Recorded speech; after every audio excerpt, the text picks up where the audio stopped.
Pikachu watched Ash with deep concern, his eyes filled with worry as the wind blew Ash's hat off. Without a moment's hesitation, Ash sprinted toward Ho-Oh with all his strength, calling out its name. Ash! Pikachu shouted, but Ash was determined to reach Ho-Oh, ignoring the looming danger. On the ground, Nana and the others watched in anxiety, their hearts racing as they saw Ash's reckless dash toward the powerful legendary Pokémon. Just as Mutwo was being pushed back, Ash managed to get behind Ho-Oh, leaping onto its neck and holding on tight. In that instant, Ho-Oh, still furious, seemed to sense Ash's presence and began to struggle violently. Feeling the shift, Ash quickly summoned psychic power to protect himself and called out to Mutwo for help. At his call, Mutwo's entire body glowed with radiant colors, transforming into its baby form once again. Raising its hand, Mutwo unleashed a powerful wave of psychic energy, directing it toward Ho-Oh. Buzz! Ho-Oh, struggling to throw Ash off, was suddenly hit by the twin psychic blows to its mind and body. The force stunned Ho-Oh, and its frantic movements slowed for just a moment. But Ho-Oh wasn't done yet, its rage was too overwhelming. Now, it was fighting to protect itself from what it perceived as an invader, a force invading its very mind. Woo! Ash cried out, his body feeling as if it were floating in outer space. The sensation of weightlessness overwhelmed him, and his head felt as though it were splitting open. Ho-Oh's consciousness was battling against his, its anger clashing with Ash's will. Ho-Oh, please calm down. Ash shouted, though the fiery heat of Ho-Oh's fury seared through his consciousness, threatening to set his brain ablaze. Despite the pain, Ash gritted his teeth, summoning the power of Waveguide to augment his psychic energy, creating a crack in the wall of rage surrounding Ho-Oh's mind. Ho-Oh let out a piercing cry, its agony ringing through the air as Ash pushed deeper into its consciousness. The struggle intensified as Ash fought to keep his grip on Ho-Oh's turbulent mind. The heat of Ho-Oh's anger was overwhelming, but Ash pressed on. He had to break through, to help Ho-Oh see reason. He had to help it understand that he wasn't an invader, he was here to save it. With every ounce of his remaining strength, Ash pierced through the barrier of rage, entering Ho-Oh's deepest consciousness. The sensation was maddening, but Ash held firm, knowing that he had no choice but to push forward. In a flash, countless images flooded Ho-Oh's mind. Scenes that were both strange and familiar. Ho-Oh saw the boy and girl standing together under the rainbow, a scene from Ash's memory. There, Ho-Oh felt the purity of the boy's heart, a heart full of beauty and hope. The memories of Ekrutik City followed, repeating the story of Ho-Oh's past, its anger growing as the memories resurfaced. The unknown had swallowed it, and it had been consumed by rage ever since. Yet, it was the same boy who had traveled through time and space to save it, only to find himself lost in the wrong time. And after countless trials, the boy had finally found a way back to this moment, determined to save Ho-Oh and this forgotten time. These were Ash's memories, and in the telepathic bond they shared, Ho-Oh saw them all. Ha! As Ash's call rang in Ho-Oh's ears, the angry red glow in Ho-Oh's eyes began to fade. Slowly, its struggling body lost its strength, and Ash's grip slackened. His mind felt as if it were on the verge of collapse, his mental power spent, but Ash refused to give up. With Ho-Oh's final moment of clarity, the Pokémon's wings flapped powerfully, lifting it from the falling trajectory, and in an instant, it soared back into the sky with Ash still clinging to its back.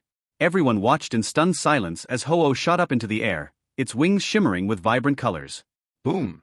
The air around Ho-Oh shimmered as it ascended, and a radiant beam of light burst forth, illuminating the entire sky. The brightness was blinding, so much so that everyone instinctively shielded their eyes. The light was even more dazzling than when Ho-Oh had first appeared.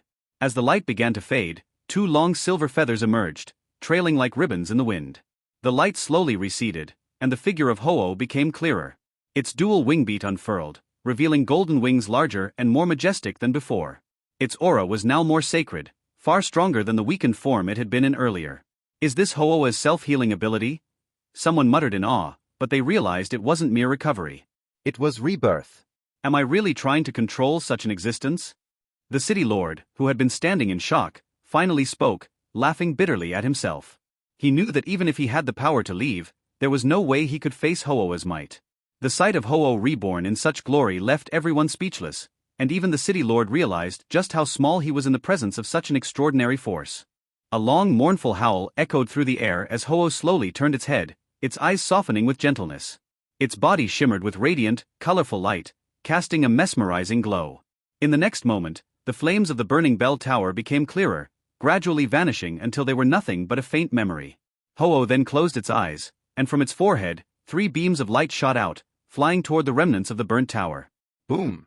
With a resounding burst, red, yellow, and blue orbs of light emerged from the tower, gently floating down to the ground. Ho-Oh stretched out its wings, the light surrounding it merging with the glowing orbs. Roar. 3 thunderous roars resonated from the light balls, and from within, 3 towering figures materialized, each one magnified several times. The mighty Pokémon roared in unison as they appeared before the gathered crowd. Mutwo, hovering in the air, watched this scene with wide-eyed astonishment. A flicker of surprise crossed its expression. Indeed, there were many powerful beings in this world, just like itself. What is this? Violet gasped in disbelief, her eyes misting with emotion. Ash had been truthful. The 3 smaller Pokémon were not only unharmed but had received the blessing of Ho-Oh.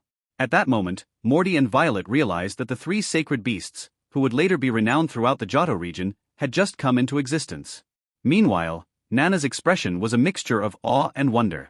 Although she had never seen the 3 sacred beasts in person, she had come across countless records and images of them.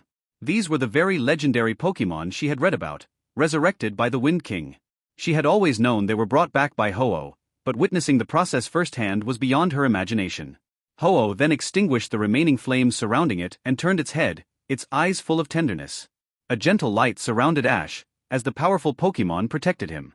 Ash, exhausted and dazed, felt a warm surge of life force replenishing his spent energy and mental strength. Unconsciously he turned over, now lying on Ho-Oh's back, his body rejuvenated. With a soft smile, Ash reached out and touched the soft feathers behind Ho-Oh's neck, feeling a deep sense of peace wash over him. As the sun slowly rose in the sky, Ash closed his eyes, letting the sunlight warm his face. He opened his eyes, shielding them from the brightness with his hand, and felt Ho-Oh carry him higher into the sky. Thank you, Ash. A calm, mature voice resonated within his mind. Ash paused in surprise, looking down at Ho-Oh. This telepathic message was different, deeper, like the bond he shared with Mutwo. Despite their limited interactions, the incredible journey spanning over a century had forged a profound connection between him and the legendary Pokémon. I'm glad you're safe. That means the future will be safe too, Ash responded quietly, his voice filled with gratitude as he gazed at the brightening sky. A smile spread across his face. Although you might think it would be better if we never met again in the future, I still hope we will, 100 years from now, Ash continued, his words filled with hope. Ho-Oh, soaring gracefully through the sky, seemed to understand Ash's thoughts. They shared a silent moment, the wind rushing past them as they soared higher and higher. Ho-Oh's telepathic voice filled Ash's mind again, expressing its desire to return to purify the colored feathers, but it acknowledged that it didn't want to completely sever their connection. After all that Ash had done for it, after all the sincerity it had received, Ho-Oh couldn't bring itself to forget him. In truth, if I could choose, I would never want to part ways either, Ash thought, a silent wish that he would not lose touch with the magnificent creature before him. Ho-Oh flew around the burnt bell tower, circling it several times before gently descending to the ground. As they landed, the 3 sacred beasts, now reborn, gathered around Ho-Oh. Ash, seeing them clearly for the first time, was taken aback by the sight but quickly understood. They had been resurrected by Ho-Oh's power and had now received its blessing. They had become the sacred beasts of the future. Ash! A voice called out, and Ash turned to see a familiar figure rushing toward him. Ming! Ash instinctively opened his arms, feeling warmth and a gentle fragrance as the figure embraced him. He paused for a moment, then smiled and gently stroked Stephanie's back, his hand running through her soft golden hair. I'm fine, he said, his voice reassuring. Yeah. Stephanie responded, her voice trembling with emotion. Just then, Morty and the others rushed over, though they hesitated to approach Ho-Oh, still in awe of the powerful Pokémon standing before them. Pidgeot landed nearby, with Pikachu and the others close behind. Pikachu, along with Shinx, rushed straight into Ash's arms, Pikachu nuzzling his arm, and Shinx affectionately licking his cheek. Even Mutwo, normally cold and composed, allowed a rare smile to spread across its face. Ha ha ha, stop it, it chuckled. Ash laughed joyfully, feeling the warmth of his Pokémon and friends around him. Nana, watching the scene, felt a warmth in her heart as well. She couldn't help but glance at Garchomp, who stood beside her, both of them unknowingly infected by the positive energy of the moment. Morty, Violet, and the others watched the scene with a sense of relief. Seeing Ash surrounded by his Pokémon and friends brought them peace. Ash! Ho-Oh's voice echoed once more. Ash, a little startled, turned to face the majestic Pokémon. Pikachu and Shinx perched on his shoulders, their eyes fixed on Ho-Oh, while the rest of the Pokémon stood behind him, united in their gaze. Having saved Ho-Oh in the past, it was now time for Ash to return to the future and save Ho-Oh once more. Hello everyone, and welcome to another video of FanFic Canon. Before we dive in, I want to remind you to subscribe to the channel if you enjoy our content. It really helps a lot. Also, don't forget to share your thoughts in the comments section below. Let's get started. Are you leaving? Ash looked at Ho-Oh and asked. Well, although I want to spend more time with you, you seem to be in a hurry to go back. Please accept this. Ho-Oh responded telepathically, and then it slowly closed its eyes. The next moment, 10 colorful feathers flew from its forehead with a flashing light. The feathers flew towards Ash, and Ash reached out to catch them. This is the goal of Ash coming here, Ho-Oh's feathers. Everyone watched this scene, including Kai. This may be why Kai knew that colorful feathers can save Ho-Oh. Thank you. Ash accepted Ho-Oh's feathers, then raised his head and spoke, and Ho-Oh slowly opened his eyes. I should be the one to thank you. Now I'll leave it to you to save my future self. While responding, Ho-Oh swung dual wing beat and flew into the air. With Ash's arrival, it no longer hates humans so much, but it still has to leave here to maintain this history. Goodbye. Ash also raised his hand slightly when he saw this. Thank you, Ash. I wish you all the best in the future. Ho-Oh in the air emitted colorful light, responded to Ash's last sentence, and then flew towards a rainbow in the distance, and the light gradually dissipated as it moved away from its body. Morty and others watched Ho-Oh leave, and in the end they could only sigh.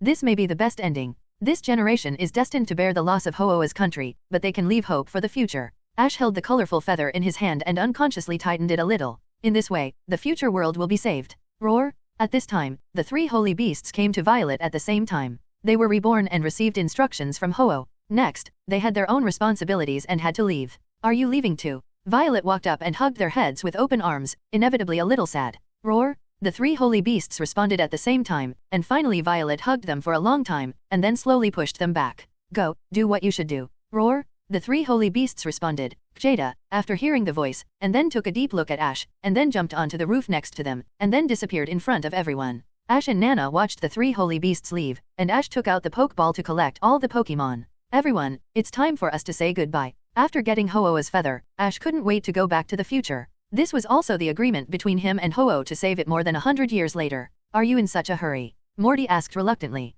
Well, I don't know what the future world will be like, so I have to rush back as soon as possible. Ash responded, and at this time, Nana behind Ash also showed a lost expression on her face. Really? What a pity. I don't want to sell things related to you and the future. Morty said with some regret. He really wanted to know how the city would develop without Ho-Oh in the future. To put it bluntly, even he was obviously a little overwhelmed by the departure of Ho-Oh. The future world is quite happy, thanks to the efforts of you predecessors. Ash listened to Morty's words, thought for a while, and then smiled and said to Morty, Really? We will work hard to make the future what you see. Take care, Ash. Ash, Nana, take care of you. Morty said. Violet also came forward, with the same reluctance. This day has experienced too many separations. Take care. Morty, Miss Violet, take care too. After Ash responded, Nana also gathered her lost emotions and then spoke to the two of them. Let's go. Ash turned his head and looked at Nana and said, Ash and Nana walked to the front of the open space, and Morty and others followed them to the back. They were also very curious about how Ash and Nana came here across the long river of time.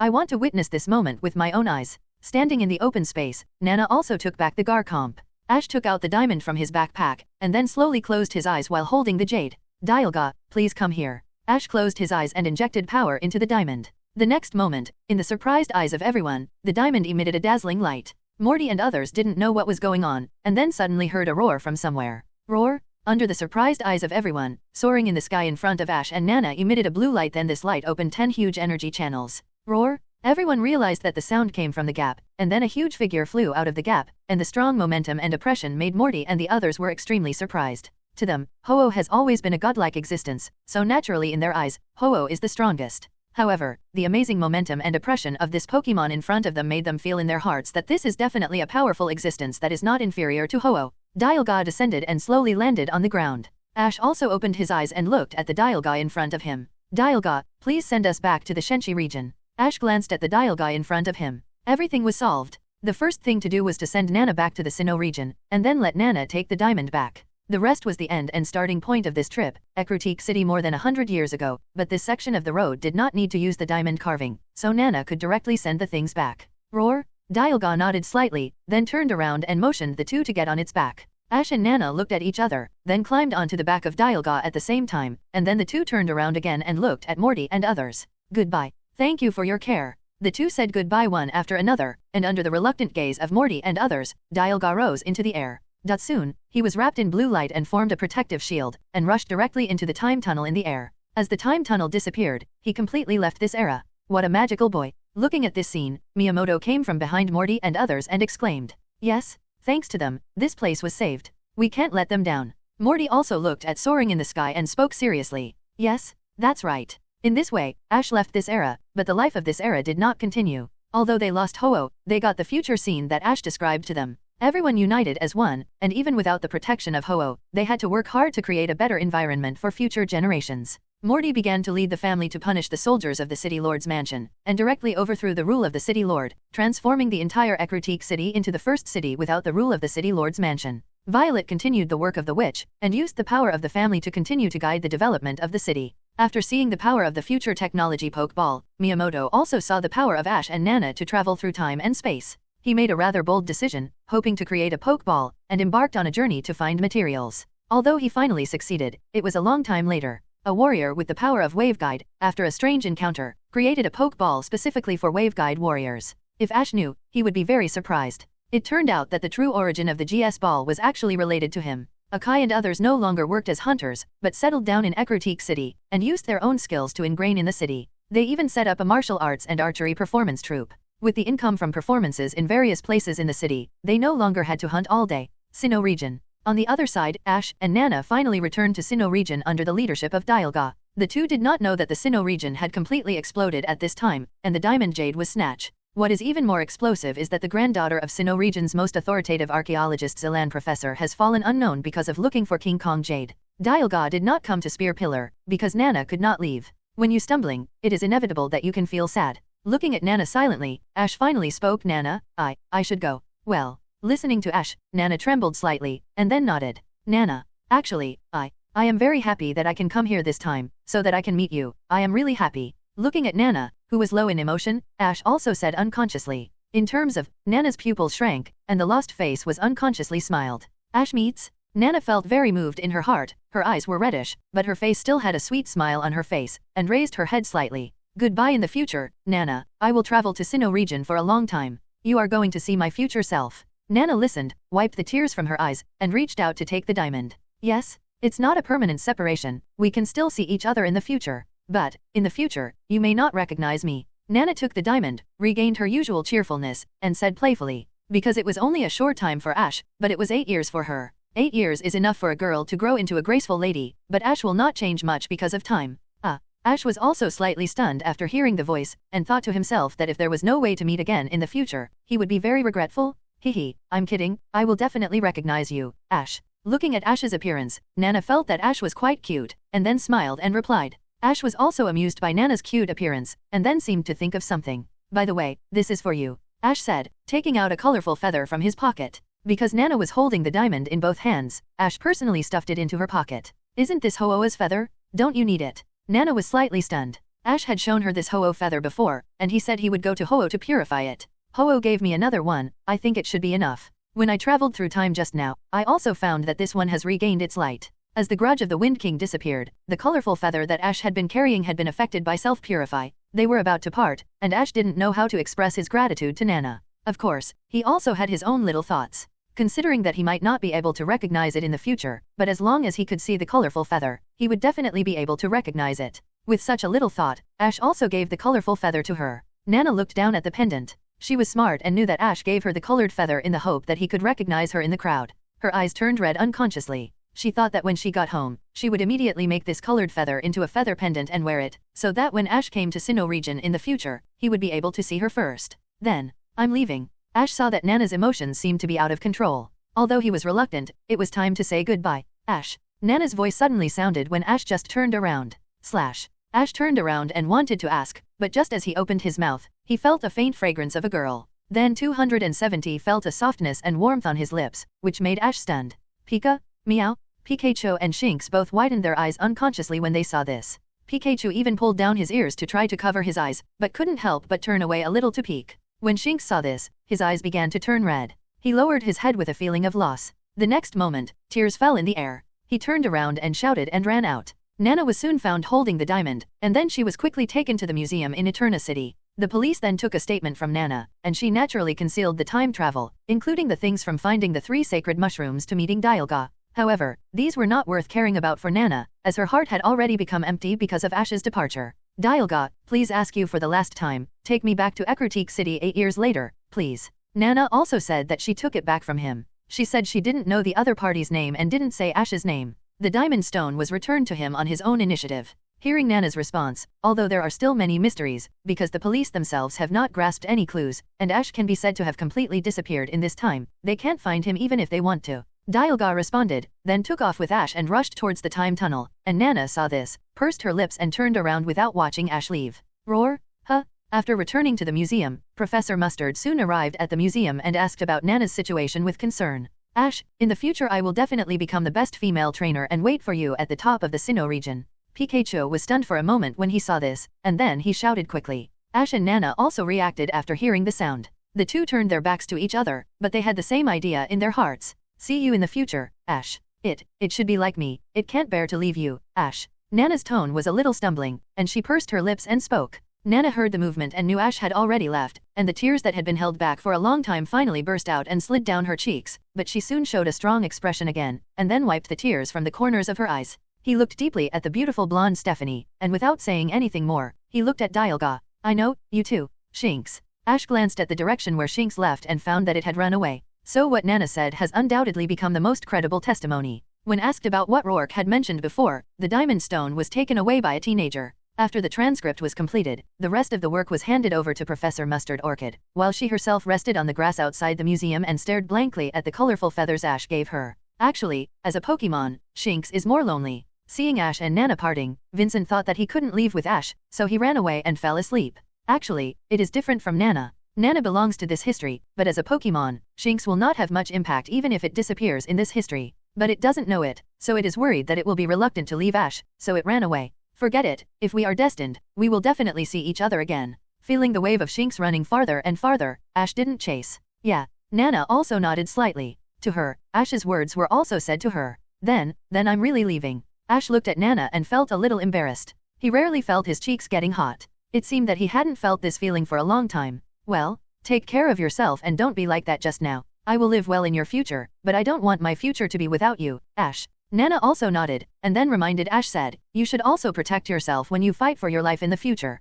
Pika, see you in the future, Nana. She knew that these things would cause an uproar once they were revealed, so she chose to keep it secret. Dialga rushed into the time tunnel with Ash, and completely disappeared in this time dimension, as if he had never appeared. After their lips parted, Nana took a step back and her fair cheeks turned red, but she still insisted on looking at Ash, as if she couldn't see him anymore after she was worried. Nana also knew that she had secretly followed Ash through time and space for a whole day and night, and the diamond disappeared with it, so everyone must have been very anxious. Nana said that she was fine and returned the diamond stone. Although Professor Mustard Orchid was very concerned about the diamond stone, she was more concerned about her granddaughter's situation. After saying goodbye to Ash, Nana returned to Eterna City, because at this time the incident had already caused a lot of trouble in the city, and patrol cars could be seen everywhere on the streets. Stephanie looked up at soaring in the sky and secretly set a goal in her heart. Meow. Anyway, the matter was not particularly serious and was properly resolved, and Nana was also recognized as an excellent Sinnoh trainer for recovering the diamond. What? Are you thinking about your boyfriend?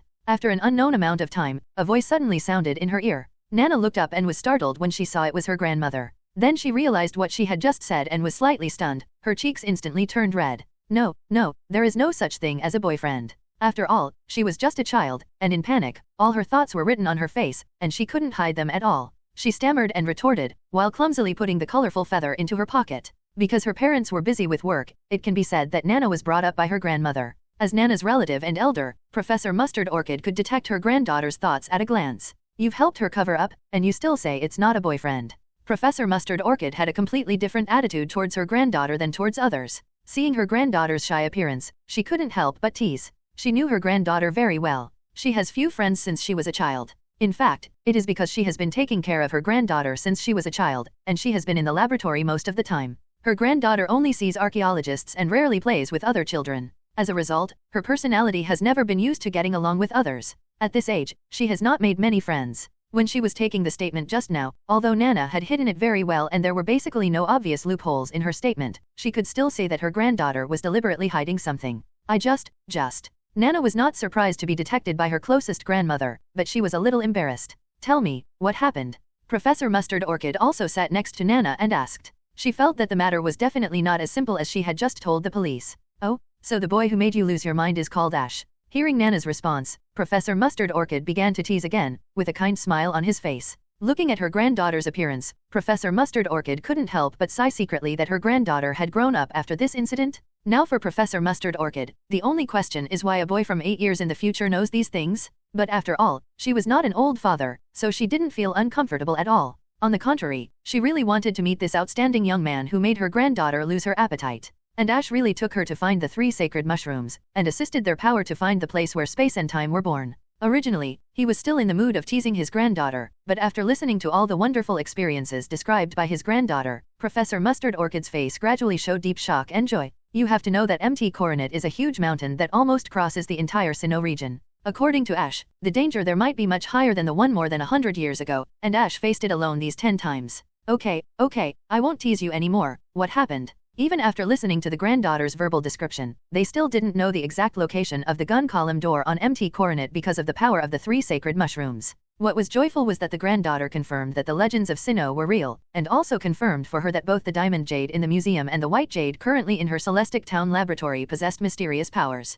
He was also quite curious about the boy mentioned by his granddaughter. That's not the case. Hearing this, Nana, who wanted to explain what happened, suddenly blushed again and shouted out of control. He successfully summoned Dialga, and told her about the time travel. I don't know if Ash has saved his time and friends now. The most important thing is that she likes Ash, so Grandma will know about his existence sooner or later. It was enough to prove his character. She understood her granddaughter's melancholy. After all, if the two wanted to meet, her granddaughter would probably have to wait at least 8 years. The boy now was probably just a young boy. Actually, Ash and I. It is still unknown where the gun key needed to open the gun column door is in the Salation ruins, and the 3 sacred mushrooms that need to activate the power of the diamond jade and white jade are not something that Salation can find. The Ash you mentioned, since he can do all the things you said, he must be able to save the world he lives in. How will Nana meet Ash, and what happened in between? And then she chose to believe Ash. A boy who was about the same age as her granddaughter could travel through time and space alone to do so many great things for his world and friends. What was shocking was that in just one day and one night, the granddaughter had encountered so many thrilling things. But her chin rested on her knees, her hands hugged her face, her hair and hands covered her beautiful face, and only a little bit of her blushing face could be seen. Although Professor Mustard Orchid was joking at first, she had to admit that after learning about the incident from her granddaughter, she was also very moved. The other party was indeed a very outstanding young man. No wonder he could make her 077 granddaughter miss him so much. Because of these difficult conditions, even if the diamond jade and white jade are sold to the people, they are just ordinary 1,000 stones. After talking about what happened, Nana buried her head in her knees again, worried about Ash's situation. I didn't expect so many things to happen in just one day. Is it possible that at that time, there will be a breakthrough in the research on diamond jade and white jade, so as a person in the future, he will know about it? I ran over and met Ash. I was going to compete for the diamond, but it's just that the conditions and process for using the power of these 2 gems are too harsh. Nana did not intend to hide it from her closest grandmother. She also knew that her grandmother would not tell anyone and could be trusted. Professor Mustard Orchid was quite surprised, and at the same time amazed at what his granddaughter experienced in that day. Grandma, really, I wanted to tell you the secret of the diamond. Nana turned her head away angrily. Nana nodded slightly in response, unconsciously looking up at the sky, praying in her heart. Ash, I will live a good life and work hard to become a better trainer, and you must be safe too. Ecruteak City. On the other side, Ash was not in the same situation as in the Sinnoh region. He had completely left that time node and finally returned to his own time. Dialga brought Ash to an open space in a park in Ecruteak City. Ash smelled a strong smell of burning as soon as he landed. Looking around, it was still a sea of fire. At this time, Ecruteak City was still not in the night. The scene in front of him was much more terrifying than more than 100 years ago. There was not only a sea of fire around, but also large areas of distortion in the surrounding soaring in the sky and ground. Unknown could be seen wandering from time to time. The situation was already quite grim. Most people in Ecruteak City had evacuated and went to a safe place, but Ash knew that Morty and the others must still be here. Looking into the distance, the burning Shinring Bell Tower and a huge black storm next to it. Unknown has not dissipated yet, and he must hurry over to wake up Ho-Oh. Dialga, thank you for your help along the way, let's say goodbye here. Ash jumped off Dialga's back, then turned his head and spoke. This time, by chance, he was able to come back, and it was all thanks to Dialga's power of time. Ash was also full of gratitude for this. Roar? Dialga responded with a low roar. Although they had not known each other for a long time, it recognized the young man in front of it who was not afraid of hardships. Otherwise, even with the blessing of the diamond jade, it would not use the power of time to help. Looking at the broken world in front of it, it realized how many burdens the boy was carrying, and it also made it more recognized of the boy in front of it. I'm leaving, take care. Eager to solve the problem at hand, Ash said goodbye and ran towards the bell tower. Dialga watched Ash leave thoughtfully. On the other side, Ash left the park without hesitation, released Charizard directly, jumped on Charizard's back and quickly approached the bell tower. Now that place has been almost completely occupied by Unknown, and under the power of Unknown, it has become the center of distortion, and the ground has been completely distorted. All things that touch it will disappear, and you can only fly over there from the air if you want to get close. Under the obstruction of the 3 sacred beasts, the expansion of the distortion is not so serious, but Ash has been away for a whole day. Unknown gathered more and more, and the attack of the 3 sacred beasts also attracted the counterattack of Unknown. Bang bang bang! At this time, a huge sound came from the periphery of the bell tower, and Entei fell straight from the sky, with wounds all over his body. As he fell to the ground, the surrounding Unknown immediately swarmed in and directly Entei's body was wrapped. Entei, Quilava, use flamethrower. At this time, among the group, looking at this scene, Sendai spoke without hesitation, and with a command, the rock rat flamethrower was released.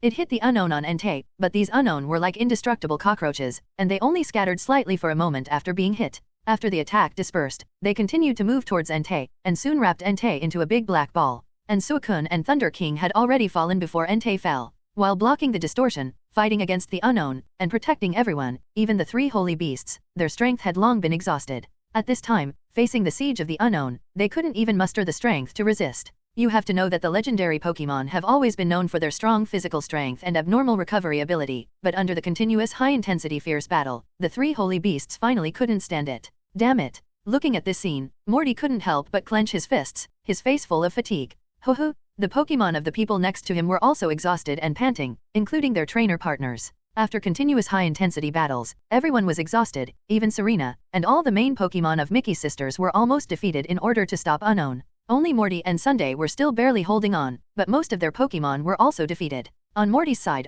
only the main force Gengar had not fallen, but it was almost at its limit. On the other side, on Sunday's side, Quilava and Golem were in a worse situation, and Marowak collapsed on the ground, closing his eyes and panting wildly, and had reached his limit. Is it no longer possible? Seeing the last core player Entei fall, Plaska held his head with a painful look on his face. We won't give up. We must hold on until Ash comes back. However, even in the face of such a desperate situation, Morty and others were still unwilling to give up. In fact, they faced several fierce attacks from Unknown in the middle. Everyone felt, damn, despair, but they never gave up the last hope, that is Ash. At this time, Ash was undoubtedly the last straw in their hearts. Ash. Listening to Morty's words, Serena, who was holding Celebi, unconsciously called Ash's name in her heart. Although she was facing a crisis, she was always worried about Ash's safety in her heart. She even occasionally had such an idea in her heart, that is, if it was really too late, maybe it would be better if Ash didn't come back. After a fierce battle, all her Pokémon had fallen, and even Ash's Suicune and Thunder King were defeated. Braixen, who had lost his combat ability, was also collected back into the Pokeball by her.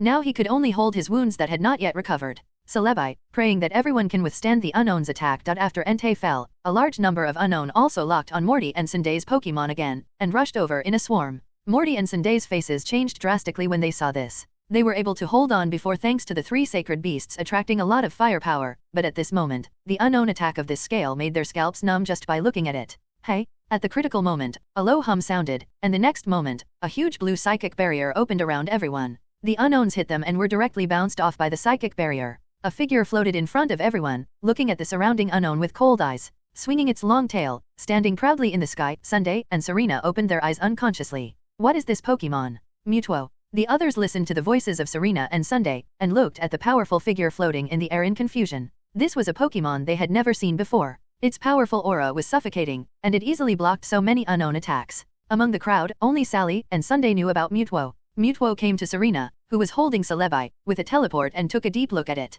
Sure enough, it and Ash were sent to the wrong time because something went wrong with Celebi. Mewtwo you? Serena was startled by the Mewtwo that suddenly appeared in front of her, but the appearance of Mewtwo meant that Ash was fine. Here they come again. At this time, the others next to them shouted again, and everyone looked over, and the Unknown attacked as if they were tireless. Seeing this, Morty and Sunday quickly commanded the Pokémon to attack. However, with their physical strength seriously overdrawn, the rumbling attacks of Gengar and Quilava were like a drop in the bucket. Seeing this, Mewtwo turned around and looked at the Unknown attacking from all directions. He flew into the air again, emitting light, and opened the huge psychic barrier again to cover everyone. Dozens of Unknown gathered around him, and they all attacked the shield in front of them. Hidden power attacked the shield like a rainstorm. Mutwo tried hard to support it, and he could temporarily resist it, but the distortion of the surrounding space continued to spread as the unknown approached. The distortion gradually surrounded everyone. Previously, everyone attacked the position of the distortion, and they could block the progress of the distortion in front of them. Now they were passively defending, and they couldn't even block the distortion.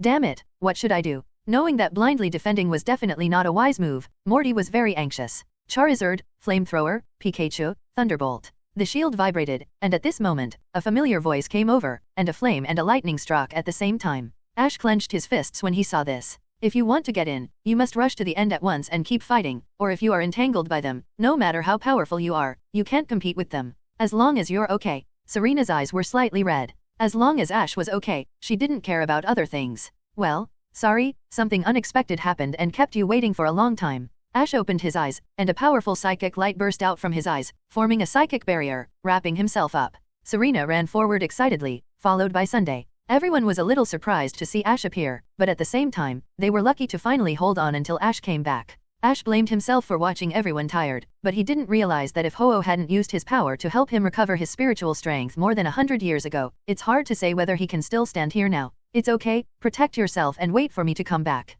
Go, Charizardy. Roar. Ash, are you okay? At this time, Serena and Sunday seemed to have found their backbone and asked worriedly. Ash, what's wrong? Morty and Mickey's sisters also hurried forward to ask about the situation. Morty frowned slightly when he heard the voice, looking ahead. Although attacking can prevent distortion, it will be more difficult. Everyone. Ash fell from the air and soon came to everyone. I know, Charizard, Pikachu, let's go. It's time to go, Charizard, rush in at once. Charizard's eyes were slightly stern, and he roared. His whole body was lit up with colorful light, and the mage evolution started. Okay, next, even if we have to fight to the death, we must protect this place, Jengar. Watching Ash leave, Morty shouted to Jengar beside him with a slightly depressed look. Ash. Serena Sunday shouted worriedly. Ash. Seeing this scene, everyone was shocked, and just watching Ash being engulfed by the flames, Serena and Sunday both showed worried expressions. Roar. The area in front has been distorted, and we can only go through it from the air. Ash knew that the two women were worried about him, so he replied softly, and then flew into the air under the leadership of Charizard. At the same time, Charizard roared, and the airflow spread, and the surrounding Unknown were whirlwinded by the airflow. Unknown, who were constantly launching hidden power attacks, were instantly shocked by the flames and thunder. The attacked Unknown suddenly scattered. Ash looked at the dark and dense group of Unknown in front of him, which made his scalp numb. Ash knew that the number of these Unknown was amazing and their power was endless. What's going on? Contest condition is definitely much worse than everyone else present. The blazing flames engulfed Ash and Pikachu together, and Charizard's entire body instantly formed a huge fireball. Ash didn't say much when he saw this, and turned around and jumped on Charizard's back. Boom! At this time, Mutwo also spread the attack and released the power to expand. The psychic barrier continued to expand, and tackled the spreading distortion and collapse power, suppressing the distortion again. No problem, now we must find a way to get close to Ho-Oh. Ash took out the colorful feather he just got, not the one that was purified but the brand new one, but now there is another problem, that is, he must get close to Ho-Oh to use it. At the same time, the surrounding Unknown seemed to sense the powerful force of Charizard and Ash, and kept rushing towards Ash. Charizard, flame charge. Ash saw this and gave an order. Listening to Ash's voice, Charizard absorbed all the flames around him. He rushed straight forward. Bang, bang, bang. As the explosions continued in front of him, the smoke continued to spread. Charizard continued to rush forward and repelled all the Unknown on the way. Charizard is so strong, and that humanoid Pokemon is too exaggerated.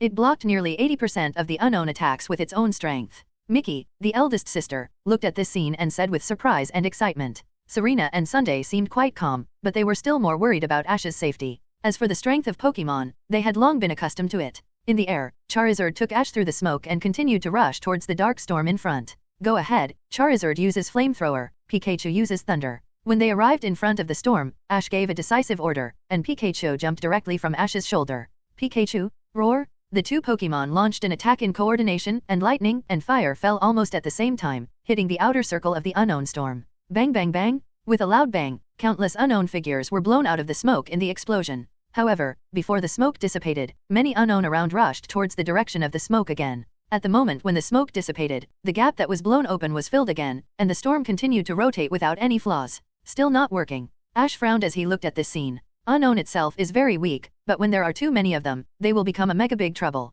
Mutwo. In desperation, Ash could only communicate with Mutwo. Below, Mutwo, who heard Ash's telepathy, immediately bounced the psychic barrier away, transformed into a Y form, and burst out with powerful psychic, blowing away all the Unknown around him. Then a teleport came to Ash. Mutwo, it's up to you. Looking at Mutuo, Ash spoke decisively, while Charizard under him and Pikachu beside him released flamethrower and thunder attacks again. Mutuo also began to use psychic attacks, emitting blue light, forming a blue light ball around his body. Then the light ball turned into 10 energy balls and blasted forward directly. It was Psychic's ultimate move, Strike. Bang bang bang! The 3 energies were released at the same time, producing an unprecedentedly strong explosion, and the storm suddenly became chaotic, but a large number of unknowns surged up again. Go in. Ash saw that he didn't care so much. The gap caused by the explosion was much larger than before, and the unknown would definitely not be able to repair it so quickly. He wanted to take the opportunity to rush in directly. Whoosh! But at this moment, some unknown around released hidden power in the direction of Ash. Swish, whoosh, whoosh. Is the power still not enough? Bang! A shocking explosion sounded, and the light hit the storm of unknown, and a strange force burst out. Although he had obtained the colored feathers, it would be meaningless if he couldn't get close to Ho-Oh. Looking forward, the huge black storm had been repaired again, but it was still a step slower in the end. Ash was quite annoyed. Please give me flowers. Ash looked in the direction of Dialga, a flash of surprise flashed in his eyes, and he quickly turned around and issued an order. Ash. Unknown launched attacks almost non-stop, and the psychic barrier continued to explode. Ash frowned when he saw this. Seeing this, Mutuo also burst out with amazing psychic again, directly cooking all the surrounding unknown. At this moment, a roar full of oppression, growl, suddenly sounded, and everyone was slightly stunned, not knowing where the roar came from. Go in. Energy attacked from all directions. Obviously, their actions also had patterns. When the repair speed was not fast enough, Song could launch 10 attacks to stop Ash's actions. Dialga. Suddenly, it was pulled over by a strong suction force released by the distorted position, and a large number of unknown were sucked over by the distorted gap. Then Ash activated the wave power without hesitation and began to search for the exact location of Ho-Oh. 0. Boom! Their attacks forced Ash and Charizard to stop, and Mutuo looked at the offensive from all around and quickly opened the psychic barrier, protecting himself, Ash, Pikachu, and Charizard inside the psychic barrier. Bang, bang, bang! The next moment, a blue energy vortex suddenly appeared above soaring in the sky, and a figure rushed out of the passage. If this continues, Mutuo's shield will definitely not hold up. The unknown storm lost its balance under Dialga's time roar attack. The power of time was too strange, and most of the unknown were directly attracted into the time turbulence. At the same time as the explosion occurred, the unknown was bounced away. At the same time, the space hit by the light suddenly began to distort, and the unknown that was originally blown away. Ash frowned secretly, and the unknown around him kept gathering and attacking Ash like a machine gun. Take advantage of now. Ha! Roar! Although there was still a large part, the rotation of the storm was not so strong. Ash and Charizard seized the opportunity and rushed directly into the storm. Is it over? Serena and others looked at Ash worriedly, and Plask couldn't help but hold his head when he saw this scene. The person who came was Dialga. At this moment, the gem on Dialga's chest emitted a dazzling light. The next moment, the armor at the end of the tail suddenly expanded, and the whole body emitted a blue light. Who is that? Everyone looked at the figure and unconsciously showed a surprised expression. Ha! A blue light condensed in Dialga's mouth, and burst out with a bang. A blue-purple beam of light like a galaxy broke through the air. What should I do? What should I do? Morty was also anxiously stomping tantrum, but he couldn't think of any good solution. There, use flamethrower. Soon, in the center of the storm, Ash saw a black ball wrapped by unknown, and confirmed that Ho-Oh was in it. Roar! Charizard's eyes were slightly stern, and he gathered energy and the bed-colored flames burst out at the speed of light. Bang! Boom boom boom! The unknown surrounding Ho-Oh let out a painful growl, and then spread out in the explosion. Ash knew that they would rush up again soon. Wake up, Ho-Oh! Ash was worried about missing the opportunity again, so he took out a new colorful feather and jumped directly from Charizard's back without thinking too much. The falling Ash jumped directly onto Ho-Oh's back, but the next moment, the surrounding unknown also reacted. They rushed up one after another and stuck directly to Ash and Ho-Oh. Pika. Even Pikachu was submerged in it. In an instant, Ash, Ho-Oh, Pikachu was once again sealed into a black ball by unknown, as if the previous events had never happened. Charizard wanted to rush forward again, but the surrounding unknown launched hidden power attacks. Seeing this, Charizard could only dodge and attack the surroundings to temporarily resist. Ash. Due to Dialga's attack, the storm stopped rotating, and everyone finally saw the situation inside the storm clearly. When they saw Ash being swallowed by the unknown, everyone was shocked. Everyone looked at the black ball with concern, and for a moment, it seemed that the entire space had stopped. Swish, swish, swish. However, just when everyone was worried about Ash, they saw colorful lights suddenly overflowing from the gaps in the black ball, and in the blink of an eye it turned into a colorful, shining light ball. Boom! The next moment, there was a loud explosion, and an amazing force spread out, and the unknown surrounded outside were instantly bounced away by an amazing force. Cry! A high-pitched phoenix cry sounded in everyone's ears, and the light broke through the darkness, and a pair of dazzling golden wings swayed slightly. The surrounding unknown subconsciously retreated a distance under the dazzling light, and the figure of Ho-Oh's rebirth in the colorful light really amazed everyone. This is Ho-Oh. It seems that I finally caught up. A ball of light flashed by, and was Ho-Oh's power-protected Ash, who had returned to the ground and stood up slowly with Pikachu, panting slightly and looking up at the sky. At this time, Ho-Oh felt the power flowing in his body, his eyes were full of doubts, and then he looked down at Ash, who was standing below him. The moment Ash's appearance came into his eyes, Ho-Oh's pupils slightly dilated, and a memory that should not have existed gradually emerged in his mind. More than 100 years ago, a boy stopped his idea of destroying this land, and at the same time he learned that he tried to save the past in order to save himself and the world now, and promised to meet again in the future. Countless strange and familiar memories kept emerging, and soon it remembered everything.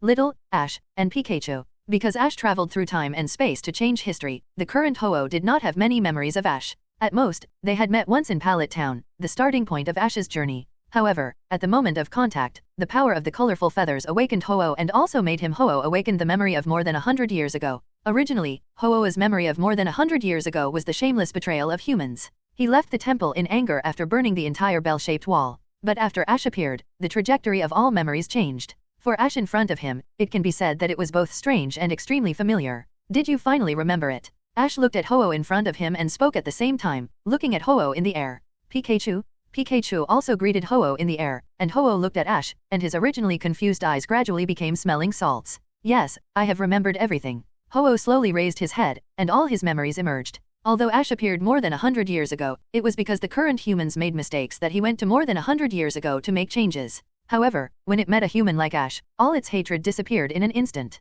Look at this city again. It has been prosperous since it left. In fact, it is only a part of the world. In such a world, it would be a pity if such a human disappeared. Boom! After responding to Ash through telepathy, Ho-Oh slowly closed his eyes, and his body emitted a dazzling light. Under the light, the surrounding unknown felt quite dazzling, and everyone's eyes were also stung by the light. Ash also took the opportunity to take Mutwo back into the Pokeball. It was really helpless to ask it to come out of the Pokemon home this time. Fortunately, there was no one else near the bell tower, and Morty and Mickey's sisters were easy to deal with. A warm breath came with the light, and everyone seemed to be bathed in the sun. The next moment, looking around, the continuously burning flames gradually disappeared under the cover of the light, and the flames of the bell tower behind were completely extinguished. Then, accompanied by a phoenix cry, Ho-Oh opened Dual Wing Beat, and the sacred light illuminated the entire city. The wreckage and ruins burned by the flames gradually recovered under the cover of the light, as if time had gone backwards. However, Ash knew that it was not the power of time, but the powerful rebirth power that belonged to Ho-Oh. Not only the entire city, but even the dilapidated bell tower behind him gradually recovered under the cover of the light.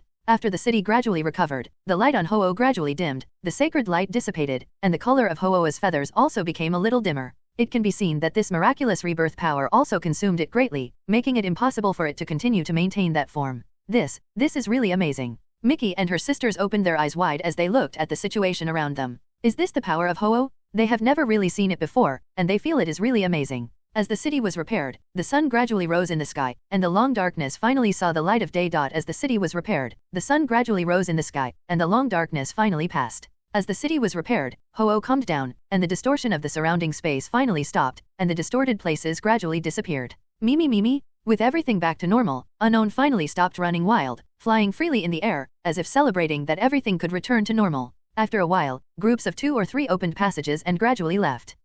Finally it's all right. Looking at this scene, Morty and the others, who were already exhausted, breathed a sigh of relief. Under the light, their bodies gradually recovered. Not as tired as before. However, Ho-Oh didn't have a good way to solve the mental fatigue. At the moment when Unknown dissipated, the 3 sacred beasts that were defeated before gradually recovered under the light after Unknown retreated. At the same time, under the light, the 3 sacred beasts were covered with light, and the color of their bodies also changed with the light. Because Ho-Oh gained new power more than 100 years ago, they returned here. Under the light, they also gained the power of more than 100 years ago. After waking up, the 3 sacred beasts jumped forward at the same time, and soon came to the bottom of Ho-Oh and surrounded Ash and looked at Ho-Oh in the air. That's it. Everything returned to normal, the light on Ho-Oh gradually dissipated, and then Ho-Oh also looked down at Ash. We haven't seen each other for more than 100 years, but it seems like we just parted. After doing all this, Ho-Oh silently lowered his altitude and communicated with Ash telepathically. Yeah, no matter in the past or now, the current results are pretty good. Charizard landed behind Ash and had returned to its normal Charizard form. Ash also looked at Ho-Oh and responded. That's right, so I will continue to entrust it to you. You can use it to find me when you encounter something. As Ho-Oh spoke, his body was emitting light, and colorful feathers slowly fell from the air and continued to fall in front of Ash. Ash subconsciously reached out to catch it, and the feather fell into his hand again. I have exhausted my strength this time, and it's time to leave. I look forward to meeting you next time. No. Well, take care Ho-Oh. Ash listened and nodded slightly in response. It can be seen that it has consumed a lot of power just now. It chose to leave directly more than 100 years ago, so it did not consume so much power. Now it has restored the entire city and repaired the distortion and collapse caused by it, which has consumed most of its power. Ash, may the light always be with you, and may your future journey be unimpeded. Take care. Ho-Oh listened to Ash's words, responded in the same way, and then slowly swung the dual wing beat. In the direction of the rising sun in the distance, a rainbow gradually emerged. Ho-Oh swung the dual wing beat and flew to the end of the rainbow without any lingering feelings. Among the three sacred beasts, Entei looked at Ash deeply, then said goodbye to Suicune and Thunder King and left. Then Ash took Suicune and Thunder King back to the Pokeball and sent them back to the Pokémon home. Morty, Mickey and others were full of emotion. This time Ho-Oh might really leave. But it's good this way. Maybe only in this way will such a thing not happen again. Ash watched Ho-Oh leave, and then looked at the other side. Dialga, who was emitting blue light, was also looking at Ash at this time. Dialga, thank you for your help along the way. Ash walked in front of Dialga and looked up at it to express his gratitude. Not only did it take him through time and space, but it was also thanks to it this time. Otherwise it would not be so easy to break through the blockade of unknown. Roar! Dialga roared. For it, this was completely voluntary help, although seeing such a scene, it once again felt the consequences of humans' terrible desires. But it also witnessed Ash and others' care for Pokémon and their love for the world, which was the main reason why it was willing to help. He looked at Ash deeply, although he was speechless, but he had a premonition that he could meet in the future. He roared again, and Dialga's body radiated a burst of blue light, and then flew straight into the air. The time and space tunnel was opened again in the air, and Dialga flew directly into the tunnel. See you in the future, Chief. Ash watched Dialga leave and waved goodbye. After Dialga left, others also ran in the direction of Ash. Serena, Sunday, and others came over and asked about Ash's situation worriedly. Ash, how are you? I'm fine, sorry to worry you. Ash responded after hearing the voice. The situation this time was indeed very dangerous, and even he almost couldn't come back. I'm glad you're okay. Morty and the Mickey sisters also came over, and they were relieved when they saw that Ash was indeed fine. Ash, what happened to that Pokémon just now? It's really 623 powerful. Serena asked with some curiosity. When Ash approached Ho-Oh just now, the attack of Yako was indeed decisive. In terms of strength alone, Mewtwo's combat power may be comparable to Dialga, but the power of Time Roar is still too special. It really restricts the unknowns. It's called Dialga, from the distant Sinnoh region, and is a legendary Pokémon called the God of Time. Ash glanced at the place where Dialga disappeared and explained simply. But although Ash's tone was quite calm, the faces of the people who listened to Ash's introduction were not calm. The God of Time? What a high evaluation. Even a Pokémon like Celebi that can travel through time and space cannot be called the God of Time. This incident was also thanks to its help, Serena said with a smile. Ash contributed the most, and then it was this. The youngest of the Mickey sisters couldn't help but add. It must be said that when unknown was rampant, they had already been desperate, but they didn't expect Ash to come back from the past and even bring reinforcements. She couldn't imagine what Ecruteak City would be like without Ash. It seems that this time is not so smooth.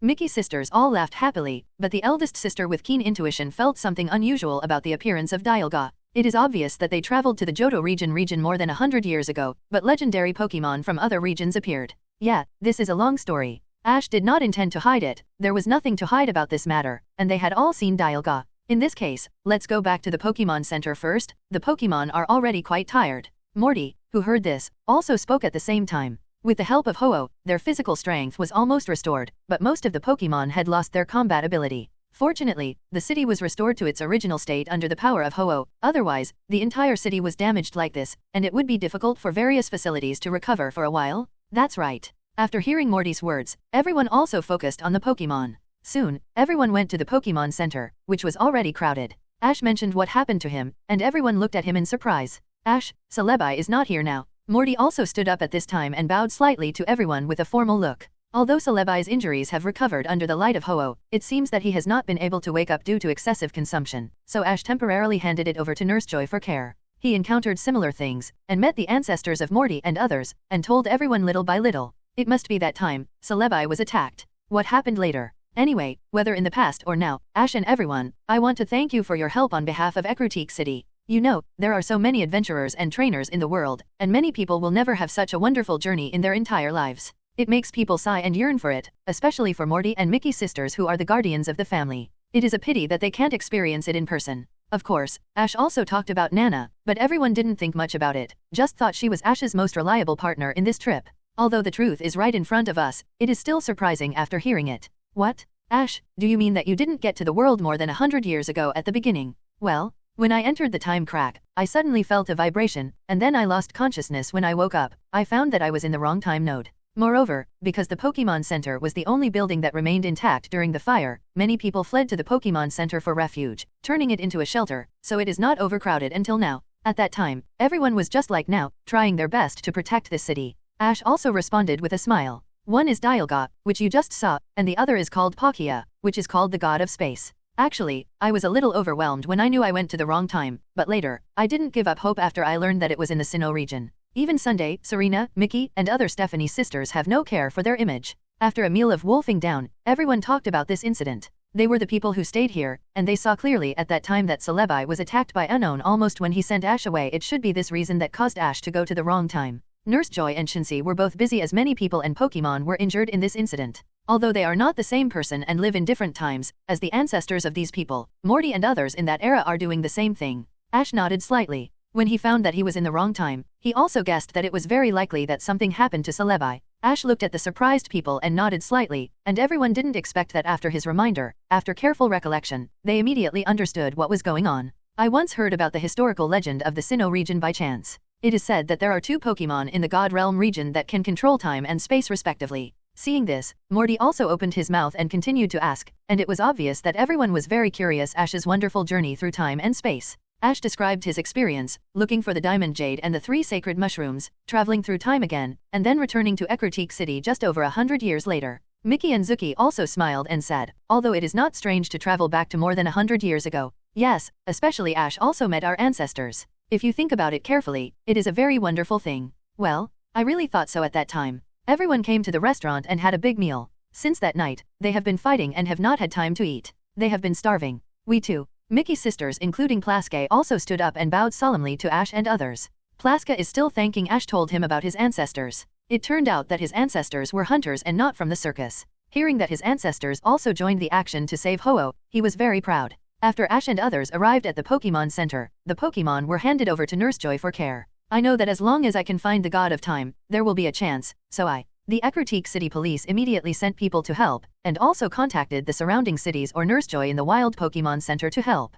The police have also started the arrest work. Although the city has recovered, there are still many members of Team Rocket who have not had time to escape. Everyone was fascinated by what Ash said. It seemed that he was just telling a story, but for everyone, it was like an incomparable experience. Okay, don't be so serious. This is what we should do. Don't take it to heart. Ash smiled and waved his hand. He was not used to such a grand thank you. What should we do next? How will the follow-up be handled? Serena asked at this time. I have discussed with the police. We will not let go of any of the guys who caused this crisis. In addition, I have also contacted my grandfather and my father. They will come back soon to punish my second uncle for his mistakes. Our Matsuno family cannot tolerate such scum. Listening to Serena's words, Morty also spoke at the same time. This time, the incident was mainly caused by his second uncle. Therefore, it is inevitable to kill relatives for the sake of justice. In addition to legal sanctions, the family also has other sanctions against him. In short, such scum must be severely punished, otherwise they can't explain to the people of Ecruteak City. There is no way to explain to the family ancestors who worked hard to build a better future world more than 100 years ago, as Ash said.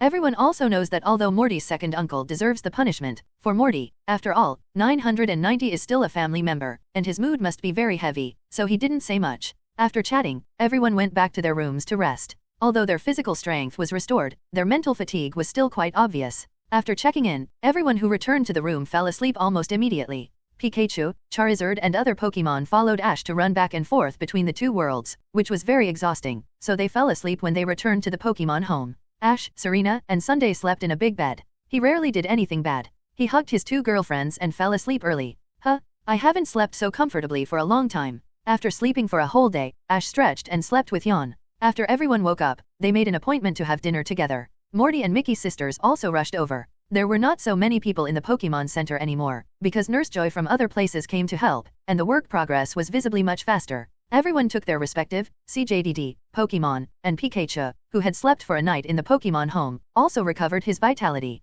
Celebi, as a legendary Pokemon, also recovered well with Nurse Joy. Pikachu excitedly jumped onto Ash's shoulder, and Celebi looked at Ash with tears in his eyes, and threw himself into Ash's arms, like a poor child. Ash looked at it, felt its thoughts, and unconsciously touched its little head to comfort it. Okay, this is not your responsibility, I am back safely, right? Don't blame yourself. Ash knew that Celebi was attacked. As a Pokemon that can also travel through time and space, it knew that there was a problem with time and space at that time. After waking up, it blamed itself and worried that something would happen to Ash. Fortunately, Nurse Joy explained the situation to it, and it was relieved when it knew that Ash was fine. But at this moment, when he saw Ash, he still couldn't hold it back, and still blamed himself for making a mistake at that time. Okay, I don't blame you. On the contrary, I should be thankful for this mistake, which allowed me to experience a very wonderful adventure. Moreover, if it weren't for Dialga's help, even if I found the colored feathers, I might not be able to get close to Ho-Oh at that time. Ash spoke to Celebi patiently like coaxing a child. Celebi slowly calmed down.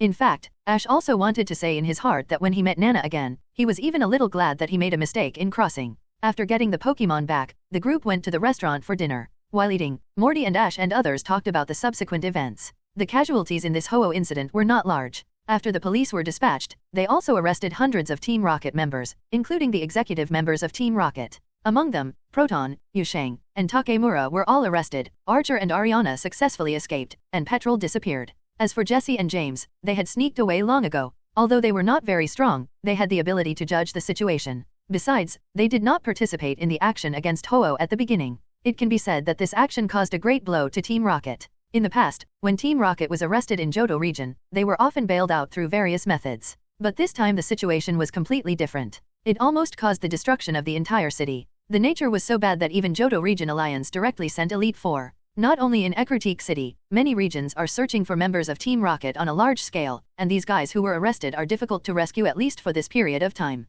Of course, it is unknown whether Giovanni, who is far away in Kanto, will take any action because of this. In short, according to Morty, the things that should be solved have been solved, and those who should be punished have been punished, and the whole thing has come to an end. Everyone involved in this matter was quite pleased with the result. While calling everyone over for dinner, Ash also directed Ghastly to hypnotize everyone for a short while, and at the same time asked Mutuo to delete all the memories related to Mutuo in their minds. There was no other way. Team Rocket was currently searching for Mutuo all over the world. Just in case, and also for their own good, Ash deleted their memories on his own initiative. The same was true for Serena and Sunday. Of course, the two girls were mainly afraid of flaws during the chat, so they only deleted the memories related to Mutuo in this operation. After dinner, Ash, Serena, and Sunday left the Pokémon Center. Having been delayed in Ekritique City for a long time, and with the experiences of the past few days, the three of them planned to go to the city to buy some travel supplies while it was still relatively early. The next morning, Ash got up early as usual, and Sunday and Serena also got up early, knowing that they would start again today. Ash was alone in the bathroom, looking at the colorful feathers in the glass bottle in his hand. Although Ho-Oh had left, he still kept the feathers and made a promise. If he encounters any problems in the future, he will have another trump card. To put it bluntly, when facing the Rocket Team's special targeting, Ash has always been very cautious in using Mutuo, and Ho-Oh's promise is still very important to him. When Ash went to buy travel supplies yesterday, he also bought a necklace. "Are you okay, Ash?" Just after stringing the colorful feathers and putting on the necklace, Serena's voice came from outside. Ash put the colorful feathers back into his clothes and put on his hat. "Let's go." After responding, the three of them left the room together, then checked out and went out to play. After leaving Ekritique City, Ash and his group continued on their journey. Celebi did not seem to have any intention of leaving him. In the city, it was still hidden in Ash's bag. After leaving the city and reaching the wild, it flew out and hung on Ash's shoulder, becoming another pendant. It liked to follow, so Ash naturally would not refuse. He took Celebi with him on the road, and it would be best if he could live in the Pokémon home. Ash's next goal was the seaside city of Asagi City west of Ekritique City, where the next gym was located.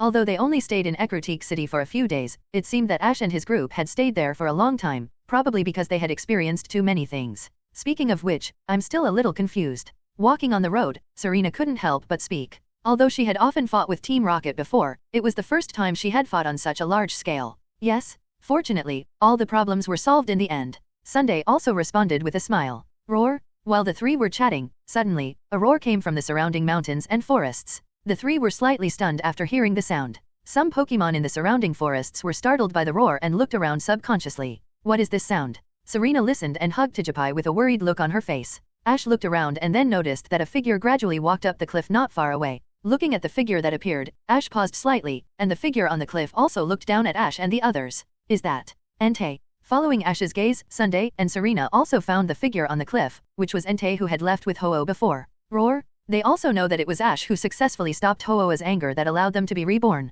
In their words, there is no place purer and more suitable for Pokémon to live than Pokémon home. Like Thunder King, he saved it when it was in danger. He also relied on the item Captivate and new memories to completely return to his heart. After hearing what Ash said, Entei growled and nodded slightly. Entei roared again, and the next moment, he jumped directly from the cliff and landed in front of the three people. Sunday and Serena were a little scared and took 2 steps back. Like Ho-Oh, the events of more than 100 years have given Ho-Oh a memory. Ash took out the Pokeball directly, then looked forward and spoke to Entei. But they changed their minds after living in Pokemon Home. Only Entei had never seen Ash before. For the three holy beasts, Ash was not only a person recognized by Ho-Oh, but also their benefactor. Roar, roar. It is hard to imagine that Entei at this moment is the same as the pet in the bell tower. Sunday and Serena couldn't help showing surprise when they saw this scene. They never thought that Entei would choose to turn back and want to travel with Ash. The same is true for the three sacred beasts. The three sacred beasts originally saw Ash in modern times. From the first encounter with Suicune in the Johto region to the forced capture by force, and then to the recognition of Suicune with the item Captivate, Suicune has completely become Ash's Pokemon partner after adding a memory. After receiving Entei's response, Ash did not hesitate. The legendary Pokemon took the initiative to join him. This personality charm is beyond words. Among the three sacred beasts, Entei was originally very responsible and had leadership. Letting it manage the Pokemon Home would definitely be much better than Mutwo, who relied on force to suppress. With it there, he could also feel more at ease to add more Pokemon species that were not living comfortably in the Pokemon world to the Pokemon Home. When Entei jumped down, Sunday and Serena were scared for a whole day, but thinking about it carefully, they seemed to have no reason to be afraid. After all, they were partners who had just fought side by side in Ecruteak City. Entei shook his head slightly. It actually got the approval of Ho-Oh to come here, and after Ho-Oh let go, they no longer needed to continue to supervise humans. They could do whatever they wanted. Entei, didn't you leave? Only Ash stood there calmly, looking at Entei in front of him. More than 100 years ago, the three sacred beasts resurrected by Ho-Oh have grown several times larger. Roar! But because of the events of more than 100 years, they also have the memory of Ash more than 100 years ago in their minds. Maybe I will send you to a strange space first. You have a strong sense of responsibility. Please help maintain the order among the Pokemon tribes after you go there. Do you want to travel with me? Because Entei was holding 6 Pokeballs, he would be directly teleported to the Pokemon Home. Ash also reminded it specially. Looking at Entei's eyes, Ash seemed to have a sense and asked subconsciously. Seeing this, Entei looked at Ash, and then slowly walked in front of Ash. Ash smiled slightly at Entei's eyes. Looking at each other, Ash nodded slightly after knowing Entei's thoughts through telepathy. Ash knew that the three sacred beasts might have their own responsibilities. Suicune and Thunder King were also very unhappy when they were first subdued by him. Is that so? In that case, welcome to join our big family. Did you get Ho-Oh's consent? And in modern times, Entei is the one who has the least contact with Ash among the three sacred beasts. So it was the only one who followed Ho-Oh and left. After obtaining Ho-Oh's consent, it decisively turned back. Roar? Listening to Ash's words, Entei nodded slightly. It was more or less mentally prepared for the different life after becoming a human Pokemon. Okay, go Pokeball. Seeing this, Ash threw the Pokeball to Entei, who did not dodge and let the Pokeball fall on him. Soon, Entei turned into a red light and entered the Pokeball, and the Pokeball fell on the ground. The fallen Pokeball kept shaking, and the button flashed red. After a long time, a light sound was heard. Ding! As the sound sounded, the red light on the Pokeball disappeared at the same time. Yes, it is said that someone has witnessed the appearance of Articuno here. Ake nodded after hearing the voice. It is precisely because of this that many people come here to look for Articuno's traces, and they regard Ash and others as fellow travelers. Really? So you want to find Articuno and then subdue it? Serena felt that it seemed to be the right time. Although it is not certain that she can see it, it is always very exciting to hear this. That's not the case. I know I don't have that ability. I heard that Articuno has been here and has saved many people who are in danger on the mountain. It is known as the guardian of this snowy mountain, so I want to come here to see it with my own eyes. Song Yao will be satisfied if he can draw a photo of the real existence of Articuno. Hearing Serena's question, Ake also responded quickly. It sounds like Articuno has a pretty gentle personality. So that's how it is. I thought you were the same as the others, all here to look for Articuno.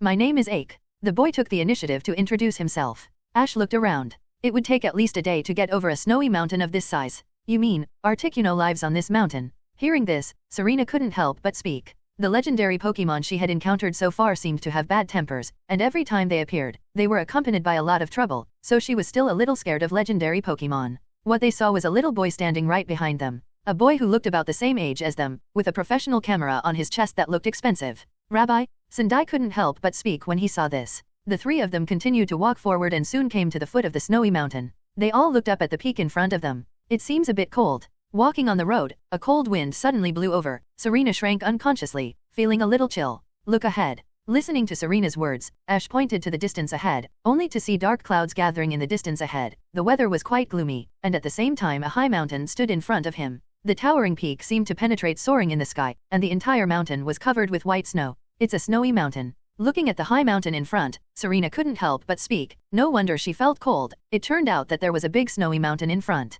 Well, according to the map, we should have arrived near the white snow mountain. Ash took out the Pokémon Pokédex and took a look, and then spoke. A very common name, just as it looks. The snowy mountain in front of you is called Troy Snow Mountain. It seems that it will take a lot of time to cross this snowy mountain. Ash and the other two introduced themselves to each other, and then Sunday asked. Then, in the Pokeball space, Entei was teleported to the Pokémon home before he could see the surroundings clearly. Looking at the endless forest, sea, sunshine, beach, and many Pokémon play rough in front of him, Entei was completely confused. The panels of the captured Entei and Suicune Thunder King are basically the same, both are up to level 4.75.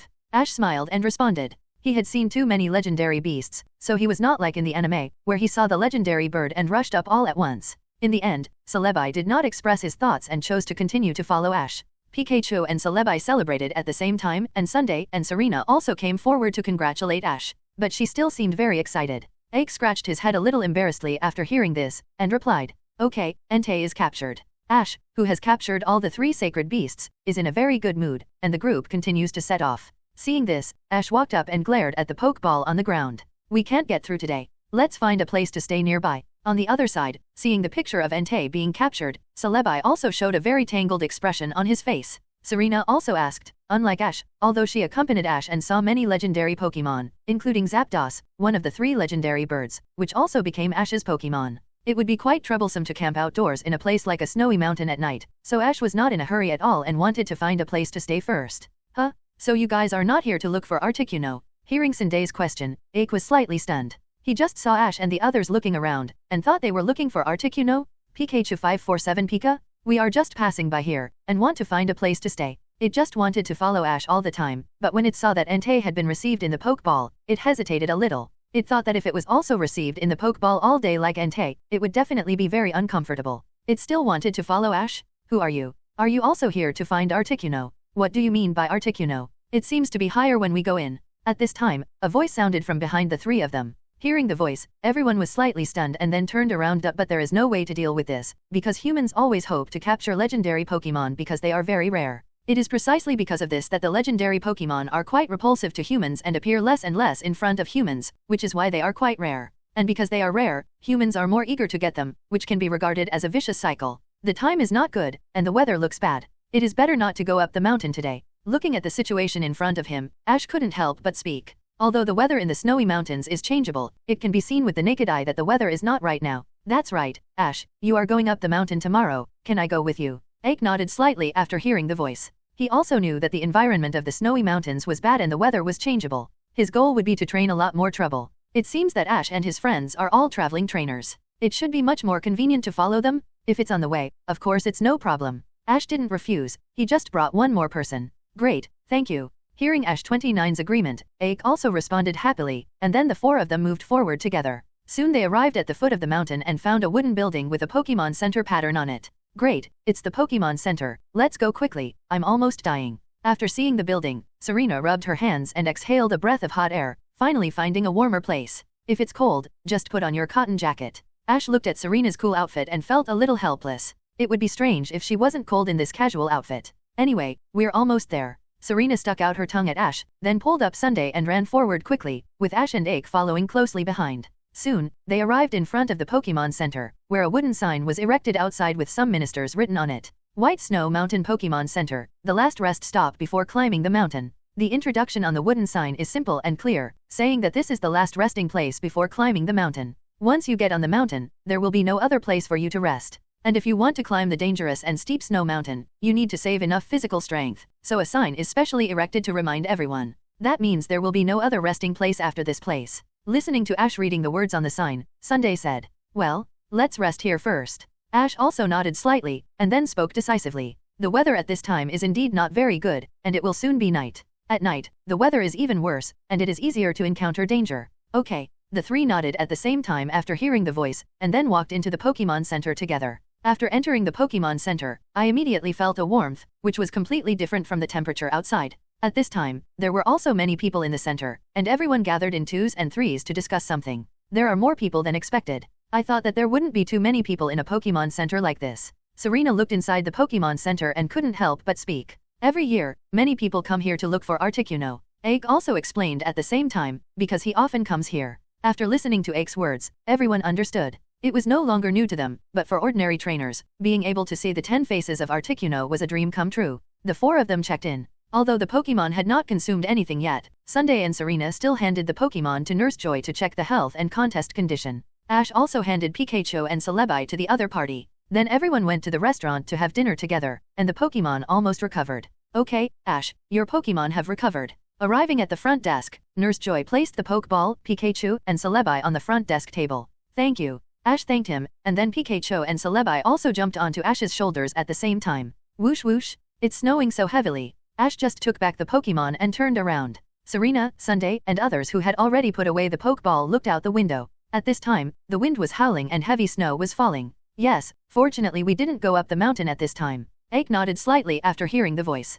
Fortunately, they didn't go up the mountain today, otherwise, they might have encountered this blizzard eye. At this time, Ash turned around and looked behind. Nurse Joy was also looking out the window with a worried look. As if he thought of something, Ash walked over and asked, "Excuse me, Nurse Joy, are you worried about something?" Hearing this, Serena, Sunday and Ake also turned their heads. They could also see that Miss Yi's expression was indeed not right. Well, today, many people were eager to look for Articuno during the day. I wonder how he is now. Nurse Joy expressed her worries after hearing the voice. Many people came to look for Articuno, and some of them didn't care about the weather at all. They went up the mountain excitedly. She thought that it was impossible to stop them. Now it was blizzard and she didn't know what the situation was. There's nothing to worry about now. Ash also responded after hearing the voice. It can only be said that it's hard to persuade the damn ghost with good words. Joy, Miss Yi is not good. At this time, a panicked voice came, and a boy ran over and spoke anxiously. What happened? Nurse Joy looked at the other party's worried expression and immediately asked. Outside, outside. The boy pointed outside and looked a little anxious, but because he was too anxious, he stumbled for a while.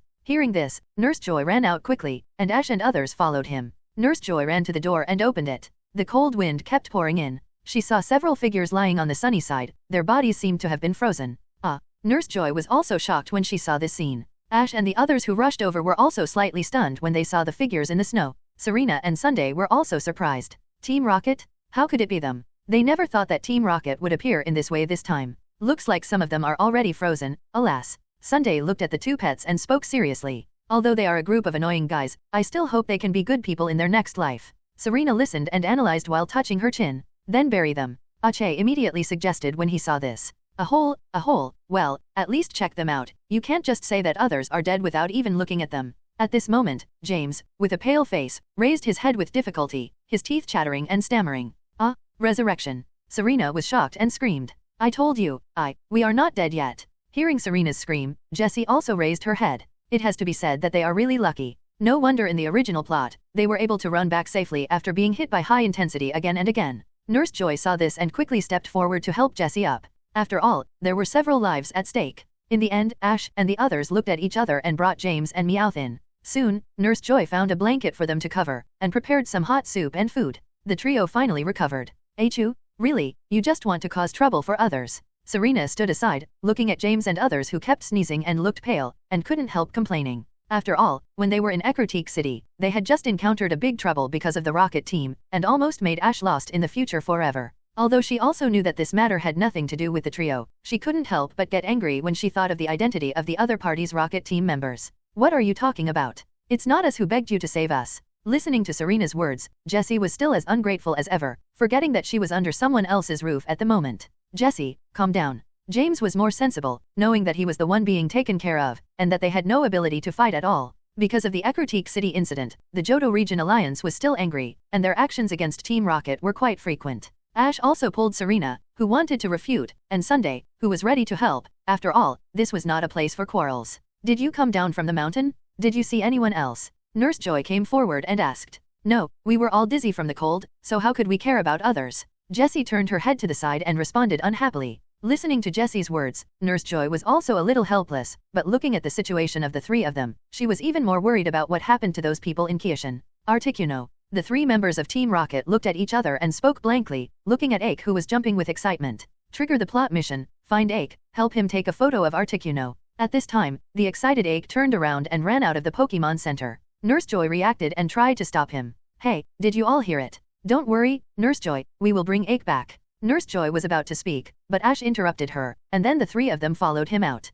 De Wangzhao, on the other side, after leaving the Pokémon Center, Ash and the other two found that Ake had disappeared in the wind and snow. Give me some time. Where did he run to? When it comes to finding people, the power of wave is still more useful than psychic. Then let's go and take a look. Ash also said when he saw this, and Sunday and Serena nodded, and then the three of them put on their cotton jackets and ran out. Serena looked around and didn't see Ake. He came here to take pictures of Articuno, so he was naturally very excited to hear that Articuno appeared. Sunday looked around. Although blizzard was not as strong as before, the visibility was still extremely low in the dark night and blizzard. It was not easy to find someone in this environment. Ash. Seeing this scene, Sunday and Serena looked at Ash, as if asking for his opinion. You can't go now, it's too dangerous. Nurse Joy wanted to stop her, but Ake seemed not to hear her and rushed out. But speaking of this, I remembered, meow. When we fell from the mountain and lost consciousness, I seemed to see something flying towards us, meow. Meowth said while eating delicious Pokemon food. At that time, because his consciousness was already quite blurred, he could not see clearly what it was. After Ash and the others left, the three members of Team Rocket gathered together with sinister smiles on their faces. At the same time, Ake spoke excitedly. Nurse Joy chased after them and saw that they had disappeared. She sighed helplessly. The legendary Pokemon Articuno, if we can catch it, Boss Giovanni will definitely look at us with new eyes. What should we do now? Sunday looked at Ash. Rabbi, task reward, any Pokemon level increased by leave 5. Articuno, it must be Articuno, it appeared. Listening to Meowth's words, everyone looked at each other in surprise. Originally, they only saw something approaching them before they lost consciousness, but they didn't know what it was. Now that they heard that it was the legendary Pokemon Articuno, their minds immediately became active. As for whether Articuno saved them, they didn't care so much. Even if it saved them, they would still catch it. It's impossible to see clearly in this weather. The appearance of a flying creature and its saving of their lives immediately reminded him of Articuno. I heard it. This is mega explosive news. Articuno has appeared, I'm going to find it. Celebi seemed to hate this kind of weather too, and hurriedly got in. Ash huddled up inside his cotton-padded jacket. On a snowy night, it was very difficult to explore the surroundings with Psychic, but the power of Wave was different. Although the snow and wind were strong and visibility was extremely low, but with the power of the waveguide, Ash quickly determined the location of Ake's waveguide. Ash took Serena and Sunday to search and soon found a series of footprints that were not covered by the snow and wind. Serena and Sunday also realized that the distance should be very close. Then the three continued to speed up. Articuno, Articuno, I know you are nearby, come out. On the other side, in the snow and wind, Ake looked around and shouted loudly to the surroundings, eagerly hoping that Articuno would appear in front of him. However, there was nothing else to respond to him except the whistling cold wind. Not to mention Articuno, he couldn't even see a hair of Articuno. Ake felt quite disappointed. He had come here many times but ended up returning empty-handed. This time, he finally got some clues, but still couldn't see it.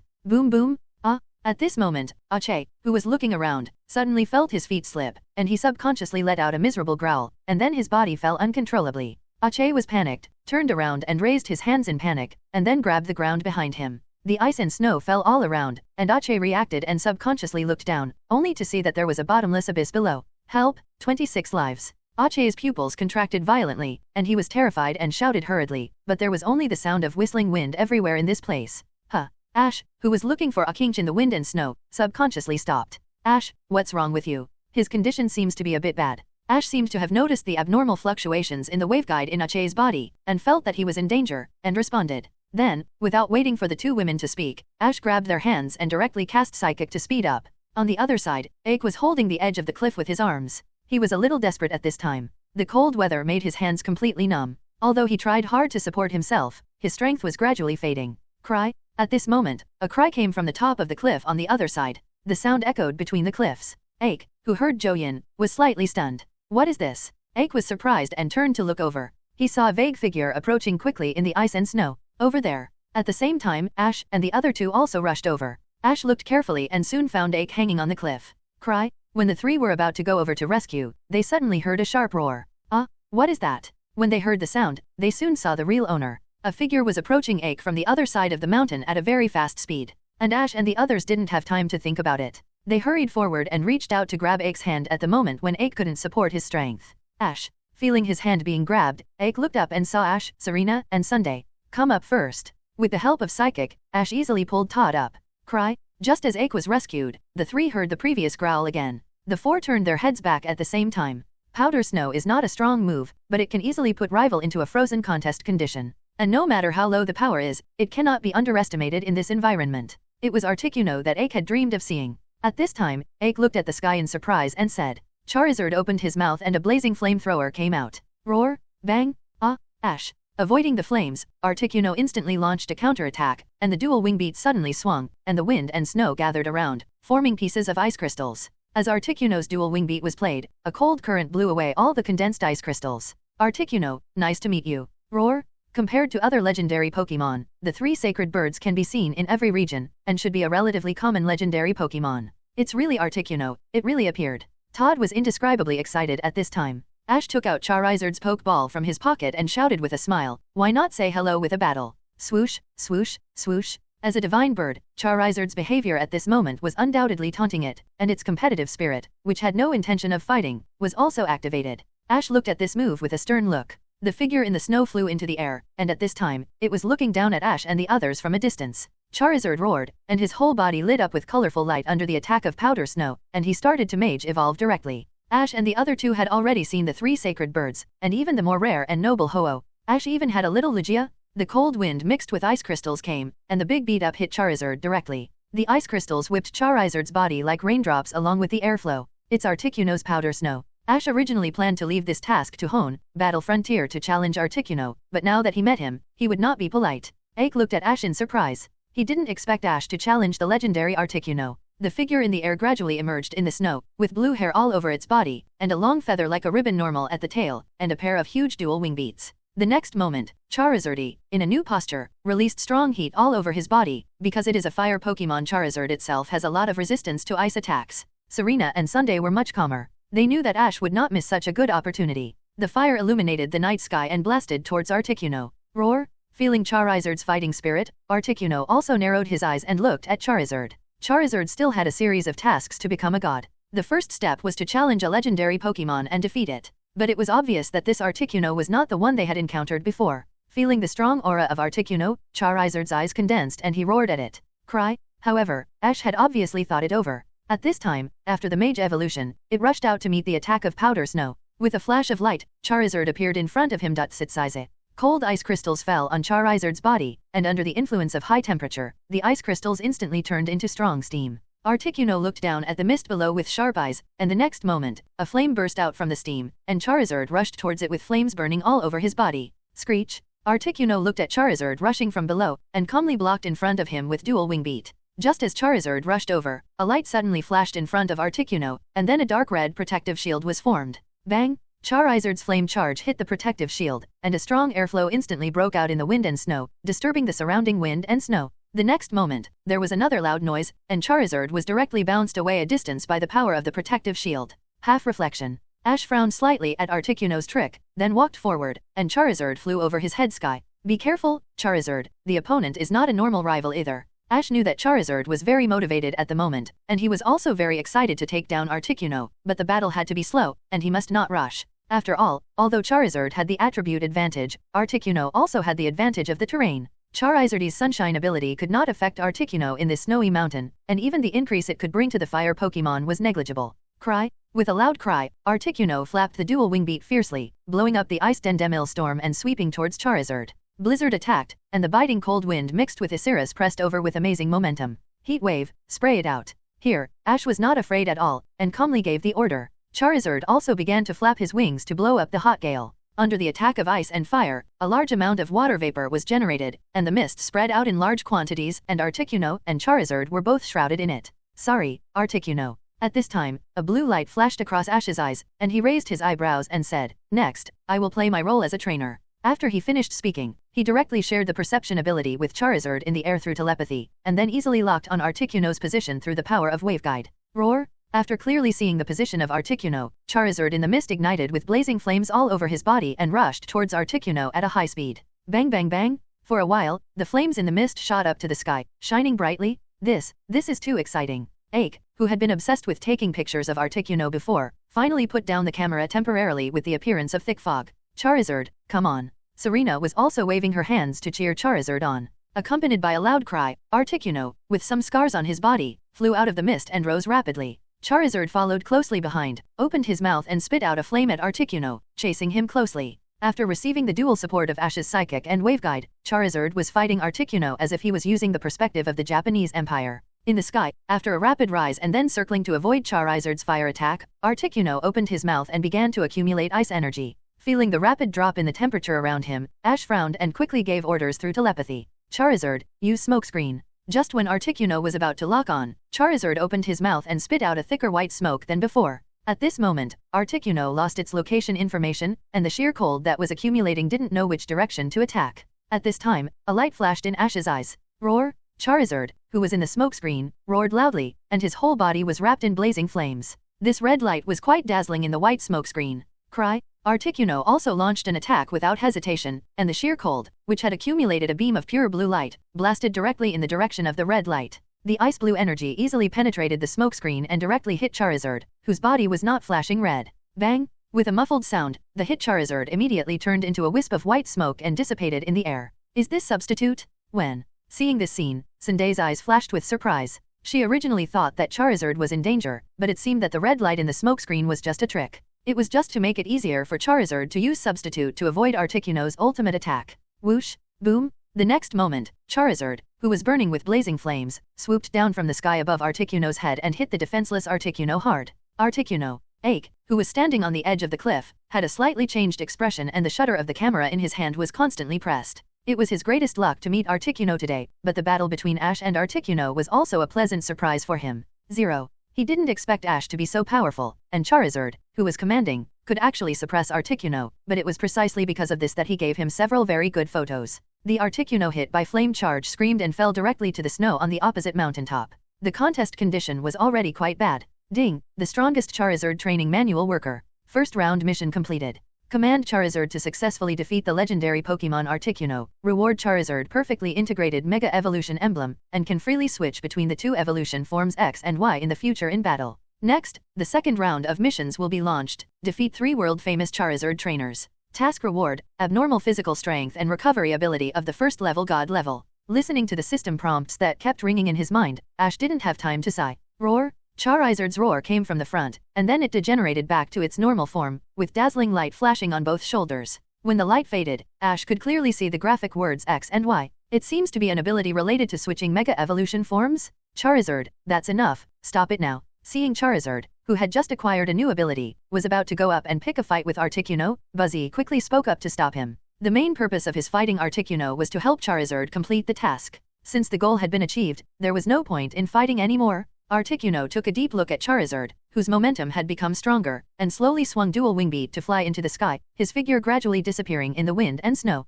Well done, Charizard. On the other side, Ash also praised Charizard, and then took it back to the Pokeball. According to the system, after completing all the 3-ring tasks in the strongest Charizard training manual, Charizard will usher in its ultimate transformation. By then, it will truly be on par with those first-level gods with powerful strength at the level of destroying the world. Of course, its situation is more like Mutwo, whose strength has reached the level of first-level gods, but its uniqueness is still slightly inferior. The world-famous Charizard trainer. Ash narrowed his eyes and whispered, I wonder how powerful a trainer must be to be included in the mission. Never mind, let's find them one by one in the future. Shaking his head, Ash walked closer to Ake, looked at the camera in his hand, and asked with a smile, how is it? How is the shooting? When he said this, Ake immediately became excited. My set of photos of Articuno can only be described as unique. I am so satisfied. That's good, let's go down the mountain. Ash smiled and nodded, and took the 3 people down the mountain together. Although Ake encountered danger this time, he got the photo of Articuno as he wished, and he also saw the battle scene of Articuno, which was already satisfactory to him. Ash also completed the task entrusted by the system, and the object of this reward is relatively difficult to upgrade. It's really useless. Compared to Wobbuffet, which can only defend, his other Pokémon can steadily improve their level strength by constantly competing with Pokémon in Pokémon Home, but it can't. Because of its special nature, there are basically few Pokémon races in Pokémon Home that are willing to serve as sparring partners for it. It is also good to get a level upgrade through tasks at this time. The 4 of them returned to the Pokémon Center together. Seeing Ash and the other 4 return, Nurse Joy was relieved. She was already considering whether to call the police. Fortunately, seeing that the 4 of them returned safely, Ash immediately handed Charizard to Nurse Joy for treatment. After such a fierce battle with Articuno, if he didn't do this, it would probably arouse suspicion. Serena and Sunday are fine, but they have Ake with them? After checking Charizard's condition, Nurse Joy seemed to have found something wrong. There were still ice chips on Charizard's skin. She guessed that Ash and the others might have really met Articuno when they went out, but she didn't make it public. Otherwise, it might cause a similar situation as just now, and more people would rush up the mountain to find Articuno. About half an hour later, Miss Han Yi finished the treatment. Charizard's injuries were not serious, and coupled with its own strong recovery ability, the whole treatment process was relatively easy. Afterwards, the 4 of them sat together. Ache also expressed his gratitude to Ash and the other two, especially to Ash, the lifesaver. Ash waved his hand and didn't take the matter to heart. In his opinion, he was able to meet Articuno so smoothly tonight, thanks to Ache's help. If he hadn't been in crisis, Articuno would probably not have shown up so easily, and his Charizard would not have been able to complete the task. The next day, early morning. After saying goodbye to Ache, Ash and the other two set off again. Ache watched Ash and the others leave at the entrance of the Pokémon Center. The three of them set foot on the snowy mountain. Fortunately, the three of them seemed to have good luck. There was no snowstorm on the snowy mountain. I don't know whether it was the favor of the weather or Articuno's secret help. In short, Ash and the other two did not encounter bad weather again, nor any other dangers. Maybe it was because he knew that Ash had no intentions towards it, so he was tolerant of him. The three of them spent a day crossing the snowy mountain and continued on their way. While traveling, they practiced the Pokémon they had captured in the Johto region. In this way, they spent a few days of simple travel. After staying in the wild for a few days, the three of them saw a town. The three of them decided to take a rest in this town and replenish some travel supplies. Where is this place? It looks like. Walking into the town, Serena looked around and felt that it was familiar for some reason. It's like returning to Ecruteak City. Serena was a little confused for a moment, and Sunday immediately reminded her. Yes, I remembered it immediately after you said that. Serena suddenly realized why she suddenly felt familiar. Ash was not surprised, because the architectural style of this town did retain relatively old buildings, similar to Ecruteak City. I thought that only towns like Ecruteak City would retain such buildings. Serena spoke unconsciously after hearing Sunday's reminder. There are many buildings like this in Johto region, nothing to be surprised about. Listening to Serena's words, Ash also spoke at the same time. Serena nodded slightly, and then looked at it and said, according to the markings on the map, this place seems to be called Lux Town. Serena took out a guide and explained to the two. Why is it called this name? Sunday was a little confused and very curious why this city was called this name. About this, let me see. D-dub. When Serena began to read the guide carefully, the three of them suddenly heard a sound. They looked over and saw that the gate of a house next to them was open. From the outside, there was a large open space in the courtyard, and there was a field in the open space. But that field was different from the ordinary battlefield. The ordinary battlefield was rectangular, while the field inside was Arnold, with a circular pattern. At this time, two tall figures were pushing each other in the narrow prototype field, and then they hugged their arms together and competed with each other. Neither of them was convinced. What are they doing? Serena looked at the two Pokémon in the field in surprise. They looked like they were fighting, but not quite. The three of them unconsciously walked closer and came to the door. Serena looked at one of the Pokémon and spoke unconsciously. That's Feraligatr, right? It looks powerful. She was somewhat familiar with Feraligatr. After all, Ash had used it to fight. The one who was fighting with Feraligatr at this time was a Nidoking. Both sides could be seen as powerful Pokémon at a glance. Wow! When Serena was admiring, she saw that Feraligatr directly put his hands around Nidoking's armpits, and then directly hugged it and threw it out. Nidoking fell directly out of the circular field. Good, Feraligatr, next is the next one. After throwing Nidoking out, at this time, a sturdy man in the yard continued to speak, and 10 Heracrosses slowly walked over. 29 continued to compete with Feraligatr, but unexpectedly, in front of Heracross, Feraligatr's strength was not inferior at all. What is this for? Serena asked in confusion. Sumo. Ash explained simply. Although he didn't know much about this culture, he could still see that. Of course, there are sumo competitions in this world. Unlike the usual fighting style, in sumo competitions, special moves cannot be used. The competition is mainly about strength and skills. So you are doing special training for sumo? Serena nodded after listening. She knew more or less about sumo competitions, but she had never seen it with her own eyes. Using so many Pokémon to do special training for Feraligatr is quite impressive. Sunday was also a little surprised, and looked around. In addition to Heracross and Nidoking, there were many other Pokémon next to them, and they were undoubtedly all power type, and Feraligatr had no time to rest at all, and continued to fight. While they were talking, the Great Ligator threw Heracross out of the hospital again. Heracross would never lose in terms of strength, but Feraligatr was not only strong in strength, but also had excellent skills and movements. Other Pokémon also came on the field, but none of them were Feraligatr's rivals, and they were all defeated by Feraligatr. It's amazing that Feraligatr didn't feel tired at all after fighting continuously. Sunday also praised this scene. Well done, Feraligatr. After finishing a round of training, the man came over, patted the Great Ligator on the shoulder and praised him. It was a great fight. At this time, an old man walked up to the man. Well, this year Feraligatr and I will definitely win the Pokémon Sumo Championship. The man listened to the old man's words and spoke with full confidence. Sumo tournament. Who are you? At this time, the man also noticed Ash and the others. They seemed to be too focused on sumo before and didn't notice anyone around. Sorry, we just happened to pass by. We are really sorry for running in without permission. Ash responded when he saw this. After all, this is a private place. No, it's nothing. The door is open. No one is prohibited from entering. My name is Raiden, and I am the owner of this sumo dojo. The man didn't care much, but introduced himself quite generously. My name is Ash, and this is my partner Pikachu. My name is Serena. My name is Sunday. The three introduced themselves. As for Celebi, when entering the village, she got into Ash's backpack and slept. Since everyone introduced themselves, Raiden continued to speak. This is the president of our Rikishi Town Sumo Association, Mr. Shoji. Raiden also introduced the old man next to him to everyone. Just by listening, it can be roughly understood that this old man should be a very important person in this place. Sounds like a very remarkable person. Sendai said unconsciously. Haha, it's just a title, don't take it to heart. Xiaonosuk laughed heartily after hearing this. By the way, I'm really sorry, it seems that I disturbed your practice, Mr. Raiden. At this time, Serena also spoke with some guilt. Although she saw the training outside just now, she didn't come in originally because she was attracted by Feraligatr. No, it won't affect the training, Feraligatr, go and do the slapping training. Listening to Serena's words, Raiden waved his hand indifferently, and then turned to look at the inlay crocodile. After hearing the voice, Feraligatr responded, and then turned around and walked towards the giant oak pile beside him as if no one was around, and then began to wave his huge palm to slap the wooden pile. The wooden pile that no one could lift was shaking constantly under Feraligatr's palm push. What an amazing power. Looking at this scene in front of them, Sunday and Serena couldn't help but show surprised expressions. Although Feraligatr is called Feraligatr, and he is indeed very strong, the real reason for this name is because Feraligatr's super strong bite ability. It is even among the best among all Pokemon. If you are bitten by it, it is almost impossible to escape. However, just by looking at its practice, you can see that its own strength is also quite amazing.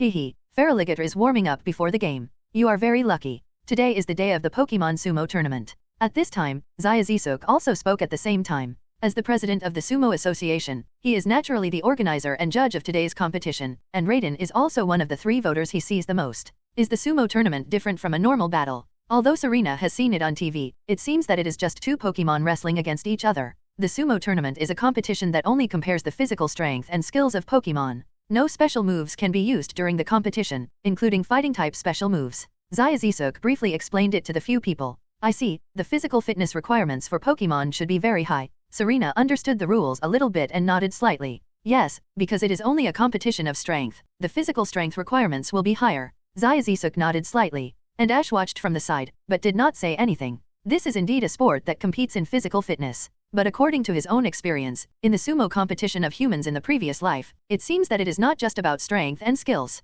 The so-called physical fitness is not entirely to train the muscles to be as hard as stone. On the contrary, in sumo competitions, the majority of players are fat. If you think about it carefully, you can understand that in such a small venue, if you are not heavy enough, you will be pushed out of the field at will. The combination of Raiden and Feraligatr is considered to be the most likely to win the championship in this competition. Zyazisuk smiled and looked at Raiden, who was training hard with Feraligatr, and seemed to be very pleased. It sounds interesting. It would be a shame if you don't stay and watch. Maybe men are born to like these things, and Ash is no exception. Although he is most interested in Pokemon battles and beautiful ladies, he will also be unconsciously attracted by this exciting feeling. By the way, you are also trainers, right? Do you want to try it together? At this time, Zyazisuk also asked, and everyone was slightly stunned when they heard this. Can outsiders also participate? Serena asked with some doubts. Of course, our competition is completely open to the outside world. Zyazisuk smiled and said, although the sumo competition is very popular locally, it is very normal in other regions. In this world, the mainstream has always been Pokemon battles, and competitions like sumo fighting are relatively unpopular. In order to promote this sport, they have always been very open to outsiders. If you want to join, I welcome you. Raiden seemed to have heard the conversation and came over. Since he fell in love with this project, he has also been committed to promoting it to people around him. To be honest, I used to be a Pokemon trainer who challenged the Johto Region Alliance, but after coming here and seeing the sumo competitions here, I became addicted to it and finally settled down here. What do you think, Ash? Why don't you give it a try? Maybe you can be like me. Raiden also explained his situation. He just wanted to attract more people, and even recruited Ash. He thought this competition was very fresh and interesting, but after all, it was not a mainstream competition, and there were still too few people who knew about it, and of course there were not many real masters. So, in order to be able to compete with more masters, he would also work hard to promote this sport. It's okay to participate, but forget about staying. I have made an appointment with many people to compete on the stage of Johto League. Ash responded after hearing the voice. It was no problem for him to participate in the sumo competition on a whim. But if he wanted to stay and focus on the sumo competition like Raiden, it would be completely impossible. His goal was only Pokémon Master. Although this kind of competition was a bit cruel, the fact was that no matter how exciting such a competition was, it would never be as good as the Pokémon battle. Like the Pokémon Alliance competition, which is both popular and Alliance official competition, the combination of these two factors makes this kind of competition incomparable to any other competition in the world. And there are so many companions and rival, which may be possible for Raiden, but it is impossible for Ash. At the same time, it is unfair to many other Pokémon, which is equivalent to giving up on them directly. Of course, what Ash could not have thought of is that Nana, who is working hard to get closer to her dream, getting stronger, and looking forward to reuniting with Ash in different time periods in Sinnoh region. Ash, which Pokémon are you going to use to participate in the battle? Are there any requirements for Pokémon to participate in sumo competitions? Serena looked at Ash, then looked at Guanzhige and asked. To participate in sumo competitions, Pokémon weighing at least 60 kilograms are required to participate. As the president of the Sumo Association, Xiaozhijin naturally knows the rules. If there is no Pokémon that meets the requirements, there is no way to participate. 60 kilograms? Easy, no problem. When will the competition start? Xiaozhijin just finished talking about the restrictions. Ash subconsciously thought of a suitable sumo wrestler. Noon. Okay, let's go around first. Ash responded after hearing the voice. There were still a few hours before the competition, so it was completely in time. No problem, but I have to remind you that the registration location is set at the Pokémon Center. You can go there to register. Shojiro also spoke at the same time after hearing the voice. Because the weight test was required, the registration location was set inside the Pokémon Center. Got it, thank you. After responding, the three stood up and prepared to leave. Ash, I'm looking forward to fighting you. Raiden also spoke at the same time. Although Ash looked like a teenager, for some reason, his intuition told him that the other party would be his strong opponent in this competition. Me too, then we'll say goodbye first. Ash responded, and then, good, left with Sunday and Serena. After Ash and the other two left, Shojiro sat aside, watched the three leave, and said to Raiden again. You seem to care about this, Ash. Yes, when I saw them curiously walk in at the beginning, I felt as if I saw myself back then. At that time, I was also attracted by such a scene. You were not the president at that time. Raiden chuckled. At that time, it was not someone else who attracted his attention to Sumo, but the old man in front of him. Although he was somewhat disappointed when he heard what Ash said just now, that he only participated in sumo for fun. After all, everyone has their own aspirations, and it is also good to be able to learn from each other. Yes, it has been so long without me realizing it. Listening to Raiden's words, the eyes of Guanzhige Fang also flashed with nostalgia for Lucas. According to Mr. Xiazisuk's reminder, the registration point is at the Pokémon Center. After strolling around for a while, several people came to the Pokémon Center and found the test point. Ash took out a Pokeball and went forward to register. Shinsi was responsible for the registration record, and then Nurse Joy performed a weight test on the Pokémon.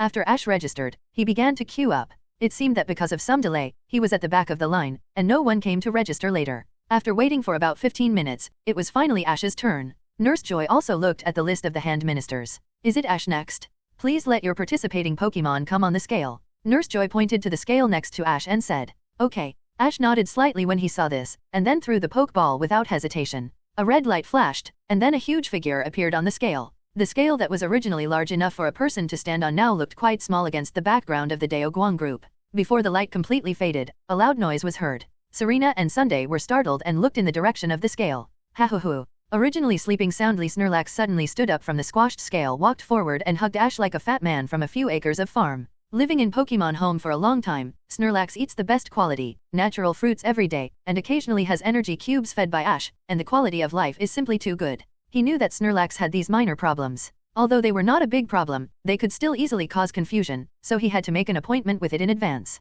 Really woke up? Snorlax's covet for food is really beyond imagination. Kirby? Seeing that Snorlax agreed, Ash also reluctantly reached out to comfort it. In that case, let Heracross participate instead. As for the delicious food as a reward, it will be his. Right. Ash looked at the poster and a light flashed in his eyes. So, never underestimate foodies. Ash smiled calmly at this. Snorlax Heracross, a foodie, can never refuse food. Captivate. Because in this kind of competition, although weight is very important, impetus does have a considerable advantage in this regard. Suddenly he saw the poster on the wall next to him. It was the poster of the sumo tournament. Okay, let's go to the venue first. But we have to make 3 rules. First of all, you are not allowed to fall asleep before the end of the game, and you are not allowed to run to the prize collection place to eat the prize before the end of the game. But sumo is not only about weight and strength, but also about skills and agility. In the eyes of many people, Snorlax is not flexible enough, so not many people use it. Ash deliberately raised his voice, then pretended to talk to Pikachu, and shook his head helplessly. Snorlax was holding his belly with both hands, breathing heavily, and seemed to be sleeping soundly. He stretched out his claws from time to time to scratch his belly. He didn't move and the scale exploded directly. The average weight of Snorlax is about 480 kilograms, but this is just normal development. But after all, they had never really measured the weight, and this was the first time they saw this situation. And Nurse Joy was obviously the first time to encounter this situation, CJDB, because so far, no one has used Snorlax to participate. If it were a better developed Snorlax, it would be easy to exceed 500 kilograms. Serena, Sunday, and Nurse Joy were all shocked. Although Serena and Sunday knew in advance that Ash was going to let Snorlax participate in the sumo competition, they also knew that Snorlax must be quite heavy. Alas, I was thinking that if I won the game, I could get a year's worth of Pokemon food. Since Snorlax is asleep, there is nothing I can do. Ash pinched his chin and thought after hearing the voice. He was considering whether to wake it up directly through psychic. Sorry about that. Ash said awkwardly. He thought a scale like this would be more stable, but he didn't expect. No, it's okay. We are not prepared. But I think this weight is beyond the requirements for participating in the competition. We should be able to participate in the competition. Without a scale, it is naturally impossible to measure, but looking at this weight, it should be far beyond the basic conditions for participating in the competition. As for the upper weight limit, there is no clear regulation in the competition, so Pokemon of any weight can participate. Thank you. After hearing what Nurse Joy said, Ash also responded. At this time, Snorlax didn't know that he had just arrived and did something that shocked everyone. He was still sleeping soundly. But, Snorlax didn't wake up to read. Although he can participate, looking at Snorlax's current appearance, it is obvious that he can't participate in the competition. They have encountered this before. Once Snorlax falls asleep, it is basically impossible to wake it up. Sunday saw this and said he learned it. Ash's trick actually worked. Snorlax, who was sleeping and couldn't be woken up just now, actually woke up at this time. Okay, let you participate this time. Bang! Kirby? The original 413 scale was no longer visible, and instead, 10 round bellies appeared in front of everyone. Yeah, it seems that the time for the game is almost up. Sunday couldn't help but speak. After hearing Ash's words, Snorlax nodded excitedly, lowered his head and hugged Ash again, rubbing his big face against Ash's cheek to express his excitement. Ash looked at the aggrieved Snorlax, motioned it to let go of him, and then stood in front of him and made a serious agreement with it. Serena and Sunday were both slightly stunned when they heard the words. When they were about to ask him if he really wanted to change Pokemon, suddenly, soon after, the group arrived at the venue of the competition. The venue was located near the Pokemon Center, so they arrived quickly. After stating their identities as participants, they were led by the staff to enter the venue directly. At this time, there were many contestants in the venue. They each brought their own Pokemon, and almost all of them were amazingly powerful. Ash brought Snorlax into the competition venue, and at this time, Mr. Zyazisuk just stepped onto the podium in front with Matt Wind in his hand. Dear contestants, welcome to this year's Pokemon Sumo Conference. Which Pokemon will win this year? Let's wait and see. The prize that the winner of this conference can get is this King's Token, and there is also a year's worth of delicious Pokemon food. Mr. Zyazisuk stood on the podium for the opening ceremony and displayed the prizes of this competition. The main reason for attracting contestants to participate is of course the prizes. In addition to the King's Token, the most important thing is that year's Pokemon food. You know, sumo is very performance consuming. Not to mention Pokemon, even human sumo wrestlers must consume a lot of heat every day. So to train Pokemon to go further on the road of sumo, it takes a lot of food. In the eyes of this type of trainer, the King's Token is often not as attractive as a pile of food. Listening to what Zyazisuk said, the scene soon became lively, and many people came to watch the game. Although sumo competitions are not mainstream, it seems to be quite popular in this city. Mr. Raiden. Arriving at the scene, the game has not started yet. Ash and others first found Raiden and started to reminisce. Raiden, who heard the voice, also turned around and looked at Ash and others. Please give me flowers. It released a very strong fighting spirit. Obviously, Raiden knew that the opponent was very strong. The opponent's trainer had already mentioned to Blastoise that Raiden's Feraligatr Gold was very difficult to deal with rival. Therefore, when he saw Feraligatr was also looking at it, his eyes unconsciously revealed his fighting spirit against Feraligatr. Hearing this, Ash also smiled and said, "Bang? Yes, it is obvious that it took a long time of training to cultivate such momentum." Ash glanced at the man's Pokemon, which was a Miltank, but he saw the problem at a glance. How could Miltank's face turn blue? The two favorite Pokemons for the championship of the two games were Tit for Tat, and Snorlax, who was standing by and watching the show, was honest and harmless. "It's you, Ash. Are you going to use Snorlax to compete?" Raiden looked at the figure behind Ash and asked. After all, Snorlax's size is hard not to attract attention. Yes. Ash nodded slightly after hearing the voice. The people on the scene had already sent out the Pokemon to play, so there was nothing to hide. Well, he seems to be a very talented guy. Raiden listened and looked at Snorlax again. Judging from his size alone, Snorlax is indeed a Pokemon that is very suitable for sumo. Thank you. Ash simply nodded in response. To be honest, he is also full of confidence in Snorlax. However, along the way, it feels that Mr. Raiden's Dolly Crocodile has a better chance of winning the championship. Serena also spoke at this time. Although she encountered many Pokemon along the way, they all looked powerful, but she still felt that Raiden's Feraligatr looked more powerful. As for Ash, Serena was confident that he was undoubtedly the king in the field of Pokémon battles, but after all, he had never participated in a sumo competition before, so she didn't have high expectations. Wu, a contestant who was about the same age as Raiden, standing next to a blast was. The first match was between a boy about the same age as Ash, and on the other side, there was a guy who was dressed like a sumo wrestler. Sendai couldn't help but praise it. This Blastoise's momentum is quite good. Even if it doesn't go the way of sumo competition, I believe it is all Yusong's very good fighting Pokemon. Ursaring, push it out. The boy ordered to take the initiative as soon as he came up, and Ursaring rushed forward with full momentum. The Blastoise was indeed well trained and quite alert. It seemed to feel that someone was watching it and turned its head immediately. Now, the game officially begins. What's the problem? Serena asked in confusion, and Sunday looked at him. At this time, the opponent also started to move. Waving his claws, he directly arm thrust towards the Moltank in front. That's not the case. I heard that Blastoises that use force are also very fishy. Ash, what's wrong? While watching the game, Serena asked unconsciously after hearing Ash's voice. Ash registered late, so his match was ranked later. I saw Moltank take a step forward, and then a burst of red light emanated from his face. Obviously, for both Feraligatr and Blastoise, even though Snorlax looked quite scary, it was just a larger guy to them. They had defeated many guys that were so big that they could only be astonishing. After a while, at the reminder of the staff, everyone left the venue, and the competition officially began. At this time, the referee officially announced the start of the game. The Pokemon used by the boy was Ursaring, which seemed to be quite good at interlocking Pokemon. Listening to Raiden's words, everyone followed his gaze and soon saw not far away. Both sides, please get ready. Ash glanced at the man, and then looked at the situation in the field. I'm afraid there will be problems with this game. Raiden responded after hearing the voice, and he was not careless. Although he was very confident in his own strength, he still maintained a serious attitude. I saw Ursaring's full-strength palm strike, and the moment he touched the opponent, his body was like a kite with a broken string, and was uncontrollably blown away by a force. 0. When he saw Ash and others, especially when he noticed that Feraligatr was also watching him, his eyes suddenly became stern. That Blastoise's momentum is really good.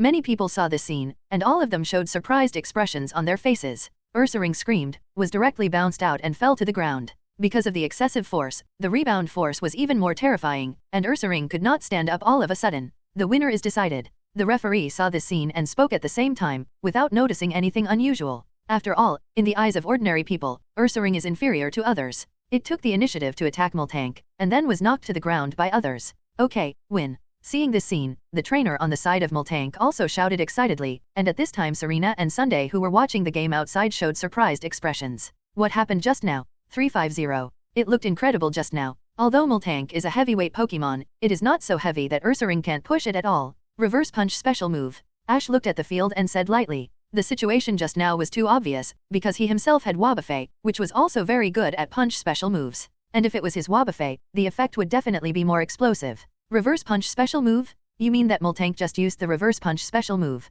Serena was surprised to hear this. Sunday also understood that after the reverse punch was released, the physical attack would be doubled and rebounded back. No wonder Ursaring was directly bounced out. Stupid, that's not Moltank, but Wobbuffet. Ash listened and responded at the same time. He saw at a glance that the Moltank on the field was obviously Wobbuffet in disguise. He originally thought that he had subdued after Wobbuffet. This plot would not have happened. Who would have thought that without Team Rocket, there would be others who would take advantage of Wobbuffet? I can only say that I am too small as a butterfly. Wobbuffet. Listening to Ash's words, Serena and Sunday looked at the Moltank in the field again. Indeed, they felt that Song Moltank looked strange from the beginning. And Ash also knew that Wobbuffet was hiding under the clothes of Moltank just now. After using the return punch attack, the light was suppressed by the clothes quite obviously, so the referee could hardly see it. So, those guys are? Hearing what Ash said, the two also looked at the Moltank trainer. That is an ordinary-looking boy, with October freckles on his face. This guy seems to be called Panjong. Then, the two girls looked at the player information on the competition notice board.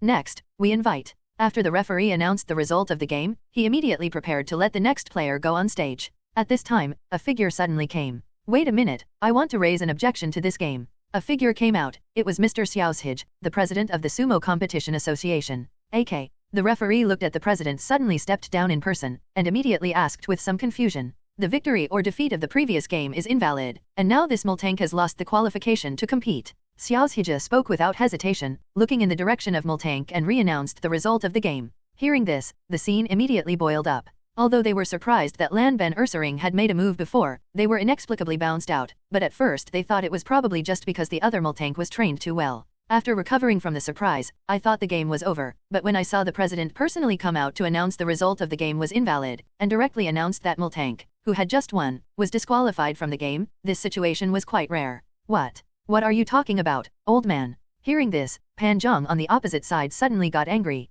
He was originally immersed in the joy of victory, but he never thought that this old man suddenly ran out to disrupt the situation. Shut up, this is the president of our sumo association, how dare you be so rude? The referee heard this and spoke very seriously. I don't care whether you are the president or not, since I have already won the game, why do you declare it invalid? Pan Zhang clenched his fists. He had already planned that a whole year of Pokemon food would be kept and sold, so that he would not have to worry about the lack of funds for the next trip. And the king's token, at present, he has no Pokemon that needs to use that thing, but it should be quite good to exchange it for money. You must make more money before the opening of the Johto Region conference to buy powerful dragon, psychic, ghost and other rare Pokemon with powerful attributes. The reason is simple. You cheated in the game just now. A gleam of light flashed in Zai's eyes. What?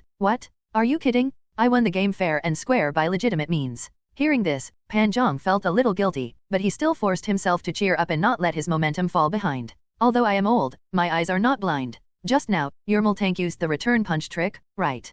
President Xia Zisuk was not angry, but directly pointed out Pan Jiang's foul. After all, there have been many contestants who have tried to cheat and coveted the championship prize money since the previous sumo tournaments, and Pan Zhang is not the first one.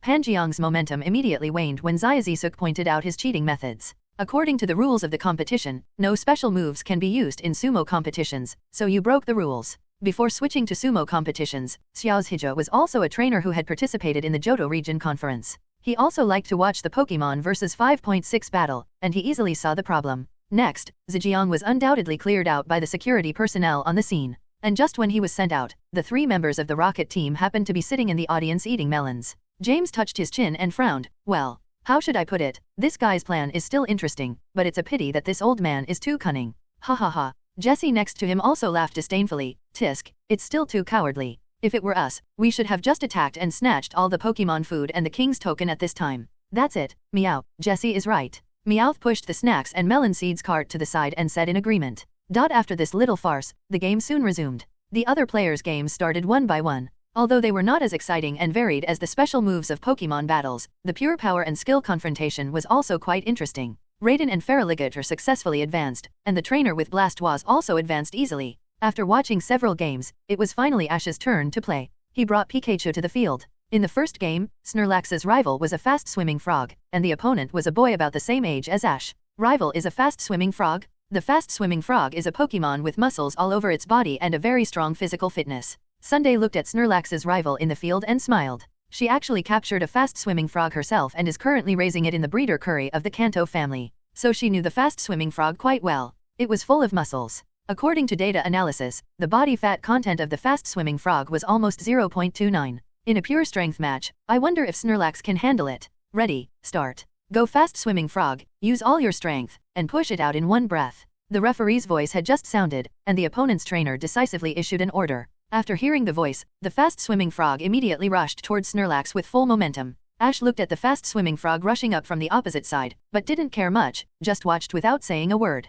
Soon, the fast-swimming frog rushed in front of Snorlax, and slapped the palm in the direction of Snorlax. Pa! With a crisp sound, the fast-swimming frog slapped Snorlax's belly with one palm, but at this time, Snorlax's belly was directly deflated like an air balloon. Doin'? The next moment, Snorlax still stood there motionless, his sunken belly seemed to be suddenly filled with water, and bounced back like a spring ball. The fast-swimming frog obviously did not expect that his body was directly bounced out without control, and the amazing force bounced the fast-swimming frog out. Bang! Soon, the fast-swimming frog fell directly to the ground, and everyone saw this scene and showed a surprised look. This scene is similar to the Rocket's back fist just now, but the difference is that Wobbuffet used a back fist, while Snorlax relied entirely on his own ability. First of all, the weight class of frog is not the same as Snorlax itself. Even if it has gained weight for sumo and reached the weight that meets the requirements for participating in the competition, the gap with Snorlax is still quite obvious. Another point is that although Snorlax is full of fat, its strength is also top-notch. In this case, frog does not have any advantage at all. If it only relies on skills and flexibility, it may have a little chance.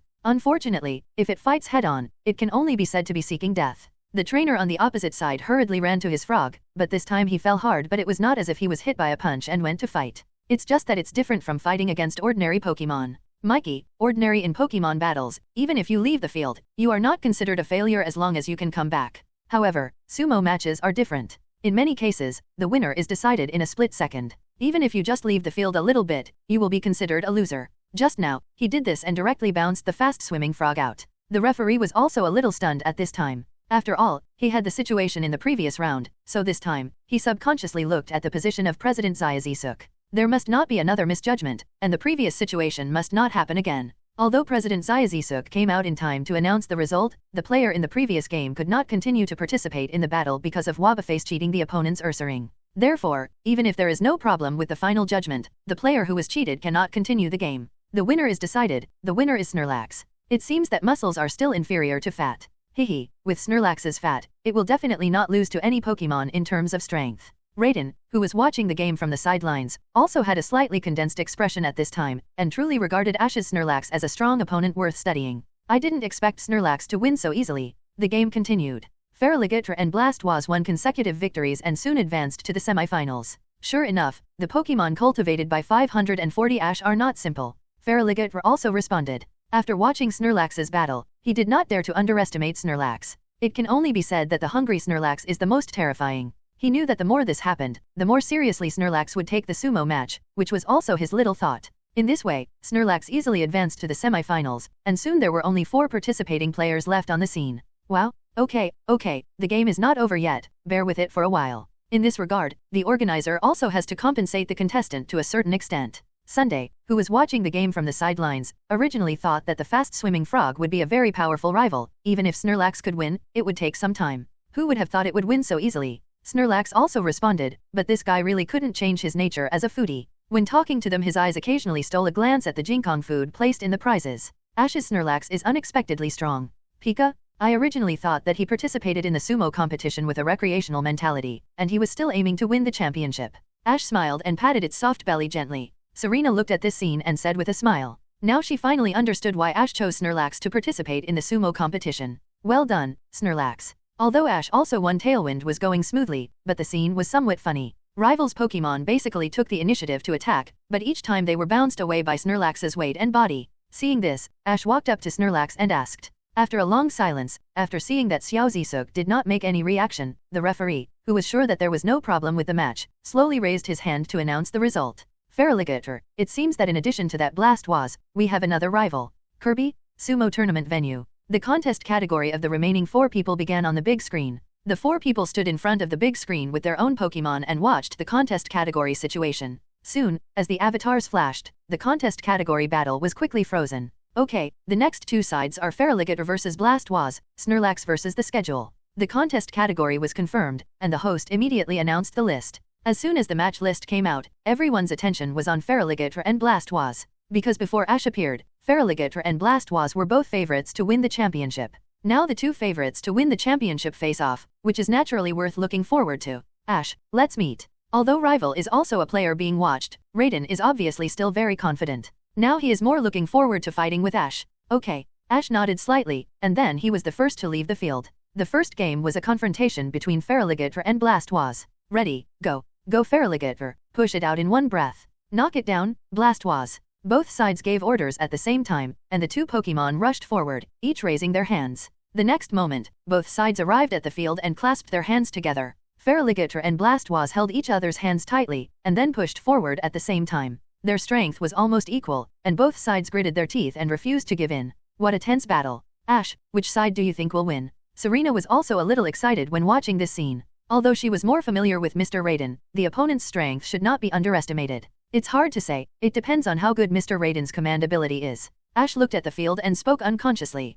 Feraligatr and Blastoise, the abilities of both sides should be similar, both are water-type starter Pokemon, and the growth level is not much different. Under the same strict training, it should not be easy to tell the winner for a while, so the most important thing is to look at the command level of the trainer. Feraligatr, throw it out, dot. Wow. At this time, the thunder and lightning in the field took the lead in giving orders. After hearing the sound, Feraligatr grabbed Blastoise's hands tightly with his arms and stepped back, then pulled Blastoise's body and threw it towards Erlen. Deny? At this time, Blastoise's body was thrown by Feraligatr, and his body was obviously out of control, but Blastoise's feet were still heavily stepped on the ground. The ground scraped off a strong dust, but when it was close to the edge of the field, Blastoise's body stopped steadily. Blastoise, use continuous push. At this time, Blastoise's trainer also spoke, and Blastoise took advantage of the gap when Feraligatr just finished exerting force, and his hands broke free from Feraligatr's hands. Deny. Blastoise roared, rushed towards Feraligatr, opened his palms and used a push like a storm. Feraligatr, get out of the way. Raiden spoke up when he saw this, and Feraligatr dodged quickly after hearing the sound, while Blastoise and Dolly Crocodile dodged by the side. Blastoise's body staggered slightly, but at this time, Blastoise quickly stabilized his body again. If it were an ordinary rival, with such a strong force, he might be rushed out of the field directly due to inertia after being dodged. But the Blastoise in front of him, although very large, his body movements are quite stable. That was close. Serena looked at the field and felt that the situation in front of her was quite thrilling. But now, Blastoise is facing away from Feraligatr. Sunday also spoke up at the same time. Blastoise is now facing away from Feraligatr. With Mr. Raiden's strength, it is impossible for him to miss such a good opportunity. Take advantage of this moment, Feraligatr, push it out for me. After hearing the sound, Feraligatr immediately rushed forward, raised his huge palm, and directly towards Blastoise was pushed out from behind. Bang! Feraligatr's huge palm directly hit the hard tortoise shell behind Blastoise, making a bang sound. You can hear how strong the palm strike of this weak crocodile is. Deny. Blastoise let out a low roar, and his body slid forward uncontrollably, and was about to go to the sideline, but when Blastoise was about to go out of the line, he managed to stabilize his body. It can be seen that the thick tortoise shell behind it can still bring it some advantages. Even if it is facing rival, it can still withstand most of the force. If it were any other rival, it would have been thrown out long ago after being pushed by Feraligatr. Huh? Did it hold on? Sunday said in surprise as he looked at this scene. Blastoise, use both arms arm thrust. Blastoise did not appear, and the opponent also seized the opportunity to counterattack. At a command, Blastoise suddenly turned around and continuously arm thrusted with both hands. The speed was so fast that it was even impossible to see Blastoise's palms clearly. Bang bang bang! Feraligatr did not have time to react and was directly hit by Blastoise's arm thrust. His body retreated uncontrollably due to the force. What a fast attack! Looking at the situation in front of her, Serena could not help but speak. Yeah, I didn't expect Blastoise's speed to be so fast. Sunday was also quite surprised. Ash stared at the field. With Blastoise's counterattack, Feraligatr was actually on the edge of the field. Oh no, he was forced into a desperate situation. Looking at this scene, Serena felt that Mr. Thunder seemed to be about to lose, and hurriedly shouted badly. Feraligatr, dodge and attack with your palms together. At this moment, Lady An suddenly spoke. Li Ma Zhao, Feraligatr, who was originally retreating, suddenly stabilized his body, and then at the moment when Blastoise's palm strike came, Feraligatr suddenly lowered his body, causing Blastoise's palm strike to miss, and a look of surprise appeared on his face. Wow! Feraligatr took advantage of the situation again, and the moment he stood up, his hand stretched out from under Blastoise, and then his palm slapped on both sides of Blastoise's cheeks, with amazing power directly slapped Blastoise's head and made it dizzy. While then Feraligatr roared again, exerted force with both arms, and took advantage of Blastoise's dizziness to grab Blastoise's head and throw it to the side. This time, Blastoise was thrown directly into the air, and his huge body was thrown out of the field. Because he was no longer standing on the ground, this time Blastoise couldn't rely on his center of gravity to stabilize his body like before. I declare that Feraligatr wins the match. The referee immediately announced the result of the match. The reversal happened in just a moment. It was so fast that it was unexpected. Amazing! Mr. Raiden and Feraligatr finally made it to the next round. Serena smiled as she watched this. She was more familiar with Mr. Raiden, so she hoped that Ash's rival in the final would be him, which would make the match more interesting. Okay, it's our turn. Ash looked at this scene and walked towards the match venue with Snorlax without saying anything. Ash, come on Snorlax. Serena and Sunday cheered Ash from behind. Ash turned his back to the two of them and waved his hand slightly. After the match of Raiden ended, Ash also appeared on the stage, and Rival also appeared with his Macamp.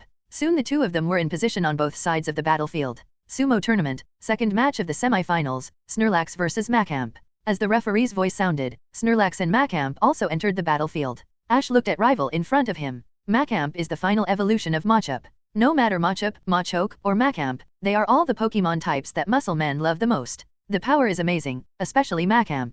It is called this name not only because it has 4 arms and looks weird, but more importantly, its power is really amazing. Ready, start. Macamp, be careful, use continuous push. Rival also knew that Ash's Snorlax was the biggest dark horse in this competition, so he quickly reminded him. Snorlax, block it for me. Seeing this, Ash gave a simple command. Snorlax responded after hearing the voice and stood in place with his legs slightly open. Pa pa pa. Macamp rushed forward, and his 4 arms simultaneously exerted amazing force to push directly towards Snorlax. Originally, it was a continuous and rapid push, but when his arms touched Snorlax's body, he found that his arms actually sank directly into Snorlax's flesh. For a moment, he couldn't pull his hands out, and they were stuck by Snorlax's fat. Because he used too much force, all 4 arms sank in, and his body kept getting closer to Snorlax. As his body got closer, Macamp's head hit Snorlax's belly directly, and his whole body seemed to hit a ball of mud. Bounce it out. Ash saw this and spoke decisively, and Snorlax took a deep breath and repeated the same trick, and his body instantly expanded rapidly like an air balloon. Doin'? The next moment, Snorlax's belly instantly became like jelly. As the belly bulged, all the power that Machamp had previously poured on it was instantly rebounded back, and the amazing power caused Machamp's feet to leave the ground at the same time. Bang! Machamp fell heavily on the ground, and his body had already fallen outside the field. The referee was slightly stunned when he saw this. Although the situation was not much different from the previous game, it was already the semi-finals after all, and Snorlax still won so easily. The winner is decided, Snorlax wins. However, the referee still announced the result of the game quickly, and just like that, the second game of the semi-finals ended so dramatically. The final duel was between Ash's Snorlax and Raiden's Feraligatr. Before the final, both of them got some time to rest and adjust. It was mainly Feraligatr. Actually, Ash's Snorlax didn't consume much energy from beginning to end, but in the battle with the water arrow turtle, Feraligatr still consumed a lot of energy. The match between Mr. Raiden and Ash will start soon. I can only say cheer for Ash. He has no experience in sumo wrestling and I don't know if he can win, Serena said with some worry as she looked at the field in front of her. Sunday nodded when she heard it. She naturally hoped that Ash would win, but this time it was not the battlefield he was good at, so everything was hard to say. Perhaps to keep the suspense, the rest time for the finals was given for half an hour, which was almost enough for the Pokémon to completely recover the contest condition. Of course, the recovery ability itself is also a part of the game. Being able to advance with less time and less consumption originally represents the strength of the contestants. Under the same rest time, if the Pokémon still cannot recover the contest condition, it is their own problem. Okay, this sumo tournament has finally come to an end, and the final match to decide the winner and confirm the champion of this sumo tournament is about to begin. Let's invite two outstanding players to the stage. As the host's voice sounded, Ash and Raiden soon appeared on stage with Snorlax and Feraligatr. The scene immediately rang out with warm cheers and shouts. Raiden is the favorite to win the championship, so his popularity is naturally needless to say. And Ash, as a dark horse, and Snorlax's outstanding performance along the way also attracted a lot of audience popularity. Soon the two came to their respective positions, and the Pokémon continued to walk forward and entered the circular venue. Ash, I have to say, you and your Snorlax both have the talent to become sumo wrestlers. Raiden looked at Ash in front of him and spoke sincerely, and it seemed that he still wanted to persuade Ash to continue on the path of sumo, because he also hoped to have a long-term rival like Ash. Thank you, but I know that my talent is not limited to sumo wrestling. Listening to Raiden's words, Ash probably understood his thoughts and spoke in the same way, implicitly rejecting Raiden's invitation. Really? Then let's have a match without regrets. Hearing Ash's words, Raiden also knew that Ash was not interested in this, so he stopped forcing him, but at least he wanted to have a good fight. Okay. Ash nodded decisively. Now, I declare the match officially open. Seeing this, the referee also announced the start of the match, and both sides looked serious. What's going on? Neither side took the initiative. Serena looked at this scene with some confusion. Ash didn't say anything. He had been waiting for rival to attack first, and then got himself out. But Mr. Raiden was the active party from the beginning, and almost always took the initiative to quickly eliminate rival and end the game. Mr. Raiden should have his own considerations. Listening to Serena's words, Sunday also spoke up. This would make it more difficult to deal with. If you just rush forward, it would be easier to deal with. This just shows that Raiden is also a person who can formulate different tactics according to rival. In the previous game, Snorlax was always in a passive position, but the amazing weight and strength made rival suffer a great loss. You can't deal with him like you did with the previous players. Raiden was quite clear in his mind. The previous games were all lessons learned. He couldn't let Feraligatr be like those teammates who were eliminated by Snorlax before. So this time he didn't choose to take the initiative, but waited for time to find flaws. Mr. Raiden won't attack? In that case, I'll be rude. Push it out, Snorlax. Ash saw that Raiden had no intention of attacking. It was obvious that he didn't dare to act rashly because he saw other rivals eliminated by Snorlax in front of him, fearing that he would repeat the same mistake. He secretly said that it was amazing, but the opponent was much weaker in momentum, so Ash didn't hesitate and directly issued an attack order to Snorlax. Kirby? Snorlax rushed forward instantly after hearing the words, raised his palm, and slapped Feraligatr directly. Get out of the way, big crocodile. Seeing that Snorlax attacked first, Raiden was not panicked at all. In terms of experience, Raiden and Feraligatr had the upper hand. Faced with such a situation, he was not panicked at all. While showing weakness to the enemy, he flexibly avoided Snorlax's fierce attack. Snorlax, calm down, don't get hit directly. Ash also hurriedly reminded him when he saw this. Snorlax almost couldn't stop due to inertia, but Ash called out to it in time, and Snorlax finally stabilized his body. Great, it stopped. In the audience, Serena breathed a sigh of relief when she saw this scene. She was just startled and was really afraid that Snorlax would just rush out like this. But if this happens, the opponent will be completely exposed to the back. Sunday was worried when he saw this. The same situation happened to Blastoise's shell in the previous game. It was only with Blastoise's shell that he resisted Feraligatr's power, and Mr. Dangdion was quite good at seizing various opportunities. Feraligatr, push Snorlax out now. As Sunday said, Raiden seized the opportunity and gave an order directly to Feraligatr. Wow! Feraligatr turned and rushed over, raised his hands, and rushed towards Snorlax's back, with a fierce momentum, and Snorlax looked like he couldn't even stand steadily at this time. Snorlax's body was swaying and even had one foot off the ground, but Feraligatr didn't hold back at all. This scene seemed to be all over for Snorlax. Snorlax, get out of the way. However, at this time, Ash's voice sounded at the same time. After hearing Ash's voice, Snorlax's originally swaying body suddenly moved, although only one foot was on the ground. But in an instant, listening to Ash's command, the foot on the ground was like an axis, twisting the body on one foot, and narrowly avoided the palm push attack of the 5 crocodiles when Feraligatr rushed up. After turning around swaying, the other foot also landed on the ground, and the body finally stabilized. In the eyes of others, it was a very thrilling situation, but Ash was not surprised at all. His Snorlax looked quite clumsy, but Ash knew very well that it was actually more flexible and agile than any Pokémon. And the seemingly staggering movement actually had a bit of the taste of returning to the original nature of drunken boxing. What? Raiden looked at this scene and was surprised. He had never seen a person who could dodge an attack while losing balance, and the action just now was indeed too fast.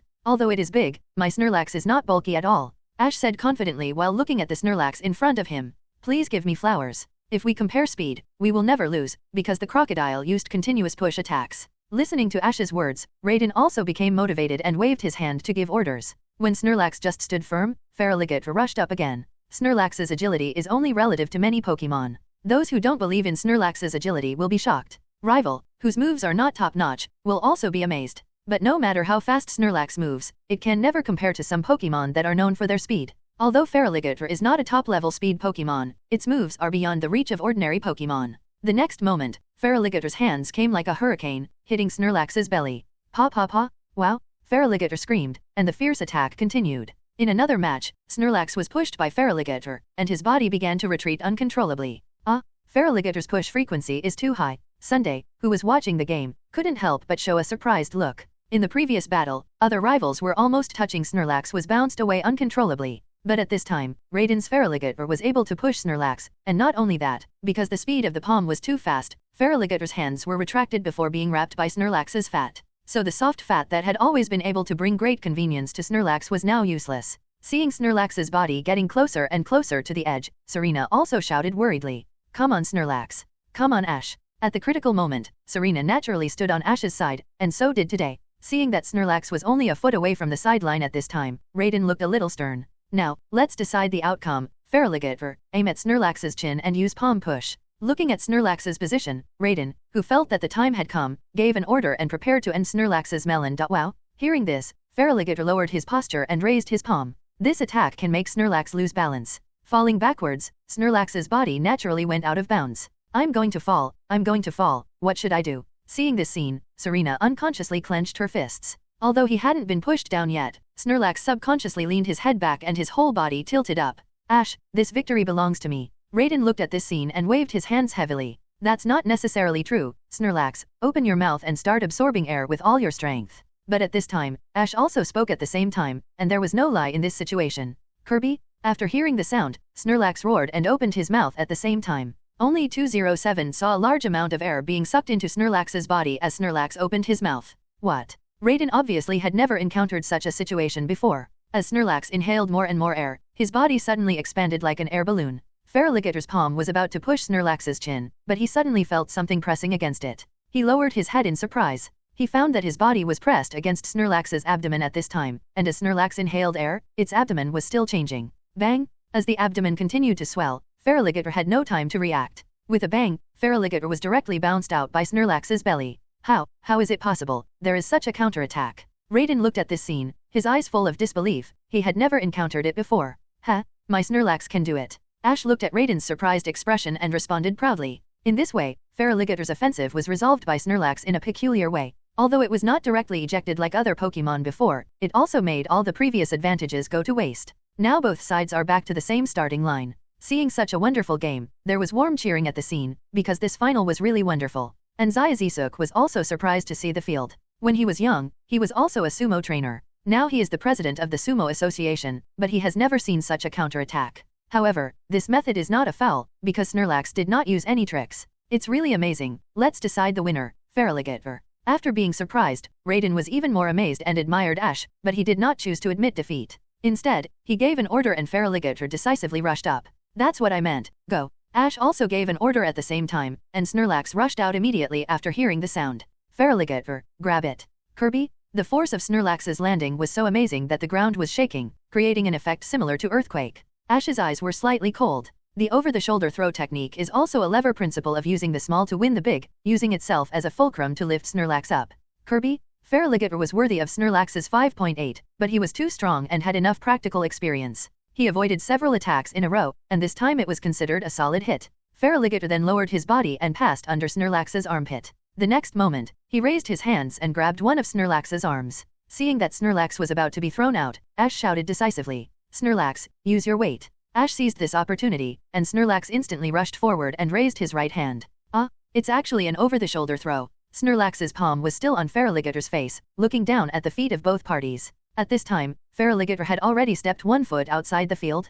At this moment, Feraligatr felt as if his face had hit the train, and his body retreated uncontrollably. In the eyes of everyone's surprise, although Feraligatr still kept his feet still, using his own body as a fulcrum, and the inertia of both parties sprinting, Tianli Cod actually directly carried Kirby on his back. Serena and Sunday also showed worried expressions when watching this scene. However, Raiden and Feraligatr were still more experienced. As he spoke, Feraligatr lowered his body decisively when approaching Snorlax, so that Snorlax's palm strike could not hit him. The referee watched this scene and quickly announced the result of this most exciting match in his long history of hosting sumo matches. Snorlax did not use any special moves, but this powerful force was not inferior to the powerful special moves such as Body Slam or Billion Shockwave, because it also contained some power from Feraligatr. At the command of Raiden, Feraligatr exerted force on his back and shoulders at the same time, and threw Snorlax directly into the air. Right now, Snorlax, use all your strength to use the palm push. At the moment of landing, Snorlax opened his arms and legs, and unloaded all the power of Feraligatr on his feet. Wow, boom, the winner is decided, Snorlax won, and the final champion is Ash. Accompanied by a powerful roar, Snorlax slapped out a palm and slapped Feraligatr directly in the face. This also affected Feraligatr on the opposite side a little, but Snorlax, who was incredibly heavy, was as steady as a rock. In the air, Snorlax shouted, and his round body curled up into a ball. It should have flown out in an arched arc, but under the power of Snorlax and his weight, Snorlax began to fall in a straight line. This was also the first time in this game that Snorlax used a palm push to hit rival in the true sense. The previous rivals were defeated before Snorlax could hit them. This method must be fast enough. Once rival reacts, it will not be successful. This method can allow people to lift things that are much heavier than they imagined. But under the power of Snorlax's palm, his body still slid backwards involuntarily. By the time everyone reacted, Snorlax and Feraligatr had stopped moving. Bang! Just like that, just throw Snorlax out. The squatting body suddenly stood up, and the shoulder pressed against Snorlax's armpit. With the explosive force of standing up, the shoulders and arms exerted all their strength at the same time. Even though Snorlax's weight is several times that of Feraligatr, it is still thrown out uncontrollably at this time. With a loud bang, Snorlax's heavy body hit the ground heavily, and the ground under his feet instantly cracked. And the whole ground shook with it, and even the audience in the audience could feel the violent shaking force, just like earthquake. It's amazing. He found the opportunity and won with one strike. Even Xiaohija was quite surprised.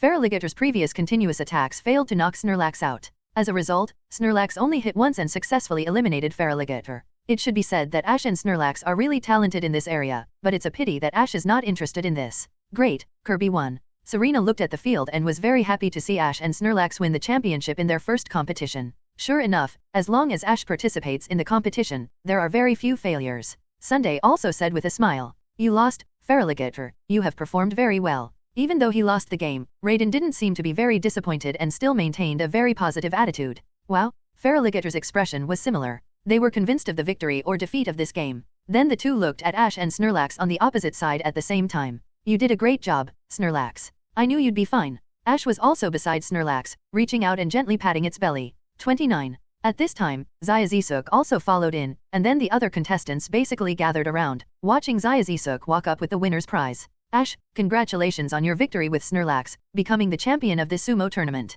This is the winner's prize, the Tian's token." "Thank you." Ash also accepted the prize he deserved. In addition, there is a whole year's worth of Pokemon food. After handing over the king's token, Xiaozisuk also looked to the other side. There was a mountain of food, and Nurse Joy was standing by. It was obvious that only the Pokemon Center could provide such a large amount of delicious Pokemon food.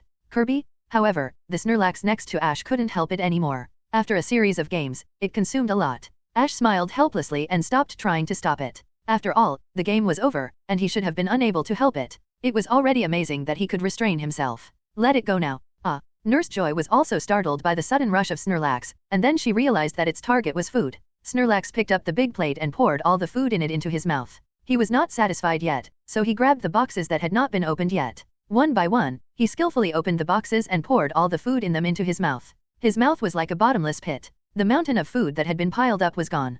Pokémon food was visibly decreasing rapidly until there was not a single one left. Just like that, a year's worth of food was eaten up by Snorlax in one meal. Everyone, including the audience, was looking at this scene in great surprise. This was truly a glutton-level existence. They were so surprised that it would be easier for Snorlax to win the glutton competition than the sumo competition. Ash and the other two were not surprised. Although it was a whole year's worth of food, this calculation method was based on the dietary intake of ordinary Pokémon, such as Feraligatr or water arrowfish. Under normal circumstances, it could indeed last for nearly a year, but for a Pokémon like Snorlax, it was nothing. Snorlax would eat 400 kilograms of food a day, although the amount here was more than 400 kilograms. But this did not mean that the limit of Snorlax was only 400 kilograms. In fact, they could eat much more. Although the food here was far more than 400 kilograms. But Snorlax could still eat it all. After eating, he could rely on rest to slowly digest it. After eating, as expected, Snorlax immediately started to play yawn, then fell to the ground and began to sleep. Sure enough, it's like this again. It looks like it hasn't had to eat for several days. This is a whole year's food for ordinary Pokémon. Although it may only be enough for Snorlax for a few days, it ate it all at once. The energy should be stored in its body, which should be enough for Snorlax to digest for a few days. Yes, and it started to sleep after eating. It shouldn't wake up in a short time. Serena also spoke helplessly. After Snorlax fell asleep after eating, it was almost impossible to wake him up easily. It seems that it makes sense to have such an outrageous power. Raiden couldn't help but sigh as he watched this scene. Like them practicing sumo, they also consume a lot of energy. Usually, their appetite is much larger than that of other people and Pokémon, but not so exaggerated. Just let it go. It worked hard this time. It's right to indulge occasionally. Ash looked at this scene and smiled knowingly. These were originally won by him, so he naturally let him eat whatever he wanted, just as if he was reducing the burden on the forest in the Pokémon home. To put it bluntly, even in the Pokémon home, Ash would choose to feed it energy cubes in most cases. Ash, congratulations, this game really gave me a lot of gains. At this time, Raiden also came over with Feraligatr and stretched out his hand to Ash. Me too, it's an honor to fight with you. 637. Well, I hope you can maintain this contest condition. I look forward to seeing your wonderful performance at the Silver Conference in the Johto region. Raiden knew that Ash was not interested in this. Although he lost a very powerful rival, he still sincerely wished Ash. After all, both parties are trainers working hard in different fields. I know, thank you. Ash responded, and just like that, Ash and the other two ended their trip in Lux Town. After winning the Sumo Championship, Ash left the venue and returned to the Pokémon Center. It was getting late today, so he decided to stay at the Pokémon Center. The next morning, they set off again and continued their journey to Asagi City. The travel life was the same as usual, and it was another full day's journey. When they arrived in the wild, because there was no city or Pokémon Center nearby, the three of them could only choose to camp in the wild. In front of the camp, the three of them set up the tent. Ash sat in front of Courtney and looked at the king's token in his hand. For now, this thing was of no use to him. As a special Pokémon evolution item, this thing can only evolve 2 specific Pokémon. He can only wait and see if there is no Slowpoke that suits his taste in the future. Compared to Bullfrog, he is more interested in Hippoking. It just so happens that Asagi City is a seaside city, so we can see if there is a suitable Slowpoke. Ash was thinking, while the Pokémons next to him were playing by themselves, and when he stood up to take back the king's token. Serena, help me get the plate. On the Sunday side, after the food machine prepared the food, she called out to Serena. Okay. After hearing the voice, Serena walked directly towards the Sunday direction. At this time, Serena's Pokémon, Sunday's Pokémon, and Pikachu were playing together, and did not notice Serena approaching. Quilava curled up and rolled up. Serena was not careful when she approached, and was hit on the calf by Cyndaquil, who rolled over. Serena was startled, and her body lost control, staggering to the side. Ash turned his head and saw that Serena's body was falling towards the fire. Be careful. Pika? Woohoo! The Pokémon were shocked when they saw this scene. Braixen and other Pokémon rushed over. Ash, who was sitting next to Courtney, suddenly burst into a strong psychic and caught Serena, who fell. Are you okay? No, it's okay. Ash stood up and held the frightened Serena. Sunday and Pokémon also surrounded him worriedly. Fortunately, Ash reacted quickly and nothing went wrong. Serena's Quilava also blamed herself for this. She kept apologizing to Serena. Okay, Quilava, it's not your fault. I wasn't careful either. After calming down, Serena also smiled and comforted Quilava. After resting for a night, the three continued to sell. After 2 days of high-intensity travel, the Johto region was waiting for the three. The most famous seaside city in Alliance is Shallow Onion City. After everyone got down the mountain, they soon saw a huge city. When they got closer, the air was already filled with the smell of the sea. We've finally arrived at Shallow Onion City. The cool sea breeze is so comfortable. Arriving at the seaside city, the two women were a little excited. The three of them entered the city and could see that Shallow Onion City was a fairly developed city. According to Ash's memory, the basic theory is that cities by the sea are basically quite developed and full of modern styles, which is completely different from the ancient style cities like Ekrotik City. Where are we going next? Sunday also asked at this time. It's still early, let's go directly to the gym. Ash glanced at the time. It was still early today, so he could challenge the gym. My name is Ash, from Pallet Town. I'm going to challenge the gym. Is this the Asagi gym? There is no one around. Serena looked around in confusion. Ash looked at the other person and raised his eyebrows. How could he not see that the little Stephanie in front of him was not Jasmine at all, but he was not wrong. And if you are an excellent genius trainer, even the Pokémon Alliance will give you a special exception. Such a title is a compliment from others, isn't it? In short, don't say it's a gym trainer. As long as you are evil enough, there is no problem even if you can become an elite or champion before the age of 10. The voice guided everyone, and Sunday and Serena turned their heads unconsciously to look around. Then, at the opposite end, a similar door opened, and a petite figure gradually appeared. Stephanie spoke confidently, making Sunday and Serena secretly think that Stephanie is too narcissistic. With this style, the Pokemon theme of this gym should be very powerful. There are 3 Pokemon used. Is there any problem? Is anyone here? I'm here to challenge the gym. Okay, let me see the location of the gym. Serena and Sunday looked at each other in surprise. Is the trainer of the Asagi City Gym so young? The walls and pillars here are all made by Orberg. Serena was very surprised when she looked at the interior design of the entire gym. Soon, the 3 of them walked and came across another door. Standing in front of the door, the voice came again. Listening to Ash's words, Serena took out the guide and flipped through it. She soon found the location of the gym. With Serena's guidance, they soon arrived at the gate of Asagi City. Everyone was not surprised. Every gym trainer has his own habits, and this is not a strange thing. It didn't feel like coming to a gym, it felt like coming to a cell for dangerous prisoners. They were afraid that they would run away, so they designed this solid cell. Ash walked up slowly and responded, and the other party soon came out. It was a Stephanie, who looked younger than the normal traveling trainer age. However, there is no clear rule that only trainers over the age of 10 can have Pokemon. Just like many trainer families, many children grow up with Pokemon partners. As the door was slowly opened, the other party's voice came, sounding like a young woman. Sunday looked at the style of the gym and spoke unconsciously. She had challenged gyms a lot when she was in Kanto. This gym was somewhat similar to the gym in the rock-type Nibi City. This style was mainly because they were worried that the Pokemon were too powerful and could easily cause damage to the gym. Okay, please come in. I'm Jasmine, the trainer of the Asagi gym, and I'm known as the Pretty Sailor Moon. Keep going forward. Welcome. The door opened, and the 3 of them walked in. It was also a dark room, but soon the room was illuminated by lights, and the whole room was illuminated. Seeing that Ash didn't seem to react, Stephanie coughed a little awkwardly, and then asked, "Who can you be to challenge the gym?" A girl's voice came, and the gate slowly opened. Ash asked symbolically standing in front of the door, and just as the voice fell, there was a movement from the gate. In front of them was a huge building full of industrial feeling. When they arrived outside the gym, there was no doorbell or anything like that at the gate, and there was no handle to open the door. However, although they were surprised, they didn't say much. After all, although the Pokemon Alliance stipulates that after the age of 10, you can go to the designated place to get Pokemon and start traveling. The 3 continued to walk in, only to see that the gym was pitch black, and the voice came again. Yes. Ash was happy and did not object. After Ash responded, Stephanie clapped her hands, and soon the ground began to vibrate, and then the ground opened, and a rock field rose from the central metal floor. This is our first Pokemon, leave it to you, Onyx. Stephanie threw the Pokeball, and soon with the flash of light, a huge figure appeared, a huge Onyx. Although it is not as good as Ash's, and even a little different from Zyogog's previous one, this Onyx looks quite strange. It glitters like crystal all over, as if it is squeezed glass that reflects light. Why is the body of this Onyx so shiny? Serena was a little confused. This Onyx is not very rare, but the luster of the surface is indeed very eye-catching. Well, no matter how you clean it, it is impossible to polish Onyx to such a luster. Ash nodded in agreement. It is rare for Stephanie to use Onyx, a Pokemon, but what is more surprising is Stephanie's excessive maintenance of Onyx. Just like Ash's giant Steelix, it is basically allowed to live in the Pokemon home without any maintenance.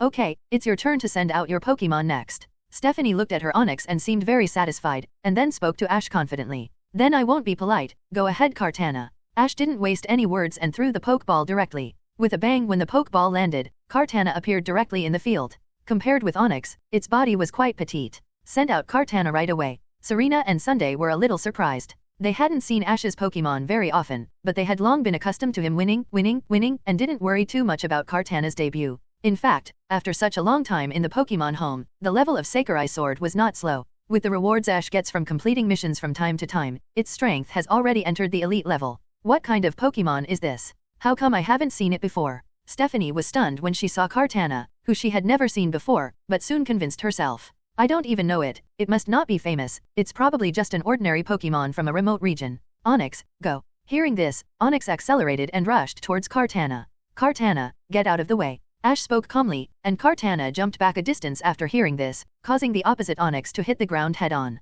Although the power was not small, it was still easily avoided by Kartana, and Ash didn't waste time watching this scene. Kartana, Razor Leaf. Here, Kartana waved her arms quickly, and the Razor Leaf shot out, and the leaves attacked in the direction of Onyx. Tisk, a small skill like Razor Leaf can't threaten my Onyx. Looking at the leaves flying, despite the attribute restrained, Stephanie was not afraid at all and felt quite confident. Is that so? Ash smiled. Whoosh, bang bang bang. The moment countless leaves hit Onyx, Onyx's originally smooth body immediately became bumpy sudai and made 10 painful screams in the sharp attack of the leaves. Wow, what? How could it be? Stephanie looked at the scene in disbelief. With Onyx's size, only Leaf Storm's high-powered skills could threaten it. Why is the power of Razor Leaf so terrible? Even if Kartana's level is very high, this power is really exaggerated? Looking at this scene, Serena and Sunday were very surprised. Although Ash's Pokémon have always been at a high level, the effect of Razor Leaf is too amazing. Especially in the comparison of Kartana and Onyx's size, this shocking feeling is more obvious. At this time, as the leaf attack gradually ended, Onyx's body gradually emerged, and at the same time, his body was full of scars. It's not as smooth as before. Serena looked at this scene and said unconsciously, "Do you still want to fight?" Ash asked the surprised Stephanie. What a joke. Although the power of Razor Leaf is not high, Kartana has an offensive power of up to 181 species strength. That is species strength that is scarier than many offensive legendary Pokémon. Of course I have to fight. I won't give up easily. Onyx, use Iron Tail. Listening to Ash's words, Stephanie retorted unyieldingly. Using Onyx to stand up again with difficulty, she immediately commanded it to launch another offensive. Onyx listened to Stephanie's voice, endured the burning on his body, and swung his tail towards Kartana. The end of the tail flashed with metallic luster, swung down from above, and chopped directly towards Kartana. Sacred Sword. Ash looked at this scene calmly and gave the order directly. After hearing the sound, Kartana's eyes flashed, and a burst of golden holy light suddenly appeared on his body, raised a pair of arm blades flashing with golden light. Bang! Boom! With a loud bang, an amazing force burst out, the ground under Kartana's feet suddenly collapsed, and Onyx's tail was stopped outside Kartana's arms blocked by the sword. Huh? Then Kartana made a loud noise. Onyx's tail was directly bounced out, and Onyx's body retreated slightly. At the same time, the tail bounced by the sacred sword flew towards it. Bang! The powerful tail rebounded, and Onyx himself couldn't react. The tail, which was still shining with silver luster, hit his head directly. Eyes hum. Being hit by his own tail, the effect of Iron Tail was quite significant. Steel skills are very effective for Onyx. With this attack, Onyx was hit by his own Iron Tail, and his huge body fell down directly, and his body hit the ground heavily. This heavy blow made Onyx unable to stand up directly, and fell unconscious on the field. Seeing this scene, Kartana, who was originally planning to use the sacred sword to make up the last knife, was directly stopped by Ash. Onyx, are you okay? Stephanie rushed into the field after seeing this scene. When Onyx fell just now, Stephanie ran to Onyx and touched the scars caused by Razor Leaf. Stop pretending, you are not Jasmine, right? Ash also walked into the field at this time and said to Stephanie in front of him. Serena and Sunday were also stunned after hearing Ash's words. Although they also felt that Stephanie's strength was not amazing enough to make Alliance make an exception to recruit her, they thought it was the opponent's tactic. What are you talking about? I am the gym trainer Jasmine. Stephanie was flustered after hearing Ash's words, but she still gritted her teeth and insisted not to admit it. How can a gym trainer knowingly break the law and apply water wax on Pokémon to cheat? Ash was merciless. Foresight, gym trainers, especially gym trainers in big cities like this, cannot be unaware of such superficial rules. In gym battles, Pokémon are allowed to carry items that meet the regulations, such as the light ball carried by Pikachu. However, apart from these items that meet the regulations, using other means is considered cheating, which is also the most basic knowledge and rules that gym trainers must follow. Listening to Ash's words, Stephanie was also stunned. She didn't expect Ash to be able to see it. What? Is this a layer of waterproof wax? Serena was even more surprised when she heard this and looked at Onyx. If the trainer is replaced with a trainer with all water-type Pokémon, then there will be no attribute advantage at all, right? I see, no wonder it looks so shiny. Sunday also understood that waterproof wax was used. How did she think of how to maintain rock-type Pokémon before? But this level is not realistic in her opinion.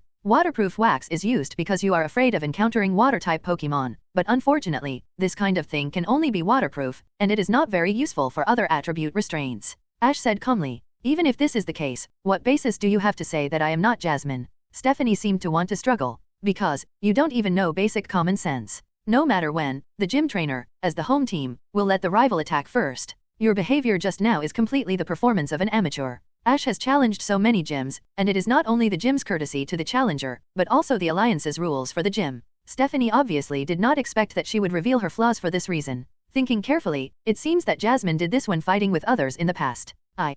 Stephanie seemed to want to refute him. Enough, let's stop the farce here. At this time, a stern voice came. When hearing the voice, Serena and Sunday were slightly stunned, but Stephanie's face became ugly. Sorry, everyone, the result of the transmission is not counted. Everyone looked in the direction where the voice came from, and saw a pure and beautiful girl standing in front of the gate on the side of the venue. The gate was opened at some point. Stephanie has long light brown hair and wears a white dress with a bow on her chest. She is slender and tall, and looks pure and weak, but her eyes are quite sharp and serious. At this time, a magnemite is hanging on her shoulder and against her neck, but it doesn't seem out of place at all, but just like the decorate she carries on her body. Who is she? Serena asked with some confusion. I didn't intend to take it seriously. Ash didn't care when he saw this, and responded calmly with his hands in front of his chest. He already knew that this Stephanie was not a gym trainer. Agreeing to fight her was just to lure out the real owner. What is going on? Serena was already a little confused. I'm sorry to bother you. This is our gym trainee, Xia. Let me introduce myself again. I'm Jasmine, the gym trainer of the shallow gym.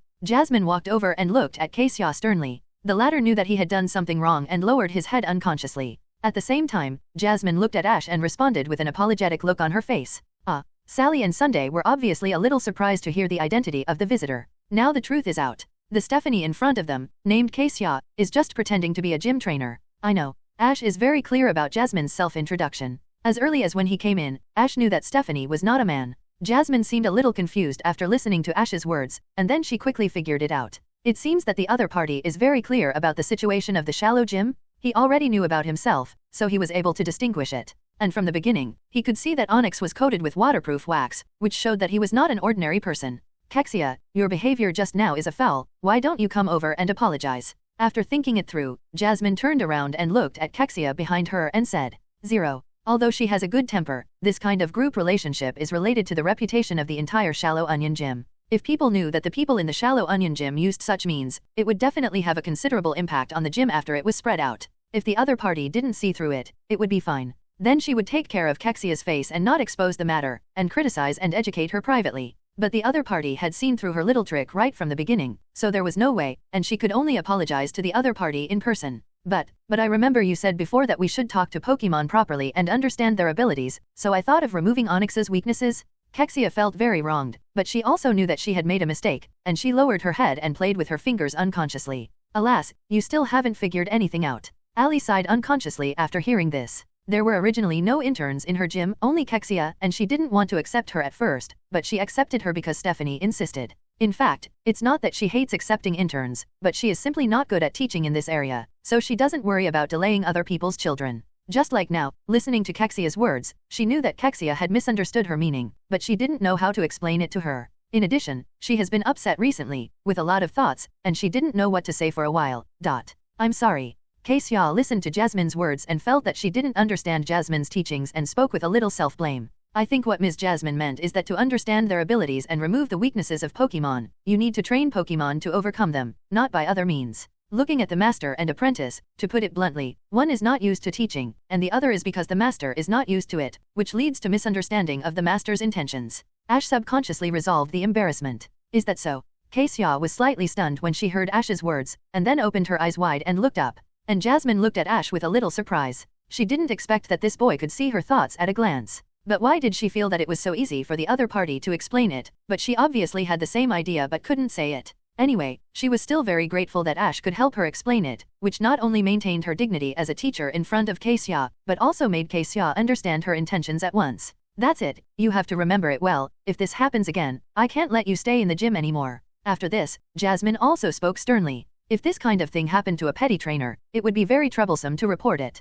Not only would the gym be punished, but the gym's reputation would also be damaged, and it might even face closure. She had to be cautious. Yes, I understand. Xia knew that she had misunderstood Jasmine's meaning, and lowered her head in shame. As long as Xia realizes that it is wrong to do this, it will be fine. Looking at this scene, Sunday also nodded repeatedly. Yes, it seems that the battle between Ash and Onyx was not in vain. Serena agreed with a smile. I'm sorry, our Xia has caused you trouble. Logically, I should have a gym battle with you right now. But I'm very sorry, my current contest conditions are really not suitable for gym battles, whether out of respect for my profession or for rival. He apologized again. Although it was the people in the gym who made the mistake, as a gym trainer, he still had to bear the main responsibility. At the same time, Jasmine said that she couldn't fight, which might be why Xia pretended to be her, probably to help Jasmine share some of the burden, which was a true good intention with bad results. Excuse me, what happened? Serena and Shende also followed up. Shende, needless to say, was very happy to see the mutual understanding between the master and the apprentice. Serena also asked from the side. It's like this, because my Guanger has been sick recently, and has not been in good health, I have to take care of it now. Boom boom, Guanger? Shende and Serena immediately cast curious eyes at Jasmine after hearing this. Could it be that this big sister already has a child? Isn't this a little too early? Guanger is. At this time, Ash asked the two girls' thoughts. Beep beep beep.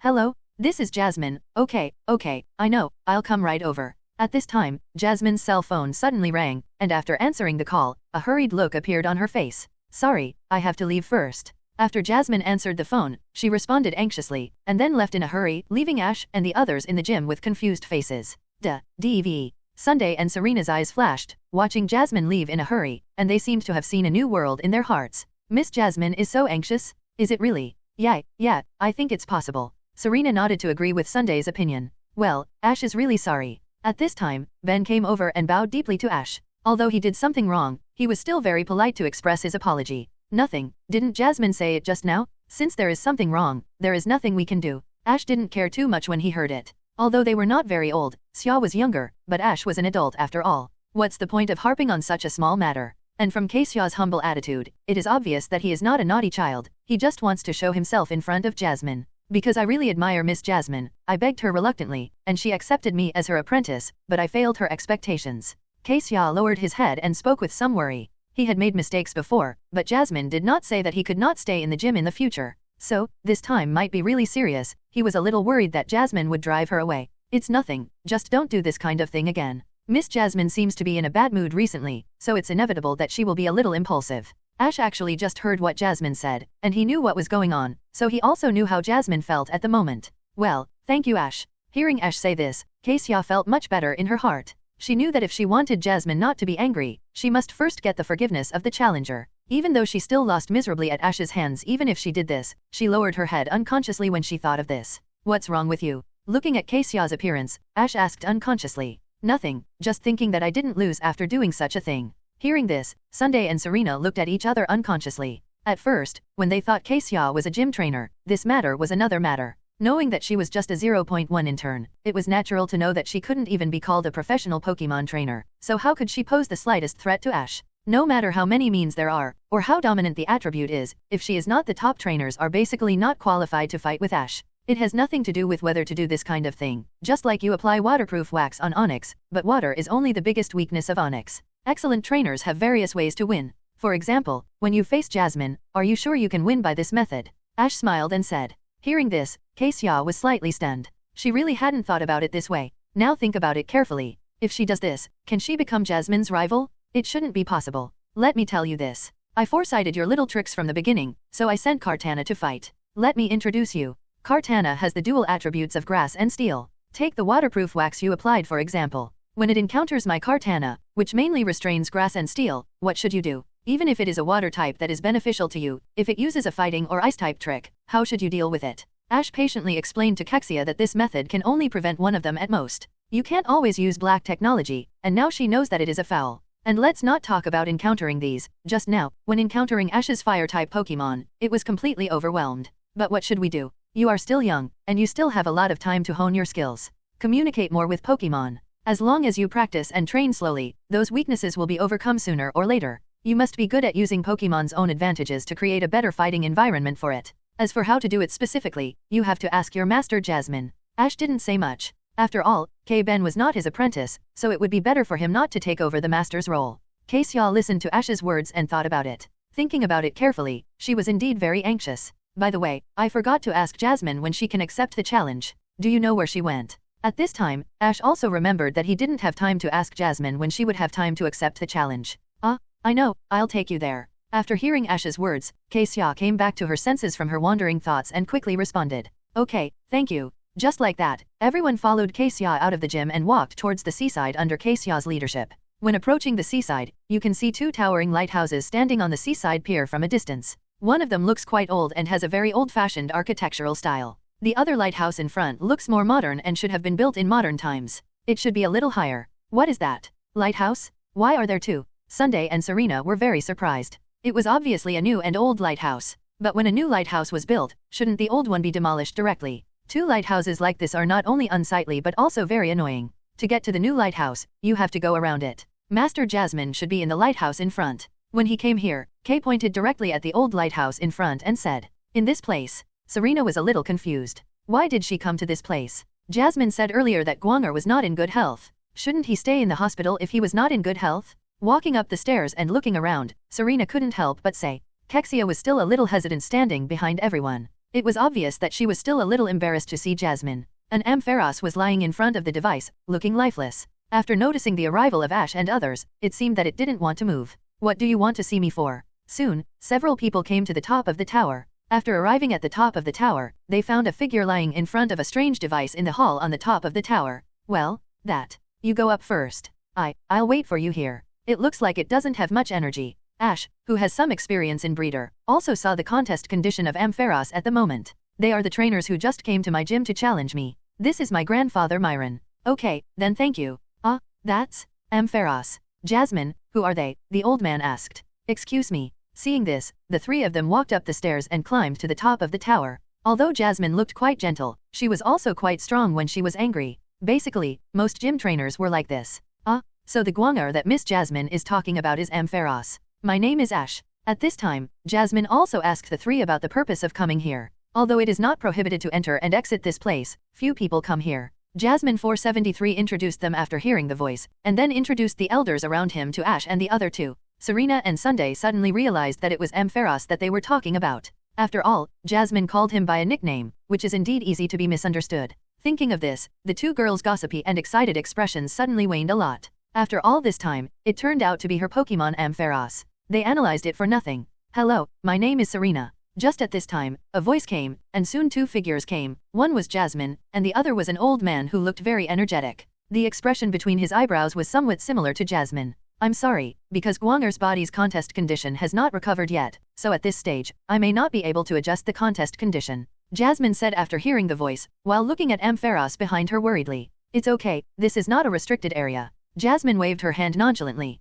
"My name is Sunday." The three also gave their names and greeted them. "Well, it looks like someone often takes care of this place. I would like to ask, when can I have time to accept the challenge?" Ash directly explained the purpose of his visit. "Sorry, I broke in without permission." Looking at the two people, Ash also spoke quickly. But no one responded in the lighthouse, and no one was seen after entering. Ash and the other two did not force it. They responded and then the three of them entered the lighthouse. After entering the lighthouse, Ash shouted, It's you? Although it's a bit shabby outside, it looks quite neat inside. Why is there an Ampharos here?" Serena looked at this Ampharos and asked in confusion. "So that's how it is. Hello." Myron also greeted the three after hearing the words. "Let me explain this to you. In fact, a long time ago, when there was no electricity supply here, this device and the light released by Ampharos' tail were used as the light source of the lighthouse to illuminate the navigation of ships at sea. So, although a new lighthouse has been built, this glitter lighthouse is still preserved as a symbol of praying for safety. And Ampharos is also regarded as a symbol of this lighthouse and the city." Myron looked in the direction of Ampharos and spoke at the same time, which explained why there were two lighthouses here.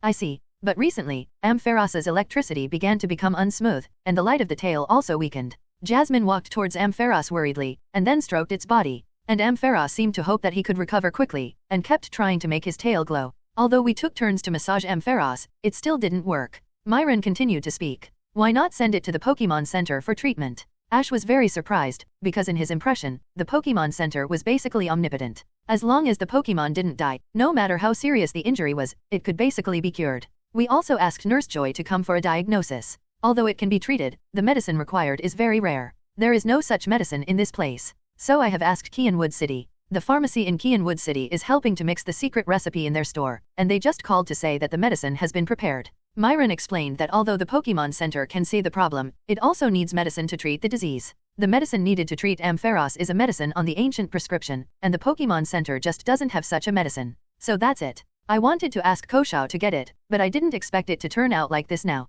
Jasmine also turned around at this time and said helplessly, "It seems that we can't have a gym battle in a short time, right?" How about this, I'll get the medicine for you. Ash listened and thought for a moment. Taguchi responded. Really? But wouldn't that be too much trouble for you? Listening to Ash's words, Jasmine was a little excited, but she thought that the other party came to challenge the gym. Not only did she not accept it, but she also had to trouble them? Nothing. Originally, after the challenge of the gym in Asagi City was over, it was planned to go to the Kianwood City gym. If possible, I will challenge the Kianwood gym first and bring the medicine back by the way. Okay. Both gyms have to be fought, because the two gyms are very close, so they were originally going to go. That doesn't matter. Nurse Joy said that Guanger should not be in any danger in the short term. After hearing Ash's words, Jasmine also responded. Okay, then we'll set off to Kianwood City. After getting Jasmine's response, Ash also responded at the same time. Then I'll leave it to you. Jasmine was naturally very happy to hear that Ash was willing to help. Then I'll write you a letter, and you can just show them the letter when you get to the pharmacy over there. She also spoke at the same time. Okay. Bang, boom, ah. At this moment, a roar suddenly sounded, and the ceiling above the lighthouse suddenly collapsed, and a rocket-like shell fell from above. Serena and Jasmine, Sunday, screamed at the same time. Be careful. Ash signaled, and then led everyone back away. What's going on here? Myron looked at the scene in front of him and spoke subconsciously. Hehe, since you asked sincerely, then we will be merciful and tell you. Before seeing anyone, a long-lost familiar voice came. Everyone listened to the voice and subconsciously looked up in the direction of the roof. Team Rocket. The damaged roof, the familiar hot air balloon floating in the air, Ash subconsciously frowned slightly. He didn't even notice the approach of these three guys. Although the Rockets had a way to suppress his psychic and wave power before, he could immediately find it as long as he felt something strange. However, this time, he didn't feel the disharmony from the Rockets trio as he did with Thunder King, but neither wave nor psychic could sense their approach. Could it be that the Rockets have developed some high-tech again? Just when Ash was thinking about whether to capture these three guys and torture them. On the hot air balloon, Jessie showed a purple six-pointed star pendant from her clothes and smiled proudly. Ha ha ha, little brat, you didn't expect it was us. This is sent from the headquarters, a shielding device specifically for your perception ability. You can't find us with your abilities in the future. What? Hearing this, Serena and Sunday were both shocked, and then looked at Ash. Ash nodded, and then looked at the people in the air. So, you don't think this can have any impact on us? Humph, hard mouth? Then let me show you our latest smoke missiles. Meowth looked at this scene, sneered, and then took out a remote control and pressed the button on it, promised to. The people below looked a little depressed when they heard this. Bang! However, the next moment, the rocket that had just fallen suddenly started firing, and a figure came out from it. Serena looked at this scene and clenched her fists and said angrily, "Isn't this wheezing? Or because there will be something new? A good idea is never old." Team Rocket retorted, and then gave an order to Wheezing. "Go ahead, Wheezing." After hearing the sound, Wheezing immediately spewed out a large amount of smoke, and the entire top of the tower was instantly filled with thick black smoke. Everyone suddenly felt a pungent smell. Dion Dion? Immediately afterwards, a panicked voice came, and everyone was stunned after hearing the sound. They turned around and looked over, only to see a huge mechanical arm coming and directly grabbing Dion, who was lying on the ground. "Ah, Guanger," Jasmine shouted worriedly. The next moment, Ampharos was dragged into the air uncontrollably, and quickly retracted with the mechanical arm. When he reached the bottom of the hot air balloon, he was directly locked in the huge iron cage under the hot air balloon. Great, Ampharos is in hand. Seeing this scene, Team Rocket spoke excitedly. Well, this is a successful tactic. It's time to retreat next, meow. They were still a little afraid of Ash, but as long as they didn't have a direct conflict with Ash, they were not worried. Capturing Ampharos was a success. Okay, let's retreat. Jessie also spoke at the same time, and soon Wheezing also flew into the air and left with the hot air balloon. Wait a minute, leave Guanger behind. Jasmine shouted worriedly. Pikachu? Pikachu looked at Sky, and an electric current appeared on his face unconsciously. Seeing this, Ash quickly spoke to Pikachu. Wait a minute, Pikachu, there will be accidental injuries. Ash stopped Pikachu. If he used electric attacks at this angle, Ampharos would definitely be hit. It would be fine if it was Ampharos at ordinary times. After all, it was seriously ill now, and its resistance was greatly reduced. Ash did not dare to attack easily. Chase. Myron also spoke at this time, and everyone nodded, and then ran quickly towards the bottom of the tower. Huh? What happened? At this time, Xia, who was waiting at the bottom of the tower, also noticed the movement on the top of the tower. When she raised her head, she instantly found that smoke was constantly coming out of the lighthouse. She was surprised to see an air balloon flying over the top of the tower. Is that Guanger? Xia looked at the figure in the cage and recognized it at a glance. Although it was not clear what happened, this situation was obviously too abnormal, so she ran towards the direction of the air balloon. At this time, Ampharos in the cage was not only weak, but also quite at a loss. That's Xia. Just when I was getting anxious, I saw a figure running towards me. Come out, Onyx. Xia threw a pokeball while running forward. Onyx quickly rushed out and lowered his head. Xia quickly jumped on Onyx's head. Onyx twisted his huge body and chased forward. Team Rocket planned to retreat from the sea, so that they would not have to worry about the pursuers following. What's wrong with that little girl? Is she trying to stop us? At this time, Jessie also noticed Kei Zhen catching up, narrowed her eyes and said disdainfully, Meowth, speed up. James also spoke at the same time. Got it, meow. Meowth immediately increased the speed of the hot air balloon. But Ben noticed that the other party was speeding up, and he was anxious but more determined. Guang Er is Miss Jasmine's most important partner. We must not let them take him away. Onyx, please. Kei Xia looked at this scene and said unyieldingly. Onyx responded and sped up, not being left behind by Team Rocket's hot air balloon. Very good, Onyx, just keep up. Kexia watched this scene and continued to cheer Onyx up. It's really annoying. Arbok uses Poison Barb to attack. Jessie looked at Kexia who was chasing her relentlessly and spoke angrily, then threw out the Pokeball directly. Arbok appeared beside her, and then released Poison Barb to attack Kexia. Onyx, be careful. Kexia's face changed when she saw this, and she quickly reminded him. Ding ding. Onyx used his body to block the Poison Barb that attacked Kexia, and these Poison Barbs hit Onyx and did not cause any damage at all. However, although he blocked the Poison Barb's attack, his speed was slightly slowed down, and he was pulled away by the hot air balloon. Thank you, Onyx, hurry up and catch up. Kexia spoke to Onyx gratefully, and then continued to look forward to signal. Seeing this, Onyx continued to rush forward and soon arrived at the dock, with the sea in front of him. Feeling Kexia's eagerness, Onyx planned to dive in directly. Wait a minute, Onyx, you don't have a waterproof coating on your body now. Kexia looked at this scene and hurriedly called for a stop. Arriving at the beach, Onyx heard Kexia's voice, and then she realized that she couldn't go into the sea without waterproof wax on her body. Onyx stopped, and Kexia became more and more anxious as she watched the air balloon gradually go away. Can I just watch Guanger being taken away? Weaknesses can be overcome sooner or later, and we must be good at using the advantages of Pokemon. At this time, she couldn't help but think of what Ash had said to her not long ago, and looked at the cage hanging below the air balloon. The cage was relatively low and close to her, and then Kexia turned her head to look at Onyx's body and quickly jumped off the snake. Onyx, use all your strength, grab the cage with your tail. Moo. Onyx let out a dull roar, then suddenly twisted his body, then bit the guardrail at the end of the pier and threw his long tail directly out. In the air balloon before balloon completely left the dock, it closed the distance and directly wrapped its tail around one of the steel bars on the cage. Got it. Kexia shouted in surprise. Roar? That's it, Onyx, can you try to pull them over? Kexia continued to speak as she watched the scene. Onyx began to exert force after hearing the sound, but at this time, Meowth was also increasing the power of hot air balloon, and Onyx's action itself was quite strenuous. It was difficult to exert all the power. In this case, the mobility was really limited, especially when hot air balloon increased its horsepower. It could only ensure that hot air balloon had no way to escape, but there was no way to pull it back. Damn stinky girl. Although she was not pulled down for the time being, Jessie was still quite annoyed that she was suddenly blocked from escaping. Arbok uses Poison Barb. But this time, Kexia finally had no one to protect her, and Jessie directly commanded Arbok to attack her. Hopefully, this would force Onyx to return for help. Seeing this scene, Ben was startled. Onyx was very anxious, but there was nothing he could do. In panic, Kexia subconsciously raised his hand to resist Poison Barb's attack. Be careful. At this moment, Ash's voice sounded, and the Poison Barbs that attacked from the air were blocked by a blue energy. Ash exuded a strong confusion that blocked all Poison Barbs. Kexia slowly opened his eyes after hearing the movement, and was relieved to see that the crisis was resolved. At the same time, a voice came from behind. Kexia. Jasmine's worried voice came, and Ash and the other two stood aside. Master Jasmine, Ash, Serena, Sunday. Kexia, take Onyx back.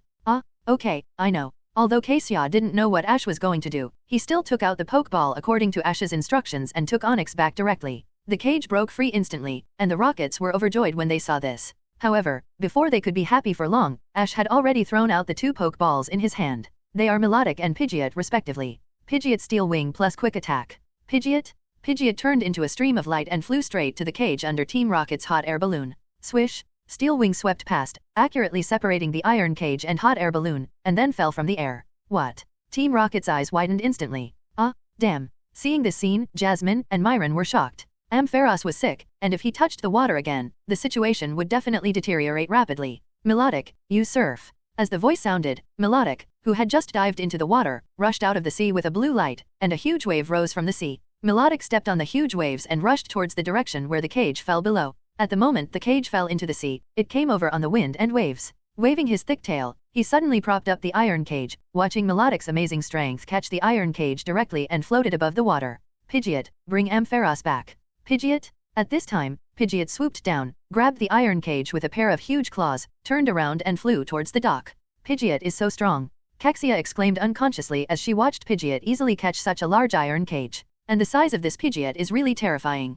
Pikachu use Electro Ball. After watching Pidgeot bring the iron cage back, Ash stopped wasting time and gave an order to Pikachu beside him. Pikachu, chew. Pikachu couldn't hold back any longer. Following Ash's order, he excitedly jumped into the air, and a strong current instantly emerged from the end of his tail. Soon, the energy ball formed by lightning was thrown out and flew directly into the sky.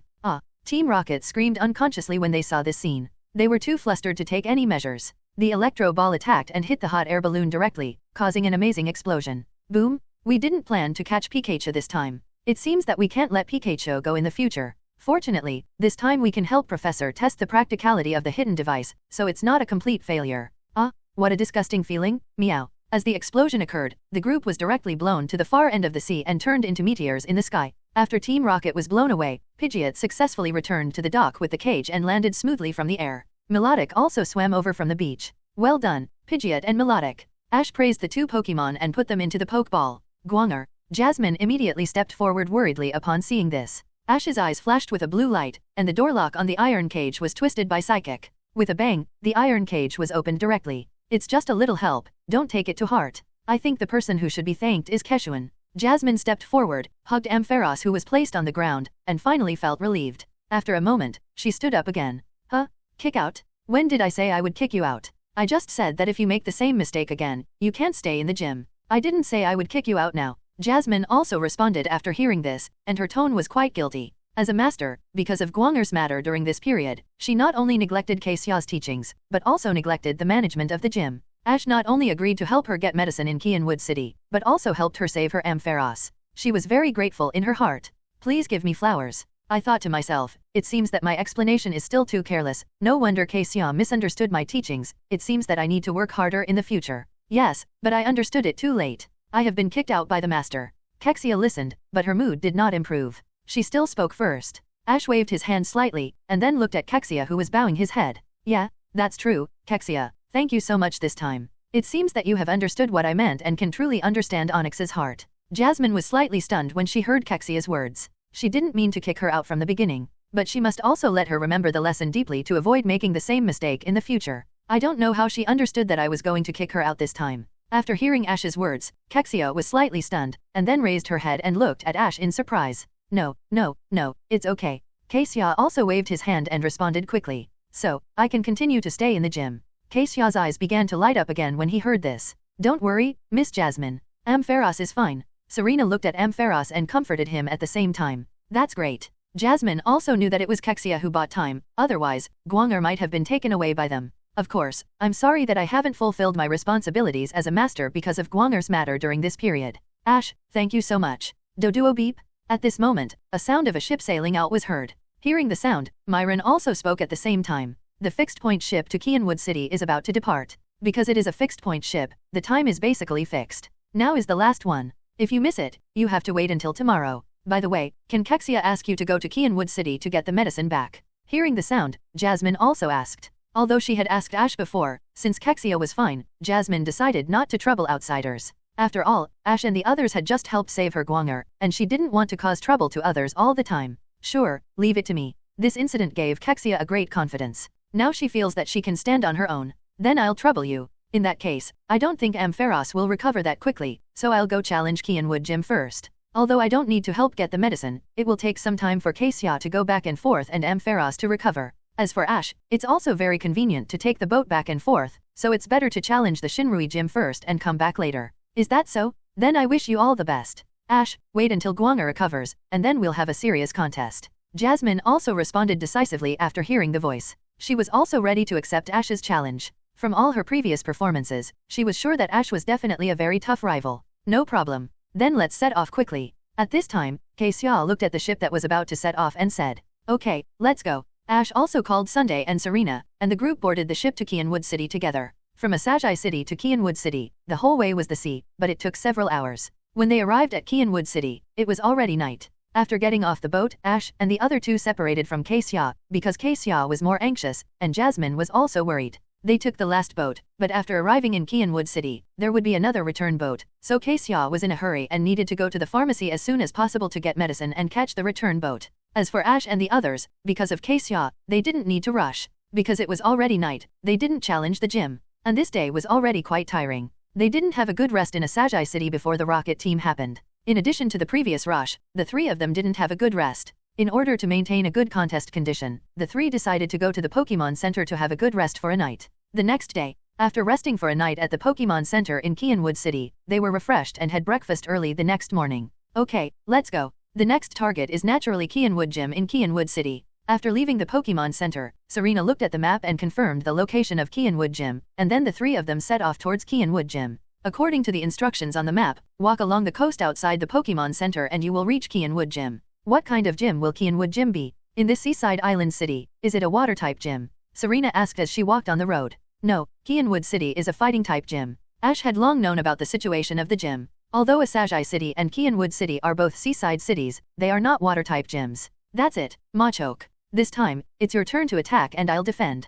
On the way to Qianwood Gym, I suddenly heard a noise. It was still very early, and the sound came from the direction of the beach. The three of them turned their heads subconsciously and looked towards the beach, only to see a middle-aged man with a bloated figure, bare upper body and a thin beard standing on the beach. His figure looked a little bloated, but he was not the kind of fat all over his body. Although there was no obvious muscle outline, his body looked very solid. This was probably the legendary 99's return to one, a whole piece of muscle. At this time, opposite him was a Machoke. In comparison, the muscle lines on this Machoke were clear, as if they were carved out. Hey? Hearing the man's words, Machoke responded, and then rushed directly towards the middle-aged man, punching and kicking the man. Seeing this scene, Serena and Sunday were shocked, but they saw that the man faced Machoke's rapid attack and actually defended it all perfectly. At the same time, he defended and dodged flexibly, looking very comfortable. What's wrong, Machoke? Is that all? While dealing with Machoke's attack, the man also used words to stimulate Machoke. After hearing the man's words, Machoke's movements instantly became more fierce, and the man's parry began to become difficult. Hey? Soon, Machoke seized a very good opportunity and chopped the man's chest with a knife. The man groaned and retreated. Very good, the timing of this knife is good, then the next is the hell rollout, come on. The man just stabilized his body and continued to speak to Machoke. Hey? Machoke did not hesitate at all, and rushed directly to the man, then supported himself with his hands and turned around with his hands. 5.8 The next moment, Machoke vice gripped the man's neck with his feet, and hugged the man's ankles with both hands, and rolled out with the man directly. The two sides seemed to have turned into a wheel and rolled out on the beach. The continuous and rapid rollout soon made it impossible to see the faces of both parties clearly. When the speed reached the limit, a figure flew out from the wheel. It was the man. Bang! Aha! The man was thrown several meters away. Fortunately, there was soft sand below, but he still fell hard.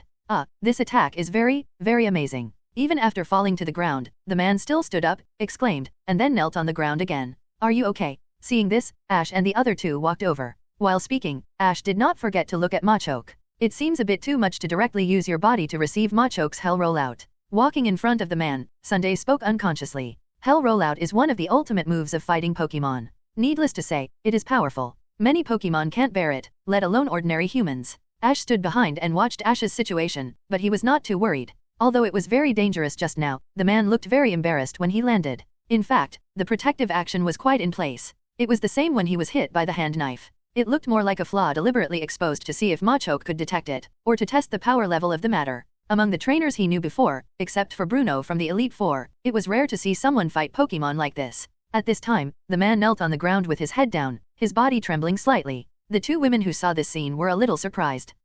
Are you okay? Serena asked tentatively, a little worried that the uncle might have had some problems after falling. I'm touched. I'm so touched that I'm about to cry. Machoke's hell rollout is so beautiful. Swoosh. The man suddenly stood up, tears streaming down his face, which scared Serena, and she wondered if the uncle had broken his brain. Hey? Machoke on the other side also cried like him, and then one of them must have cried bitterly like this.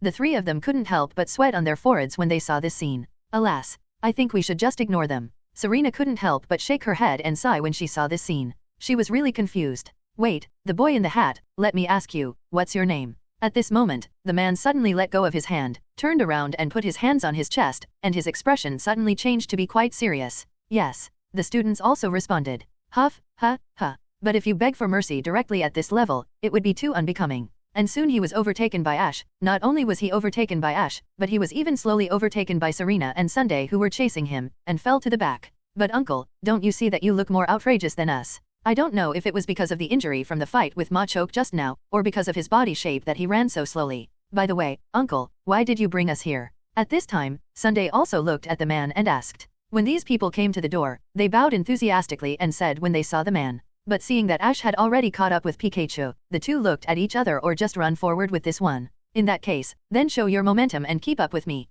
Follow them first. Ash didn't say much and followed them directly. It was too easy to test his ability in this area. Well, did you train well? The man suddenly became very majestic and asked. Wait a minute Ash. Serena and Sunday both felt very puzzled. Why did they suddenly start jogging? 907 Serena couldn't help complaining after hearing this. She thought he was a king, but she didn't expect the result. Welcome to my gym. I am the gym trainer of Kianwood Gym, Chuck from Fighting Pokemon Life. At this time, the man also followed, and he was running at the end and was panting. I'm so tired. Why did you have to run here? Teacher, what's going on? Sally and Sunday both felt that it was a bit strange. Running all the way, Ash's speed did not decrease at all, but Machoke in front of him still maintained his speed, but the man's speed suddenly slowed down. Everyone turned their heads and suddenly saw several figures running out of the gym. They were all young people of the same age as Ash and others, and some Pokemon were fighting type.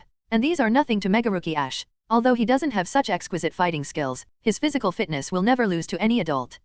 My name is Ash. Yeah, it's a pretty good name, although it's a little worse than mine. The man nodded slightly after listening to it. He looked quite serious at first, but the second half of the sentence made people speechless. Teacher, so who are you? Sunday heard this, looked at this place, and then seemed to realize something, and asked. Ash continued to run forward with Machoke. After about 10 minutes, Machoke stopped in front of a dojo. After stopping, he turned around and faced the crowd, as if waiting for everyone to arrive. The man heard the question and immediately turned around and posed a middle school pose, and introduced himself quite proudly. As the man said, he started to march in place with Machoke, said something to Ash, and then followed Machoke and ran away from here first. That's right. Ash already knew the other party's identity, so he didn't hide it. Seeing Machoke stop, Ash also stopped. Soon, Serena and Sunday arrived. Sunday complained after arriving, and Serena also echoed him. Although she was panting heavily, after all, she had to fight Ash, who was energetic and had a special physique, for countless nights, and the physical strength of the two women was also trained quite well. Welcome back, teacher. Soon after leaving the beach and running along the road in front of them, Ash quickly caught up with the man and Machoke saw Ash catching up and looked at each other, and sped up again. I see you are carrying Pokemon, so it should be a trainer. You are going this way, are you going to challenge the Kianwood Gym? The man asked again. The reason, of course, is this. The man looked up and pointed at the gate of the gym next to him. But soon, the man and Machoke found that no matter how fast he sped up, the boy behind him and his Pikachu could keep up, which made him amazed. DB. Serena and Sunday were stunned, while Ash already knew the other party's identity. But it was still a little awkward to see Chuck's self-introduction. This is probably what is called. When I am not embarrassed, it is others who are embarrassed. You can't judge a person by his appearance? So can we have a gym battle now? Serena complained, and then asked. Ash originally came to challenge the gym, but everyone was inexplicably dragged to run. Don't worry, you can't fight on an empty stomach. Let's enjoy the delicious food together. Come on, you are all welcome. Chuck said generously after hearing the voice. The three of them felt a little puzzled, and unknowingly entered the road surrounded by a large group of people. However, they did not go to the battle site, but to the restaurant. At this time, 3 tables put together were filled with a rich breakfast. Come on, you're all welcome, ha ha ha. Chuck greeted the 3 enthusiastically, and then he started eating by himself, and the other students also began to eat voraciously. Seeing this scene, the 3 people who had only drunk some milk and had a sandwich for breakfast suddenly felt a little hungry. They had run all the way here, and they still consumed a lot of physical energy. While eating and drinking, a woman came out, full of mature and virtuous temperament, completely different from Chuck, and holding a plate full of food in her hand. Are you the challengers this time? Come on, eat more, and then defeat my husband as soon as possible. The woman spoke enthusiastically to Ash and the others. Listening to her words, I knew that she was Chuck's wife, and she seemed to have gotten used to Chuck bringing challengers back for dinner. And she was also very enthusiastic, but what she said was somewhat surprising. What are you talking about? How can a wife ask others to defeat her husband quickly? Chuck was obviously a little furious when he heard this. Seeing her husband's angry look, the woman also smiled, and it seemed that she was deliberately teasing her husband. It can be seen that the couple has a very good relationship. Soon everyone finished breakfast. Thank you for the hospitality. As guests, the 3 people politely expressed their gratitude after breakfast. You're welcome, as long as you like it. Chuck's wife responded while packing up. It's rare to eat so full so early in the morning. Serena couldn't help but sigh. Yes, these foods are not only delicious, but also high in protein and low in fat. They are specially prepared for people and Pokemon in the gym. At this time, Chuck also explained that there are gyms and dojos here, and the students need such nutritious meals. After resting for a while, Chuck stood up and then looked at Ash. Okay, the warm-up is over, and the stomach is full. Ash, come to fight. He said directly to Ash. This made Serena and Sunday a little uncomfortable. As gym trainers, normally they wait for the other party to challenge. It is rare to see a gym trainer who is so positive about rivals' challenge. He doesn't look like a gym trainer, but more like a challenger. Okay. However, Ash didn't refuse, as his purpose was to challenge the gym. After Ash responded, the other students became excited, and it was obvious that they were also looking forward to the challenge from the gym. Soon everyone came to the battlefield. The battlefield of Qianwood Gym was indoors, a large room with a regular battlefield inside. Even though it can accommodate a huge battlefield, the whole room still looks quite spacious, and the field does not have any other fancy things, just the standard field distance. In fact, from the outside, it can be seen that Chuck is a trainer without too many tricks. Next is Chuck from Qianwood Gym, and the challenger Ash from Kanto Palette Town.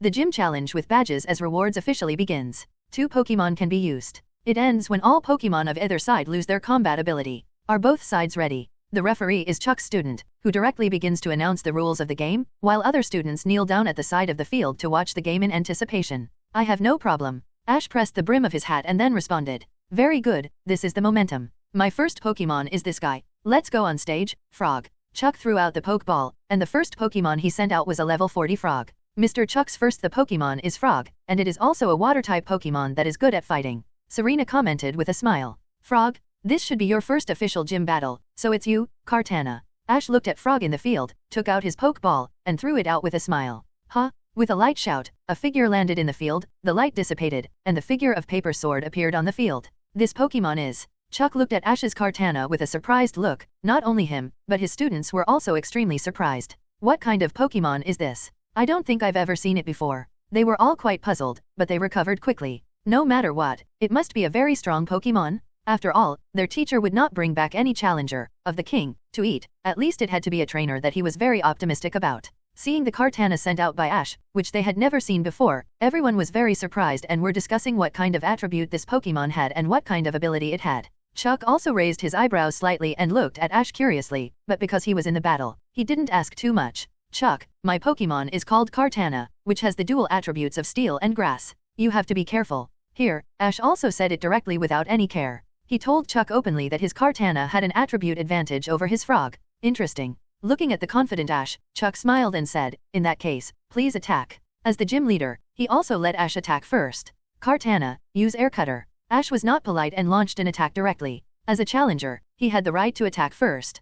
Kartana immediately swung his arms flashing with white light and slashed several wind blades at the fast-swimming Frog. Fast-swimming Frog, quickly avoid it. Chuck looked careless, but he was unusually calm during the battle. After hearing Chuck's order, the fast-swimming Frog first moved sideways to avoid the first wind blade attack, and then rolled to the side. Bang bang bang! All the wind blade attacks hit the wall, and the fast-swimming Frog used a clever and flexible dodge method to dodge them all. This dodge method can not only effectively dodge the attack, but also maximize the retention of physical strength. It is much better than using skills to blast directly. Fast-swimming Frog, Dynamic Punch. At the moment of dodging the attack, the fast-swimming Frog also passively distanced itself using this dodge method. The moment its feet landed, Chuck decisively ordered a counterattack. Boom! The moment the Frog's feet landed on the ground, it suddenly kicked forward, and its entire body rushed forward like a spring. A red light appeared on the Frog's fist, and the light condensed into a fist wrapped in an energy ball, which made a sound of air bursting when it was swung. Ash looked at this scene with a stern look in his eyes. Dynamic Punch is a very powerful fighting type trick, but because it has condensed a lot of energy, the speed of the punch has also slowed down a lot.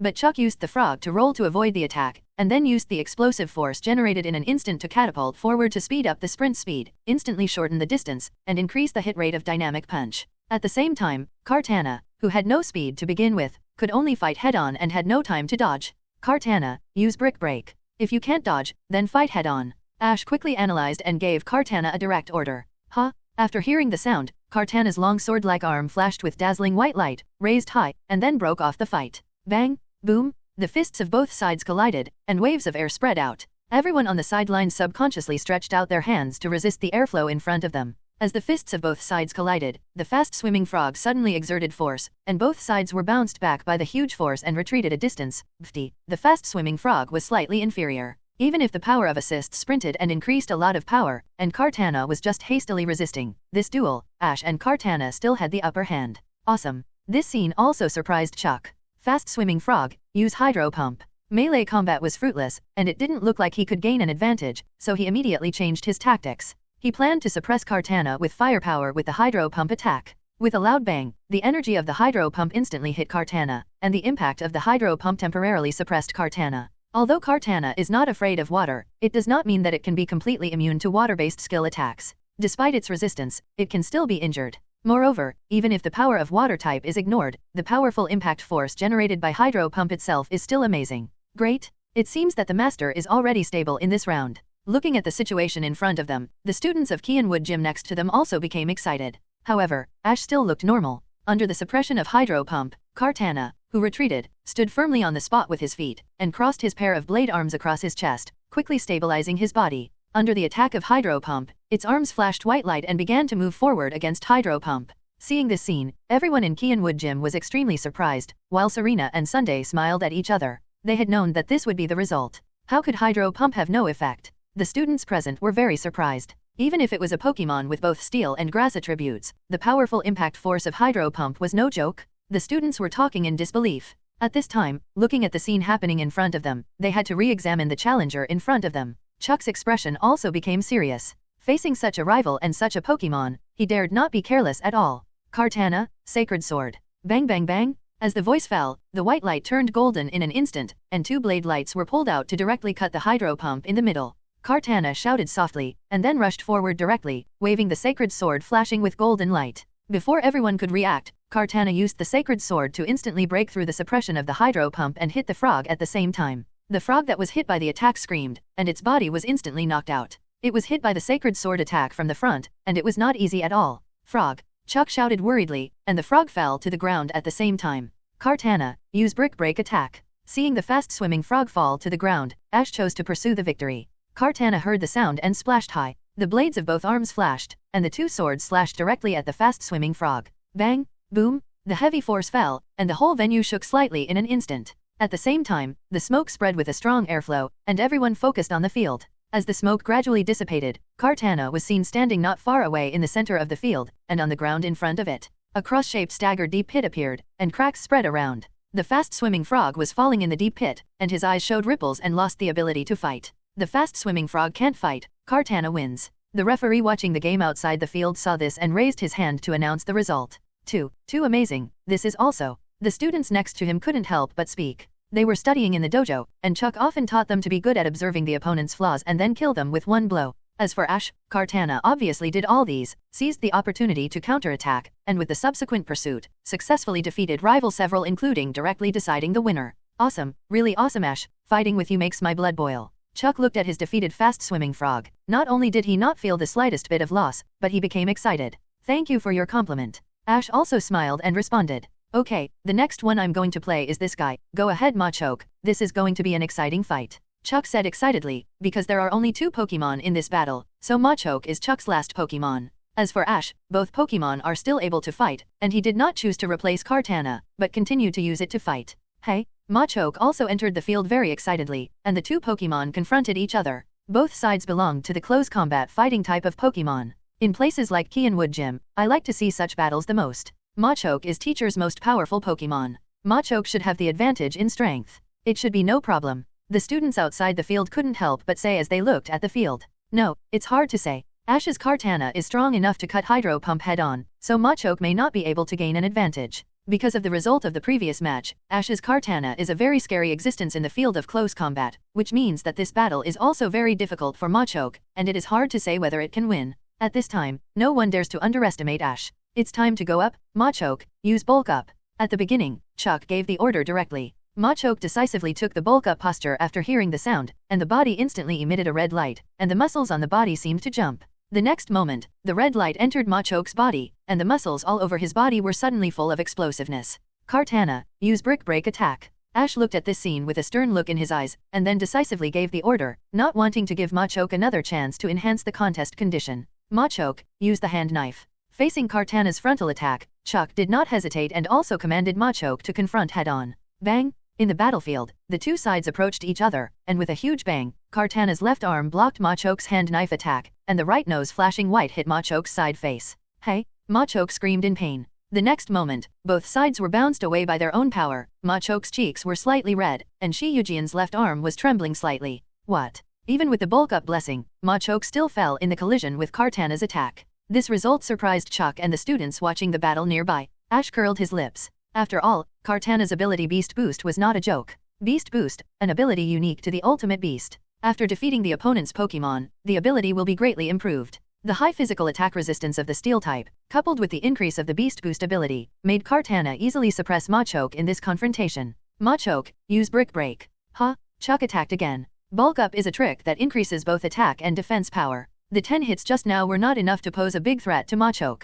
Machoke rushed forward, then splashed high, opened his palm, and unfolded the hand knife posture, but this time it was not a hand knife. Silver light flashed on his palm, and then chopped down from the air, carrying a strong sound of breaking through the air. Kartana, avoid. Seeing this scene, Ash did not choose to fight head-on. Although it looked fierce, the movement was not fast. Although Kartana's speed was not fast, it was enough to avoid the attack. Hearing Ash's order, Kartana quickly stepped back a few steps. Machoke fell from the air, and the movement of his hand was slightly paused. Leaf Blade. Ash opened his mouth and the two sides opened up a distance of several body lengths, but this distance was just right for Kartana to prepare for the attack. Hey! Kartana's arms were covered with a layer of green light, and then suddenly spun, assist rapid spin to enhance the power of Leaf Blade, and swept towards Machoke in front. Whoosh whoosh! The whistling sound was chilling, and the sharp green light seemed to cut the surrounding space apart, and the speed was extremely fast. Machoke had no way to avoid it, and the students all broke into a cold sweat for Chuck unconsciously. Machoke, next. However, Chuck was not panicked in the face of this unavoidable situation, and gave Machoke an order in advance.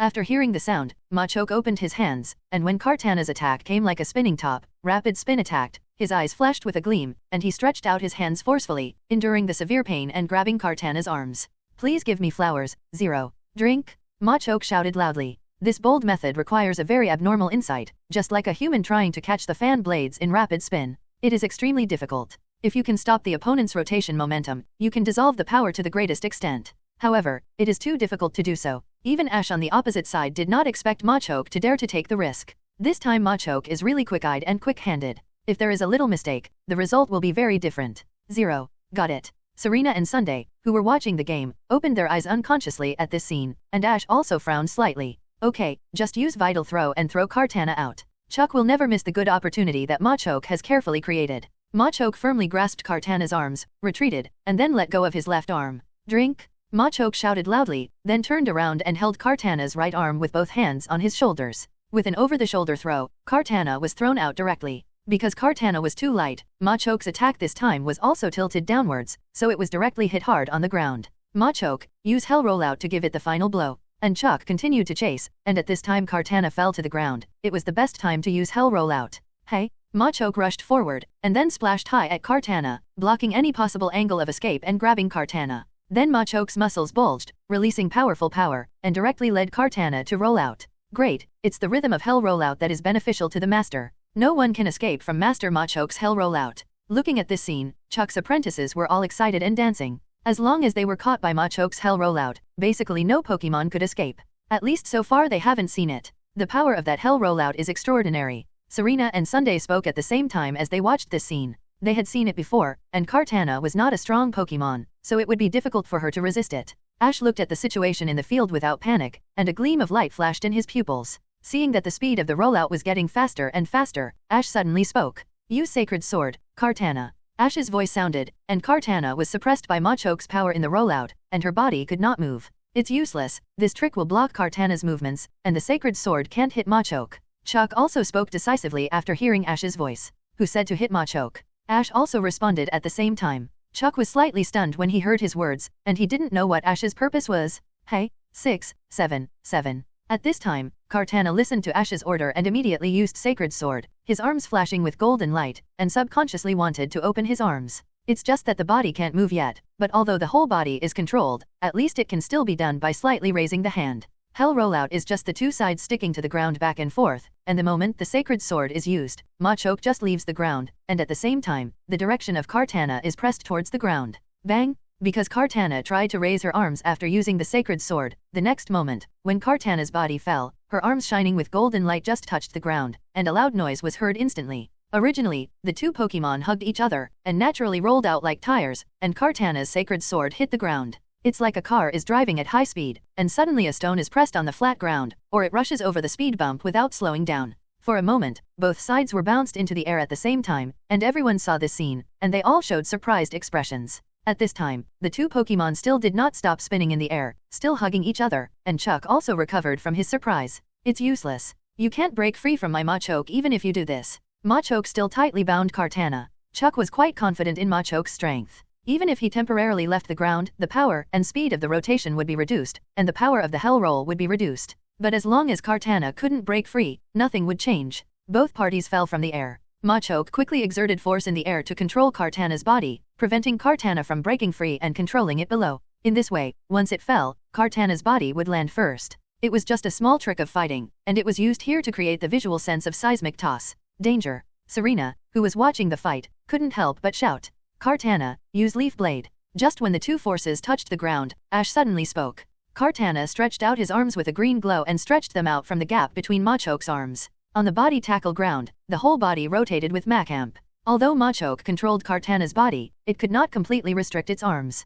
It could only ensure that its arms could not attack itself. However, for Kartana, it didn't need to attack Machoke to achieve its goal. Bang! The leaf blade hit the ground hard at the moment of landing. With a loud bang, the ground was instantly filled with smoke. In the smoke, two figures flew out of the smoke again, but failed to touch the ground. When Kartana used Leaf Blade to attack and whip the ground, it burst out with amazing power. At this moment, when it bounced into the air again, the rotation had stopped. The Leaf Blade attack just now was like the brake pads of a car forcibly Machoke's held the remaining rotational force of rollout was dissipated. Now, break free. Without rotation, Machoke's control over Kartana was greatly weakened, and it had no place to gain leverage without the ground. Machoke's power was indeed very strong, but a pure power contest required a support point, while Kartana's offensive ability, which could be called sharp, had no limit. Listening to Ash's words, Kartana shouted and broke free from Machoke's hand. Sacred Sword. Kartana heard the sound and suddenly slashed horizontally at Machoke's chest and abdomen with his arms flashing with golden light. Bang! In an instant, Machoke's body fell from the air like a cannonball, hitting the ground heavily, and dust flew. But at this moment, Ash's eyes flashed. As Chuck's strongest trump card Pokemon, his Machoke was trained very well, and he must not give it any chance to breathe. Kartana, the last spinning leaf blade. The next moment, Kartana's arms in the air suddenly flashed with green light, and he swooped down with rapid spin. His whole body was like a blue drill of his own, and he hit Machoke's SH heavily on the ground. Bang! Boom boom! At the moment of tackle, the ground roared, and the deafening sound rang out, and the whole ground shook. Everyone outside the field also felt a strong vibration, and at the same time, dust was everywhere. Under the dust, visible cracks in the ground continued to spread. Looking at this situation, the students in the gym couldn't help swallowing their saliva. Serena and Sunday were also too nervous to sit still, and stood up to stare at the situation in the field. Ash and Chuck also locked their eyes on the field. The smoke gradually dissipated, and the situation in the field soon emerged. In the spiral deep pit, Machoke, who was covered with scars, fell in it. Kartana stood on the other side, panting, and looked very tired. Machoke. At this time, Machoke looked at the situation in front of him, opened one eye and closed the other, and hummed with difficulty, then gradually supported his body and tried to stand up. Everyone was stunned by this scene, and Ash couldn't help but frowned. The last leaf blade attack was extraordinary. Not only was it powerful in itself, but it also borrowed the momentum of falling. I didn't expect Machoke to be able to stand up again in this situation. The students were also excited when they saw this scene. Machoke didn't fall down yet. His perseverance was amazing. However, at this moment, Machoke just stood up, and Kartana held his arms in front of him and was on guard again. But he saw that his expression suddenly changed, hummed, and then suddenly knelt down and fell forward. Everyone was shocked when they saw this scene. The result can be announced. At this time, he put his hands in front of his chest, and then looked at the students who didn't have time to announce the result because of his days. Sorry, Machoke lost his ability to fight. Kartana won. The winner of this gym battle is the challenger Ash. With the fall of Machoke, the Kianwood Gym Challenge came to an end. Kartana's gym debut was quite impressive, with a 1-on-2 victory, and finally won the victory. Well done, Kartana. Ash ran into the field, came to Kartana, patted its broad shoulders, and praised it. It can only be said that its training in the Pokemon home was not in vain, and its performance in this actual battle was quite good. Pika, Rabbi, Pikachu and Celebi also ran down at the same time, and happily celebrated around Kartana. Machoke, your performance is also very good. It's because my training is not enough. We can continue to get stronger. At this time, Chuck also walked to Machoke's side and helped it up. For him, Machoke's strength is definitely strong enough. But Ash's fighting style and training against Pokemon still caught him off guard, and his unfamiliarity with Kartana led to the loss of this game. Although he was not careless, Ash's command ability was beyond his expectations. After getting his mood in order, Chuck walked forward with Machoke and soon came to Ash's side. 15. Ash, you won this match. You played very well. I haven't had such an exciting match in a long time. Chuck came to Ash and said with a smile, WB. When Ash was about to respond, Chuck's face suddenly changed. Wow, it's so touching, it's really so touching. There's nothing more exciting than shedding blood in a fierce confrontation. I can't help crying, Machoke. Chuck said as he hugged Machoke and cried bitterly. Machoke was also affected by Chuck and also hugged Chuck and cried madly. You're already crying, right? Ash looked at this scene and said awkwardly. To be honest, Chuck's cheerful personality is not annoying, but sometimes he cries because of his own emotions, which is really helpless. But today's failure will let us absorb the lesson, and Ash, you will also embark on a new journey, so accept this thing. When Ash was feeling embarrassed, Chuck was babbling again, but suddenly stopped crying, turned around, and took out a fist-shaped marsh badge. This is what you deserve, a storm badge representing the victory over Kianwood Gym, just accept it. Thank you very much. Ash was used to Chuck's personality and took the badge he handed over. Great, I got a storm badge. After getting the storm badge, Ash also placed it in front of Pikachu and the others. Pikapi, Rabbi, hey, the three Pokemon, including Kartana, responded, and Serena and Sunday also came forward to congratulate Ash on getting a new badge. Ash himself was also very happy. Although it was not the first time he got a badge, he did not feel bored at all. Every time he got a badge, he felt very happy. This was also the 5th badge he got since coming to Johto region, and the other badge, the badge of the Shallot Gym, was also within reach. It was a short distance to participate in the Johto Region Alliance, only the last 3 badges are left. Outside the Kianwood Gym. Thank you for your guidance. Standing outside the door, Chuck led the students to see Ash and the other 2 off. All the students bowed politely and spoke in unison. Because they came to the gym to learn, in addition to training themselves, they also trained as trainers. Watching the challengers' battles can benefit them a lot, so they will show respect and courtesy to each challenger when they leave. Then we'll leave. Ash also spoke to Chuck and did not stay any longer. Okay, I hope everything goes well when Alliance challenges. Chuck responded at the same time. Thank you. Ash nodded and thanked him, and then the 3 of them turned around and left. Chuck looked at Ash's departing figure and muttered to himself, what an incredible boy. After leaving the Kianwood Gym, Ash and the other 2 first returned to the Pokemon Center. The 3 of them rested for a while in the Pokemon Center. At noon, the 3 of them had lunch. We are going back to Asagi City next, right? Sunday asked Ash. To be honest, she couldn't wait to go back and see how Jasmine's Ampharos recovered. Yeah. Ash nodded slightly. After dealing with Kianwood City, he would return to Asagi City. Where's Serena? After responding, Ash found that something seemed to be missing. He looked around and found that Serena had gone somewhere. Pikachu? Pikachu looked at Ash, called out, and then pointed to a place not far away. Serena was standing in front of the wall of the Pokemon Center, looking at something. Ash and the others looked at each other, and then walked over. Serena, what are you doing? The 2 asked after approaching. Look at this. After hearing the voice, Serena turned around and pointed to the wall, and said with expectation. 167. The Whirl Islands Water Pokemon Fighting Competition, which is held every 3 years. The 2 looked at the wall, where a poster was posted. Shinde read the poster. I see, should we participate? Sendai also understood that Ash was reluctant to miss such a competition most of the time. Even Serena seems to have developed some interest this time. In fact, since the incident at the Bell Tower, Serena has not been as lazy about Pokemon training as before. Now she even has the idea of participating in the competition. Yay, looking at this location, Whirl Islands is not far from us. Why don't we go over and take a look, Ash? Looking at Ash, Serena said with some anticipation. Sunday didn't have any objections. She had Pokemon of all attributes, so it would be no problem for her to participate in the competition. Okay, let's go and take a look. Having just received a new badge, Ash was not in a hurry to rush back to the Shallot Gym, and participating in a competition would not waste too much time. Just according to the introduction on the poster, the competition time is also approaching. On the way, Ash can also see if he can capture a more suitable Slowpoke and use up the King's token in his hand. The challenge of Kianwood Gym is over. Because of Serena's idea, the 3 decided to change their plan temporarily and go to Whirl Islands to participate in the upcoming water Pokemon competition. So after leaving the Pokemon Center, the 3 boarded the ship to Whirl Islands. For those who don't know this area, Whirl Islands is a dead sea. Only experienced fishermen and captains can come and go freely in Whirl Islands. Because the area near Whirl Islands is surrounded by huge whirlpools all year round, if ships that don't know this area approach easily, the result may be a dead end. Even Pokemon that don't know this area may get lost in the whirlpool. Doduo beep? The ship set off, and the 3 boarded the deck, but this time they went in a different direction.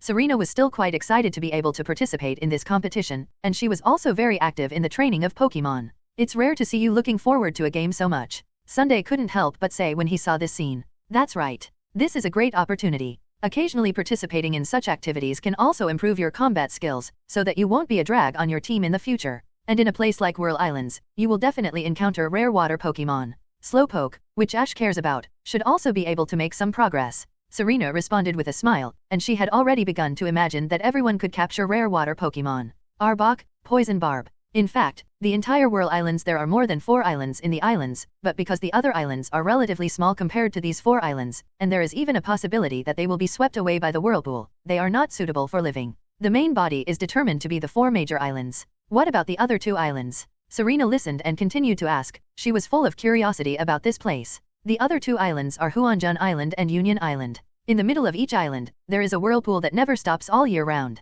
It's amazing. Why is it like this? Serena felt quite magical when she heard Ash's words, because whirlpools often appear and disappear suddenly. Remember the legend of encountering Ho-Oh in Ecruteak City? Ash heard this, holding the railing with both hands, facing the sea, and asked at the same time. Yeah. The 2 women nodded when they heard the voice. It was a very profound and unforgettable experience, and Serena was still affected by it. In the ancient Johto region, Ho-Oh and Lugia guarded this land together. Ho-Oh was soaring in the sky, and Lugia was cruising in the sea. Later in after the Ecruteak City incident, Ho-Oh left, and Lugia also went into hiding. At that time, people thought it was a punishment from God, so they stopped fighting and lived in the Whirl Islands for generations, and Lugia disappeared in the depths of the sea. Team Rocket, you guys again. Not only water Pokémon trainers, this kind of competition does not stipulate that only water Pokémon trainers can participate, but the Pokémon used in the battle must have water type.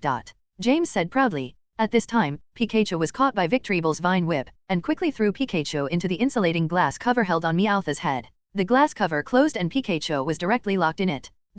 What an incredible story. Serena and Sunday were both fascinated by it. Isn't that just right? The stronger the enemy, the more meaningful the competition is to me. Serena responded with a smile. Ash explained the history of the Whirl Islands to the 2. Although it was impossible to get close at that time, with the continuous advancement of human technology, it is still possible to enter and exit the Whirl Islands now. Swoosh. Rabbi, Sunday also spoke at the same time. As long as it is a competition, it is not easy to win. This is the best. I can also fight more types of Pokémon. Serena clenched her fists and said.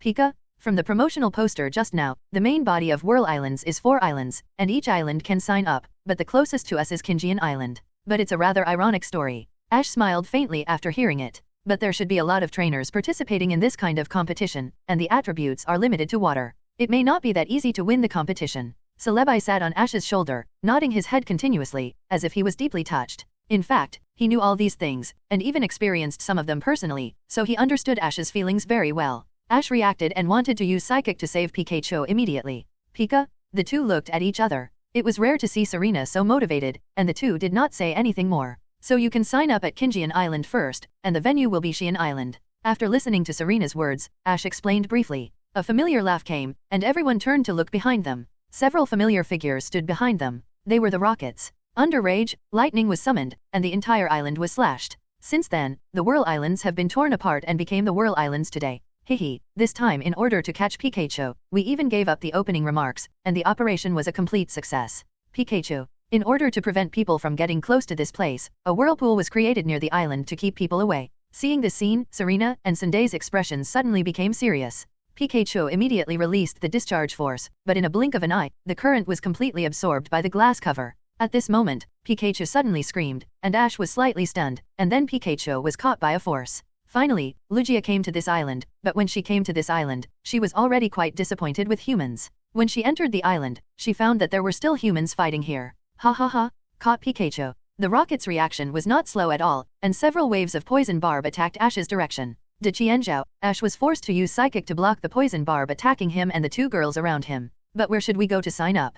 Ash also spoke at the same time. Although the rule is to use water Pokémon, it should not only be water Pokémon trainers who will participate, there should be many trainers like him. Ha ha ha, Pikachu, I advise you not to struggle. As usual, we have already made all the necessary measures to prevent Thundershock. Jessie couldn't help laughing as she watched Pikachu's futile attempts. Pidgeot, Air Cutter. Ash didn't bother to talk nonsense with them and threw out the Pokeball directly. Pidgeot? Pidgeot appeared and attacked the Rocket trio as well as Victreebel and Arbok.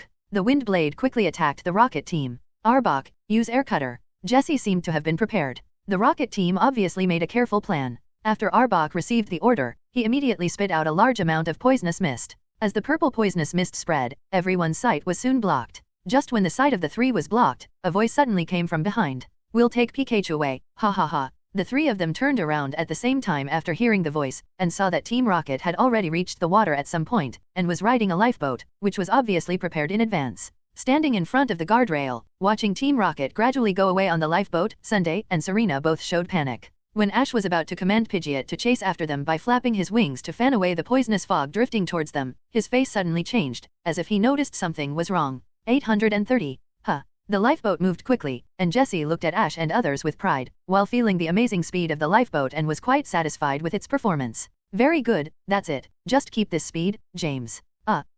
Jesse, this doesn't seem to be controlled by me. James also looked around. Although he would move with the waves on the sea, this speed was too fast. What are you talking about? Jesse was stunned after hearing the voice, and then turned around immediately, only to see James standing there without moving, and his expression suddenly changed. In the water, relying on his strong physique and endurance, and covering his whole body with psychic, Ash quickly swam in the direction of Pikachu. The feeling of suffocation suddenly disappeared, and Ash opened his eyes, and found that the rapids around his body seemed to have no effect at all. Not only that, even the flow of seawater formed by the whirlpool was sucking him in at a faster speed, and the speed was getting faster and faster, but this was exactly what Ash wanted at this time. Opening his eyes with difficulty, looking at Pikachu who was also spinning in the vortex, Ash wanted to reach out and grab it, but there was no way. Run! The two shouted in panic, and then began to paddle the boat with their hands. Even Victreebel and Arbok beside them didn't care about fishing and paddled the water frantically. However, although they were paddling the lifeboat with all their strength, they could slightly ease the forward momentum at the beginning, but soon as the whirlpool became stronger and stronger, the lifeboat was like a feather, and Frillish was swept over.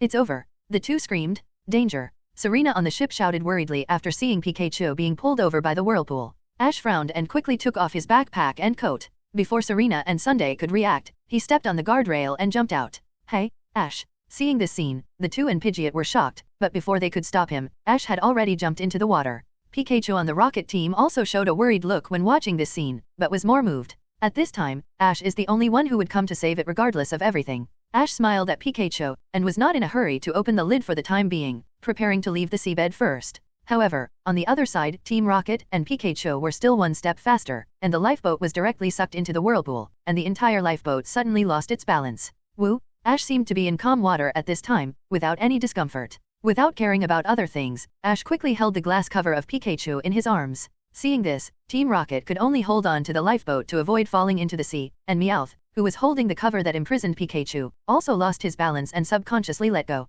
Pikachu. At this moment, Ash suddenly felt a familiar warm breath, and the next moment the silver light enveloped him and Pikachu together. At this time, James realized that two huge whirlpools were gradually forming behind him, and they were pulled in by the strong suction of the whirlpool. But the whole cover was spinning with the vortex, and then Pikachu inside the cover felt dizzy. Meowth was holding the glass cover that locked Pikachu, and there was no other movement, so how could this lifeboat move so fast? Buzz? Jessie raised her head and looked behind James, and then her face suddenly changed. James looked at Jessie's face and turned his head quickly, and then his face became even uglier. Pikachu also showed a panicked look, and the entire cover fell directly into the whirlpool. The cover was still quite tight, and the seawater could not penetrate at all for a while. Bang! On the lifeboat, Jessie, James, Meowth, Victreebel, and Arbok all gathered on the lifeboat, gasping for breath. They could no longer care about Pikachu Village. Soon, the increasingly strong torrent broke through his psychic protection barrier and directly dragged Ash into the vortex. His body began to be out of control and could only spin with the vortex. Bubbles unconsciously came out of the corners of his tightly closed mouth.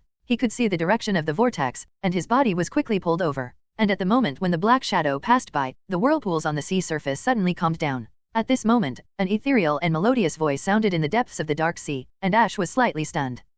It's a whirlpool. Pikachu. Seeing this, Ash frowned slightly, then took a deep breath, plunged into the sea, and dived into the sea. In the fierce turbulence, Ash felt that his physical strength was almost reaching the limit, as if he was suffocating, and looked at Pikachu with blurred eyes. Woo! Pikachu. Looking at the figure, Ash's pupils shrank, and he recognized the true identity of the Black Shadow at a glance. Pika, Team Rocket, who were nearly sucked in, managed to save the lifeboat after the whirlpool subsided. Awoo! Subconsciously looking for the direction from which the sound came, he saw a black shadow flashing in the sea. From the outline, it looked like a fish and a bird, and a pair of chunwood-colored eyes were quite eye-catching. Pika. The whirlpool disappeared. Sunday was surprised when he saw this scene. Croconaw, go find Ash and the others. Seeing the whirlpool stop, Serena threw the Pokeball, Croconaw fell into the water, and began to look for Ash's traces. Great, I saved my life, Meow. On the other side of the lifeboat, Team Rocket was able to survive. Wow! At this moment, a splash of water appeared on the sea, and a figure rushed out of the sea. Ash was standing on Melodic's back with Pikachu. Is it too early to say whether I saved my life or not? Ash stood behind Melodic and said coldly. Little brat, it's you. Looking at Ash appearing on the sea, when they met eyes, Team Rocket felt something was wrong. At this time, Pikachu had been freed from the cover, and there was a trace of electric arc on his cheek. Pikachu, Thunderbolt. Melodic, Hydro Pump. Two attacks were aimed at the Rocket Trio and the lifeboat under them at the same time. The moment the attack hit, a strong explosion occurred directly, and soon several figures turned into a stream on the horizon at the same time. What a disgusting feeling. Accompanied by a scream, the sea surface returned to calm, and the waves swayed slightly with the explosion. Ash stood on Melodic's back and caught the falling Pikachu. Seeing that Ash was safe and sound, Serena, Sunday, Celebi and Pidgeot on the boat all breathed a sigh of relief.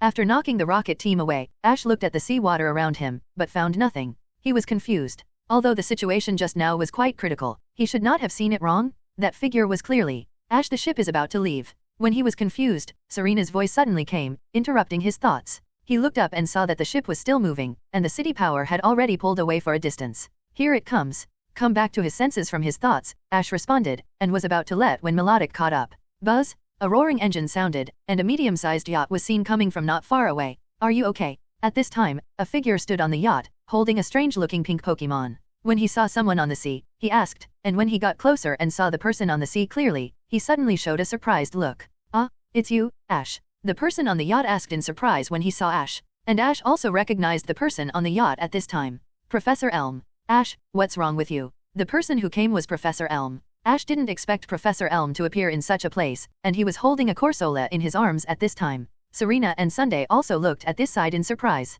The distance was a bit far, and they couldn't see the people on the yacht clearly. They just saw a yacht approaching, and then Ash chatted with the people on the yacht. Ash, with a towel hanging around his neck, followed Professor Elm to the deck, and Sunday and Serena also saw the two. As the few people sat in the cabin, Professor Elm naturally couldn't wait to ask about Celebi. When they saw Professor Elm, Sunday and Serena were very surprised. They didn't expect to meet an acquaintance in the vast ocean. This also made the next trip more convenient. Who is that? Something happened, but Professor, why are you here? Ash looked at Professor Elm and asked at the same time. Rabbi, Ash, the boat is really leaving. Then he put Melodic back into the Pokeball in the surprised eyes of his captain. Originally, I was worried about Ash, and I was a little curious when I saw Ash getting on the other party's yacht, and then I saw the yacht approaching quickly. Ash was not surprised. A rare shiny Pokemon like Melodic, even Professor Oak was quite surprised when he first saw it, let alone Professor Elm in front of him. Q. Captain Hyde, please follow the ship.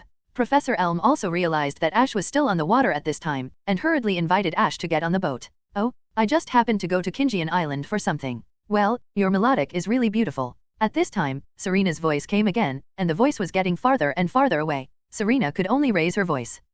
Excuse me, Ash, I see that the boat you are taking should be heading to Kinjian Island, right? Just get on my boat. Professor Elm. Ash, are you okay? Serena asked worriedly when she saw Ash appear. The heterochromatic Melodic can still be described as rare, but Celebi is a truly legendary Pokemon, the legendary forest guardian of the Johto region. He was already very surprised to see the Flash's heterochromatic Melodic before. At this moment, the moment he saw Celebi, Professor Elm could no longer calm down. At this time, Professor Elm also came out with Corsola in his arms, and greeted the two women when he saw them. I'm fine. The old man named Hyde nodded slightly after hearing this, and then drove the yacht closer to the ship. In Professor Elm's shocked eyes, Celebi flew to Ash's shoulder, and then because of the same destination, Sunday and Serena also came to Professor Elm's playground. Okay, no problem. Ash, seeing Professor Elm saying this, waved to Sunday and Serena without hesitation, and then a teleport came to Professor Elm's yacht. Not sure. Hearing Serena's doubtful voice, Sunday also shook her head. She couldn't see clearly from such a distance. While responding to Ash, Professor Elm suddenly saw the Melodic floating on the water under Ash's feet and suddenly showed a surprised look. He pushed his glasses unconsciously, and his eyes flashed. After Ash got on the boat, Professor Elm said to the old man who was driving the yacht at the time. Looking at the excited professor, Ash briefly explained to him. Long time no see, Sunday, Serena. This Pokemon. On the ship, Celebi saw Ash and immediately flew over happily and played around him. So that's how it is, so this kid has been traveling with you guys since then, right? Ash simply explained the whole thing, and Professor Elm also knew the reason why Celebi met Ash and the others. Yes, I've seen some things about Ho-Oh on TV, and I went to Ekrutique City a while ago, and I also learned some of the information from Morty the gym owner. Professor Elm was also very interested in what Ash and the others said. He didn't know much from TV, after all, many things couldn't be broadcast. From Morty the gym owner, the other party was also hesitant, and didn't explain it to him clearly for a long time. At this moment, after listening to Ash's words, Ho-Oh's arrival, and later even borrowed Celebi's power to travel through time and space, Ash said nothing. As a trainer of Little Lugia, he didn't need to worry about such things. In fact, this is part of the legend. After Ho-Oh left, Lugia also left disappointed and found that he also had human conflicts, so he slashed the island in anger. Well, although Lugia appeared in that place, it is true that its legend has always been here. Professor Elm nodded slightly, and then remembered that he had seen the news about the Orange Islands. Corsola's body is divided into two parts, the lower part is silver-white, and the upper part is pink. The whole body is like a coral reef, and there are irregular corals growing on the back. We have seen Lugia when we were in the Orange Islands. Serena also said at the same time when she heard this. Perhaps, only in that era can we know what happened. Sunday also spoke at this time. The answer is self-evident. Traveling through time and space, saving Ho-Oh more than 100 years ago, and resolving the great crisis of Ecruteak City twice, leaving historical records in the past and present, is definitely a unique experience at the moment. Are they all dead? Serena covered her mouth unconsciously when she heard this, and asked uncertainly. Is this Corsola Professor's Pokémon? Sunday also asked at the same time. It is a water-type Pokémon and also a rock-type Pokémon. The two extremely different attributes are combined together, allowing it to live safely in the water. Really? Ha ha ha, Corsola is quite common in Whirl Islands, maybe you'll see it soon. Professor Elm looked at Ash, and was actually secretly admiring him in his heart. He was indeed a young man that Professor Oak valued. Professor Elm shook his head slightly. He only knew this, and there was no way to verify it. Professor Elm also knew that Corsola was indeed the type of Pokémon Stephanie liked, and he responded at the same time. You are flattering. Ash responded modestly. Professor, what are you investigating here? Ash thought of the figure he saw in the water before, so he was a little curious about the event that Professor Elm came here to investigate. Professor Elm did not hide it from the three people, because this legend is no secret in Whirl Islands. I don't know, maybe it's because he saw Ho-Oh being treated like this by humans, so the anger in his heart made it out of control. At that time, Ash was also on the news. So it seems that the two most legendary Pokémon in the Johto region have met Ash. After the Ecruteak City incident, I went to Ecruteak City to learn about the legend of Ho-Oh. Ash, no one should know more about this than you. But it is said that after Lugia slashed the island, all the cracked islands were surrounded by huge twisters. Then he disappeared without a trace. This is a legend passed down by word of mouth in the islands now. Did you kill so many people just to stop the war? Serena felt a little uncomfortable, although it was reasonable for the bad guys to be punished.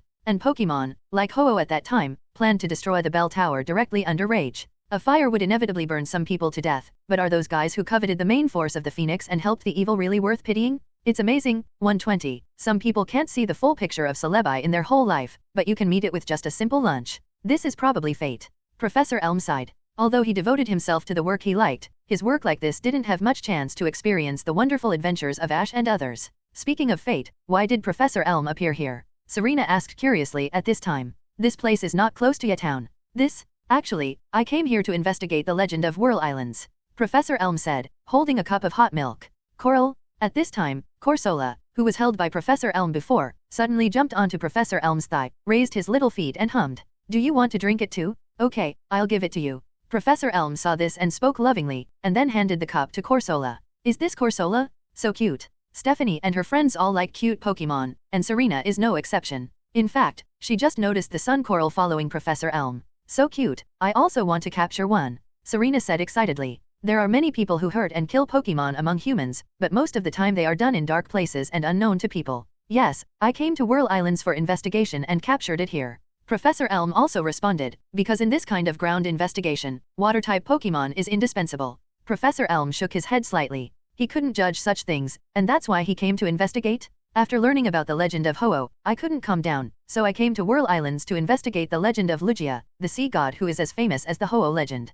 Do you really know about this? Is it the legend that Lugia/Island resolved the war? Sunday asked unconsciously after listening. It is said that all the people trapped in it have never appeared again. Professor Elm said solemnly. I don't know. I heard that only a few people escaped by chance. Since then, people on all the islands of Whirl Islands have stopped fighting, and Lugia has disappeared since then. While they were talking, Captain Hyde came over to inform them that they could see the island. Ash's clothes were already dry, and when the yacht approached, everyone walked out of the cabin and came to the front deck. Is that Kinjian Island? Looking at the island in front, Serena and Sunday spoke excitedly. It was Serena who originally proposed to come to Whirl Islands this time, but after arriving and seeing such a beautiful scenery, the two girls were very excited. Yes, because the reefs on the surrounding coast are all blue, it is named Kinjian Island. Professor Elm nodded in response after hearing this. Even if he doesn't go out often, Professor Elm still knows this place very well. So that's how Kinjian Island got its name. Serena responded, and the yacht also approached the shore at this time. Everyone boarded the island, and after boarding the island, looking at the scene in front of them, Serena and Sunday showed surprise.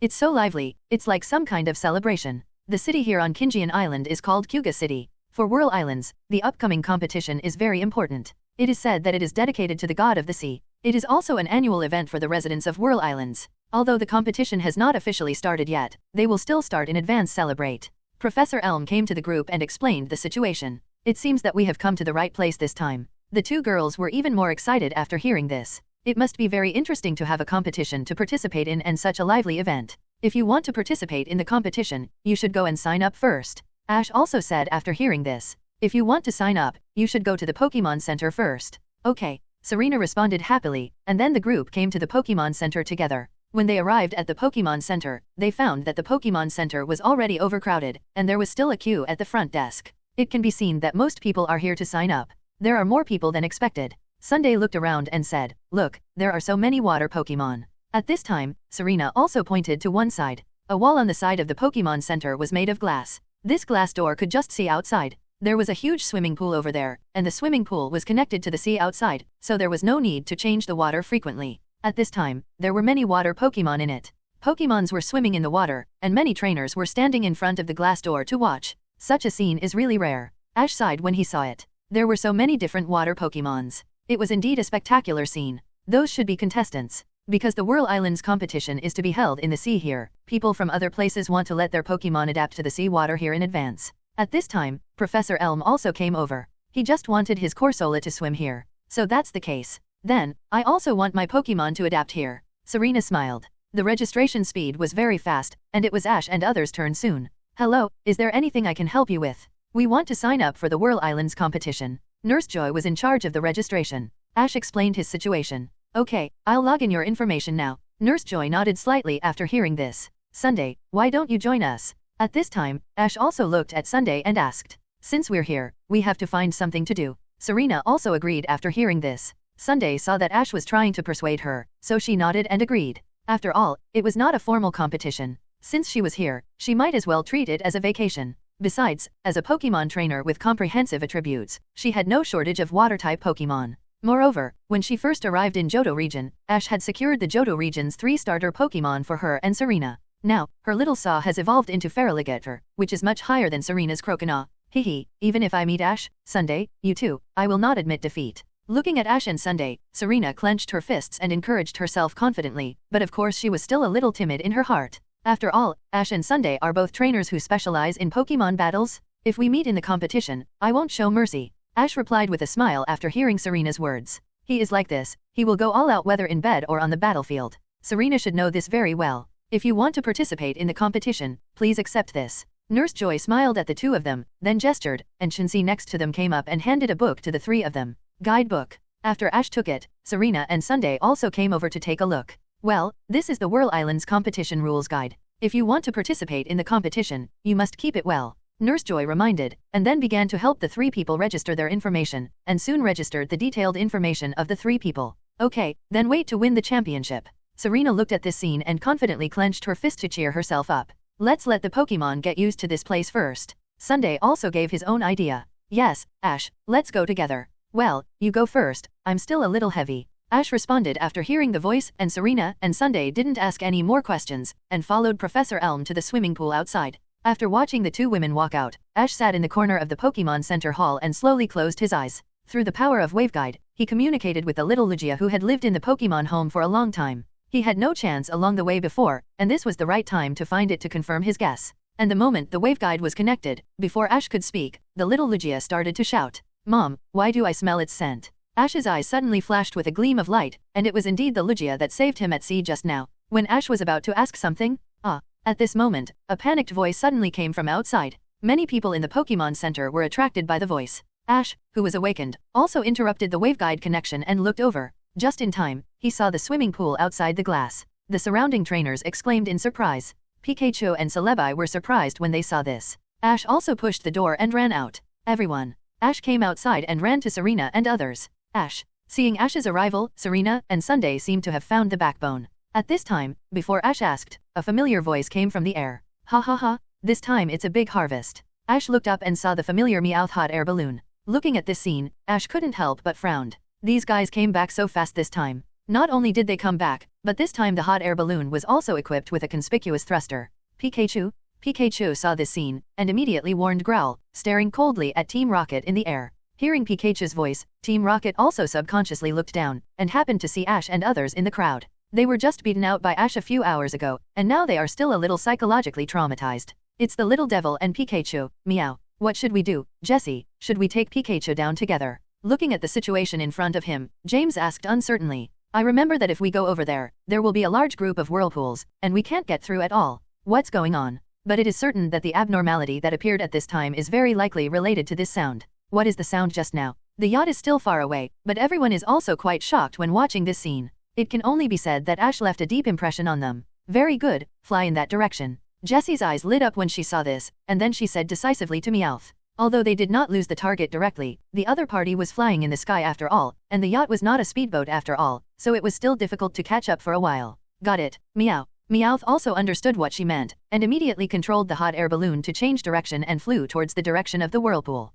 Faced with such a situation, Meowth was also very distressed. What's wrong, Mr. Hyde? Soon they arrived at the seaside, and the rocket team's hot air balloon could still be seen. After getting on the boat, Hyde immediately started the yacht and quickly chased after it. They went to the open sea. Everyone, take my boat to chase them. Listening to James' words, Jessie rarely chose to continue to rush this time, and decided to retreat first and stop while he was ahead. Looking in the direction of Team Rocket, Hyde, who was driving the yacht, immediately showed a worried look. Okay, then just go for Gabba Meowth. The rocket team obviously also found that Ash and his men were chasing them again, and they also increased their speed. Hyde saw this scene and immediately spoke to several people, then ran outside, and everyone followed and left the Pokémon Center. Forget it, anyway, we have already turned so much, let's let Pikachu go for now. He could even judge when a whirlpool would suddenly appear. Looking at the situation in front of him, he frowned unconsciously. Those guys want to use the whirlpool to stop us. Listening to Hyde's words, the two girls also understood what Team Rocket was planning. Ash, Serena and Sunday's Pokémon lineup at this time was mainly ground Pokémon, and there was no way out. They looked at Ash unconsciously. Looking at this distance, Ash decisively took out Pidgeot's Pokeball and was about to throw it out. A familiar growl sounded in his ears, and Ash was stunned for a moment. Everyone didn't notice that a huge black shadow passed by the yacht underwater under their feet, but Ash felt a strange sense of familiarity. That's right, it was this familiar waveguide aura. Boom! Just as Team Rocket and others were proudly preparing to cross the whirlpool below, soaring into the sky suddenly became dark. Hyde can be said to be the person who knows the nearby sea area best. He knows very well where there are whirlpools and where is safer. The surrounding trainers were all panicked after seeing this scene, but they were helpless and could only watch their beloved Pokémon being taken away by the rocket trio. The next moment, a strong wind suddenly blew up, and the sea surface instantly became turbulent, no-no-zhao, and then the rapidly rotating vortex on the sea surface suddenly rose from the sea surface. Meowth took out the remote control and pressed the button after hearing the voice. Soon the thrusters installed on the hot air balloon started, and the hot air balloon left the Pokémon Center sky at an amazing speed. Oh, it's bad. These guys are really hard to deal with. Find a good way to get rid of them all, Meowth. This is also the natural reaction of humans in the face of natural disasters, and the rocket team is no exception. No, it's too heavy. It can only reach this speed at most.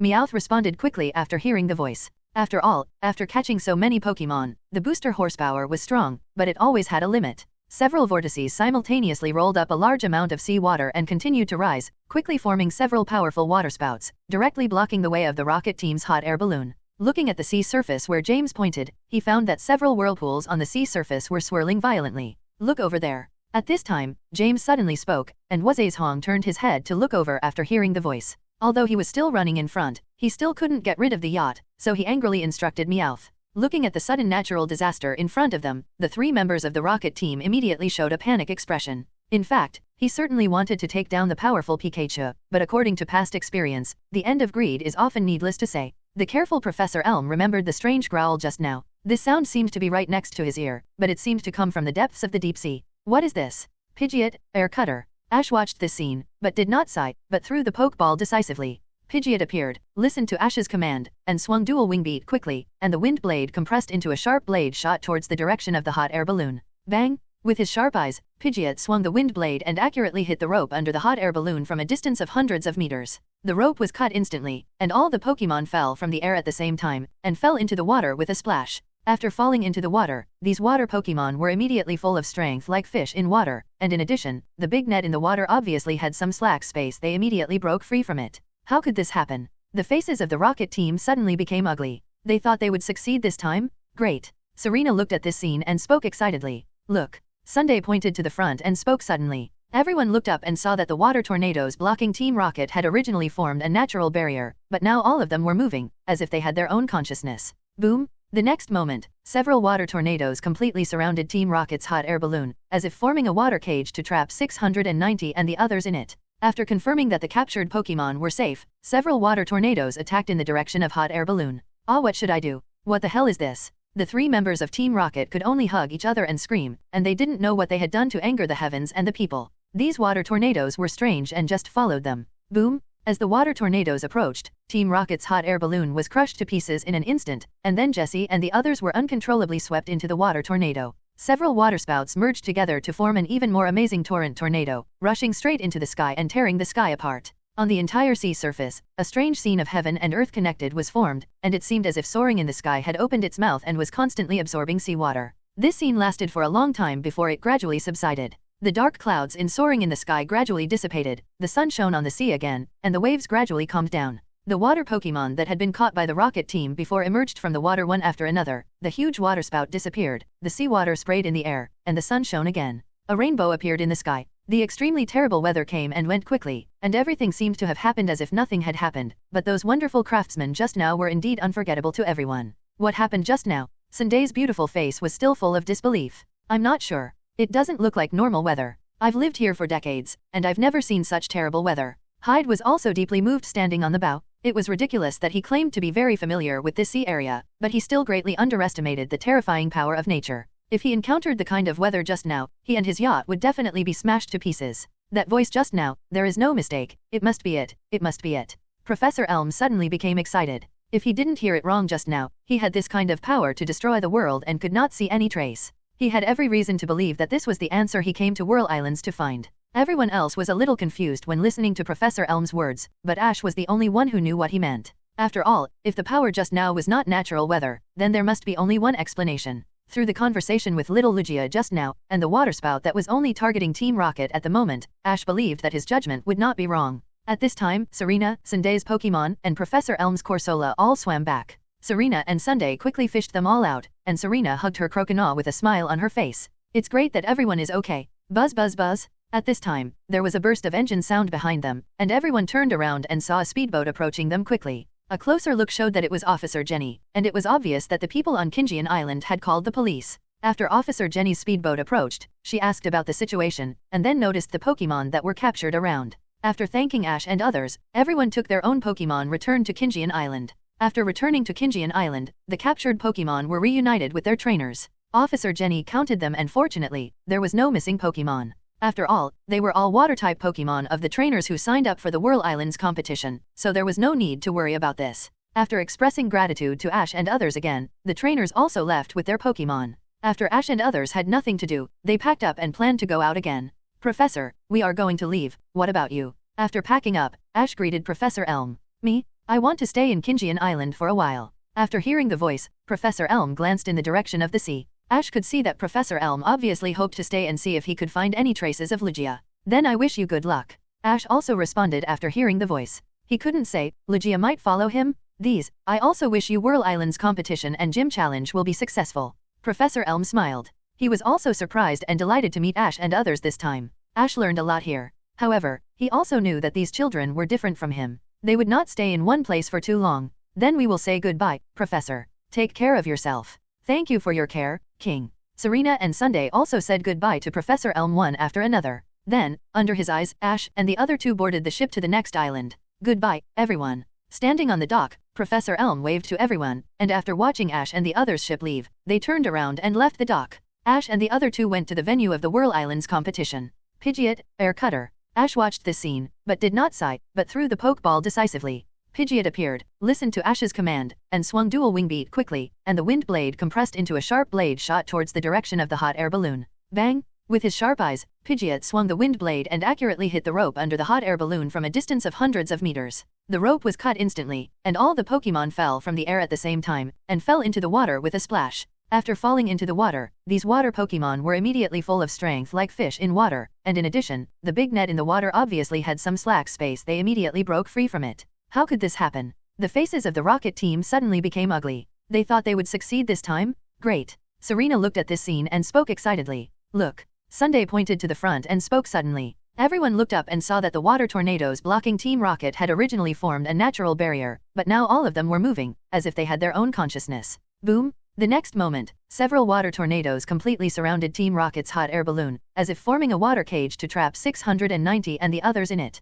After confirming that the captured Pokémon were safe, several water tornadoes attacked in the direction of hot air balloon. Ah, what should I do? What the hell is this? The three members of Team Rocket could only hug each other and scream, and they didn't know what they had done to anger the heavens and the people. These water tornadoes were strange and just followed them. Boom! As the water tornadoes approached, Team Rocket's hot air balloon was crushed to pieces in an instant, and then Jessie and the others were uncontrollably swept into the water tornado. Several waterspouts merged together to form an even more amazing torrent tornado, rushing straight into the sky and tearing the sky apart. On the entire sea surface, a strange scene of heaven and earth connected was formed, and it seemed as if soaring in the sky had opened its mouth and was constantly absorbing seawater. This scene lasted for a long time before it gradually subsided. The dark clouds in soaring in the sky gradually dissipated, the sun shone on the sea again, and the waves gradually calmed down. The water Pokémon that had been caught by the rocket team before emerged from the water one after another, the huge waterspout disappeared, the seawater sprayed in the air, and the sun shone again. A rainbow appeared in the sky. The extremely terrible weather came and went quickly, and everything seemed to have happened as if nothing had happened, but those wonderful craftsmen just now were indeed unforgettable to everyone.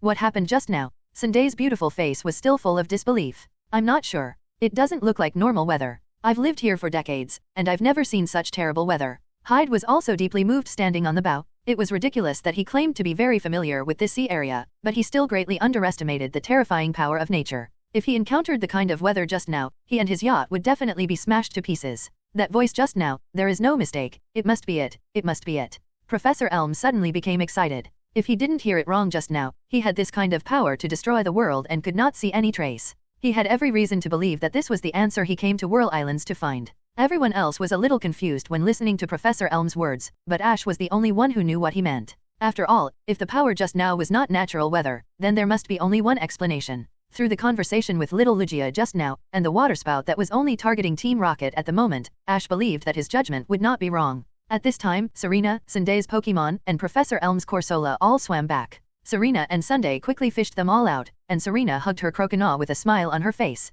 It's great that everyone is okay. Buzz buzz buzz. At this time, there was a burst of engine sound behind them, and everyone turned around and saw a speedboat approaching them quickly. A closer look showed that it was Officer Jenny, and it was obvious that the people on Kinjian Island had called the police. After Officer Jenny's speedboat approached, she asked about the situation, and then noticed the Pokémon that were captured around. After thanking Ash and others, everyone took their own Pokémon returned to Kinjian Island. After returning to Kinjian Island, the captured Pokémon were reunited with their trainers. Officer Jenny counted them and fortunately, there was no missing Pokémon. After all, they were all water-type Pokémon of the trainers who signed up for the Whirl Islands competition, so there was no need to worry about this. After expressing gratitude to Ash and others again, the trainers also left with their Pokémon. After Ash and others had nothing to do, they packed up and planned to go out again. Professor, we are going to leave, what about you? After packing up, Ash greeted Professor Elm. Me? I want to stay in Kinjian Island for a while. After hearing the voice, Professor Elm glanced in the direction of the sea. Ash could see that Professor Elm obviously hoped to stay and see if he could find any traces of Lugia. Then I wish you good luck. Ash also responded after hearing the voice. He couldn't say, Lugia might follow him? I also wish you Whirl Islands competition and gym challenge will be successful. Professor Elm smiled. He was also surprised and delighted to meet Ash and others this time. Ash learned a lot here. However, he also knew that these children were different from him. They would not stay in one place for too long. Then we will say goodbye, Professor. Take care of yourself. Thank you for your care, King. Serena and Sunday also said goodbye to Professor Elm one after another. Then, under his eyes, Ash and the other two boarded the ship to the next island. Goodbye, everyone. Standing on the dock, Professor Elm waved to everyone, and after watching Ash and the others' ship leave, they turned around and left the dock. Ash and the other two went to the venue of the Whirl Islands competition. After leaving Kinjian Island and boarding the ship, Ash and his friends realized that all the ships in Whirl Islands were cruise ships. The ships would cruise around the islands of Whirl Islands, so they would stay for a while at each island. Therefore, they originally planned to go directly to Xian Island, where the competition was held, but now their destination is Huanjun Island. According to the crew, this is also a way to allow tourists to visit the entire Whirl Islands. In such a place, naturally, there is no need to be like the Orange Islands. After all, the Orange Islands are much larger than the Whirl Islands. Moreover, the waters of the Whirl Islands are quite dangerous. Without professional navigation, it is easy to encounter danger. At present, even if we go directly to the competition site, Xian Island, it seems meaningless. After all, the competition has not started yet. It is better to visit more islands and look around. After arriving at Huanjun Island, the three of them temporarily disembarked to rest. Is this Huanjun Island? It seems that it is not as lively as Kinjian Island. Walking on the road, looking at the surrounding streets, I found that this place does not seem to be as lively as Kinjian Island. Although there are people, they seem to be busy, and most of them are locals, and there are no tourists. According to the guide, Huanjun Island is not an island that mainly develops tourism, but an agricultural island mainly based on aquaculture and planting. Ash explained while looking at the travel guide. Look over there, the rocks are actually yellow. As they walked, Serena suddenly saw many protruding rocks on the hill not far away, which were indeed yellow. Indeed, it's the same name as the island. What's that over there? As she was talking, Serena saw a shop not far away and hurriedly walked over to it. She found that there were many handicrafts that looked like pink crystals in front of the shop. Wow, so beautiful, what is this? Picking up one of the handicrafts, Serena said in surprise, and at this time a young man came out. This is a handicraft made of Corsola's horn. The man was obviously the owner of the shop. He knew that the three people were from other places when he saw them, and he immediately explained to them patiently. Corsola's horn? That's too cruel. Serena listened to the owner's explanation, and a sympathetic look suddenly appeared on her face. The owner was stunned when he heard Serena's words, and Ash was a little helpless. It was normal for Stephanie to like cute Pokémon, but Serena was just a rookie trainer who had just started traveling not long ago, and she didn't know much about many Pokémon. Corsola's horns will occasionally fall off like molting. The owner doesn't mean to cut off Corsola's horns to make handicrafts. Ash knew that Serena had misunderstood, so he helped explain. So that's how it is. I was shocked, but Corsola's horns can be used to make such beautiful handicrafts. I really want it more and more. After getting Ash's explanation, Serena immediately began to look forward to it, and Ash and Sunday also smiled. Wow, what a cute Pikachu. At this time, the man looked at Pikachu on Ash's shoulder and spoke at the same time. Thank you for the compliment. Pika? Ash responded with a smile, and Pikachu was also very happy to be praised for no reason. Nothing, we people in Huanjun Island like yellow Pokémon the most. The man smiled and waved his hand. Every place has its own customs and folkways, and it's not strange because of the island. Speaking of yellow Pokémon, Ash suddenly remembered his Thunder King and Zapdos, which should be very popular on this island. Rabbi? At this moment, Celebi seemed to sense something. Flew out of Ash's backpack, ignoring everyone's surprised eyes, and flew towards the beach with only the store door open. Although it can go into the water, even if it does, it can't guarantee Stephanie's safety. You know, the current can even wash away such a huge house. With Celebi's soft hum, the house floated directly from the sea, which was difficult for normal psychic Pokémon to do. Rabbi, you psychic, Celebi. A Corsola followed Stephanie, but this Corsola was also panicked at this time, and his face was full of confusion. The extremely powerful psychic was released instantly, and then the entire house on the sea was covered by Celebi's psychic light. Then it gradually flew towards the seaside. Stephanie and Corsola outside the house looked at Celebi in the air and Ash and others on the shore, and instantly showed surprised expressions. After Ash spoke, Celebi immediately flew into the air, and then his whole body radiated blue light, and Psychic activated. Oh, but Celebi is a legendary Pokémon after all, and Psychic is far beyond ordinary Pokémon easily controlled the house to float. Seeing this scene, Dai hurriedly said worriedly, Celebi, so you want to tell us this? Serena also suddenly realized and looked at Celebi in surprise. What happened to Celebi? At this time, the whole house was drifting towards the open sea, and in front of the open sea was a turbulent whirlpool. Help! There, over there. Looking at the direction of the house, it was just drifting towards the open sea, and there were many whirlpools in the direction of the open sea. Once it got close, the house would definitely be shattered. A cry for help sounded, and everyone looked in the direction of the sound, only to see a house floating on the sea at the other end of the cliff. Oh no, that Stephanie is in danger. Seeing this, Ash immediately chased after him. Serena and Sunday looked at each other and ran out after him. Under the house was a huge raft, which held up the whole house. Stephanie was on the raft, calling for help in a panic. Celebi, what's wrong with you? After communicating telepathically, Ash also looked at what Celebi had found, a cliff covered with reefs. Bang! Soon, under Celebi's control, the house slowly landed on the beach, and everyone breathed a sigh of relief. Well done. Ash walked to Celebi and praised him. Although Arnold usually doesn't let it participate in battles, the little guy is still very reliable at critical moments. Are you okay? Serena and Sunday also quickly came to the house. Stephanie was relieved to have survived the disaster. After hearing what Serena and Sunday said, she hurried out. It's okay, thank you. After Stephanie came down, she politely expressed her gratitude to the three people. Luca. Before the three people responded, a voice came, and two figures, a man and a woman, ran towards this side quickly. The two 703 came to Stephanie's side, carefully checked her, and were relieved when they found that she was not injured. Dad, sister, it was these big brothers and sisters who saved me. After confirming that Stephanie was okay, Stephanie also pointed at Ash and the others and spoke. Thank you so much for saving my sister. Seeing this, Luca's sister bowed deeply to the few people to express her gratitude. No, it's just a little help.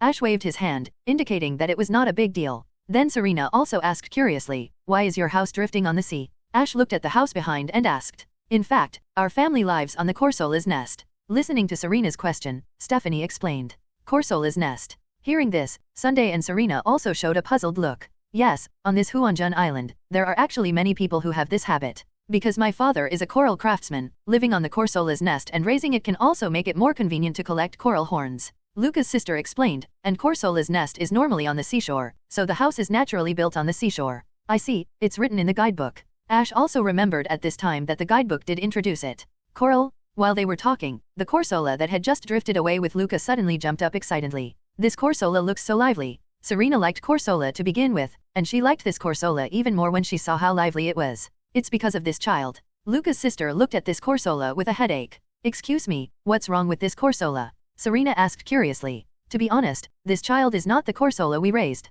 I don't know when it came to us but it always likes to attack our Corsola. Then the Corsola we raised all ran away. The Corsola's nest was built by the Corsola themselves. They often maintain the nest, but because the Corsola inside is gone. Gradually, the sea water collapsed under the erosion of the sun, so the house we built on the nest also fell into the sea. After listening to each other's explanation, the three of them now understood. In simple terms, it was the attack of this Corsola salation that scared away the Corsola they raised, and then caused this series of chain reactions. So that's it. Looking at this scene, everyone also looked at the Corsola next to Luca. Although it was very lively, it seemed a little too lively. Coral? At this time, the Corsola looked in the direction of Pikachu and Celebi. When Pikachu looked confused. Coral? The Corsola suddenly rushed over, and Pikachu's expression changed slightly, but he reacted quickly and jumped to the side, easily avoiding the tackle. Bang! Celebi on the other side directly created a pink energy barrier, allowing the opponent to knock him out for a distance. Sunday and Serena were startled and looked at the excited Corsola. So, this Corsola is wild. Then, as if realizing something, Serena looked at Corsola again, and the light became brighter. Kirby? Celebi, who was knocked out by Corsola, controlled the pink barrier and danced happily. It seemed that he felt the fun of the game of Corsola, and took the initiative to control the barrier to meet Corsola. Yes. Luca's sister looked at Corsola playing with Celebi and responded helplessly. Great, I want to capture it. Hearing this, Serena immediately made up her mind. She finally met a wild Corsola. It's a good idea, but before that, let's help them find all the Corsolas who left. Ash nodded, then looked at Luca and others said. Really? Thank you so much. In short, after everyone discussed, they decided to help them find the sun coral first. Then they searched the seaside and nearby forests with Ash's powerful waveguide power. Finally, they found all the Corsolas, and then Luca's family resettled the house. This time they did not choose to place it next to the Corsola's nest again, but directly on the rock next to it, so that if similar things happen again in the future, they will not fall into the sea and face danger. No one is missing, that's great, thank you so much. After counting the number, it was indeed true that no Corsola was missing, Luca's sister said to Ash and the others gratefully. That's great, so I can finally subdue the sun coral. After finding all the lost Corsolas, Serena looked at the wild Corsola she had been thinking about.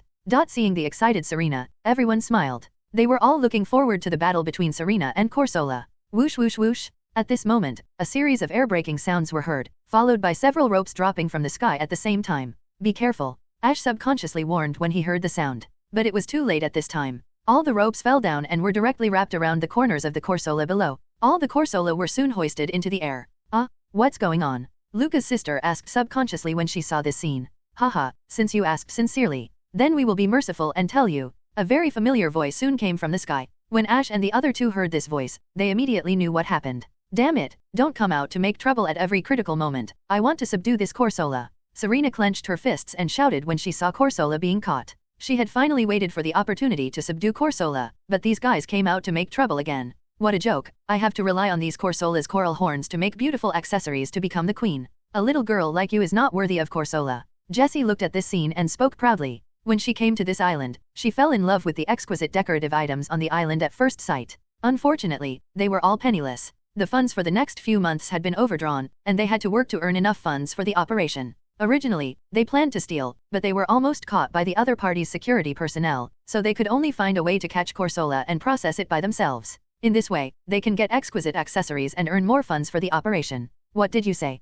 Serena and Sunday frowned when they heard this. These are the Corsola raised by Luca and her family. What you are doing is robbery. Sunday said coldly. Pidgeot, use air cutter. Pidgeot? Ash threw the Pokeball, and Pidgeot let out a low hum, waving dual wing beat to send out 2 air cutter, directly hitting the rope hanging from Team Rocket's hot air balloon.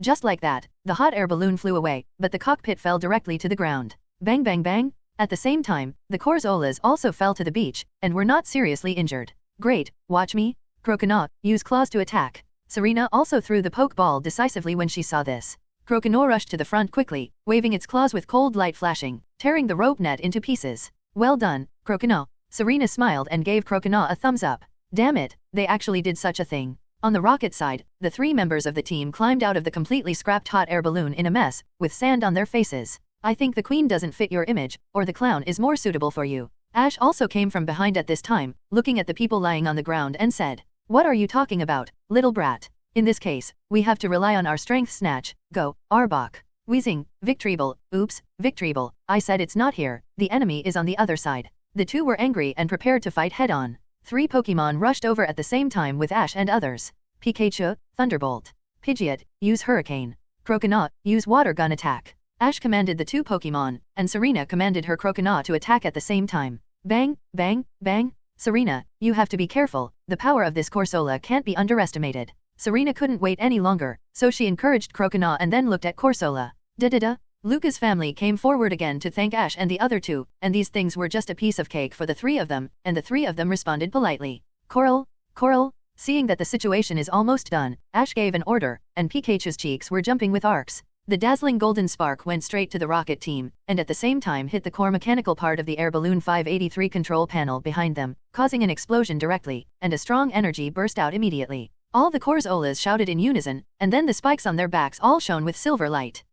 It hurts so much. This Corsola was also very lively and aggressive, otherwise so many things wouldn't have happened. Hearing that Serena was going to fight it, it certainly wanted it. Ash warned, because this Corsola had been attacking other Corsola from the beginning. Although the power of this move is not very strong, it wins in continuity and quantity, and the accumulated damage is still considerable. The key is that there are so many Corsola 10 attacks released together. What a disgusting feeling, meow. Coral, this is, Serena said in surprise. The 3 Pokémon on Team Rocket were repelled in an instant after being hit by the skills. The 3 Pokémon were hit and flew back to the front of Team Rocket's trio. They were knocked out with all 10 of them. Okay, next I can finally subdue Corsola. Corsola, let's fight. No matter how good-tempered other Corsolas were, they couldn't completely not fight back. The only reasonable explanation was that they might not be its rival, that's all. Okay, send them off, Pikachu. The Corsola's offensive was like a hurricane, and the rockets kept sending out growl. Seeing this scene, everyone was relieved. Following that, countless silver particles on the spikes shot out at the same time like a machine gun.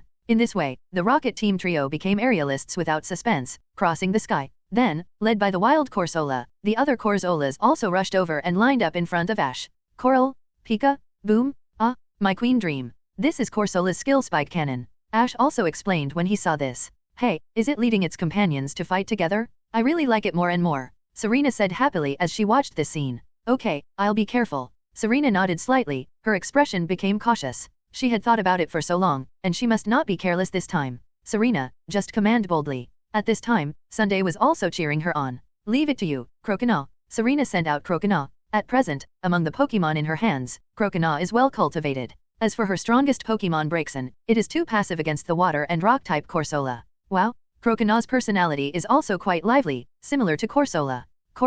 Corsola took the lead in launching an attack and rushed directly in the direction of Croconaw. Corsola's horns are very hard. Every time they fall off, the horns that grow back will be stronger, so even a normal tackle like song can cause a lot of damage. Jump up and avoid it, Croconaw. Serena responded calmly and quickly made Croconaw jump up to avoid the attack. Croconaw reacted quickly after hearing Serena's words. Wow, he kicked the ground with his legs and splashed high, avoiding Corsola's tackle move.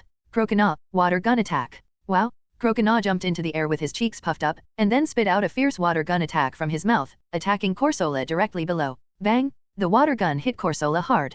Corsola is a Pokémon of the water and rock types, although the damage of the water type moves is greatly reduced. But after all, there is still the rock type. Under the attack of the water gun, Corsola staggered and shook.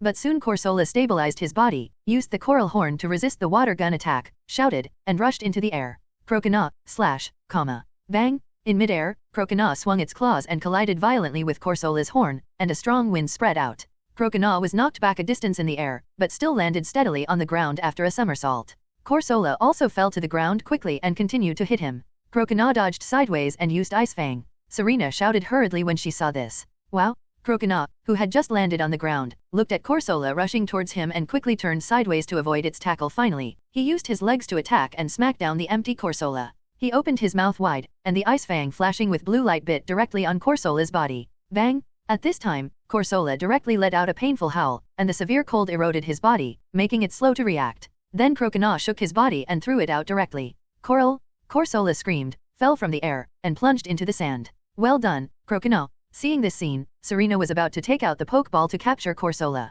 Buzz! Corsola's body suddenly emitted a burst of light, and under the cover of the light, Corsola's injuries began to recover gradually.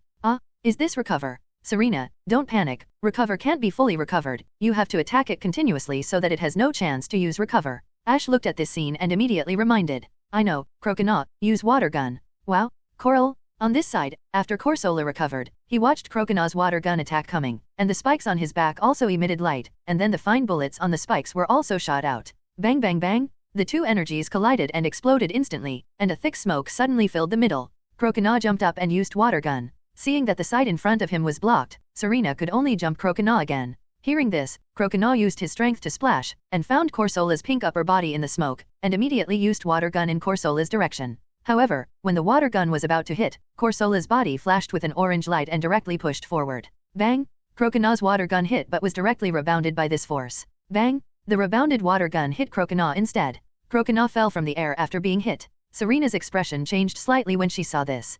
Croconaw, Serena, Croconaw is fine, concentrate on the battle, and be careful of its mirror coat. Ash reminded him, this Corsola is quite tactical, and he hid the mirror coat trick until this critical moment.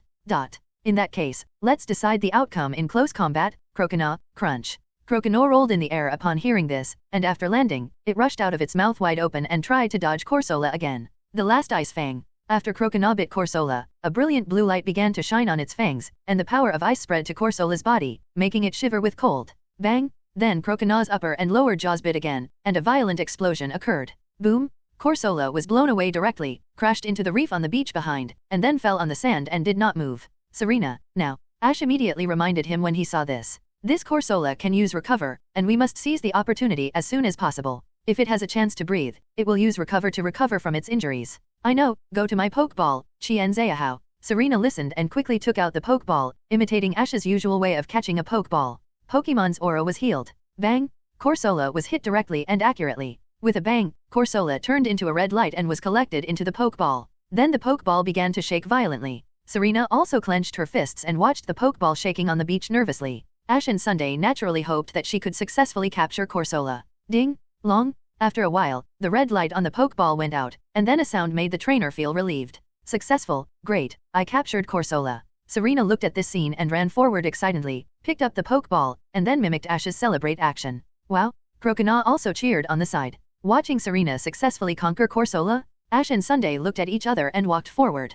Congratulations, Serena. Sunday congratulated sincerely beside him. Thank you, how was it? Ash, did you have any problem with it? Watching the two people coming over, Serena held the Pokeball in her hand like a child showing off her final exam report card. Well, so. Ash looked at Serena with a smug look on her face and deliberately joked. Tisk, don't you know how to praise others more? Hearing this, Serena immediately rolled her eyes at Ash, but because she was in a good mood, she didn't argue with him. This trip to Huanjun Island was really a big gain. Serena got Corsola as she wished, and after dealing with these things, it was almost time to set sail. After saying goodbye to Luca's family, the three of them boarded the ship to the next island again. After conquering Corsola, Serena obviously gained more confidence and was more confident about the upcoming Whirl Islands competition. After the ship continued to sail for several hours, when it was dark, the three finally saw a new island appear in front of them. From a distance, the dock was still very lively, and the entire dock was decorated quite exquisitely. The atmosphere was even more cheerful than when they were on Kinjian Island. This is too lively. After getting off the boat, looking around, Serena couldn't help but say,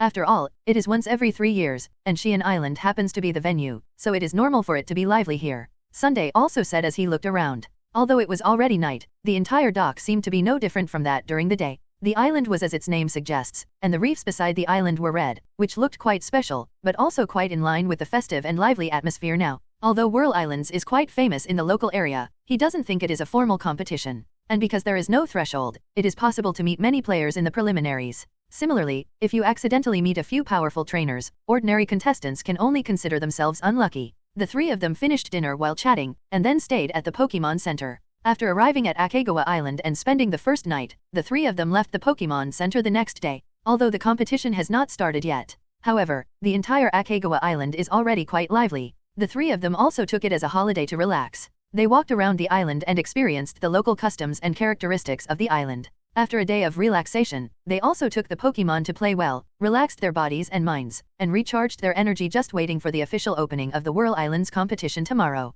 The next day, bang bang bang. The next morning, the three of them were awakened by the sound of salutes on the street. There was a joyful atmosphere on the island. Today was the preliminaries, and Ash and the other two got up early. The preliminaries were at 9 in the morning. After breakfast, the three of them confirmed the contest condition of the Pokémons and then rushed to the venue of the competition. Okay, this is the D venue. You can go in by yourselves. See you after the competition. The three of them first came to the venue of the two women, and Ash spoke to the two women. Okay, Ash, don't be eliminated first. Seeing Ash turn around and leave, Serena joked. The three of them waited in line for a long time, and after half an hour, it was finally their turn. Okay, the registration is finally over. Next, I must win. Serena, who participated in this kind of competition for the first time, seemed quite excited. As she spoke, she walked towards the restaurant, BFDD. Nurse Joy nodded and then operated the computer. However, in his opinion, this was also quite interesting. After all, there are too many people who have registered, so some people must be eliminated through the preliminaries before they can participate in the finals.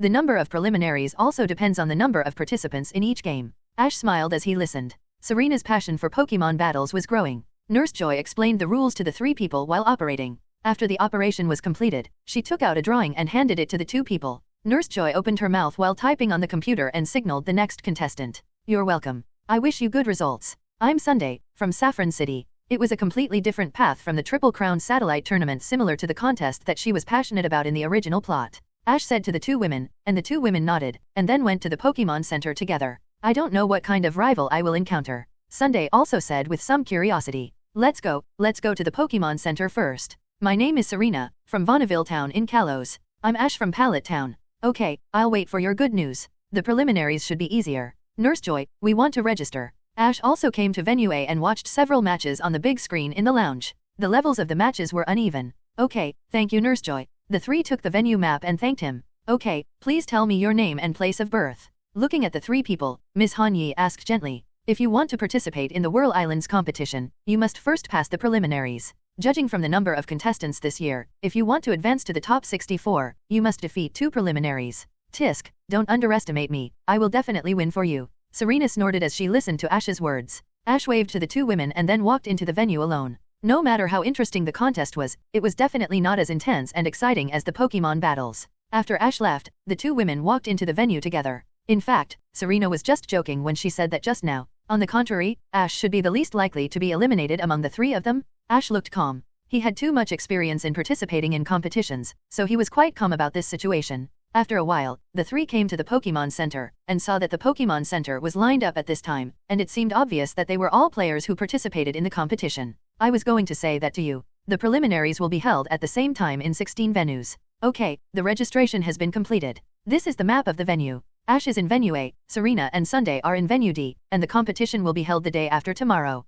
But there was nothing we could do about it. This was how a competition without any threshold was. The sense of ceremony that this kind of competition focused on was actually more like a bed for the bride. The rules guide I got earlier said that after registering, when you arrive at Xuan Island, you must first go to the Pokémon Center to verify your identity, and then participate in the contest category preliminaries. Okay, next, the contestants of the Pokémon contest, please come here, a competition venue? Soon it was Ash's turn. After being reminded by the staff, he came to the competition site. Although it was only the preliminaries, the venue was really crowded. It can be seen that although the competition was not very formal, it was still a very important competition for the locals. The finals were held in the sea, but the preliminaries were not. Each venue was a swimming pool-style water venue with several floating platforms for standing. Ash looked at Rival, a boy of about the same age as him, in his first game. The first game of the preliminaries begins. The referee announced the start of the game, and the boy on the opposite side couldn't wait to throw a good ball. Go Seal. It's your turn, Melodic. The Pokémon sent by the opponent was Seal, and Ash was going to let Melodic come out to play.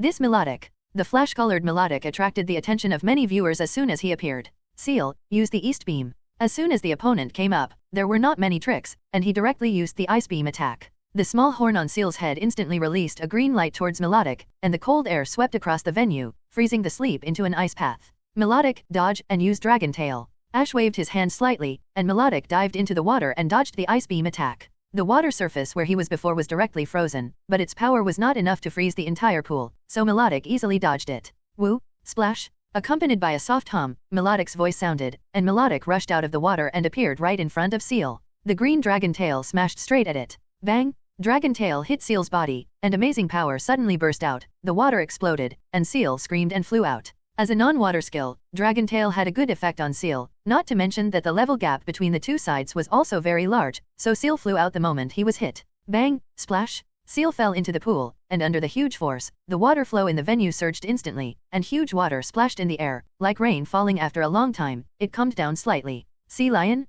After a while, Seal was seen floating on the calm water surface with ripples in his eyes, and he was already unconscious.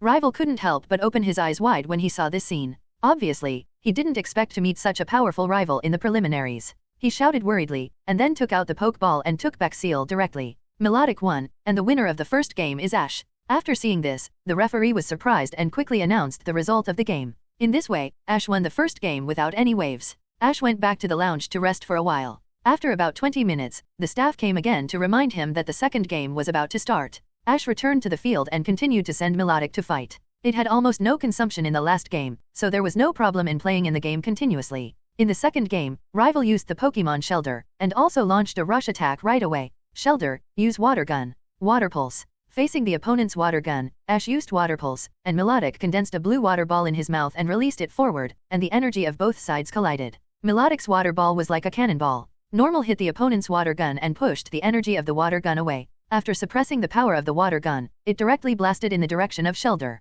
Seeing this scene, the opponent trainer was shocked and shouted quickly, "Shelter, use the shell shrinking skill quickly." Bang! Shelter quickly used the shell shrinking skill to instantly close the shell. Although the shell shrinking is a trick used to defend against physical attacks, Shelter's defense is strong in itself, and it just uses the shell shrinking skill to close the shell for full defense faster. Water Pulse hit it. It was also a water Pokemon. With the resistance of the shell and the use of the Water Gun, it was not as easily defeated as Seal before. Melodic, use Dragon Tail to throw it out of the field. Seeing the other party use the shell shrinking, Ash also spoke. Melodic leaned forward and rushed forward instantly, and his tail was shining with green light. As the light lit up, before the Shelter had time to open the shell, it exerted force from bottom to top and directly pumped the Shelter into the air. It's useless. My Shelter's defense is very strong. The other party looked at the Shelter being pulled out of the air and spoke confidently. He was quite confident in his Shelter's defense. Really? Ash just replied calmly. The next moment, Melodic opened his mouth and launched an amazing hydro pump attack that accurately hit the Shelter in the air.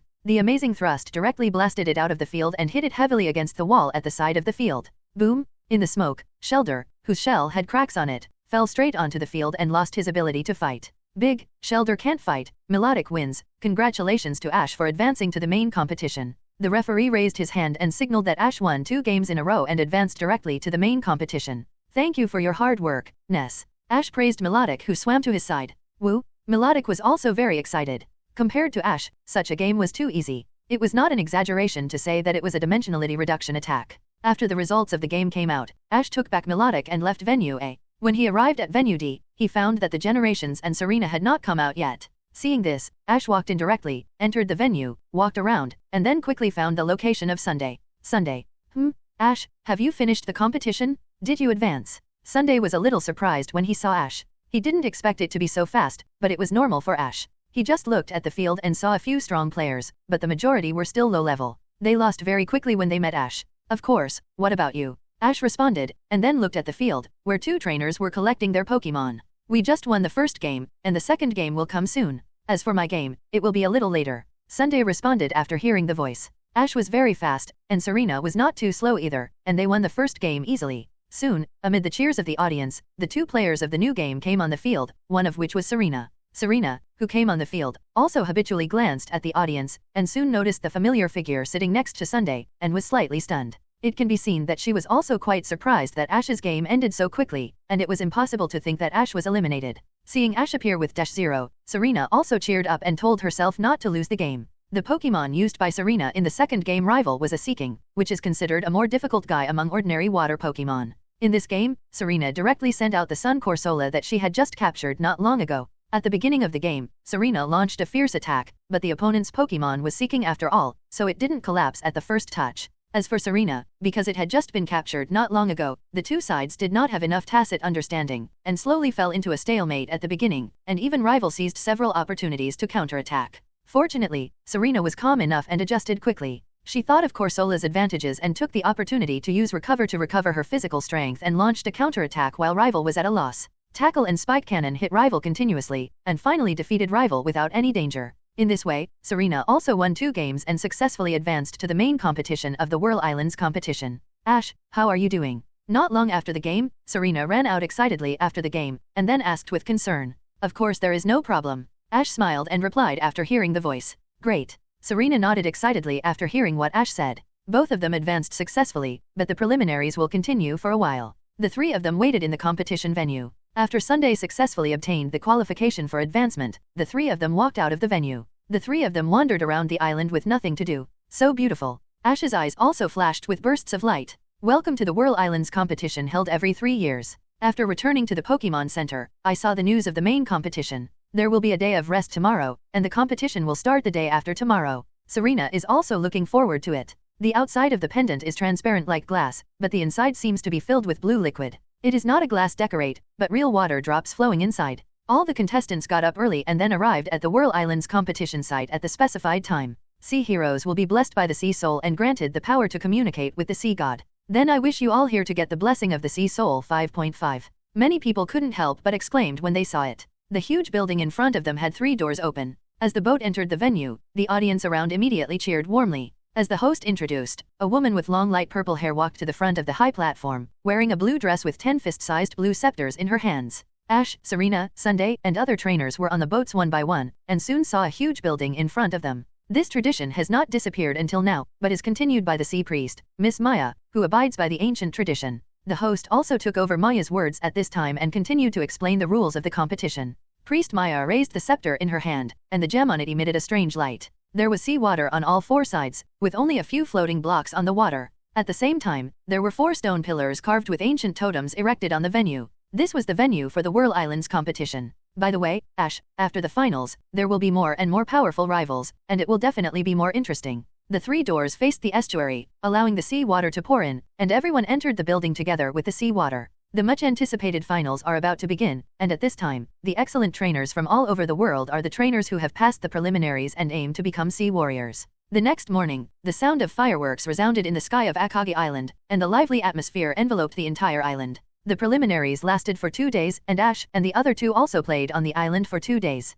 Bang bang bang, Ash nodded in response. This priest is indeed very beautiful, even Sunday and Serena, who are also Stephanies, can't help but admire her. In addition, all contestants, the winner of this Whirl Islands competition, in addition to being able to obtain the title of Sea Hero, can also obtain a very rare treasure, Mystic Water. Dear contestants, audience, you are participating in the Triennial Water Pokémon Celebration, the Whirl Islands competition. Wow, that's the official venue of the Whirl Islands competition. Arriving outside the venue, according to the staff's arrangement, everyone boarded the boat to the competition venue. On the high platform, in a treasure box, there was a necklace with a water drop-shaped pendant hanging on the necklace. Surrounded by a circle on all sides, the 2 sides were full of spectators, and in front was a high platform like a castle. The whole venue was an ancient Roman Colosseum. Maya spoke to everyone passionately, and the light on the Sea Soul gradually dissipated. Under the light just now, Ash did feel 10 very familiar power zones. As all the ships docked in the field, Mao Chiron's voice also sounded at the same time. People who communicate with water Pokémon and live together on these Whirl Islands have been praised as sea heroes since ancient times.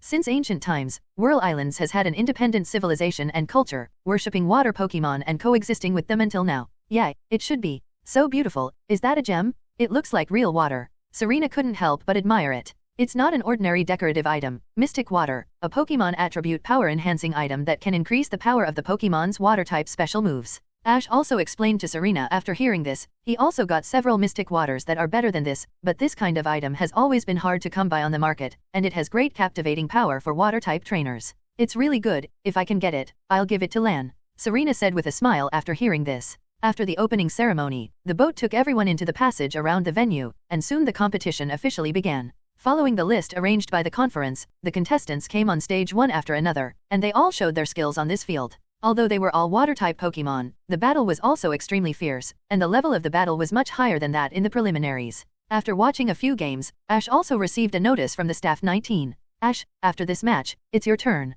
Got it. Ash responded, and then asked Pikachu and Celebi to stay with Sunday and Serena for the time being. I'll go first. Come on, Ash. Seeing Ash standing up, Serena and Sunday said at the same time. Yeah, no problem. Ash turned his back to the 2 and waved his hand slightly, then left the audience directly. Soon, the match was over. Ash entered the passage and walked out of the passage according to the staff's instructions. Okay, the next match is between Ash from Pallet Town and Luotian from Whirl Islands. As the host's voice sounded, 2 figures walked out of the contestant passage at the same time. Ash looked across. Rival was also a teenager, wearing a turquoise hat and large glasses, and holding a fishing rod in his hand. Both sides use one Pokémon. If either side's Pokémon loses its combat ability first, the game is over. Now the game officially begins. The first game is up to you, Melodic, come on. Ash threw out the Pokeball without much hesitation. There was no need to care too much about which Pokémon to put on in this kind of game. It all depends on Ash's mood. Ming, Melodic, who is still beautiful and noble, appeared in the Water Minister. Okay, Ash sent Melodic first, so what kind of Pokémon will Luotian send to deal with it?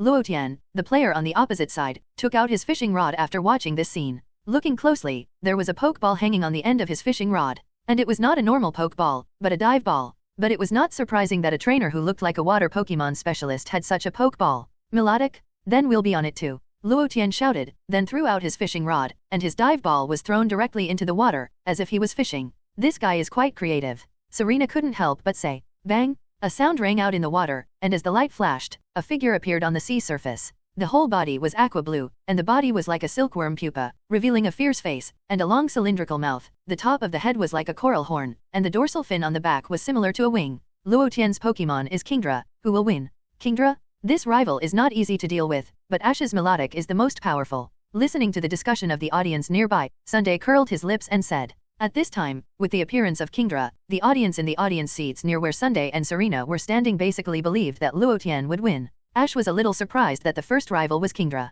Among water-type Pokémon, Kingdra is relatively rare. As the final evolution of Horsa, its infancy, Horsa, and Seadra are also relatively rare, because they normally live in the deep sea. Horsa and Seadra occasionally come to the surface of the sea, but Kingdra almost never needs to leave the seabed, so wild Kingdra is quite rare, and most of them are cultivated from the Horsa or Seadra period. Although Horsa is called Seadra after evolution, it is actually still a water-type Pokémon. It was not until it evolved into Kingdra that it truly became a dragon-type Pokémon.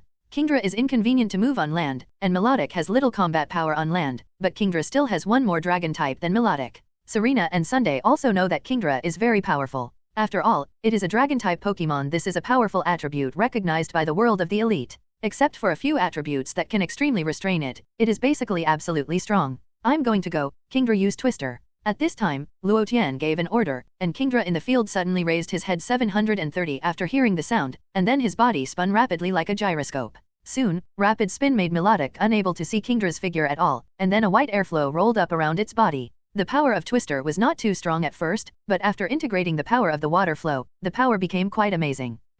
Kingdra actually used Twister to create a huge whirlpool with his body as the center. The host looked surprised. For the people of Whirl Islands, whirlpools are absolutely a terrifying force that they can't avoid. At this time, with Kingdra's power, it was like a pump, constantly pumping the surrounding seawater power. As the seawater was pumped away, the surrounding floats were constantly pulled towards Kingdra. Several floats in front hit it and were directly crushed to pieces by Twister. What an amazing power. How will Ash's Melodic deal with it? The host couldn't help but exclaimed at the scene. Melodic, use Aqua Tail. Ash was not panicked in the face of the vertical Twister whirlpool. Following his command, Melodic twitched his body and threw Jianzhong to the surface of the sea. Boom. As the water flow on the tail of the colorful scales circulates, the water flow released by the tail of Aqua Tail itself is spiral, and the water flow also needs to rotate quickly. At this time, the tail releases Aqua Tail in the water, and this energy begins to stir the sea water violently. Kingdra's tornado of rapids rushes straight into the sky. On the other hand, the tornado formed by Melodic's Aqua Tail is blasted straight along the sea surface. Bang! Melodic's Aqua Tail formed a tornado and hit Kingdra's tornado head-on. The two energies stirred the sea at the same time, and the sea surface at the scene suddenly became turbulent. The two energies were basically evenly matched, and they collided with a loud noise and collapsed at the same time. A torrential rain instantly fell on soaring in the sky. Ash also used Aqua Tail to create a waterspout and successfully resolved the crisis. Okay, you are quite good at it. In that case, Kingdra, use the water gun. Looking at this scene, Luotian quickly gave orders, using the scattered seawater as cover, and the remaining Dragon King released the water gun at this moment. Melodic, let's use it too. Bang! Melodic opened his mouth and a powerful water gun instantly hit Kingdra with the opponent's water gun. Tisk, Kingdra, dive into the water. Melodic, let's dive too. Ash also gave orders without hesitation, and Melodic dived into the water after hearing the sound. Haha, once in the water, it's Kingdra's world, use ink, Kingdra. Seeing this scene, Luotian smiled triumphantly, and with an order, Kingdra instantly puffed up his cheeks, and then spit out black ink from his mouth. The ink sprayed into the sea water, and soon the sea water was polluted by the black ink, and the surroundings suddenly became dark. This move is not a special move. It is an ability that Kingdra has left over from the Horsa period. It can release ink. It was originally a weakened skill used by Horsa to protect himself. In the Kingdra stage, because of the significant increase in strength, it is rarely used, but this ability is still retained. It can completely confuse rival in the battle. Melodic, Surf. Ash saw this and gave a decisive order. Melodic's eyes lit up with blue light and the water around him suddenly became turbulent. The sea surface was split for a short time. With the power of Surf, Melodic quickly cleaned up the ink and rushed towards Kingdra with the strong waves. Melodic can actually release amazing surf in the water and split the water. Can Kingdra really avoid such an attack? Looking at the turbulent water on both sides and the waves several meters high, he rushed directly towards Kingdra. In this case, Kingdra, use hydro pump. Looking at the huge waves coming, Luotian decided to get rid of Melodic first. With an order, Kingdra looked up at Melodic on the opposite wave and then released the water in the middle. The long mouth was like a gun muzzle, and the extremely compressed powerful spiral water column sprayed out, and the strong water pressure rushed directly towards Melodic. Melodic, rush straight over. Looking at the strong water pressure, Ash gave the order, Woo! Under everyone's surprised eyes, Melodic suddenly splashed, and avoided Kingdra's hydro pump attack with a graceful posture, and then continued to rush towards Kingdra. What kind of action is Melodic doing? The host exclaimed in disbelief when seeing this scene. It was amazing that Melodic of this size could actually make such a light and graceful evasive action in the air. How is this possible? Are you kidding? Luotian was also very surprised when he saw this scene, but he had never encountered such a fighting method. Woo!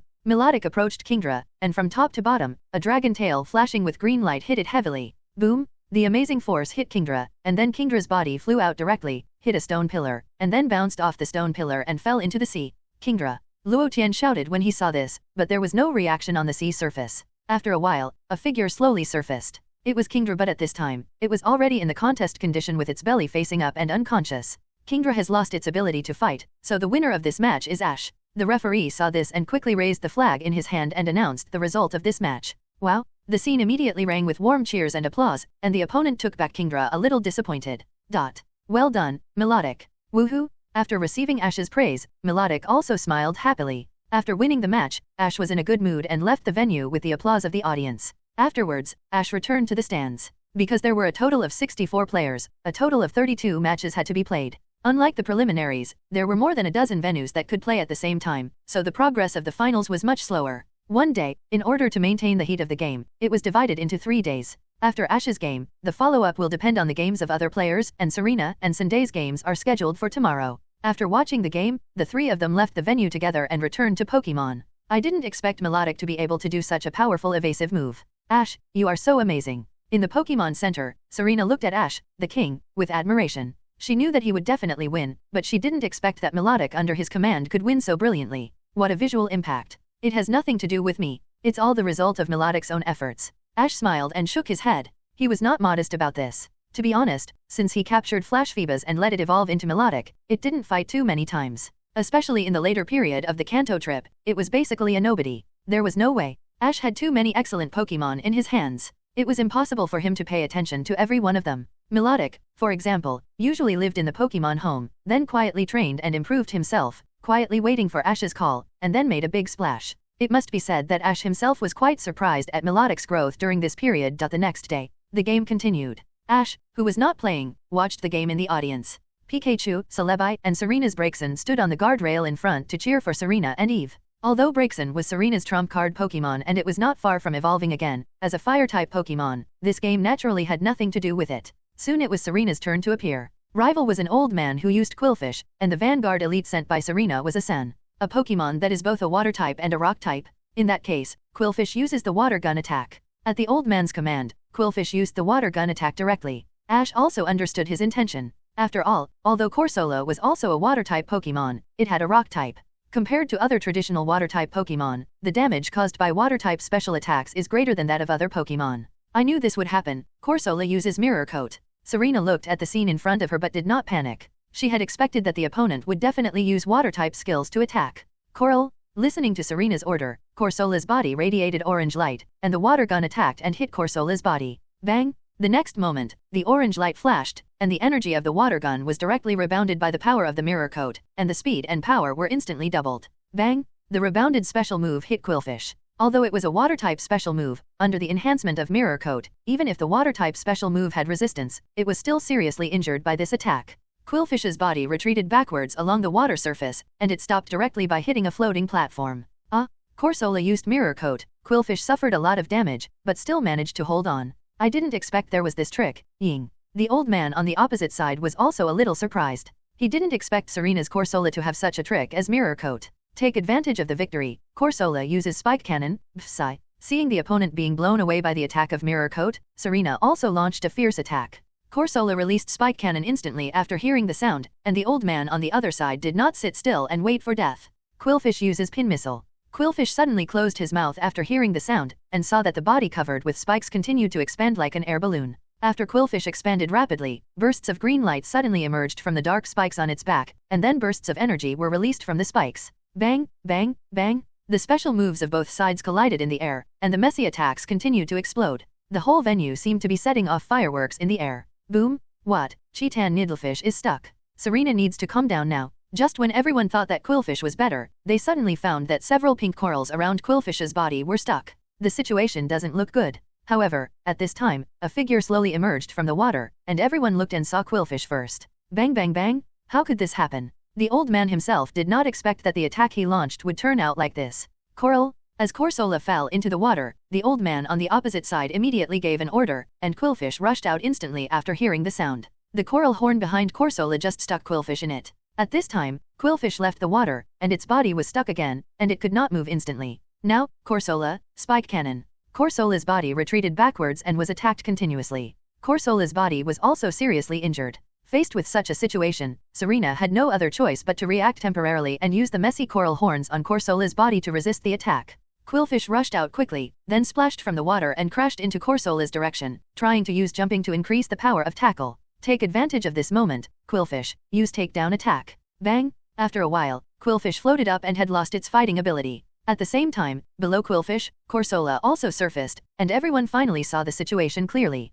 Corsola! Serena shouted worriedly. Everyone looked at the field in surprise, while the old man opposite Serena was full of confidence. Even if this attack could not directly defeat Corsola, it was believed that it would be enough to severely injure it, and it also interrupted the opponent's recover. Corsola, use your horns to block it. Bang! Serena was also a little surprised when she saw this scene. Obviously, she herself did not expect it, but she soon calmed down and reacted quickly. Corsola, use recover. The powerful force directly hit Corsola's body. The spikes on Quillfish can enhance the power of this zero-distance contact special move. Like a machine gun, after continuous explosions, Quillfish fell directly from the air and then fell into the sea. After hearing the sound, Corsola immediately used his special move, Recover was released, and his body injuries gradually began to recover. As the power of both sides exploded, Corsola was directly bounced out because he was standing on the floating platform. Coral? Quillfish's body fell and hit Corsola's body. Under the heavy force, a lot of water splashed instantly, and Corsola's body was also pressed into the water. Both Pokémon disappeared. Don't even think about recovering, Quillfish uses takedown. After hearing the sound, Corsola directly released a special move from behind. Spike Cannon continuously bombarded Quillfish at a very close distance, gradually blowing the needlefish away. Seeing this, Rival launched another fierce attack, trying to interrupt Corsola's recovery. The host shouted in surprise, not expecting that Quillfish used takedown attack, but was stuck on Corsola's back, and now it could not move. Looking at the situation in the field, Ash whispered to himself. Serena's strength is definitely stronger than the opponent, but Corsola is a Pokémon she has just captured. They don't have enough tacit understanding, and Serena, who is in charge of command, is not calm enough. Quillfish loses the ability to fight, Corsola wins. The referee also quickly announced Serena's victory. Pa pa pa! The scene immediately rang with warm applause. Although it was a bit unexpected, the normal game was still quite exciting. Alas, Quillfish, you also tried your best. The old man on the opposite side sighed helplessly when watching this scene. Although his expression was a bit helpless, he did not look too disappointed. It was Sunday's turn to play soon afterwards. Compared with Sally King, the battle was more exciting. Sunday, who was able to fight Ash to a draw at the Indigo Plateau Conference, also defeated Rival with the final form of Feraligatr. It didn't take much effort and won quite easily. After the game, Ash came to the outside of the venue to meet the two girls. Great, we made it to the top 16. Serena raised her hand excitedly and Ash and Sunday clapped their hands to celebrate. In this way, all three of them advanced. From the top 16, the number of Pokémon used will increase to -2. Then from the quarterfinals to the finals, 3 Pokémon will be used to fight, so the intensity will gradually increase from the next game. The three of them returned to the Pokémon Center first, and Sally and Sunday handed the Sun Coral and Feraligatr to Nurse Jo. Then the three of them watched several games on TV at the Pokémon Center until the night when they went to the restaurant for dinner. As the three of them left the restaurant and chatted, a figure came towards them. Are you Ash, Serena, and Sunday? The three of them turned around and saw a pretty girl with beautiful long red hair tied in braids. Who are you? After hearing the voice, Serena asked in confusion. Are you the player who won the 6th match today? Looking at the girl in front of him, he thought of something. To be honest, there were not many trainers who could leave a deep impression on him in this competition, and this girl could barely be counted as one of them. Thank you for watching my game. The girl smiled at Ash, then looked at Serena and continued. My name is Trinity. Serena, you are my next rival, so, Serena, please give me more advice next time. The girl introduced herself and then looked at Serena. The three listened and realized that, yes, it was indeed time for the contest category to be promoted. Is that so? We haven't had time to watch it yet. Miss Trinity, please give me more advice. Serena also responded when she heard the voice, and at the same time stretched out her hand to him. You too, I saw your tacit cooperation with the water Pokémon, and I look forward to having a good competition with you. Trinity also stretched out her hand, and the two simply shook hands and got to know each other briefly. Of course, I will definitely do my best. Serena responded confidently after hearing this. Ash frowned slightly. Trinity's strength was just so-so. If it was Sunday or any of him, he would definitely win easily, but if it was Serena, this matchup was not so easy for Serena. Ash, what's wrong with you? Seeing Ash not speaking, Sally asked curiously. The strength of Miss Trinity is not simple, you have to be careful. Listening to Serena's words, Ash reminded her. From her game today, it was an overwhelming victory. I know, I will never lose to her. After listening to Ash's words, Serena became serious. Seeing that Serena was not careless, the two were relieved. The next day, the top 16 match officially started. The first one was the battle between Trinity and Serena. The first Pokémon sent by Trinity was Gyarados, a very powerful water Pokémon. In this battle, Serena also sent out her own Croconaw. In the water battle, Serena's Croconaw was suppressed by Trinity's Gyarados at the beginning. At present, the skills that can put pressure on Gyarados are Crunch and Ice Death. However, Serena was not afraid at all, watching Croconaw's changeable movement in the underwater and flexibly using the floating platform to fight a guerrilla war with Gyarados. According to Ash, try to create an advantageous battle environment for your Pokémon, and in the pool, Croconaw's biggest advantage is its flexible turning and the cover of the floating platform. After guiding Gyarados to crash several floating platforms in succession, Croconaw's Ice Fang also caused considerable damage to Gyarados. Finally, it defeated Gyarados with Ice Fang after narrowly avoiding Gyarados' Hyper Beam attack. It must be said that Serena remembered everything Ash reminded her of before. The second Pokémon on Trinity's side is Chinjo. Compared to Gyarados, this Chinku's level is obviously lower. However, Serena and Corsola's cooperation is not very tacit at present, and both sides have certain problems. It was still a very exciting duel. In the end, Corsola and Chinjo fought to a loss, and both lost their fighting ability. It is precisely because of this that Serena won with a slight advantage and successfully advanced to the quarterfinals. Serena returned to the audience in high spirits, and Ash and Sunday were naturally happy that she had successfully advanced. After watching 2 more games, it was Sunday's turn to compete, but according to her, the only water-type Pokémon she had was Feraligatr. And she was not very interested in this game, and she did not plan to exchange the previous Pokémon from her family. She hoped to spend time to cultivate the Pokémon she had captured in the Johto region. So she decided to participate in the following games with only one Feraligatr, and when her Feraligatr was defeated, she would give up the game on her own initiative. In the next quarterfinals, Sunday also showed everyone the actual combat ability of the Feraligatr she had cultivated for a long time. Whether it was water-type skills or close combat, it was quite handy beating the opponent's Pokémon step by step. The trainer opposite Sunday, the 2 Pokémon used all their skills but failed to defeat her, and finally let her Feraligatr defeated 2 opponents and successfully advanced to the quarterfinals. Sunday, your Feraligatr is really amazing. When Sunday returned to the audience, Serena also gave her a thumbs up. After watching a few more matches, it was finally Ash's turn. After receiving the notice, Ash said hello to the 2 girls and left. Okay, everyone, thank you for waiting. The next 2 players to play are Ash and Liu Yang. Please come in. Accompanied by a burst of cheers, the 2 walked out separately. The other was a young man with dark skin and a thin figure. He was only wearing swimming trunks and slippers. He looked like a person who often lived by the sea. Both sides came to the battlefield, and the referee immediately announced the rules of the game again. Then both sides were ready. The game begins. What kind of game do you expect from both sides? I won't be polite. Go ahead, Tentacruel. Liu Ying on the opposite side threw the Pokeball first, 4-3-0. In the flashing light, a Tentacruel appeared in the field, with a mushroom-like head floating on the sea surface, and a tentacle kept swinging. Tentacruel, I haven't had a good match for a long time. Let's have a good fight. Get ready for battle, Kingler. The first Pokémon sent out by Ash was Kingler, who hadn't been seen for a long time. It landed directly on the floating platform. Tentacruel, use Poison Barb to attack. Liu Yang took the lead in launching the attack. Tentacruel immediately raised the stinger in front of his mouth after hearing the sound, and then released Poison Barb from below. The purple needle holes swept towards Kingler like raindrops. Kingler, use your pliers to block the attack. At Ash's command, Kingler's big pliers were even bigger than his body. He raised his pliers directly to block in front of him, just like 10 iron walls blocking in front of him. Ding ding! The poison barb attacked like a rainstorm, hitting Kingler's pliers, making continuous noises, but there was no way to break through Kingler's defense. Kingler's shell was extremely hard, and Ash's was even harder, and the needle attack could not break through it at all.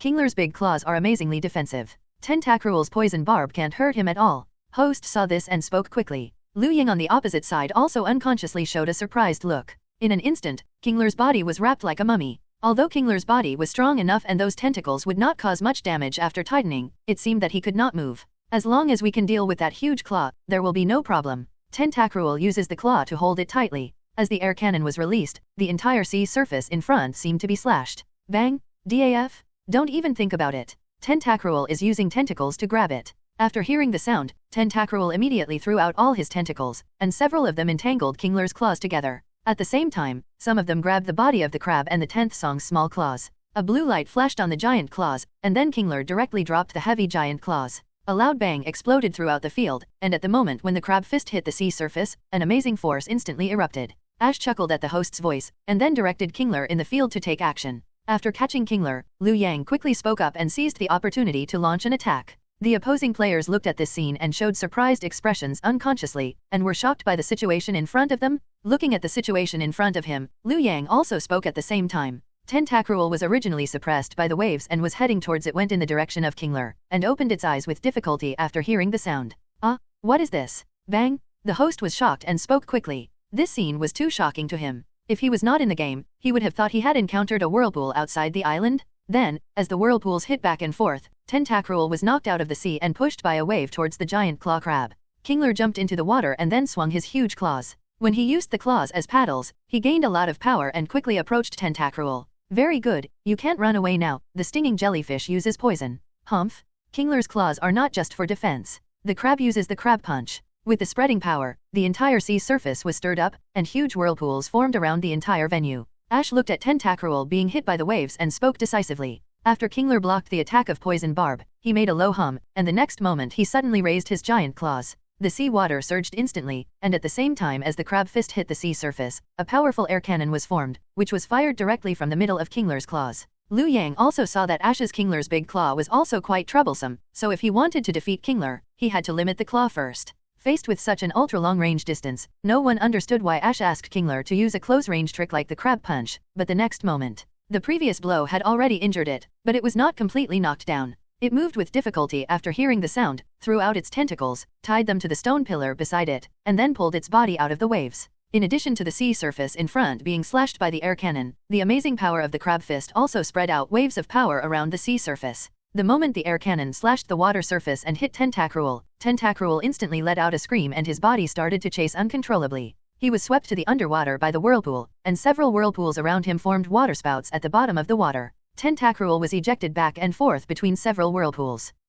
Kingler was caught, and now he can only let it go. Tentacruel was killed, how should Ash respond? Host quickly spoke up when he saw this. It's amazing. Ash's Kingler actually slashed the sea surface directly, forming a whirlpool. Freed from the control of the current, the spur jellyfish flew towards Kong-chan. At the same time, when retreating, he directly crashed into the whirlpool that had just formed, and his whole body was instantly sucked into the whirlpool. Kingler, rush over and use the alloy claws. After hearing Liu Yang's attack order, Tentacruel quickly raised the huge stinger, and purple light emerged from the stinger, stabbing Kingler at close range. Kingler, use Harden. Seeing Tentacruel's attack coming, Ash responded calmly and quickly. Kingler's body was instantly covered with a layer of transparent luster, and his body became exquisitely transparent. The moment the stinger stabbed up, there was a clang. Although Kingler's head seemed to be blocked by something, it couldn't continue to stab deeper. What? Liu Yang looked at this scene and showed a surprised look, but Ash smiled. Now you can't run away. Ash suddenly spoke, which immediately made Liu Yang's heart skip a beat. Use the scissors guillotine. Ash spoke in a deep voice. Hearing this, Liu Yang's face suddenly changed and he shouted loudly. Tentacruel, run, 15. As Liu Yang's voice sounded, Tentacruel quickly retracted its tentacles and tried to escape, but at this time, Kingler instead tightly grasped Tentacruel's tentacles. The next moment, a dark red light flashed on Kingler's huge pincers, and then slowly lifted the pincers. The entire pincers exuded a terrifying aura and condensed an amazing force. The entire pincers seemed to become much heavier in an instant. But at this time, Tentacruel's tentacles were caught and could not escape. Kingler's eyes were stern, and he suddenly swung the pincers forward. ABU, bang! As the sound sounded, Kingler flashed by, and the surrounding colors seemed to disappear and turned into a blood-red color. The next moment, everyone seemed to see the illusion that Tentacruel's body was split in two. When the surrounding colors recovered again, Kingler had flashed past Tentacruel. The heavy giant pincers flashing with dark red light fell on the sea surface behind, and then, boom! The sharp end of Kingler's pincers touched the sea surface, and in an instant the entire sea surface seemed to be cut by an invisible sharp blade. The water flow retreated to both sides, forming a huge gap. Bang! At this time, behind Kingler, Tentacruel exploded, and then Tentacruel fell directly on the floating platform behind without a sound. Tentacruel lost his ability to fight. Kingler won. The referee looked at the situation in the field and quickly raised the flag in his hand to announce the result of the game. It was just a momentary blow, and Tentacruel fell directly. It can only be said that it is worthy of being a scissors guillotine that kills with one blow. Once hit, rival will almost never stand up again. If you want to talk about power, it is definitely one of the most powerful tricks in the Pokémon series.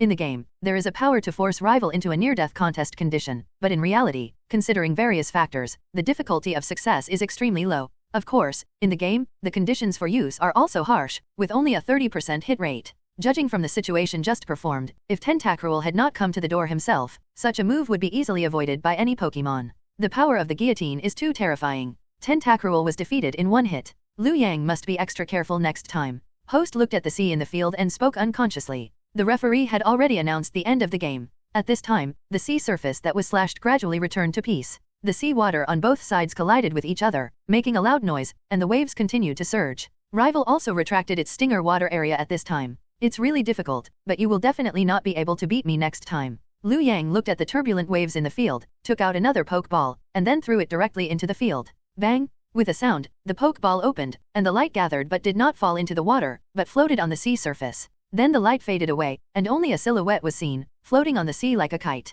Liu Yang's second Pokemon is Mantine, which has the ability to be both sea and air amphibious, and is a very difficult rival. Host also spoke at the same time. When at the seaside, Mantine is also very common, and you can often see them flying out of the sea, but despite their commonness, it is difficult to capture them. Because they have the ability to fly, it is difficult to capture them if you don't actively think about fighting. And Mantine is a docile Pokemon. For example, sometimes Remoraid will parasitize on them to find food, but Mantine doesn't care at all. At the same time, some people in seaside cities may use Mantine as a surfboard to surf together. Mantine? With the ability to fly, it looks like he's hard to deal with.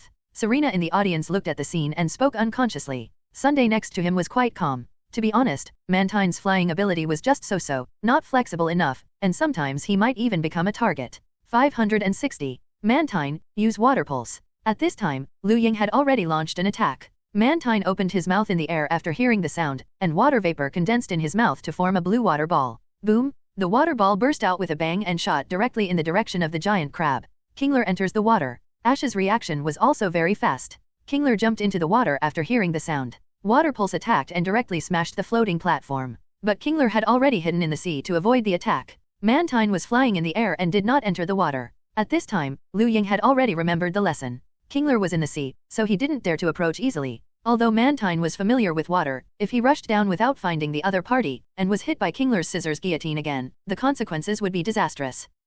Kingler entered the water to avoid the attack. Now both sides dare not act rashly. The situation seems to be in a stalemate. Looking at the situation in front of him, Host also spoke at the same time. Mantine could be attacked by Kingler if he entered the water, and vice versa. Kingler would also be attacked by Mantine if he left the water. It's not that simple. Kingler uses Surf. Ash smiled softly when listening to the host's voice, and then shouted at the sea. Boom! The next moment, the sea surface began to surge, and the seawater was stacked up layer by layer, and instantly surged several meters high, overwhelming the direction of the flying fish. Mantine, fly up. Seeing this scene, Liu Yang reacted quickly, and Mantine quickly rose in height after hearing the sound. After all, it is a flying Pokemon, and it easily flew over the height of Surf, but Ash will not give up easily. Bubble Beam. As Ash spoke, Kingler emerged from the surging waves, and then released Bubble Beam, sweeping towards the air. Mantine, use Agility. Facing Kingler's fierce pursuit, Liu Yang immediately ordered, and Mantine swung Dual Wing Beat after hearing the sound, and his body flashed rapidly in the air, using Agility to successfully avoid the attack.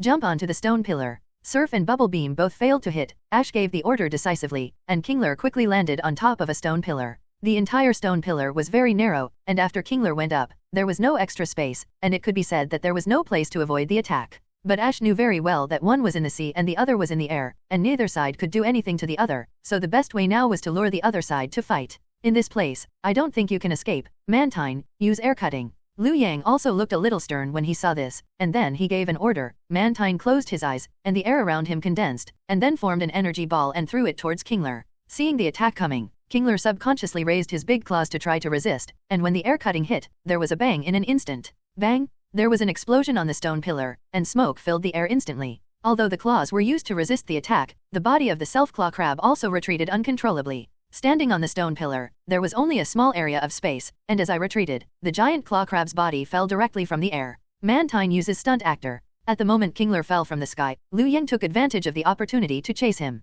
He knew that he could not let the giant claws enter the water minister. In that case, Kingler could escape smoothly. Once in the water, he had no way to chase him, so he had to seize this good opportunity to defeat Kingler in one fell swoop. After hearing the sound, Mantine swooped down quickly, his figure flashing left and right in the air and gradually increasing his speed to rush towards Kingler. This is the moment I've been waiting for. Kingler use bubble. But Ash suddenly spoke at this moment. As Kingler fell from the sky, he looked at Mantine rushing towards him and suddenly spit out a white bubble from his mouth. This bubble is not a bubble beam, and it has no special effects. It is just a bubble produced in Kingler's own mouth. Puff! The bubble spread out and hit Mantine's face directly. For a moment, Mantine's vision was blocked, and the trajectory of flying also changed. In a panic, Mantine hit the stone pillar next to her head, and her body instantly lost balance and fell from the air. Ah, Mantine! Liu Yang shouted in panic at the scene. Hyper beam. At this time, Ash seized the opportunity. Kingler fell from the air and landed on the floating platform. With Ash's order, he suddenly raised his giant claws. Boom!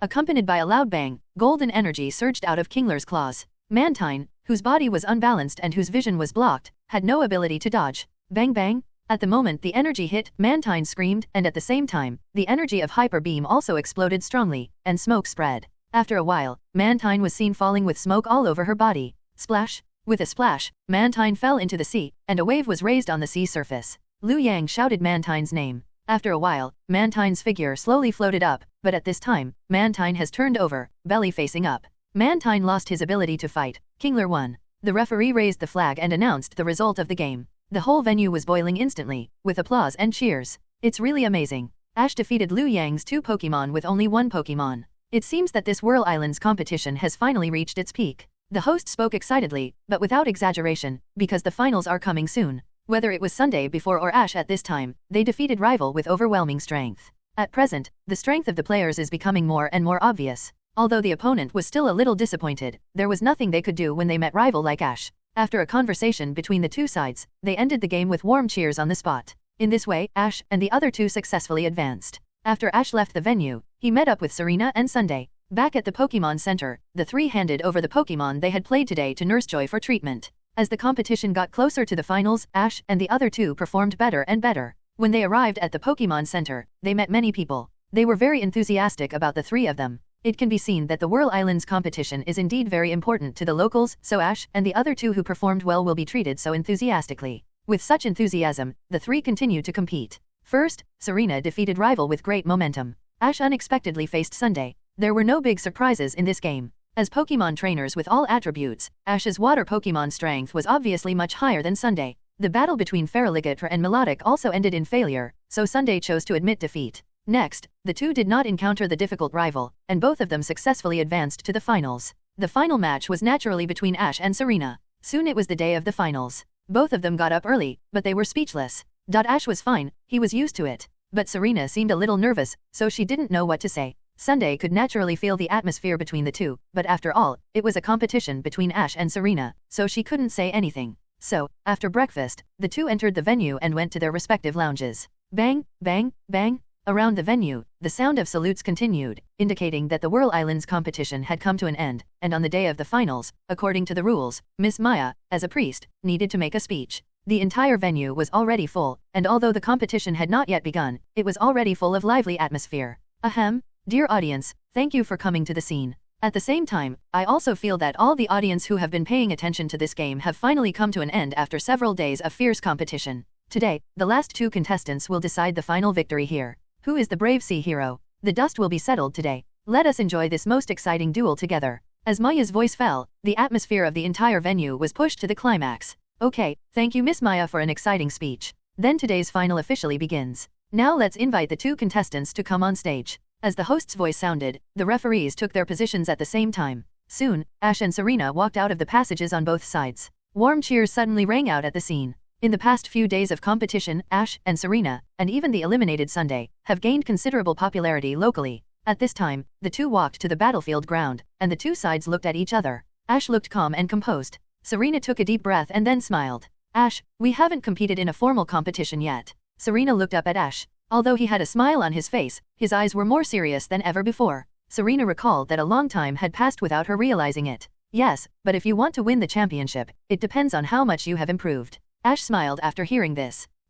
Don't underestimate me. Serena snorted after hearing this. She has always been protected by Ash, but this time, she took the initiative to participate in this competition, and she couldn't give up easily no matter what. After experiencing the incident at the bell tower, she found that she had only traveled with Ash before, and she had never known what she should do, and she also found what she wanted to do. Maybe it's impossible to achieve the goal in the short term, but now that there is a direction, you can slowly work hard. In the finals of the Whirl Islands competition, both sides can use 3 Pokémon. The game is over when all 3 Pokémon of either side are defeated. The game officially begins now. Seeing this, the referee raised the flag and announced the official start of the game. Ash, I'm going to go and play my Pokémon. Listening to the referee's voice, Serena threw the Pokeball. With a bang and a flash of light, Serena sent out Corsola first. Go, Kingler. Ash didn't say much, threw the Pokeball, and Kingler was still in charge of the lead. You're welcome, come on. Ash said to Serena at the same time after releasing Kingler. I won't be polite, Corsola uses Spike Cannon. The relationship between the two is so familiar, so there is no need to be polite.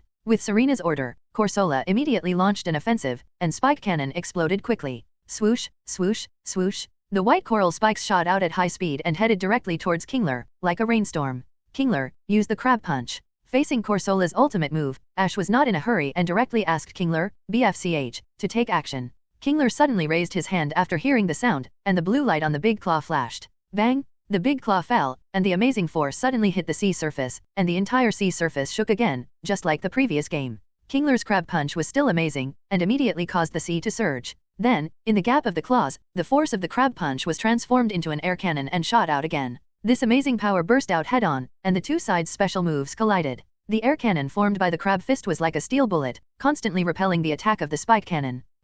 Corsola, get out of the way. Serena hurriedly spoke when she saw this, and Corsola also showed a panicked look, and then quickly jumped away to avoid the frontal air cannon. The air cannon passed through the floating board and directly pushed away a long water trail, but Corsola jumped into the sea in panic. But with the power of the Crab Fist, the sea surface was pounded and formed several huge whirlpools because of this force. When Corsola fell into the water, he was affected by the whirlpool again, tackled back and forth in the whirlpool. Kingler's Crab Punch is still amazing, and now Corsola is in danger. In the previous game, for Kingler's performance was already amazing. After seeing the power of the Crab Punch again, the host couldn't help but admire it again. Soon, the waves pushed Corsola out of the seabed, forming a wave that pushed Corsola forward. Encore, Crab Punch. Ash spoke again, and Kingler raised the giant claws in his hand again after hearing the voice, and the Crab Punch was launched again, and the giant claws fell heavily. Bang! The heavy force hit the sea again, and the air cannon burst out again, and Corsola was pushed forward, and his body was in a contest condition where he couldn't move. Boom! With a bang, the power released by the Crab Fist swept towards Corsola again, and hit Corsola directly.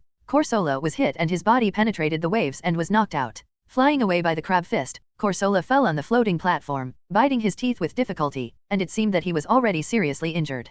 Corsola! Serena shouted worriedly. Corsola, use recover. Serena naturally knew very well Ash's strength, but after fighting, I still feel that I have thought the battle with Ash is too simple. Listening to Serena's voice, Corsola's body suddenly flashed with light, and the injuries on his body began to recover. Kingler, use Trample. Ash saw Corsola was recovering, and he also launched a fierce attack. Kingler splashed after hearing the sound, and his huge body fell from the air, directly falling in the direction of Corsola. Corsola, hurry up. Seeing this scene, Serena didn't care about anything else, and hurriedly asked Corsola to dodge. Corsola recovered some of his injuries, and quickly dodged after watching the giant claw attack. Bang! Kingler fell, his heavy body fell, and his body hit the floating platform, and the whole floating platform shook, and the water splashed in all directions. Corsola successfully avoided the attack and fell on another floating platform. Kingler, use water gun. Seeing Corsola avoid the attack, Ash continued to speak. Kingler suddenly turned around, and then released the water gun attack, and the water column attacked Corsola.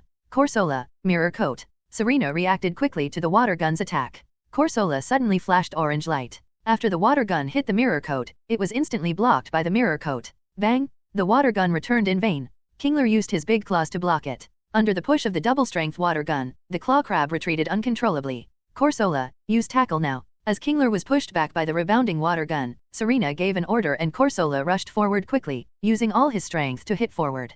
Kingler, use the alloy claws. Originally thought Kingler could not move, but Ash also spoke immediately. Bang! In the field, when Corsola hit Kingler, Kingler swung his giant claws with his backhand, and the claws flashed with metallic luster, and faced Corsola head-on. With a loud bang, both sides tackled, and Corsola suddenly screamed and flew out uncontrollably. Coral? Compared to strength, Corsola was still much worse, and his body was directly knocked out by the giant claw crab. Corsola. Hyper Beam. Serena shouted worriedly, and Ash spoke at the first time. Boom! Kingler roared, raised his giant claws, and the Hyper Beam energy suddenly burst out. The golden light attacked directly, and decisively chased Corsola as he flew out, and hit Corsola's body. The powerful force directly blasted Corsola out of the field and hit the wall next to Serena. After the explosion, the smoke gradually dissipated, and the team could see that the sun coral was embedded in the wall and could not move. Corsola lost his ability to fight. Kingler won. The referee looked at this scene and quickly raised the flag in his hand, and the scene was accompanied by a lot of cheers. In the audience, Sunday couldn't help but smile bitterly when watching this scene. Ash is merciless no matter who he is fighting. Although I know Ash's personality, I still feel a little emotional after seeing it. In the field, Serena is fine. The game is a game. Even if they are very good friends, and she is also a strong-willed person, if Ash really lets her go in the battle, she will feel uncomfortable. Thank you for your hard work, Corsola, you have worked hard. Serena took back Corsola and said to Corsola while looking at the Pokeball. Sure enough, Ash is Ash, you can't be careless at all. After putting away the Pokeball, Serena's heart became more solemn unconsciously. The first Pokemon was defeated so quickly and the Claw Crab didn't seem to be affected much. Who should go next? Facing the strong enemy in front of her, Serena didn't know who to send to the field for a while. After hesitating for a moment, Serena still chose to let Croconaw appear. Unlike Sunday, she was limited by the lack of diversity of water-type Pokemon, even after she captured Corsola in the middle of the game. The only two Pokemon she could really use to fight were these two Pokemon. Croconaw vs Kingler. After a fierce battle, Serena still failed to defeat Ash in the battle. Croconaw lost its ability to fight, and Kingler won. What? Serena raised her hand to indicate that she had given up, so the winner of this game is Ash. The final battle for the Whirl Islands Championship also moved up with Serena's Croconaw. 14-14. After a moment of silence, the scene immediately broke out into warm cheers and applause. It appears, the game is over, the hero of this year's sea is born, Ash from Pallet Town. He will be blessed by the sea god, let's give him applause, and also to Serena who gave us a wonderful game. The host's voice sounded, and only one champion is born every 3 years. Although Serena only used 2 Pokemon in the final, the battle with Ash was still quite exciting. Following the host's voice, the cheers on the scene became more enthusiastic, and at this time, Serena also reacted in the field. Point 0. We lost after all. Thank you for your hard work, Croconaw, Corsola. Serena didn't look disappointed. This match was still very meaningful to her. The real pity was that she didn't have a third qualified main Pokemon and couldn't fight until the last moment. Soon, the staff came to Ash and invited Serena to the platform. After arriving at the platform, Miss Maya, the priest, had been waiting for a long time. In the presence of everyone, Ash stood on the podium representing the Sea Warrior. Maya held the scepter inlaid with the Sea Soul and placed it in front of Ash. She symbolically said some annual congratulatory words, which was a ceremony similar to the awarding of the title of Sea Warrior. Boom! It was originally just a simple ceremony, but just when the Sea Soul approached Ash, it suddenly emitted a burst of blue light. Huh? This is... Maya was also surprised to see this scene, and the people around were also surprised. There were many such ceremonies in the past, but there had never been such a situation. The Sea Soul would actively resonate. What's going on? Standing next to Ash, Serena also spoke in confusion. Ash looked at the Sea Soul and suddenly felt something strange, as if he could feel a warm feeling in his body and the sound of the sea in his ears. He slowly suppressed this feeling and his heart gradually calmed down. At the same time, the light on the Sea Soul also slowly dissipated as Ash calmed down. Ms. Maya. At this time, the staff next to her reminded Maya who was in a daze. After Maya finished the award ceremony, she walked to the podium and spoke again to all the audience. The whole island is just as its name suggests, a silver island. When approaching the dock, the reefs on the seashore are all silver. After the award ceremony, Ash and Serena left the venue and reunited with Sunday. In fact, it is the silver ore that Ash had in his previous life, which is quite valuable. It seems that for some unknown reason, the silver mines on this island are quite rich, so it got its name from this. Yes, but there are also a lot of troubles. Ash listened and added immediately. Indeed, ancient places are often accompanied by some ancient legends. And these so-called legends are basically real, and then some legendary Pokemon will appear accordingly. Then, encountering these things will inevitably be accompanied by more troubles. So it seems to be true. Following Ash's journey, it seems that such things do happen frequently. But even so, I am still looking forward to it. I hope nothing will happen. Ash didn't say much after hearing the voice. He leaned on the guardrail and looked at the ocean in the distance. The weather here looked good, but the distance was not dense and quite bad. He felt an inexplicable feeling in his heart again, always feeling that something was going to happen again. In fact, since he won the championship, the Sea Soul has been shining. He could vaguely hear some kind of strange sound. Doduo? Sunday also nodded, which only means that she and Ash have the best results. If they were not good, they would have left early. However, although she envied, she would not ask Ash for it. After all, Ash also had many powerful water-type Pokémon. The three of them returned to the Pokémon Center together, and met many fans who asked for photos and autographs on the way. It can be seen that the Whirl Islands Cork is indeed a heavyweight event in the hearts of the locals. From a distance, some of the high mountains on the island can also see some silver reflections through the green grass. Not only the reefs, but also the rocks on the mountains seem to be silver. Anyway, I'm already looking forward to the new trip. I wonder what kind of place Silver Island is. Because Whirl, the ship mechanism of the islands, must cruise back and forth, so even if the activities of Red Rock Island have ended now, the owner still has to go to the last Silver Rock Island first. After arriving at Silver Rock Island, you can decide whether to take the ship to Asajai City or Kianwood City. It will take some time during this period, so let's just treat it as a vacation. After spending the last day on Red Rock Island, the next day Ash and the other two boarded the ship to Silver Rock Island. After boarding the ship, the three stood on the deck. On Serena's side, Croconaw and Corsola were in the sea, playing and traveling with the ship. They can still keep up with the speed of the ship. In a sense, if you don't consider the physical condition, the speed of traveling by Pokémon is faster than by boat. Serena also took this opportunity to let them return to the sea so that they can have more time to play. As for Ash's Pokémon, it is enough to let them play in the Pokémon home. It's so comfortable, it feels like I have been on Red Rock Island for a long time. Serena stood on the deck and stretched, then sighed. Serena looked around the shops. The accessories in each shop were well made, which was naturally very attractive to Stephanie. Serena was a little excited when she heard it.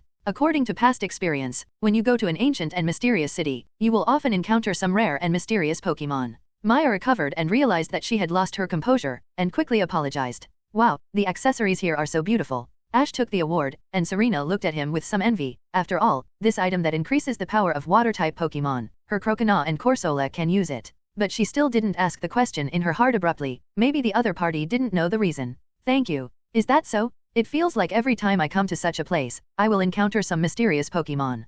Compared with the two, her attitude towards the game is much more Buddhist. After the three got off the boat, they followed the dock into the street. The whole street was full of goods on both sides. Sunday looked at the guide and said, although these islands were born at the same time and were originally one island, it seems that they have gradually formed their own styles after they separated. She was secretly surprised in her heart, and unconsciously looked at Ash in front of her, full of doubts in her heart. As a priest, she seemed to be able to feel that the sea soul seemed to be favoring this young man, but why? Then next, this is the reward for the champion of this conference, Mystic Water, you take it. Let's congratulate Ash again for becoming the new sea hero. After calming down her inner shock, Maya awarded Ash the reward for the champion, 180 drops of mysterious water. Let me see, according to the guide, Silver Rock Island is the oldest traditional island on the Whirl Islands, which can be understood as Ekrutique City on the Whirl Islands. Oh, sorry. Walking to the street, after understanding it, Ash also figured it out that Silver Rock looks like rock. The scene soon rang out warm cheers again, and this time the Whirl Islands competition finally landed Veilstone here.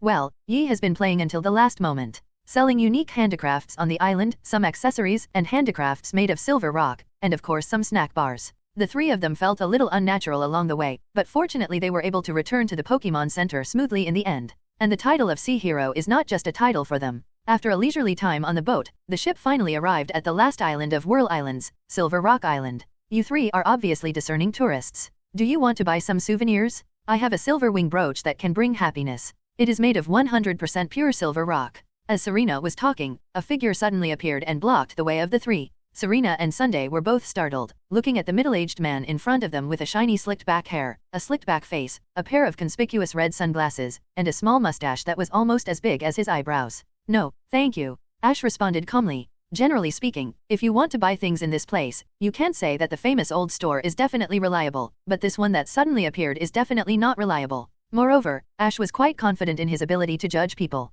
The uncle in front of him looked like a profiteer written all the way on his face. Serena and Sunday should be able to see that too. Oh, don't say that. Although this is Silver Rock Island, the 15 accessories made with 100% right are still very rare. After hearing Ash's refusal, the uncle on the other side refused to give up and continued to promote his products. We are really not interested. Please move aside. After hearing this, Ash refused without any politeness. It can be seen from the other party's expression that he obviously looked at them as foreign tourists, and it is easier to fool children. Take another look, take another look. But this guy was just like a dogskin plaster. When he saw that the three were about to leave, he immediately stuck to them again. Wow, is this really made of 100% silver rock? The conference is over, I'm just going home. I didn't expect to meet you here. Sorry to let you encounter such a thing as soon as I came. Maya turned around and looked at Ash and the others. As the champion and runner-up of the Whirl Islands competition, Maya was also impressed by the two, and also Sunday, who only used one Pokémon to enter the quarterfinals. In the situation just now, even if she didn't know him, she would come out to stop it.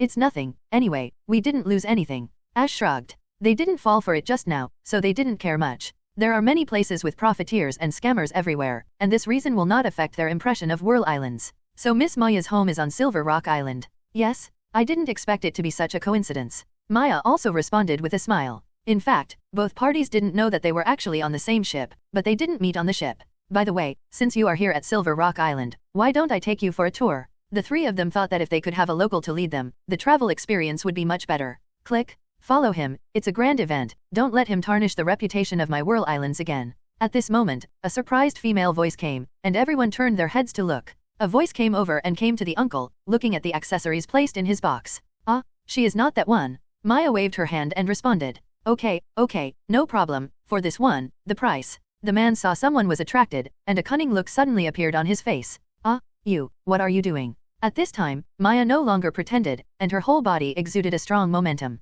As a priest, Maya not only has an important position during the Whirl Islands competition, but in fact she has a very important position in the entire Whirl Islands. When they were wondering why Maya was here, Maya really started to pick out the accessories sold by the uncle. Then I'll trouble you. Seeing that Maya was about to be deceived, Serena instinctively wanted to stop it, but Ash saw this scene and stopped her, and then in her puzzled look, signaled her to wait and see. Not daring to say more, the profiteer turned and fled directly, and did not forget to leave a harsh word. Miss Maya. Serena and Sunday looked at the person who came, and both showed surprise. Ms. Maya, why are you here? After watching the profiteer leave, Serena also asked. Yes, this beautiful lady is really discerning, and only exquisite accessories like this are worthy of you. She felt a little sorry for Ash and the others who had just arrived at Silver Rock Island and encountered a scammer. She immediately offered to act as a tour guide. Ash and the other two also walked up to take a look. It was obvious that the broken part of the jewelry was only the outermost layer of silver, which looked like silver plating, and it might not even be silver rock, maybe just spray paint. But, damn it, you wait for me.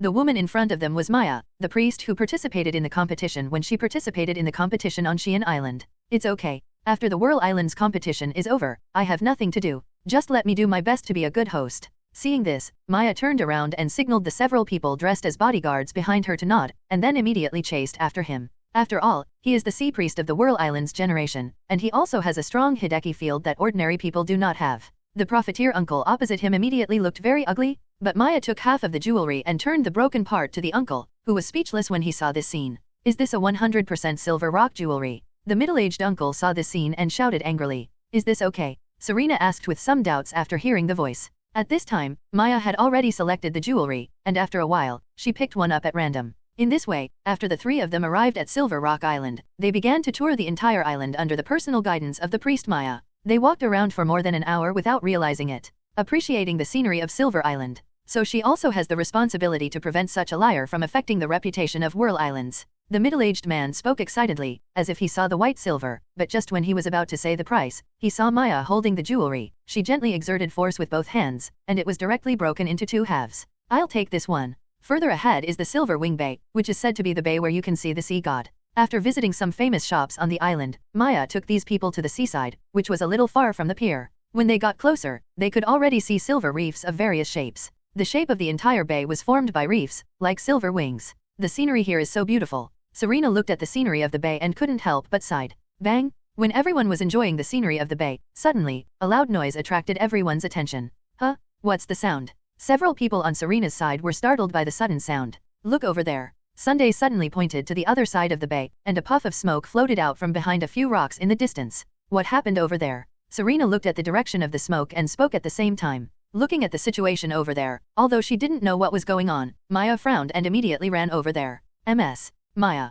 Sunday looked at Maya curiously. What should we do? Serena looked at Ash and asked what to do. Let's go over and take a look. Ash spoke at the same time after hearing the voice, and the three immediately followed. After all, Ms. Maya also solved a small problem for them at the beginning. So, the four ran to the other side of the bay, and after bypassing the reef, they found a hidden small bay. At this time, there was a lantern in the sea water, and lantern was the evolution of Chinjo. And next to lantern, a huge net trapped a Pokémon in it, and the Pokémon was struggling. Is that Lugia? Looking at the captured Pokémon, the four people showed surprise on their faces. That Pokémon was the Lugia that had been seen in the Orange Islands, but its size was much smaller than the one that was encountered in the Orange Islands. At the end of the net, a huge black dive boat floated on the sea. At the same time, several voices stood on the dive boat, all wearing black uniforms with red R patterns printed on them. Ash and his friends were very familiar with that logo. Team Rocket again. Sunday and Serena exclaimed as they looked at them. Ash's eyes were attracted to the direction of the coast. At this time, there were two figures on the shore, a little boy in a swimsuit, and another one in a green sports outfit, a very familiar face. In front of him was a Pikachu with bangs, lying on the ground and posing in a fighting posture, and on the other side was a Pokémon that looked like a silkworm pupa. The body surface was light purple and looked very solid. It was Pupitar, the evolution of Larvitar, a very rare Pokémon. But although Pupitar was rare, it was not as rare as Lugia in the ocean. That person couldn't be. At this time, Ash and others also noticed the boy who was confronting Team Rocket on the shore, and they looked surprised after taking a look. Houndour, use flamethrower. At this time, there was a man and a woman on the dive boat, and the woman suddenly gave an order. Feraligatr uses Slash. It has been a long time since the Kanto Alliance separated. Pikachu, Orberg Tail. The boy on the shore spoke confidently, and with an order, the Pupitar's eyes were slightly stern, and he jumped and splashed towards the Houndour. It seemed like they were targeting Lugia again. Houndour screamed, and his body was instantly knocked out, and on the other side, the man on the dive boat also spoke. A flash of yellow light passed by, and Pikachu suddenly appeared in front of Pupitar. The Orberg tail hit Kobolang directly, and the spinning body suddenly stopped and staggered backwards. At this moment, a voice sounded, and the boy suddenly heard a familiar voice, and at the same time, the sound of breaking through the air came. As the Pokeball was thrown, a figure spun in, spinning upside down, rushing towards the direction of the Pupitar like a gyroscope. Kobolang, use triple kick. My Cruz has a strong defense. It's our turn to attack Cruz, use Iron Head. At this time, Team Rocket was a familiar face to Ash. They were also a duo, but they were not Jesse and James, but Yamade and Butch. You are. Ash. Pupitar is a rock and ground Pokemon, while the opponent Kobolang is a fighting Pokemon. Pupitar can ignore fire attacks, but fighting skills are another matter. The boy standing on the shore was very surprised to see Ash, and Ash smiled while standing on Melodic's back. You guys. Ash and Serena were riding Melodic, while on the other side, Sunday and Maya were riding Lapras. The boy was slightly stunned when he saw this scene, and looked at the Pikachu that suddenly rushed out in front of him, very confused. The boy in front of him who was fighting against Team Rocket was none other than Richie, who was once a good friend of rival in Kanto Region. Cruz. The boy shouted worriedly. 04. At the same time, a figure rushed out from the sea, waving his claws, and the sharp claws suddenly flashed with silver light, tearing a few times like cutting melons and vegetables to tear open the net that bound Lugia. Not only Ash and the others, but Richie himself was also quite surprised. He didn't expect to meet here Ash workers. Bang! Wang Liaozhao, long time no see, Richie. Bang! Wow! 14. Although Sunday and Serena didn't know the duo, they immediately became alert when they saw Team Rocket. After all, there was nothing good when these guys showed up. Team Rocket. I saw a Houndour rushing out, releasing Flamethrower, and directly attacking Pupitar. Although the Houndour was successfully repelled, Pupitar's movement speed was not fast enough and he had no time to dodge. Lugia successfully escaped, and then both sides looked at the figures that appeared from the sea. The flames attacked Pupitar, but it was not moved at all at this time, and just stood there and let the other party attack. Joshua, what happened? At this time, Maya also jumped from Lapras's back to the shore, and then ran towards the little boy. As a local, Maya obviously knew the little boy. Sister Maya, those idiots thought of taking Silver away. The little boy saw the familiar person and ran over quickly, then pointed in the direction of Team Rocket and spoke. On the other side, Lugia, who was rescued by Feraligatr, also followed Lantern towards the coast. Can't let it run away. Seeing this scene, Lee Yamadu also spoke angrily.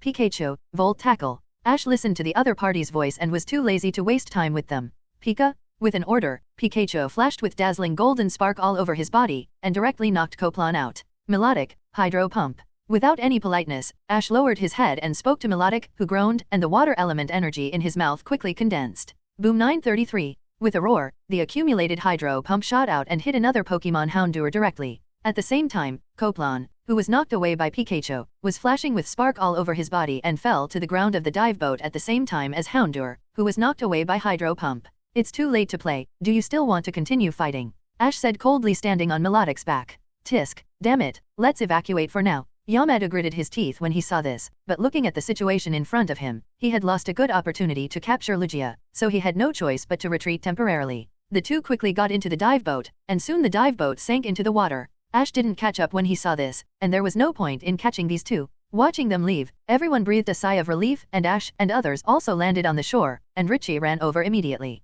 Ash, long time no see. Yeah. The two met, said hello, and extended their hands to bump fists. Old friends always feel good when they meet. BFCH. Pika?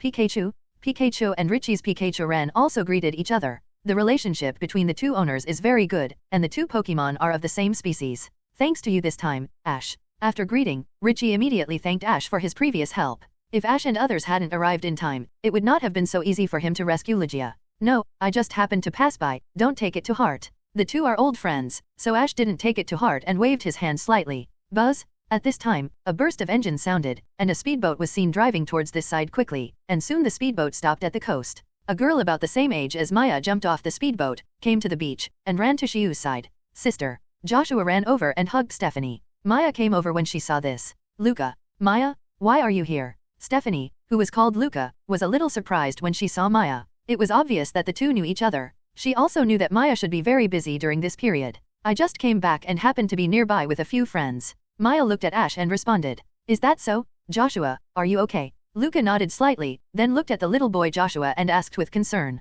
I'm fine sister, Maya's sister, and these big brothers and sisters saved me. Joshua responded after hearing the voice. What happened? Luca also asked about the situation. She rushed over immediately when she saw the movement here, because her younger brother often played with the electric light here. I was playing here with Lantern and Silver, but some bad guys suddenly appeared and wanted to take Silver away. Joshua lowered his head slightly. He had kept the matter of Silver a secret from everyone, so he felt that he had done something wrong. Silver. You must be referring to this child. Ash looked at the little Lugia, which was very small, even smaller than his own, and looked like it was not yet an adult. In fact, for most Pokémon, they become adults after evolving during their growth. But for some Pokémon that cannot evolve, they may have to go through a relatively long growth period. For the legendary beasts, even if they have unparalleled power after adulthood, sometimes their strength may not be as good as other Pokémon during their growth. This is the fairness of nature. Similar to many powerful Pokémon such as Dragonite, Banjura, Metagross, Salamence, etc., in the early stage of life, they sometimes appear to be much weaker than other Pokémon.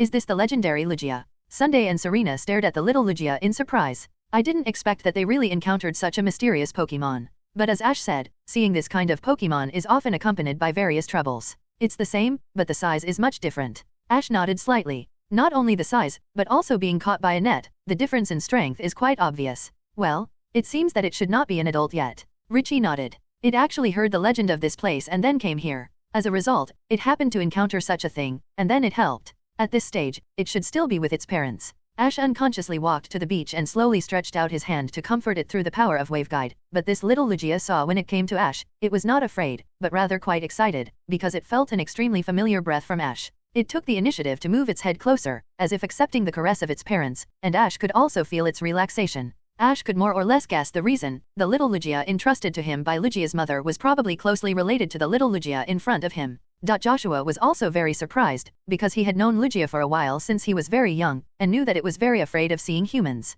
He didn't expect that it was not afraid of Ash at all, but actively sought to be touched. Lugia is the god of the sea, why is it here? Maya was full of doubts. As a priest, she had never seen Lugia so far, and she didn't expect to meet him in this way. Joshua, how do you know Silver? At this time, Xiu's sister Luca also asked. Actually, it was about a week ago. Joshua didn't continue to hide it after hearing the voice, and began to explain the situation. When Lantern and I were playing on the sea, we suddenly encountered hurricane rain, and then we were trapped in it. I lost consciousness without knowing it, and at this time, I vaguely saw something. When I woke up, I found that Lantern and I had returned to the shore. After a while, I found that Silver was beside Lantern and me. We knew each other from that time. Joshua explained how he met little Lugia. Listening to Joshua's words, it was obvious that it must be little Rongchia who saved him. Silver doesn't seem to dare to let others see it, so I hid it. After saying that, Joshua spoke again a little embarrassed. So that's it. No wonder you were so weird after you came back that day. At this time, Luca also understood the situation after listening to her brother's words. At that time, hurricane suddenly came, and she came to look for it anxiously but couldn't find it. Later, Joshua came back by himself, but he was hesitant. She thought Joshua was scared by hurricane, and it turned out to be because of this reason. So later, you kept playing with Silver secretly. Maya also came up, leaned over and looked at little Lugia and asked. Yes. Seeing this, Joshua ran to the front, opened his hands and spoke sincerely. So that's how it is. I have heard about Ecruteak City, but I didn't expect so many things to happen. Ash, you are amazing. As if he noticed its gaze, a blue light flashed in Ash's eyes, and the eyes of both sides collided. The appearance is similar, but the size is bigger. Silver grew several times bigger, and his deep blue diamond eyes showed a sharp look, looking at everyone with full of vigilance. No, Silver is with his mother. Joshua also spoke at this time. Well, it's a long story. Richie also looked at little Lugia and unconsciously reached out to touch him. Little Lugia seemed to have adapted to the situation and felt that the dozen people were not bad people, so he was not repulsive. Looking around, there was nothing unusual, and no one else reacted, so she realized something and looked at Lugia again. His eyes suddenly stopped on Ash, his pupils flickered slightly, and then slowly closed his eyes.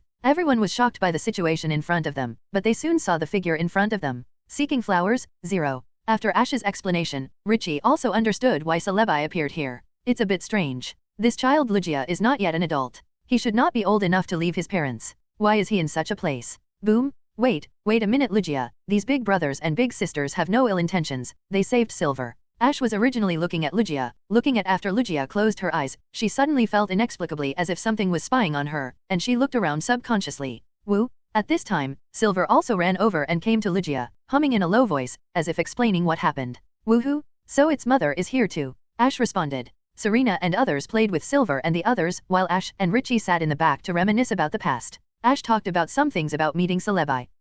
Serena and others also spoke in surprise. With a roar, a huge wave suddenly rose on the sea surface, and the wave turned directly into a twister. The next moment, a figure bounced the seawater on the tornado, and the snow-white body of Dual Wingbeat appeared in front of them. Listening to Joshua's words, Lugia did not withdraw his vigilance, but looked at Ash and others, and looked back and forth at everyone. After hearing Silver's explanation, Lugia's eyes took the initiative to fall on Ash, and a strange light flashed in his eyes. Lugia opened her eyes after a while, her eyes began to soften, and she slowly fell from the air, folded her wings and lowered her head. The Lugia in front of him was Silver's mother. Obviously, it also recognized Joshua, and it was because it agreed that Xiu could play with Silver. Looking at the situation in front of them, everyone was shocked by his momentum. The aura was too strong, and Serena and others subconsciously took a few steps back. Richie was a little surprised when he saw Celebi appear. He had never seen it with his own eyes, but he had heard of the legends about Celebi. After a while, Lugia also let go of his guard against Maya and others. Appeared.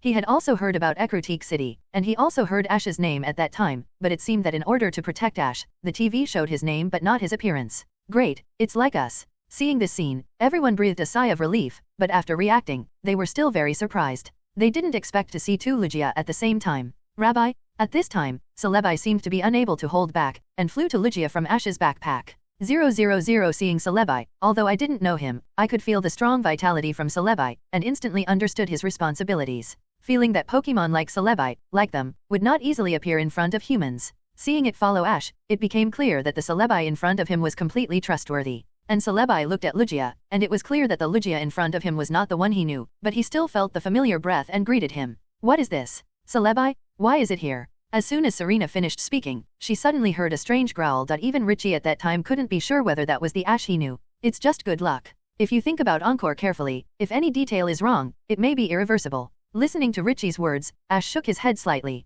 He was not sure that he would succeed in this situation beyond his own ability and control. Anyway, you still did it, but I didn't expect that there would be such a person in this world. No wonder Xiu concealed the matter of little Lugia. Richie also responded at the same time, feeling very emotional. So many people would lose themselves in desires, and actually attacked Ho-Oh who had done him a favor, and now someone is also attacking Lugia. I'm afraid those guys will not give up. 460 Ash listened, looking at the little Lugia and Joshua who were playing happily over there and spoke unconsciously. Listening to Professor Hirena's words, Butch hurriedly said, they also knew that Ash and others could not stay here forever. That battle caused them to suffer heavy losses. The size of the entire rocket team from the Kanto Alliance was reduced by half. Standing in front of the two at this time was Professor Sheila, an important member of Team Rocket, and also the first scientist of Team Rocket's Chengdu branch. Ash and Lugia's mother looked at each other, and then called Serena and Sunday together. Although Lugia also has the ability to control the weather, even if they can control the weather, they will not easily interfere with the natural weather reaction. The battle in Ecruteak City even lost 1/3 of the current members of the Johto Region rocket team.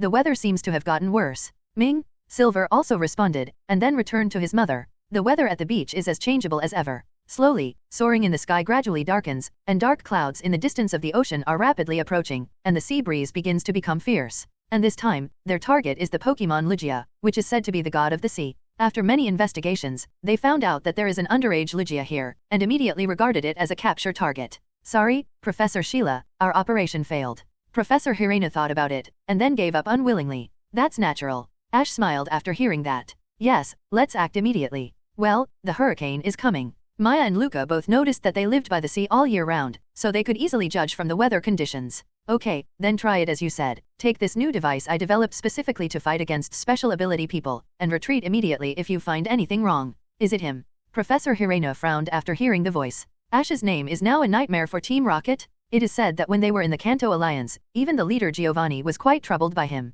When they arrived in the Johto region, their plans failed again and again. Now hearing this situation, he had to have considerable concerns. Is it the only way to retreat? Professor Hirena frowned slightly. He finally found the trace of little Lugia. Of course, he was unwilling to give up. But if he didn't give up, if the plan was ruined by that kid again, the situation would probably be even worse. Professor, do you want to give up like this? Listening to Professor Hirena's low murmur, Yamato and others asked with obvious reluctance. What else can we do? Who among you is the rival of that guy? Professor Hirena was helpless. The elite Yusheng and Ryuken had already been lost, and even the Proton, which was 10 out of 4,000 at the time, fell into the hands of the Alliance. Petrol is missing, and the identity of the traitor is obvious. Now the entire Johto region rocket team is left with only Archer and Ariana struggling to support it. They are part of the world and must abide by the laws of nature. Unless it is a special case, such as to save people, they will not easily change the weather. Now they can only ask for help from the Kanto headquarters, or find another executive who came here from the headquarters last year, but that executive is currently looking for celebi all over the world. Even Hirena Bagong doesn't know where he is now. No, it's not an adult. Someone came out to mess up during the journey. No matter what, I won't let them succeed. Richie also clenched his fists with a solemn look after hearing this, and spoke with a firm look in his eyes. After getting Professor Hirena's consent, the two immediately became serious. It was the kid who ruined Master Archer's good deeds in Ekrotique City. As members of the rocket team, although Yamato and Butch did not participate in the Ekrotique City plan, they were still very clear about the situation at that time. Although we are not rival, they can't always guard little Lugia. We can wait for an opportunity. Same here. Richie responded to Ash's words, and the two smiled at each other. On the other side, Yamato and Butch, who failed to capture the little Lugia, returned to the base. Because the operation failed, they could only return to the point to stop and report the situation. Who was it? Professor Hirena frowned slightly after hearing the voice. Although the rocket team suffered a large-scale attack from the Johto Region Alliance a while ago, the confidentiality of this operation was obviously very high, and it should not be easily discovered. Everyone, go back first. 5.3, the hurricane is coming soon. His technological inventions played a key role in the capture of the Thunder King plan and the capture of the Ho-Oh plan. He even developed equipment specifically for dealing with psychics like Ash. Lugia at this stage should not have much combat power. How could it fail? Could it be that the adult body was dispatched during the operation? Silver, I'll come to play with you next time, Joshua said to little Lugia reluctantly. Luca greeted everyone, and everyone nodded after listening to Luca's words, and began to pack up and prepare to leave. On the other side, Ash and others accompanied little Lugia to play for a while at the beach. The happy time is always short, and a few hours passed unknowingly. There are not many really powerful members. The rest are old, weak, sick, and rookies. They can't be Ash's rival at all. After saying goodbye to Lugia, Ash and the others left the beach. It started to rain soon after they left the beach, so Ash and the others also quickened their pace. Under the leadership of Luca, they came to their home to take shelter from the rain. Soon, heavy rain began to fall in soaring in the sky, and along with the strong wind at the beach, the whole island became dim. Dada? With the arrival of the hurricane rain, although the windows in the house were tightly closed, they continued to make noises.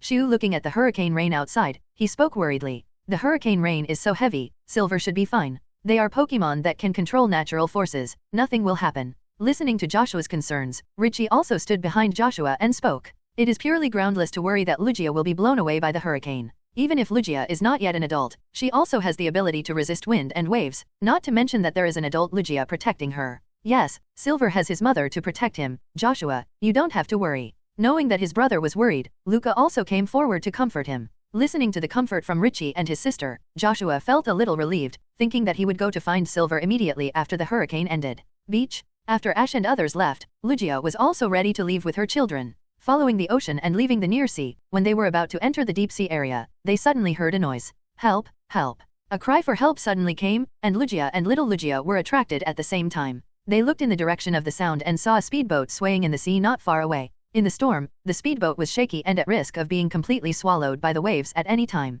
Lugia looked at this scene with a slight change of expression. Although they don't like to appear in front of humans, he will not easily believe humans. But for so many years, they have been guarding the Whirl Islands, which is also the origin of many Whirl Islands legends. Although many people have never seen Lugia in person, many people are indeed safe after encountering disasters, and there are many people who claim to have seen Lugia before they fell into a coma like Xiu. So in fact, they will secretly help some humans who are in danger. At this time, looking at the situation in front of him, Lugia's expression changed slightly. Woo? Lugia growled at the little Lugia, who nodded slightly, and then Lugia quickly approached the speedboat. Looking at the shaking speedboat, when Lugia was about to help, he saw several figures standing on the speedboat suddenly turned around, and then each of them held 10 rockets in their hands. Boom boom! Little Lugia screamed immediately, and the strong electric current attack made it feel great pain. Looking at this scene, Amato and others did not dare to be careless, walked to the side of little Lugia and threatened. Humph! Don't forget that your child is still in our hands. Looking at seeing Lugia's action, Amato spoke immediately. Hearing Amato's voice, Lugia,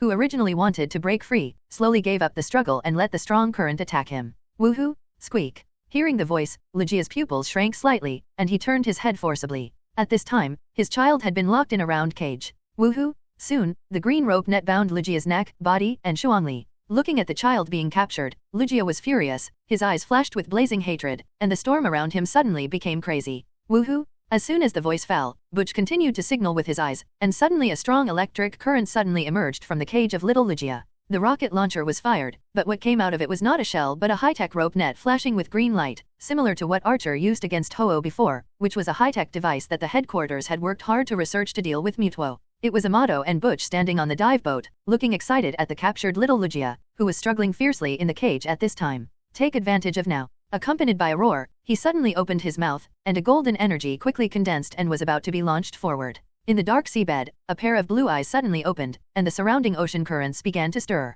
The terrifying energy that had originally gathered gradually dissipated. Even the legendary Pokémon would become like humans in the face of such a situation. Lugia also immediately realized that something was wrong. When he was about to struggle, he suddenly heard a familiar voice. Woohoo! The capture was successful. Butch spoke decisively, and then 637 gave an order, and the hatch of the dive boat opened, and then with a bang, 10 square iron cages suddenly flew out. Lugia also let out a strong roar, but such an iron cage itself could not trap it. Rage opened his eyes and wanted to break free. Then he was pulled by a chain towards a huge black dive boat not far away. At this time, there were several figures standing on the dive boat. Woohoo! Woo-woo! In the depths of the distant ocean, Lugia immediately roared with rage, and saw several black shadows on the speedboat wearing black uniforms, which was the logo of the rocket team. At this time, several people showed sneers on their faces. Woo-woo! The iron cage opened by itself, and at the moment when Lugia gave up resistance, it directly locked Lugia in it. Lugia looked at this scene and paused slightly. Although he was extremely rage, but seeing his child in the hands of the other party, he was worried that the other party would harm his child and that his power would hurt his child. Humph! Lugia, you have to think clearly, your child is in our hands now, and there is danger at any time. Lugia felt that the current situation was quite bad, and subconsciously wanted to struggle, but the moment the iron cage just closed, it immediately released an amazing electric current. The surrounding weather seemed to sense Lugia's mood at the moment and began to become more agitated. Thunder rumbled under the dark clouds. Above the sea, the originally clear soaring in the sky suddenly became cloudy, and cries were heard from the 3 surrounding islands at the same time. Cry, cry, cry, what's going on? A figure stood on the central island, looking at the changes in the surrounding weather with a surprised look. Saint, something unusual has happened on the 3 Gods Island. At this moment, another girl hurried over from behind and lied. Don't panic, tell me what's going on. I don't know, it's very likely that something happened in the sea. Listening to the news brought by the girl, Flora's expression changed slightly. She didn't know what was going on, and could only pray that it wasn't a bad thing. Since Flora left with Ash, and her sister Flora became the new saint of the sea, the 3 Gods Island has always been calm, and this change also made her a little uneasy. Silver Rock Island. Buzz? Woo. Ash, who was taking shelter from the rain at Luca's house, suddenly felt a buzzing in his head and subconsciously covered his forehead. Ash, what's wrong with you? Richie asked hurriedly when he saw this. Serena and Sunday were also startled by the sudden situation and hurried forward to inquire about the situation. Something happened? Did it happen at the beach? Ash covered his forehead and panted slightly, with a little cold sweat slowly coming out of his forehead. Yes, and it is very likely that Lugia is in trouble. What, Lugia? Maya was surprised when she heard it. When she talked about the beach, she immediately thought of Lugia and her son. She didn't know why Ash knew about this. Maya could only understand that it was the remaining power after the previous resonance of the sea soul. Ash really deserves to be the sea hero. Putting down his hand, Ash suddenly stood up and then looked at the stormy weather outside. Pikachu! Ash shouted, and Pikachu quickly came to Ash's side after understanding, and then jumped on Ash's shoulder, and then Ash walked directly to the door, opened the door and ran out. Ash. Seeing Ash running out, Richie and others shouted, then looked at the others, and also picked up their backpacks.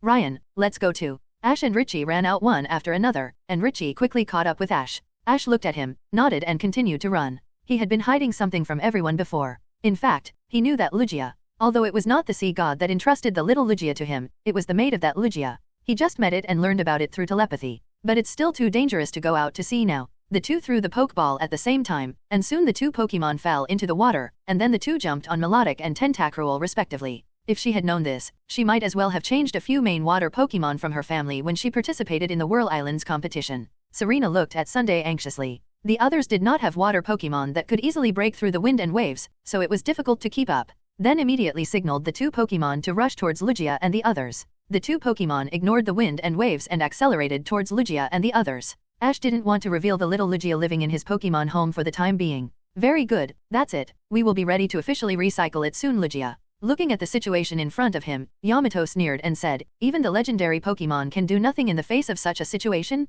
At this time, under the strong voltage, Lugia's physical strength was rapidly consumed, and Silver was struggling madly when he saw his mother suffering, but with his own strength. This is the only way now. The sea god will bless us, King Zhao, okay. Sunday and Serena looked at each other and nodded firmly. Soon, the group boarded Luca's yacht and headed towards the direction of Team Rocket in the wind and waves. That's Silver. Although it was a bit far, Joshua recognized the captured Silver at a glance. My yacht is right next to us, let's take it over. Luca listened and spoke quickly. As a sister, she knew how important Silver was to her brother. When Serena and the others arrived, the two had already gone out to sea. For a trainer, if something happens, he will not compromise even in extreme situations. Ash and Richie looked at each other subconsciously. These guys really haven't given up, and they are very cunning. They just chose the time when they returned to the room to avoid the rain. The two didn't say much, and they took out the Pokeball at the same time. What should we do now? It's decided to be you, Melodic. At this time, Sunday also frowned. The only water Pokemon Feraligatr in her hand was not suitable for crossing the sea. Looking at the current situation, Maya also spoke up. In order to save Lugia and the others, this risk must be taken. She believed that this was to save Lugia and the others. The sea god would definitely bless them. As soon as Ash and Richie left, Serena and Sunday, who reacted, immediately followed them out, wearing the raincoats given by Luca and ran towards the beach. Just saw that in the distant sea, Lugia and her son were now trapped in a cage.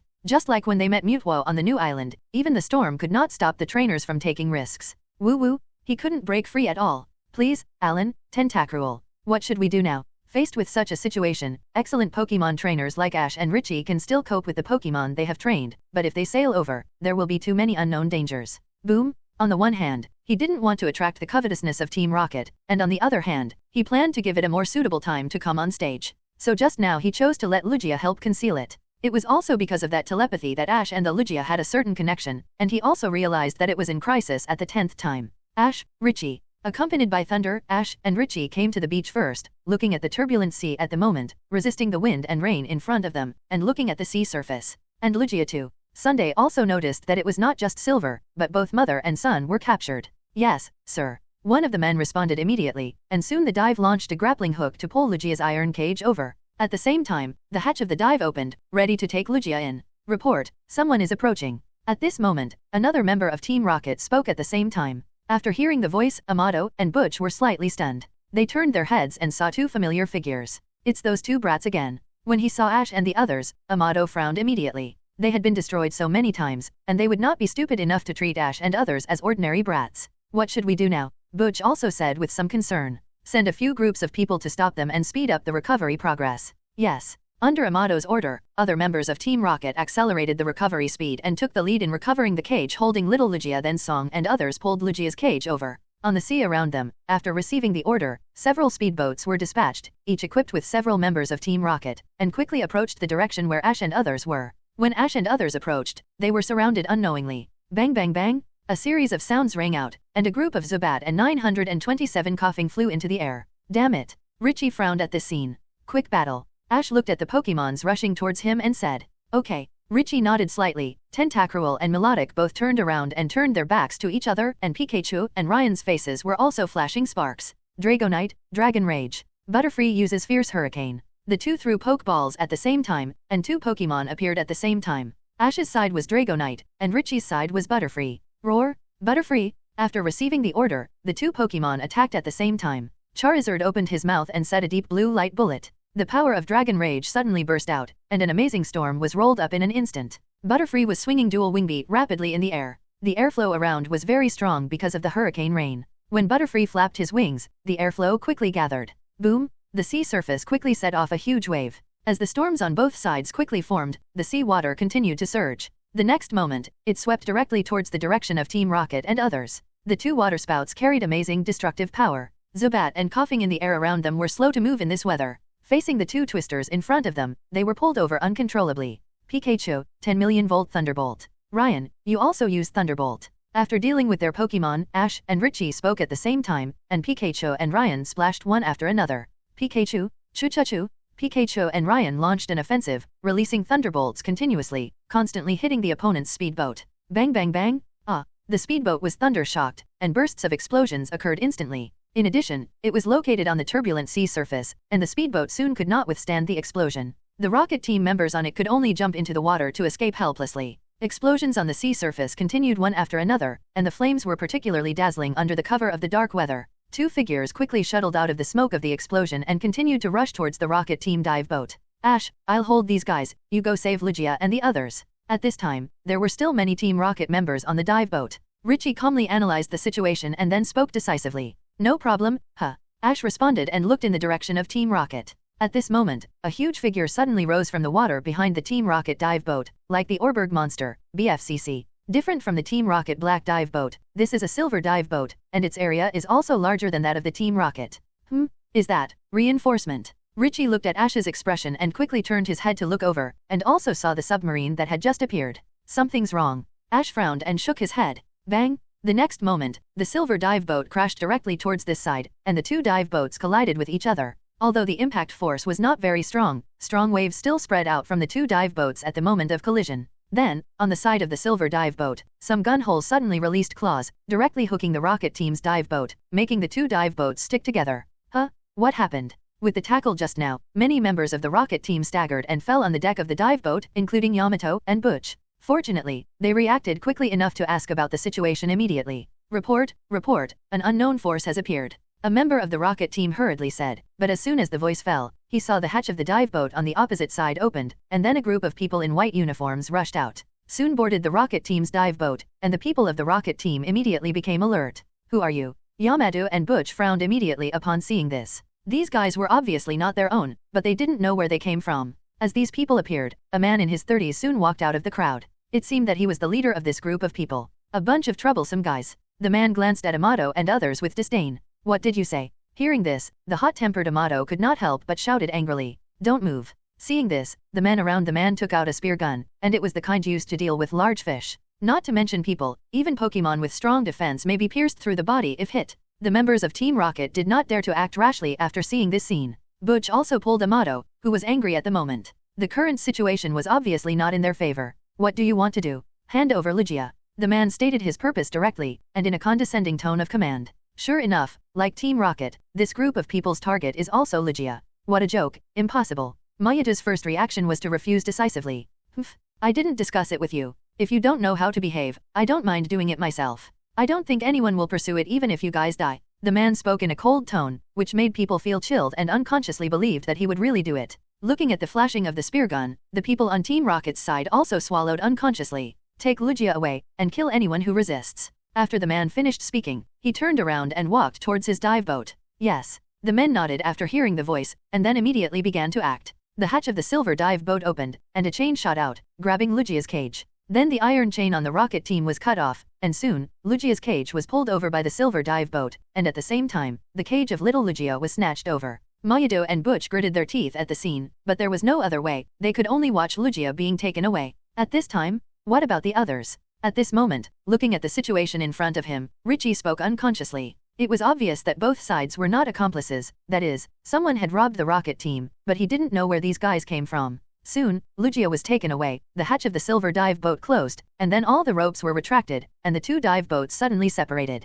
The next moment, the silver dive boat made a series of dull noises. Buzzing? I saw that the lower half of the silver dive boat hidden in the sea water gradually emerged. On the left and right sides of the dive boat, there were 4 huge gears, with huge fans built in as the fan blades turned, the sea water was directly rolled up. The dive boat also gradually left the sea surface and rose up with the strong airflow generated by the 4 huge fans, and it seemed that it was going to leave from the air. Ming, the rocket team, feeling the strong airflow, couldn't help but close their eyes and use their hands to resist. At this time, the yacht that Serena and others were riding on also came behind Ash and others, and they looked surprised at the scene in front of them. At this time, Maya also looked at the rising silver dive boat, and her eyes fell on the leader. Is that DOM? Maya looked at the figure and frowned unconsciously.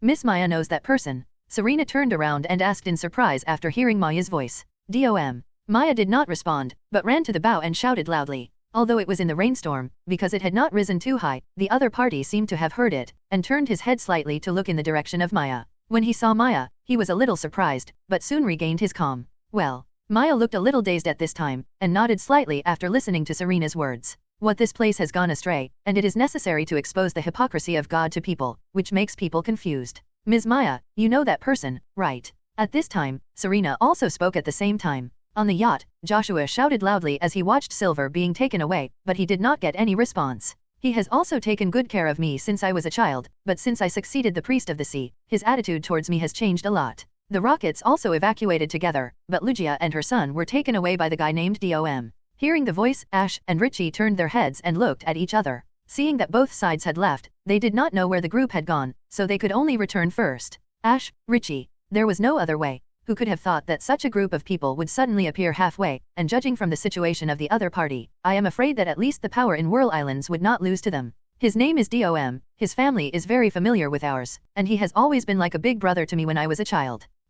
Retreat first. You will soon know, Maya, our hometown has gone astray. I will expose the hypocrisy of God in front of everyone. Dom did not show any emotional changes when listening to Maya's questioning, but just responded calmly. Silver. Maya explained the identity of that person, and also mixed in some other stories. Luca prepared for everyone, and then brought hot tea to warm everyone up. Xiu, however, sat on the ground with a lost look. What do you want to do? Maya looked at the other party without responding, and questioned in a loud voice. Richie on Tentacruel clenched his fists in anger. He had said that no matter who they were, they would not let them succeed, but in the end they still let them run away. Why? Joshua, calm down. Luca hurriedly grabbed his brother's hand, and at this time, Ash and Richie also looked over. Hearing this, people began to speculate unconsciously. Ash frowned slightly, and Richie also heard the problem and asked, damn it. At this time, Serena and Sunday also came to the bow and shouted to Ash and Richie in front. The hurricane rain had not stopped yet, so everyone could only return to Luca's house. After watching Dom's spaceship leave, Butch cursed unwillingly.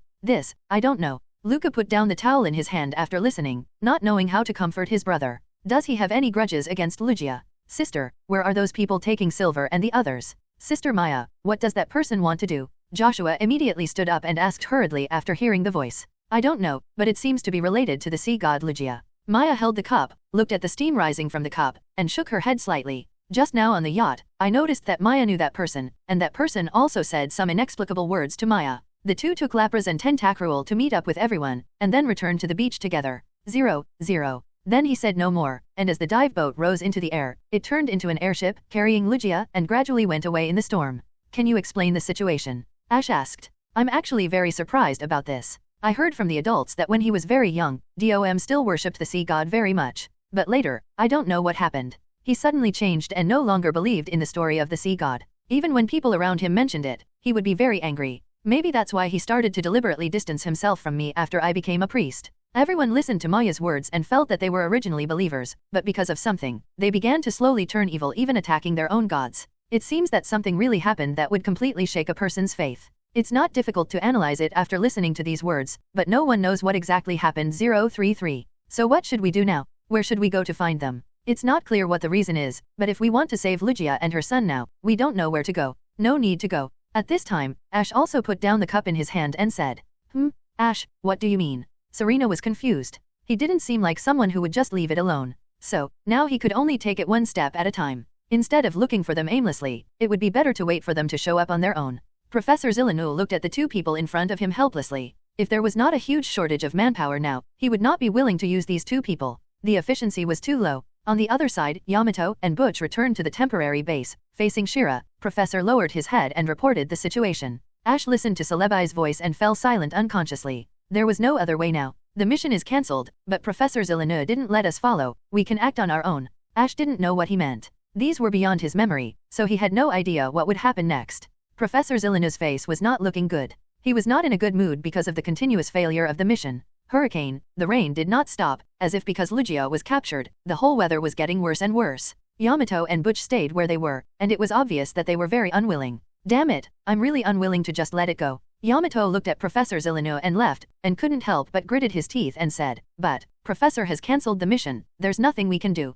What is there to be afraid of? As long as we can succeed, even if Professor Hirano finds out, he can't do anything to us. We may even be promoted to executive because of this. Still unwilling, Amato decided to act without authorization. Rabbi, didn't he say that he would expose the hypocrisy of God in front of everyone? The people he was referring to must be the islanders of Whirl Islands. Well, let's give it a try. It's okay if you don't say it. Listening to Ash's words, everyone felt that it made sense, mainly because there was no clue now. Brother Dom, I hope you don't do anything stupid. Joshua and Luca could not only hear the whistling wind at home, but also the sound of the surging waves, which means that the sea is becoming more and more unstable. There is no problem for these two people to capture some ordinary Pokémon, but they seem to be a little unsure of this high-level mission. But he has no one to use now. It was almost successful, but suddenly a group of unknown forces appeared. Butch explained the situation unwillingly, and Professor Hirena frowned slightly after hearing it. He didn't expect that there would be such strength in the Whirl Islands. If it is really as Butch said, then it can't be blamed on them. After all, the strong dragon can't beat the local snake, and their rocket team is no longer as powerful as before.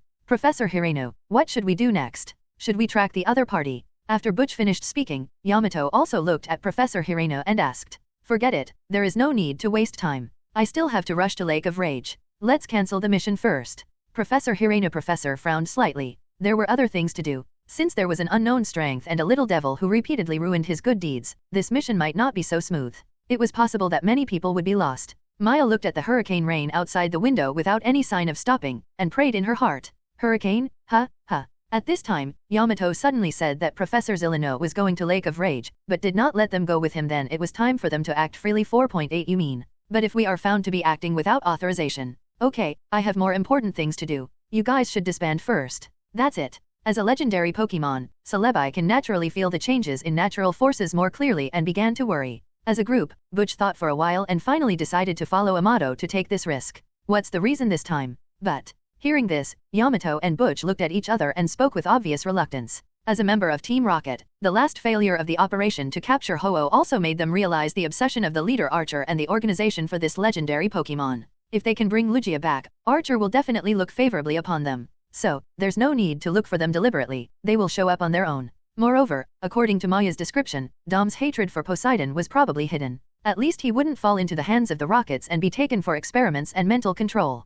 Professor, I'm sorry, this mission failed again. Although the DOM family was also familiar with the Maya family, according to Maya, the DOM family was now in power. In this situation, it was useless to go to his house. The atmosphere in the whole room became quite depressing, and everyone didn't know what to say at this time. This time, Professor Zillino interrupted the two with an unquestionable tone, and then left directly with the people. Just when the two were discussing to act alone, if they turned around at the same time, they would find out. At this time, the two gatekeepers standing at the door showed a smug smile on their lips. Did you hear that? Of course, this is big news, the legendary Pokémon Lugia. Then of course we can't let Meow go. Yes, Lugia is ours, and the opportunity to be promoted to executive is also ours. If Yamato and Butch turned around at this time, they would definitely find that the two people standing behind them at this moment were their old rivals Jesse, James Meowth's group embarrassment. After discovering the actions of Team Rocket, they secretly followed and easily sneaked into the base with the identity of members of the organization, but they didn't expect to hear such news. Soaring in the sky. On the other side, in the dark clouds, a flying ship was hovering in the sky of Silver Rock Island.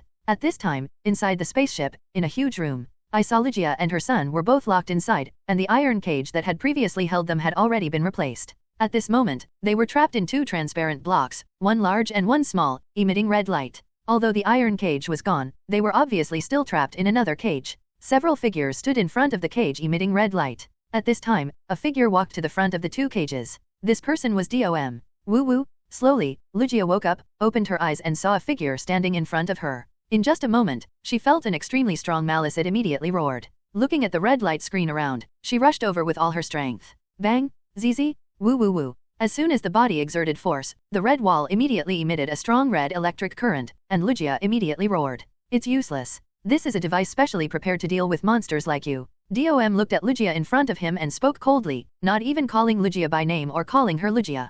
Pokemon, but called the other party a monster. Listening to the other party's voice, Lugia also noticed that her child was still unconscious in the cage beside her, and immediately stared at Dom with a look of rage. Very rage. Let me tell you, my rage is still higher than yours. Monsters like you should not exist. Two Lugia, one big and one small, were trapped in them. At this time, Lugia was roaring and struggling, but still couldn't get out of the cage. But Silver might be in danger now. Others didn't know what to do. Dom said, and then slowly stepped aside. The next moment, two red square cages reappeared on the big screen. But no matter what the audience thought, the facts were now in front of them. And now, I'm afraid that the entire Whirl Islands, including the other 3 islands, can already see this scene on TV. Joshua shouted subconsciously, but at this time, Silver couldn't hear his voice at all. Maya looked at the TV screen in front of him, and he really couldn't figure out what Dom was going to do. His family had just informed him that Dom's men had suddenly invaded the entire Whirl Islands local TV station. The reason was currently unknown. But what shocked them the most was that Lugia, who they had always worshipped as the god of the sea, had now become a caged bird.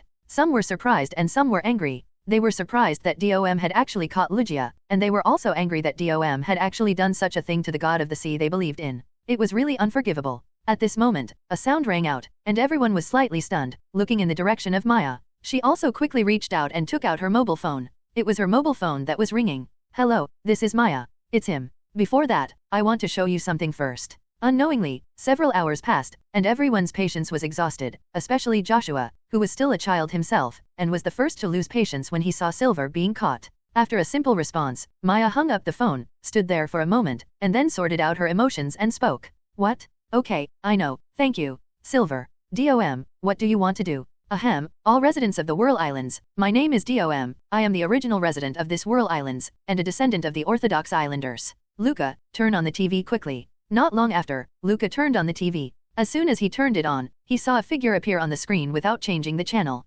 Everyone was confused at this time, and didn't know why, because most people didn't know him at all. 137 I believe many people have never recognized me, but I am confident that from today on, everyone will remember my name deeply. Ring, ring, ring. Everyone stood up and spoke solemnly as they looked at the figure on the screen. Maya said to Luca, listening to her words. Luca nodded slightly. Joshua saw that Maya's expression was a little wrong, and temporarily calmed down. Joshua, calm down, we don't know where Silver and the others were caught. Lugia was slightly stunned when he heard it, not because of fear, but because it felt such strong hatred in a human for the first time. I don't even know where this guilt comes from. At this time, Dom coughed lightly, and then began to introduce himself to the big screen. I will let people see your hypocrisy, and then let you experience the pain of losing your loved ones, and finally die in deep regret. Although most people have not seen it with their own eyes, they have seen many pictures and descriptions of Lugia. Maya picked up the phone and spoke subconsciously. Luca had no choice but to stop his brother to prevent him from doing anything stupid. Dom looked at Lugia's rage eyes without fear, and responded with an extremely distorted expression.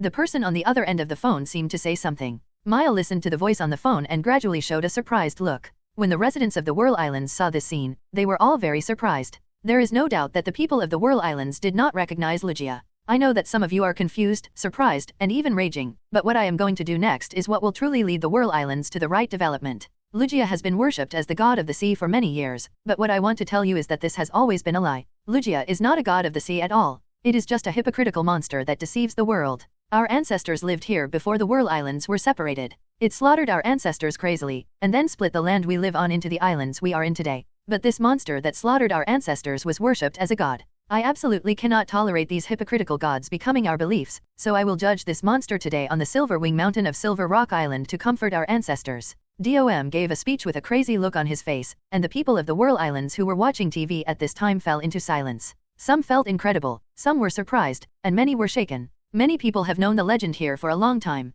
Lugia slashed the islands and turned them into the current Whirl Islands, and separated several islands with whirlpools, but it is said that there were constant wars at that time, and many forces fought for the sovereignty of the island. The islands were separated under Lugia rage, but there is no news that Lugia slaughtered the people at that time. However, it is unknown when the rumor appeared that many people disappeared after Lugia slashed the islands and never came back. The rumor spread slowly in the Whirl Islands, but the Whirl Islands is a place that believes in Lugia after all, so despite such rumors, most people just treat it as an ordinary joke. And now, when Dom brought it up again, even if there is no basis, many people are still shaken. Most humans are like this. Weakwill is also a major weakness of ordinary humans. No matter whether it is true or not, as long as there is a little shake, the seeds of doubt will be sown. This kind of thing. Watching the TV, Luca was stunned unconsciously, and it was a little hard to accept for a while. Sunday, Richie, Serena, and others were silent, but Joshua suddenly spoke at this time. No, Silver and the others would never do this. Joshua shook his head vigorously. At this time, probably only innocent children can maintain absolute trust. It may have nothing to do with Silver, but so long ago, maybe. Listening to his brother's words, although Luca loves his brother very much, he can't help but have a little doubt in his heart. Even if he has nothing to do with the current Silver mother and son, there is no way to guarantee that their fellow tribesmen or ancestors have not done such a thing. No, it's impossible, sister is lying. Joshua still didn't want to believe it, and covered his ears hard. No matter what the matter is, we should stop him now, right? Richie also spoke at this time. Yes, no matter what, it's really been many years, it's Lugia has been protecting this place. Maya also spoke at this time. Unlike Dom, she didn't know where Dom knew these things. But since she was a child, her elders told her that Lugia was the god of the sea, and the prosperity of Whirl Islands today was inseparable from Lugia's protection. And even if it was true, it might be like what Luca thought, and it might be Lugia's ancestors who did it. She didn't want the hatred to continue. Where is Silverwing Mountain? Ash stood up and asked. Among the people present, he didn't waver at all, let alone hesitate. For him, the disaster here was also because the people here started the disaster first and aroused anger. It was simply their own fault. Maybe it was quite cruel to the descendants of those who died, but Ash didn't care. And the most important thing was, Ash could tell at a glance that DOM was obviously blinded by hatred. Although he could not be said to be deceiving the world, perhaps he himself could not figure out the whole story. Just north of Silver Rock Island. Maya did not hide the location after hearing the voice. Okay, let's go together. Ash did not waste time, and then looked at Serena and others. Sunday, Serena, and Richie all nodded without hesitation. For them, no matter what, even if it was really Lugia's ancestor who did such a thing, at least it had nothing to do with Silver. I will go with you too. Joshua also said hurriedly when he saw this. No. Luca interrupted Joshua directly when he saw this. No matter what the situation was, she could not let her brother go to the adventure claw. It's too dangerous. Joshua, you stay? I will go with Ash and the others. Maya spoke at the same time when she saw this. It was indeed not convenient to take Joshua with her for such a thing. After that, he told Luca to watch Joshua, and the other 5 people, the good ones, put on their raincoats and left Gia's house. After coming outside, the rainstorm continued, with strong winds, heavy rain, lightning, and thunder. The weather was still quite bad, which seemed to symbolize the situation in the sky of Whirl Islands at this time. The 5 people moved towards the direction of Silverwing Mountain and soon arrived at the foot of the mountain. At this time, the entire foot of the mountain was surrounded by water. You can't go up. It's very dangerous on the mountain now. Don't get close. At this time, the entire foot of Silverwing Mountain was surrounded by the police. After the news came out, the police immediately blocked it. Fortunately, after the rainstorm, there were no people on Silverwing Mountain, so there was no need to worry, but there were still many police officers who went up the mountain to evacuate people. However, many islanders ran over spontaneously. I don't know if they were angered by Dom's behavior or believed his words to see Lugia being judged up, but no matter what, the police cannot let anyone go up the mountain, and it will take time to resolve this matter. No matter what the inside story is, the Whirl Islands were originally calm, but because of this incident, it caused panic in the entire Whirl Islands. Dom's behavior has undoubtedly violated the laws of the Pokémon Alliance. Ash and his group finally squeezed in. Looking at the situation in front of them, they didn't say much and planned to bypass the encirclement and talk inside. Stop, it's dangerous now, you can't go in. Officer Jenny also noticed Ash and others and immediately stepped forward to stop them. Officer Jenny, I'm sorry, please let us in. Maya came forward and said to Officer Jenny. Ms. Maya. Officer Jenny was also a little surprised when she looked at Maya. As Officer Jenny of Whirl Islands, she naturally knew the priest Maya. As a priest, she has always been a loyal follower of the god of the sea and has a pivotal position in Whirl Islands. The most important thing is that she knows DOM, and maybe she can prevent the situation from getting worse. But it's very dangerous now. It doesn't matter, we will find a way to solve it, please let us go up. Maya glanced at Ash and the others. Although it was very dangerous, she could only trust Ash 073 and the others now. Thinking of the time, the Sea Soul and Ash resonated, perhaps this was also a special fate? Ash, Serena, Sunday. At this time, another voice came to me, and everyone turned their heads to see a young man wearing a raincoat and glasses, approaching them. Professor Elm? Why are you here too? Seeing the newcomer, everyone showed a look of surprise. I have been to Silver Rock Island for a few days. I originally planned to come here to study the legend of the sea god. I didn't expect such a thing to happen. Did you also come here after seeing the news? Professor Elm also responded when he heard the voice. He had indeed been here for several days. It suddenly rained heavily today and he didn't go out. After seeing the TV, he rushed over immediately. I didn't expect to meet Ash and the others here. It's a long story. Ash replied, without any nonsense, and directly opened the blockade and ran in. Others followed closely behind.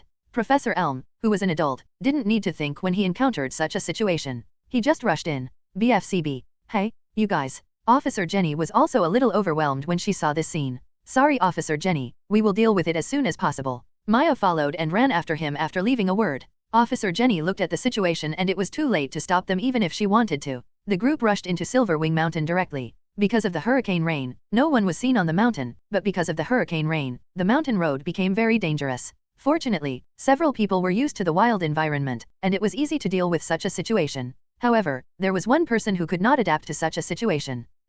Wait for me. After all, Professor Elm is usually in the laboratory, and it is really hard for him to cope with such a situation. The other party also noticed that it was not easy to attack Pokémon, so they locked their eyes on Ash and others. Corsola, Spike Cannon. Be careful. Although he said that he was fine, Professor Elm was already out of breath. Ash and Richie, who were at the front, spoke at the same time. They reacted quickly and retreated at the same time. Don't get in the way, Pikachu quick attack. 09. Seeing Ash and the others rushing over, Serena and the others also began to launch continuous attacks, not giving them a chance to attack Ash and the others. Then, they saw waves of rolling stones falling from the side of the mountain road, instantly blocking the way. If they hadn't been able to dodge just now, they would probably have been buried alive. Ash, Richie, Serena, Sunday, and Maya were running in front, but Professor Elm was already far behind. Serena and others were still in shock, while Ash and Richie squatted on the ground, frowning and looking forward. At this time, Ash snorted, his eyes flashed blue, and he directly created a blue light barrier in front of everyone, blocking all the spears. It can be heard that the power is quite amazing, but Pikachu and Ryan are very fast, and they continuously avoided the attack, and then directly knocked a few people away. At this moment, several figures fell on both sides of the road at the same time, and the figure in front of them suddenly blocked everyone's way. Professor, are you okay? Serena couldn't help but complain when she saw this. There was nothing they could do. They looked at each other and didn't have time to wait for him. They could only move forward and turn around to continue their journey. Seeing this, the others immediately raised their spear guns and aimed at Ash and others, and shot without hesitation. Professor Elm, who caught up later, also released his Corsola, and then shouted to Ash, "Ash, you go first, leave this to us." Sunday also reacted quickly pulling away Maya, who was closest to her, while Ash turned around and grabbed Serena. Directly attack them. I'm fine. What is this? Trouble has appeared. Ash frowned and said coldly, "Ryan, use quick attack. The head of the family has ordered that no one is allowed to go up the mountain." Boom, be careful. Professor Elm came from behind and saw this scene and shouted worriedly, "These children must not be in trouble." Here, Serena also sent out the sun to deal with these guys. Ash and Richie moved forward quickly, followed by Maya. She was determined to stop DOM, so she couldn't stay here. Pikachu and Ryan rushed out at the same time. Seeing this, everyone in front of them immediately raised their spear guns and aimed at the direction where the two Pikachu attacked. The spear guns shot out, and the sound of breaking through the air sounded in the rain. Be careful. The enemies appeared, each holding a spear gun, and everyone's face changed slightly. Ash glanced at the direction of the top of the mountain. Now he could only do this. He reminded and signaled Celebi with his eyes, asking Celebi to stay with Serena, and turned around and ran with the bed. All the spears were bounced off, but Ash did not hurt anyone directly. Ash followed Richie and quickly climbed over the pile of rocks blocking the road. Although Maya was a girl, she was not inferior to the two of them. She quickly climbed over and the three of them continued to run up the mountain. Top of the mountain. Master, someone has come up. At this time, on the top of the mountain, a huge spaceship was landing on the ground, and at this time, the cage of Rongxia and his son was not far away. With the continuous struggle and attack, Lugia's contest condition was already quite weak. It doesn't matter, no matter who comes, it can't change the current situation anyway. DOM listened to the report of his subordinates and didn't care at all. I see it, it's here. At this time, behind a rock near the spaceship, two figures stood behind the stone stealthily. Huh, it's really here, but this guy is even crazier than our rocket team. He actually wants to kill Lugia directly. The two people are none other than Mayado and Butch, who stayed behind. They were originally looking for Dom's whereabouts. As a result, they saw the news not long after, so they sneaked up. But now if we rely on ourselves, we should not be able to get close. Butch looked at him and spoke at the same time. We can't be careless in the face of such a madman. He even wants to kill Lugia. If he is discovered, he will definitely kill them without hesitation. The police will definitely take action. Let's hide first and find an opportunity later. After hearing the voice, Mayudu thought for a moment and then spoke. Okay. As he said, the two retreated cautiously, but when they retreated just now, Xiao Erlang's seemed to hit something. Woo. As soon as he shouted, his mouth was covered directly, and the sound stopped abruptly. Fortunately, with the hurricane rain and thunder, the sound was not discovered. Behind rock, two men and two women, several hands covered each other's mouths, eyes wide open. Several people recognized each other. They were old enemies, but now was obviously not the time to quarrel. Several people signaled to come down with their eyes, slowly put down their hands. The two sides started fighting over a disagreement, and watching this scene, Meowth couldn't help but cover his forehead. Why can you be sure? Now Maya already knew why Dom's mood changed drastically, but what she didn't know was why DOM knew all these things. Just at this time, a sound of footsteps came, and three figures climbed to the top of the mountain, and the people around the spaceship immediately became alert. Maya, you are here after all. Seeing Maya appear, Grandpa DOM also walked to the front of the crowd to face Maya. After this incident, the four people quickly reached a consensus and hid together. After all, according to the previous situation, this kind of thing was not something that any of them could handle. What? As soon as he heard it, he knew that Jesse and James must be secretly monitoring them, but now there was no time to care. The four people realized that something was wrong at the same time, and they immediately shut up and signaled each other with their eyes not to make any noise. 0. This is a notebook that has been passed down in my family. Take a good look at it. DOM said, not caring at all, and threw the notebook in his hand to Maya's direction. Huh? What's that noise? At this time, DOM took out a notebook from his arms, which looked very old and seemed to have been burned by fire. We are the ones who should ask. James immediately quarreled with the other party when he saw this. At this time, DOM also noticed that he was not too surprised when he saw the people coming. Ash and Richie walked in front, and their eyes immediately fell on Lugia and her son. DOM listened to Maya's questioning. His expression did not change at all, and he had already told everyone on the island that he didn't need to continue to hide his true intentions. Dada? At this time, this scene was also being broadcast live, and the residents of Whirl Islands could see the situation on the scene on TV. Come on, let's fight. Who's afraid of who? Listening to Yamadio's ridicule, Jessie also started to ridicule, and after the two sides met, they all raised the ridicule attribute directly. Maya frowned slightly when she looked at the notebook, and after hesitating for a moment, she chose to open the notebook.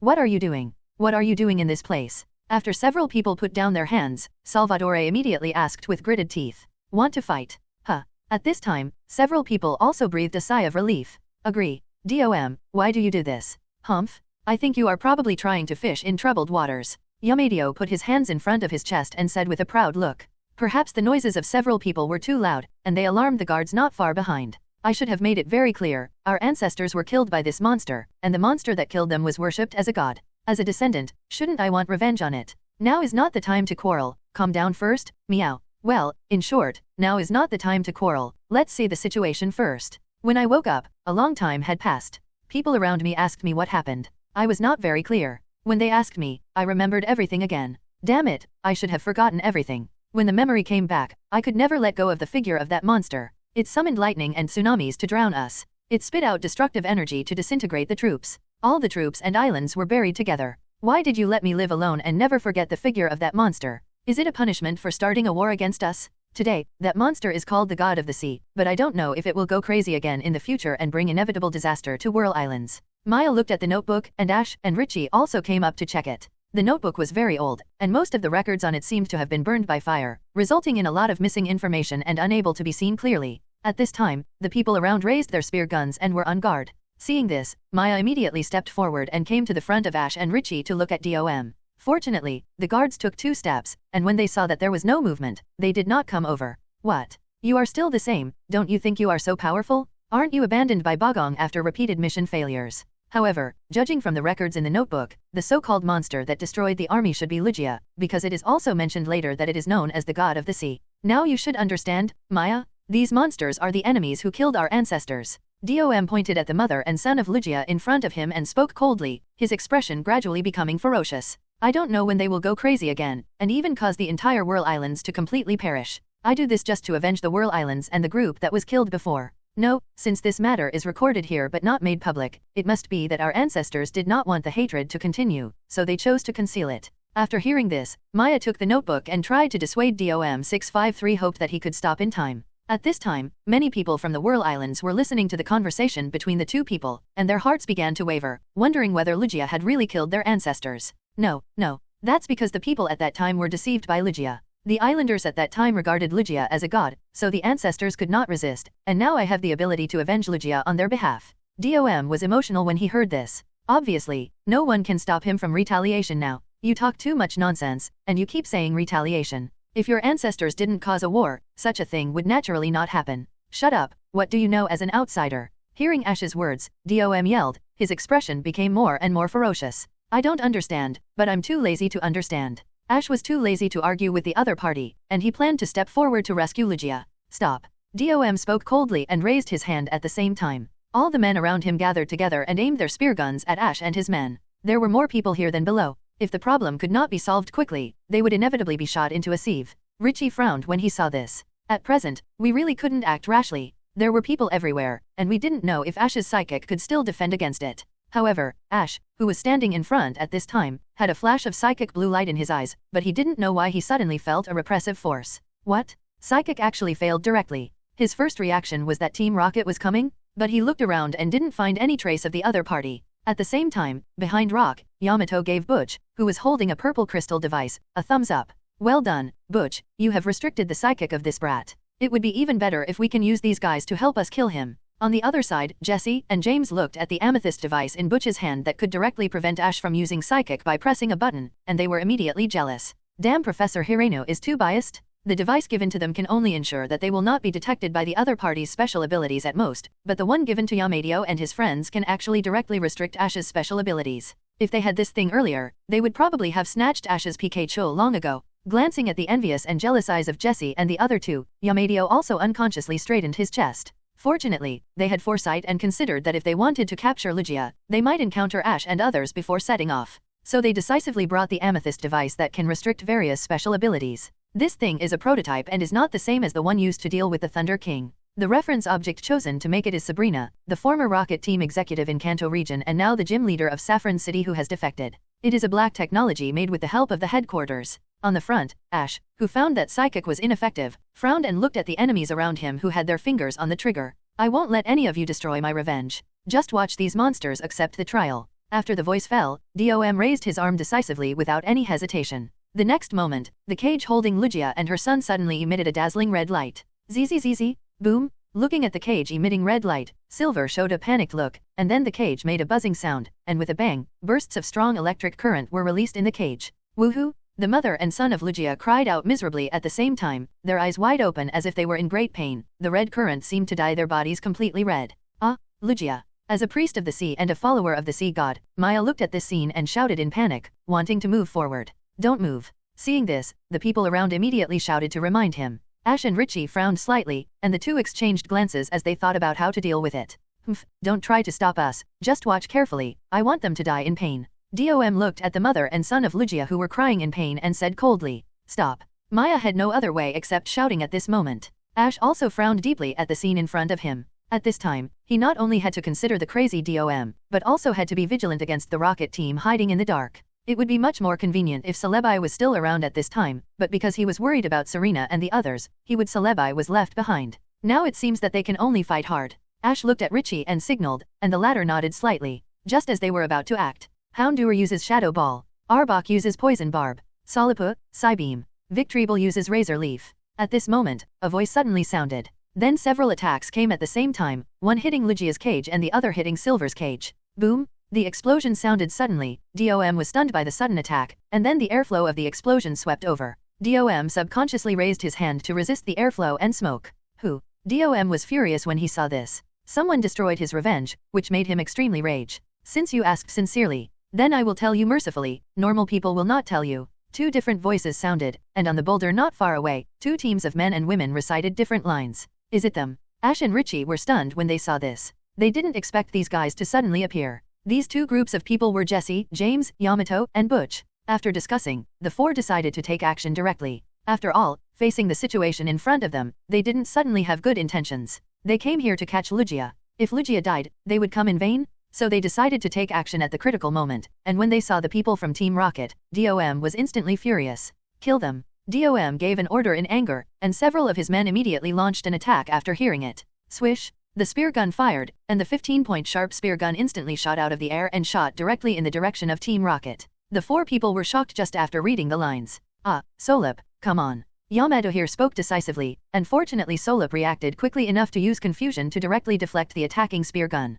Unlike last time, this time they had enough reaction time. Keep going. DOM also spoke at the same time when watching this scene, and his men continued to fill the spear gun and attack. Ash, now. Richie also spoke decisively at this time, while the attention of those people was attracted by Team Rocket, and after seeing the smoke dissipate, the cage holding Lugia had been broken. At this time, they both fell to the ground, their bodies slightly up and down, and it seemed that they were not in danger of life, but the situation was not optimistic. Yeah, Ash nodded slightly. A hole, give it to me. Seeing the situation begin to get chaotic, and Lugia and her son were not dead, DOM was furious. He grabbed a spear gun from his subordinate and pushed it away, then picked up the spear gun and aimed at Silver. Bang! Swoosh! A spear gun was fired, and the sound of breaking through the air sounded. The spear gun flew out like a sword and attacked directly in the direction of Silver. Ah! Seeing this scene, Ma screamed directly. Woo woo! At the same time, the dying Lugia suddenly opened his eyes were stern, and he suddenly rushed forward and protected Silver with his body. Puff! Blood splashed, and the spear gun suddenly pierced into Lugia's wings, causing it to let out a heart-wrenching roar. You guy, I won't forgive you. The sudden change made even the always polite Richie point at Dom's nose and scold him. Ash was also ready to attack with him, but just after taking 2 steps. Buzz! Woo! The buzzing sound sounded again in his mind. Ash suddenly stopped, half knelt on the ground, and covered his aching head with his hands. Ash! Seeing this, Richie hurriedly stopped, looked at Ash in surprise, and ran back to help him. What's wrong with you? Boom! Soaring in the sky, there was a strong thunder and lightning, mixed with strong winds and rainstorms. Ash covered his forehead and looked up at the sky with difficulty. It's coming, woo. Ash felt an unknown anger, just like the weather, the sky seemed to be in a rage. Who is it? Richie looked at Ash with some confusion and asked. Ho. The wind whistled in his ears, and Richie looked up. The next moment, I saw the dark soaring in the sky, accompanied by lightning and thunder. The dark clouds suddenly twisted, and gradually formed a dark vortex. At this time, soaring in the sky seemed to be cut open, and the next moment, an amazing storm fell from the hole and hit the ground directly. Whoosh whoosh! The amazing twister. No one had ever seen such a degree of power. The entire twister fell on the top of the mountain, and from a distance it seemed to connect the sky and the earth. Woohoo! Everyone looked at the storm that connected the sky and the earth, and a roar suddenly sounded, and then a figure was seen, like a fish, swimming freely in the storm. Boom! The amazing power spread, and the huge storm swept around. Dom's men were all swept away by the huge storm, and only a part of them survived. With a roar, the storm gradually dissipated, and then a figure appeared in front of everyone. The amazing storm just now, not to mention on the top of the mountain, even other islanders at the bottom of the mountain can see it clearly. Many people showed expressions of surprise and worry. At this moment, the figure that descended in front of them also shocked everyone on the mountain. The figure in front of him, emitting shinwood-colored light, has the same appearance as Lugia and her son, but the body is 10 times bigger than Silver's mother. His cold eyes suddenly swept down, and then fell on Lugia and her son. Seeing here, the situation of Silver's mother, especially the spear still pierced on Silver's mother's wings, his pupils instantly trembled strongly. Many past events that he didn't want to recall suddenly emerged in his mind, and at the same time he felt a familiar malice, which he had felt many years ago. Woohoo! Lugia was instantly furious. Unlike Silver's mother and son, the Lugia in front of him was not an ordinary Lugia. It was the real god of the sea, and the terrifying power it possessed was much more terrifying than Silver's mother and son. As he got angry, hurricanes fell from the sky around the entire Silver Rock Island in an instant. Along with the thunder and lightning, the hurricane rushed into the sea, directly pumping out the seawater, but the seawater did not seem to decrease at all, but became more and more ferocious, continuously flooding places that the seawater had never touched before. Mountainside? At this time, Serena, Sunday, and others who had already dealt with Dom's men on the mountainside also noticed the situation in front of them. What an amazing power! Professor Elm looked around and felt creepy unconsciously, feeling the unusual atmosphere. Something must have happened on the top of the mountain. Sunday looked up at the top of the mountain with some worry. The top of the mountain? Swoosh! Lugia was bursting out his power, and at this moment, a sound of breaking through the air came. Lugia seemed to sense it and suddenly lowered his head. A sharp spear came, and Lugia's eyes flashed. He saw that the spear suddenly stopped in front of him. The next moment, the steel spear suddenly turned into powder and was directly defeated by the storm. Then Lugia looked in the direction of the spear. Dom was holding the spear in his hand. It was obvious that the attack just now was initiated by him. Facing the awe-inspiring natural force, Dom still had no fear, and his face became more and more ferocious. Hypocritical god, you are finally here. I have been waiting for you for a long time. Dom spoke coldly, standing in front of Lugia. He seemed so small, but Chu Kang's anger had covered up the fear in his heart. At this time, Lugia looked at Dom in front of him, but he seemed to see another person, which also made Lugia's eyes flash with a chill. Roar! Lugia roared, and just the roar emitted a strong airflow, causing Dom's body to wave uncontrollably. Don't be complacent, I've been ready for you. Okay, start it. Dom spoke while resisting the airflow, and then said to the headset. Yes. Feedback came from the headset instantly, and the next moment, only a sound was heard, and the spaceship behind suddenly opened the hatch, and a huge gun muzzle emerged. Buzz! A deafening sound sounded, a red light suddenly flashed, and the huge energy of the sun continued to condense. This is a god-killing technique specially prepared to defeat the false gods. Go to hell. Dom said coldly as he looked at the scene. Everyone could also feel this powerful force, which was probably enough to flatten a mountain. In the past, they wanted to capture these legendary Pokémon, but never killed them directly. So even Ash and others had never encountered such a situation. Bang! Bang! Ah! Woo! What is that? The silver feather mark? Why did it turn black? But at this time, Ash, who was facing away from everyone, slowly put down his hands holding his head and stood up. At this time, Serena and others also came to the top of the mountain, and saw Ash kneeling on the ground with his hands supporting the ground, and hurried over. At the same time, Ash also felt a pain coming slowly, his body sank slightly, and Richie and Pikachu next to him immediately showed worried expressions. With a bang, the power of the god-killing bullet was suddenly bounced away by a dark purple energy, and a dark purple energy ball continued to spread, releasing 10 unprecedented powers. Boom boom boom! Ah! The next moment, Ash slowly turned around, and saw a dark feather-like mark on his forehead, which emitted a faint dark purple light. It was pitch black, exuding amazing power, its eyes flashing red light, and the silver protrusions at the corners of its eyes were like 2 horns. Maya looked at the mark on Ash's forehead and recognized it at a glance. It was a silver feather, but it should have been a silver feather, but now it has become extremely black. At this time, the pupils of Lugia, who was attacked, kept shrinking and shaking in her eyes. The bloodshot around her eyeballs kept expanding, and her eyes gradually turned red. Ah, Xiao Yu, she, boom, dot, woo, don't come over. Ash raised his left hand tremblingly and spoke in a hoarse voice. Serena and Sunday were both slightly stunned after hearing it, and found that his tone had changed at this time. Ash, what's wrong with you? Richie, the only one beside Ash, also asked hurriedly. Go quickly, stay away from me, sing. Ash spoke with difficulty, and Richie also felt something was wrong. Ash, what's wrong with you? Richie wanted to ask more, and even when he approached Ash, he saw Ash suddenly raised his head, holding his head with both hands and screaming in pain. Ash's voice not only became hoarse, but there seemed to be a low echo in his voice, as if one person directly made two different sounds. Bang! At the same time, around Ash's body, a burst of dark purple energy suddenly emanated, and spread with this energy. Pika, Ash, Serena and Sunday looked at this scene, a little unsure. The person in front of them was Xiao, okay, Ji, although they looked the same, but the feeling they gave was completely different, as if they had no emotions at all. At the same time, a roar attracted everyone's attention. In an instant, the surrounding black wind spread rapidly. There were lightning and thunder above soaring in the sky, and the movement was terrifying. The red sight swept around, feeling the malice of DOM and others, and at the same time, it set its sights on Silver and his mother, plus the pain that kept coming from them. Both the body and the heart were in great pain, making their consciousness become more and more crazy. Pika? Ash slowly opened his eyes, and it can be seen that there was also a faint purple light flashing in his eyes. In the energy, Lugia suddenly roared, and the voice suddenly changed, and everyone subconsciously looked up at soaring in the sky. What on earth is this? Serena and Sunday didn't know what happened, and Maya also came to the side of several people. The color of the whole body was completely opposite to Lugia, and it also exuded an unparalleled tyrannical aura. Under the shocking force, Lugia was instantly enveloped by red energy, and a painful roar suddenly sounded. Ash. In the air, the dark purple energy ball suddenly dissipated, and then a black figure suddenly appeared in front of everyone. As DOM shouted madly, a red light burst out and shot directly in the direction of Lugia. I don't know what's wrong with Ash, and Ash himself can't speak at this time. He always feels that a nameless anger of rage is constantly rising. Pikachu, Richie, and Ryan were all thrown out by this powerful force and fell behind. Seeing this, Serena and others hurried forward to hug Pikachu. Ha ha ha, see, Maya, you see, this is the true face of this monster. It must have killed our ancestors in this posture. Looking at this scene, DOM not only did not feel the slightest fear, but it seemed that the answer in his heart was finally confirmed, and he was so excited that he could not express it in words. And everyone, looking at the terrifying figure in the air, could not help but feel creepy, and this scene was also broadcasted through Dom's people. The figure in the air in front of them was completely different from the image of the sea god in their minds. It gave people the feeling that it was the dark god who could destroy everything. Pikachu. For Pikachu, the dark god or the hatred of generations had nothing to do with it. It only cared about its mind. Looking at Ash standing in front, it slowly walked towards Ash. But at this time, Ash slowly raised his hand, his eyes flickered, and a burst of purple light suddenly shone. Bang! Pikachu seemed to have hit something, and was directly bounced out by a force and fell to the ground. Pikachu, slap. Serena saw this and quickly went forward to pick up Pikachu, and Pikachu seemed to be somewhat unable to accept Ash's attack on it and froze in place. 490.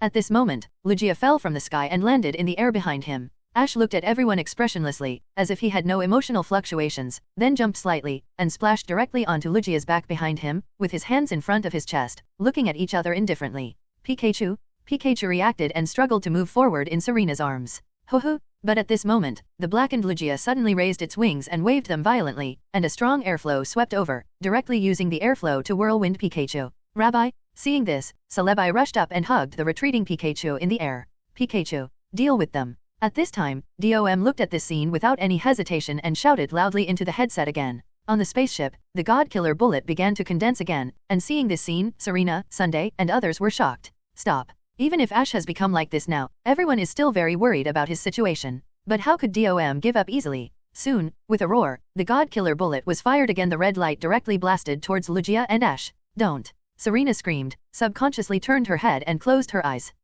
But at this time, Ash, who was standing on Lugia's back, just glanced at the direction of the God Killer bullet, and then Lugia turned around automatically. With a roar, a burst of energy instantly condensed in his mouth, and the dark energy was mixed with a little dim golden light. Bang! That was the energy of Hyper Beam, but its power was incomparable. Black's the Hyper Beam and the God Killer bomb collided, and the two sides were deadlocked for a moment. Lugia's eyes flashed red, and the Hyper Beam directly overwhelmed the God Killer bomb. Boom! With a roar, the Hyper Beam directly hit the huge spaceship.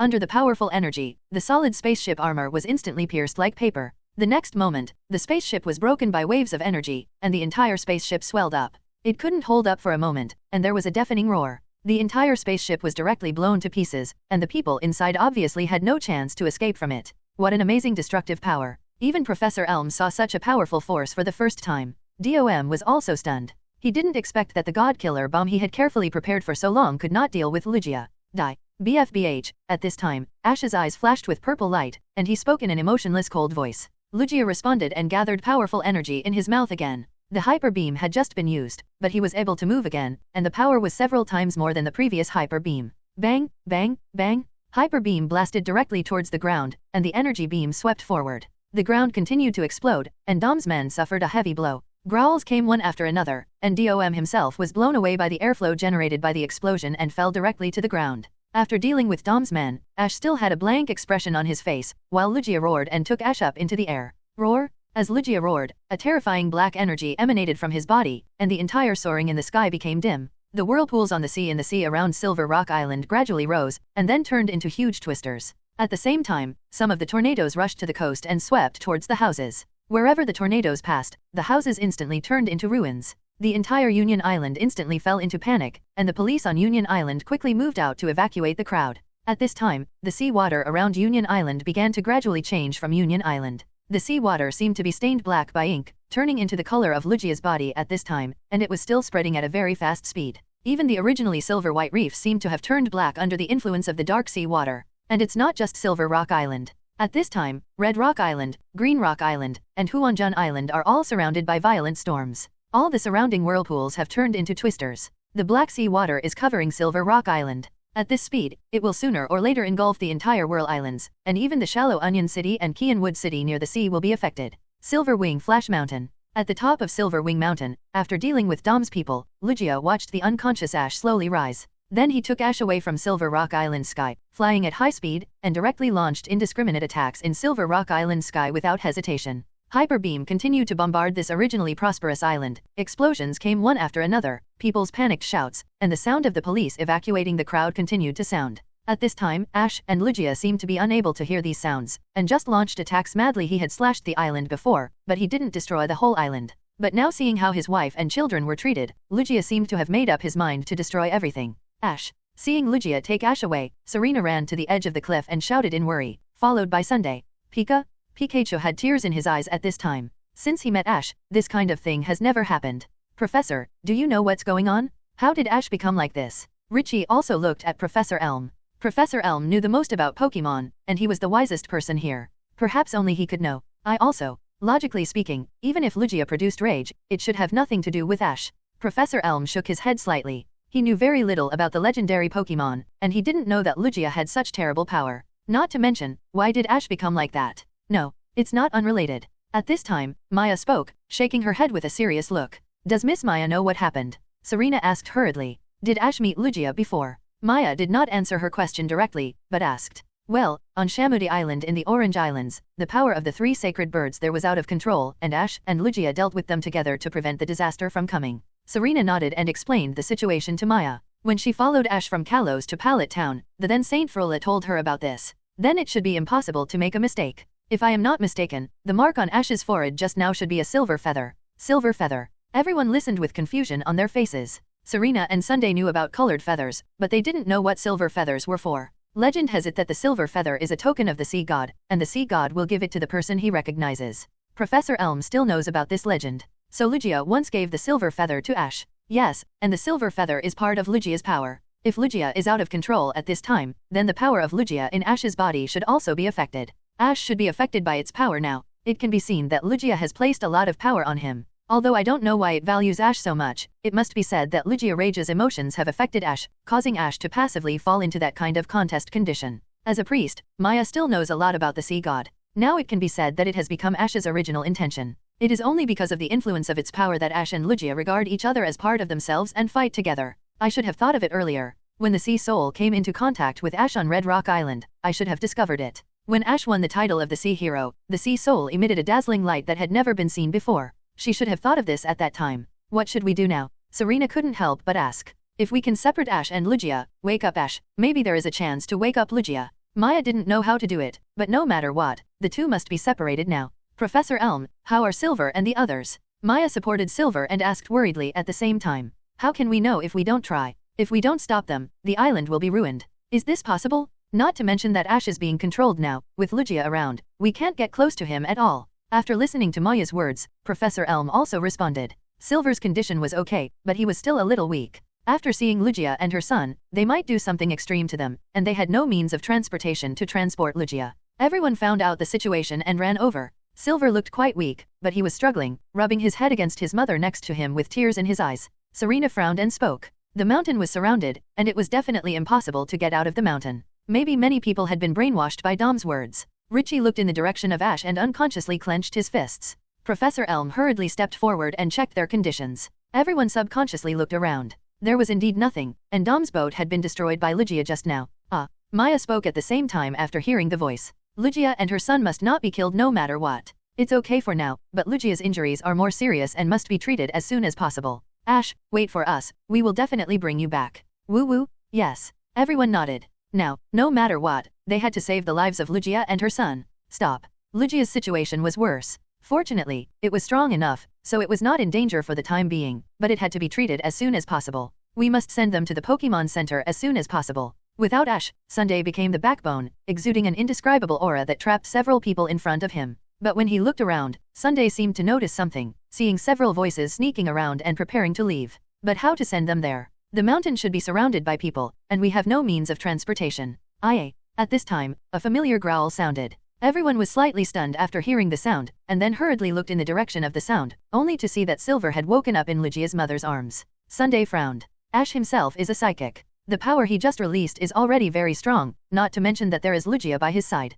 They are now a powerful combination. It is obviously unrealistic to want to separate them completely. Hearing Sunday's voice, the four people were frightened and stood up immediately. You should have transportation, right? Sunday looked at them and asked with a bad look. These guys may not have other things, but since they can come up, they must have hot air balloons? The others also looked bad, which made the four people feel a strong chill and couldn't help swallowing. Hey, why should we help you? Yamato was naturally very unconvinced and replied. Their Pokémon were also affected by the explosion just now, and now they have no combat ability, but Yamato still responded stubbornly. Humph. If you don't agree, I will hand you over to Officer Jenny, you can choose for yourself. At this time, 290 Hong also came over and threatened directly. No, we will help, please let us go. Hearing this, both groups were the same. James and Butch were the first to admit defeat. As for Jessie and Yamade, they were the same. Although they were panicking in their hearts, they still refused to admit defeat. The destroyed city and streets, the coast submerged by the sea, and the dark sea water seemed like endless darkness. They are a group of monsters that will destroy everything when they go crazy. Look at everything around, look at this island. At this time, Dom, who was a little embarrassed, also slowed down and looked at everyone and roared hysterically. Dom was stunned when he heard Maya's words. Obviously, he didn't expect Maya to have such a side, and then he roared unconvinced. Bang! Because of Ash's matter, Serena and Sunday became extremely angry and scolded each other without hesitation. Soon, the Rockets have assembled the hot air balloon. It must be said that although these guys always make trouble, their work efficiency is still very high. Maybe Lugia has become like this because of the accident of their mother and son. As long as their mother and son can recover smoothly, maybe they can calm down their rage this time. A long time ago, he didn't like humans, but since he met Ash, he no longer rejected humans, and the Dom in front of him was the one he hated the most so far, because if it weren't for him, Ash wouldn't be like this now. Of course, they did not dare to refuse Sunday and others, and finally had to give in and did not stop James and Butch. As he said, Dom rushed up frantically, as if he wanted to attack Lugia and her son. If the ancestors saw that you let their descendants encounter such a disaster again, they would definitely not forgive you. Maya also immediately refuted back. Many places have been turned into ruins. At the same time, the original beach location was also submerged by the dark sea water, and many people quickly evacuated from the beach. The ladder was knocked several meters away and fell into the mud in a mess. Pikachu fell back to the ground, his cheeks surging with electricity, and he stared at Dom with rage through his teeth. What's wrong with me? What's wrong with me retaliating for the ancestors? Now for everyone, what needs to be done is to let Lugia and her son recover as soon as possible. I'm not wrong, that's right. It turned out to be like this. Dom was speechless, his chest was up and down, and he was panting strongly, and then he looked at Lugia and her son frantically. In the air, Serena and others took Lugia and her son to the Pokémon Center, and naturally saw the situation on the island. No, all this, everything is caused by you. It is you who caused Silver Rock Island and the entire Whirl Islands to fall into disaster. If the islands are destroyed because of this, you are the real culprit. Soon, the two groups began to assemble the hot air balloon, while Sunday and Serena took out the available medicine to help Lugia and her son deal with their wounds first. Sunday even snatched the purple crystal device that could suppress Ash Psychic from Yamato and Butch. Why do you still want to save them, don't you? See what happened. Humph. It's really shameful that doing bad things can develop to such an extent. This guy is too bad. As the situation continued to deteriorate, the hurricane rain was added, the sea water rose violently, and the sea water around the island continued to form waterspouts. Everyone didn't want to pay attention to him anymore. This kind of person has been completely blinded by hatred, and no matter what they say to him, it will be useless. At this time, Yamato and Butch dared not speak out. Maya, who had been silent all this time, completely exploded at this moment, and stood up and pointed at Dom with rage. Yamato and others couldn't help muttering when watching this scene, thinking that if it were their rocket team, they would have captured Lugia long ago. Pika, shut up, the situation would be worse if it were you, and you are also responsible for the current situation. Stop talking nonsense and speed up. At this moment, Ash's Pikachu suddenly jumped out, and a quick attack rushed over directly, and with a bang, Dom was knocked out directly. Serena and Sunday held Silver and sat directly on the hot air balloon, while Professor Elm, Maya, and Richie helped to hoist Lugia up, because it was too big and there was really no other way.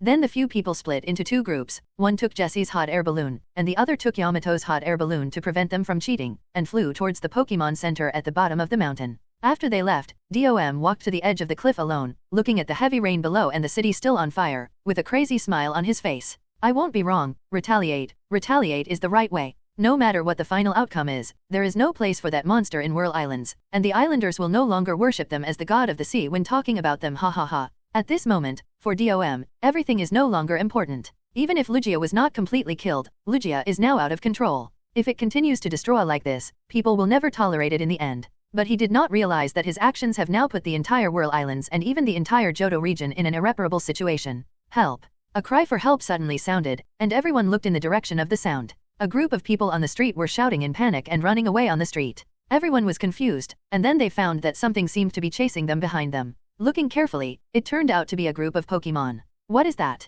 Those Pokémon were all water-type Pokémon, including Kingler, Krabby, Octillery, Gyarados, Tentacruel, and Tentacool. Many Pokémon appeared on the street at the same time, attacking the surroundings frantically, with terrifying red light flashing in their eyes. What's wrong with those Pokémon? Everyone was surprised to see this scene. How could these Pokémon attack humans for no reason? It seems to be out of control, but why? Richie looked at the demeanor of these Pokémon. Many Pokémon were usually very gentle, but I don't know how they became like this now. Look over there. Sunday looked into the distance and pointed in a direction and shouted to everyone. After hearing the voice, everyone looked over and saw the direction of the sea. The beach was now submerged, and groups of Pokémon were crawling out. The Pokémon who left the sea all had red eyes and glowed red, and showed a fierce look. It must be the same as Ash, all affected by Lugia's power. Maya saw the problem immediately. Lugia's power began to affect the ocean, and the Pokémon living in the sea were immediately affected and lost control after contacting the Black Sea water. So, if it continues. Hearing this, Richie couldn't help but frown. Well, but at that time, Whirl Islands and the entire Johto region city near the sea will be attacked by water Pokémon living in the sea.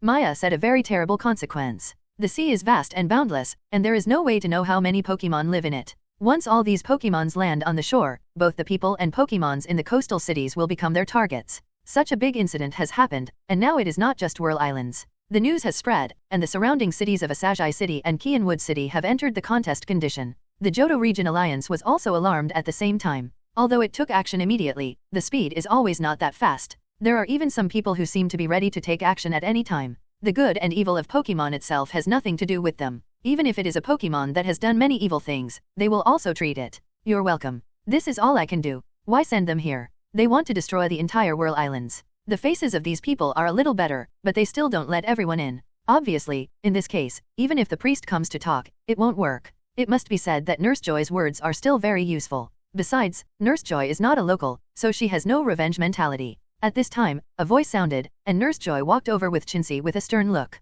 They are all assigned by the Johto Region Alliance. Her responsibility is to provide a place for trainers and Pokémon to rest and treat. 093 As for Nurse Joy, and the teachings of the Joy family since she was a child, it is undoubtedly the top priority to ensure the health of Pokémon. Nurse Joy was merciless and blocked the words of everyone present. Yes, come with me. Nurse Joy responded, but at this time, all she could do was to protect Lugia and her son. Chinsey, prepare a stretcher immediately. Everyone, help send them to the emergency room. Chinsey nodded after hearing the voice and got busy. Many people saw this scene and wanted to stop Nurse Joy. Some people even seemed to have some hostility towards Lugia and her son in their eyes, although this incident was caused by Dom. Some more radical islanders have begun to speak ill of each other, staring at everyone with a bad look and not letting Serena and others in. The crowd automatically made way for Nurse Joy. She looked at the injured Lugia and immediately showed a worried look. Then she immediately stepped forward and checked its injuries. Thank you, Nurse Joy. After getting the help of Nurse Joy, Maya finally breathed a sigh of relief. Okay. Maya nodded slightly and prepared to follow Nurse Joy, but at this time, the others did not move.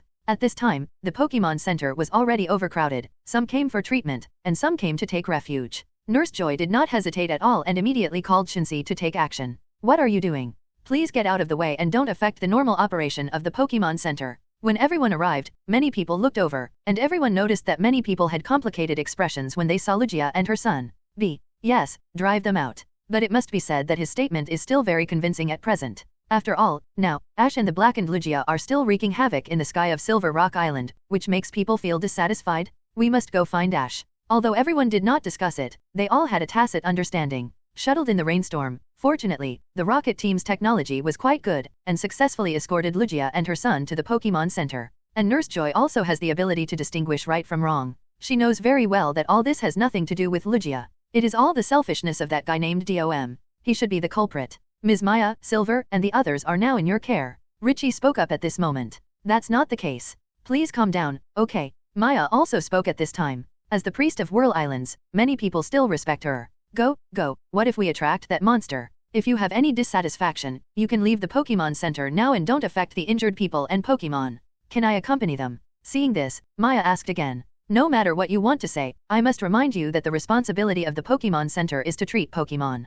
Everyone present was worried about Ash's condition. Although Ash didn't look like anything was wrong, they had to bring him back as soon as possible. They had to try to wake Ash up before he did something that would make them regret it, even though there was little hope. Okay, be careful. If Lugia and the others are okay, I'll meet up with you as soon as possible. Listening to everyone's words, Maya also nodded. Now they needed to buy time as soon as possible. If they waited until Lugia and her son recovered, maybe the situation would change. After that, everyone left the Pokémon Center and came to the street in the heavy rain. Professor Elm followed them. Explosions continued to be heard. There was no need to look for them. Just follow the direction of the explosions. At this moment, the streets were full of panicked crowds and police officers were evacuating. Everyone ignored them and went in the direction of the explosions. As for this time, Team Rocket had already slipped away to who knows where. Soon they came to the street where Ash and the blackened Lugia were. At this time, the entire street had been completely blocked. Despite the heavy rain, one could still see flames and black smoke filling the streets, with explosions occasionally heard. Wait a minute, you can't go in here, it's very dangerous inside.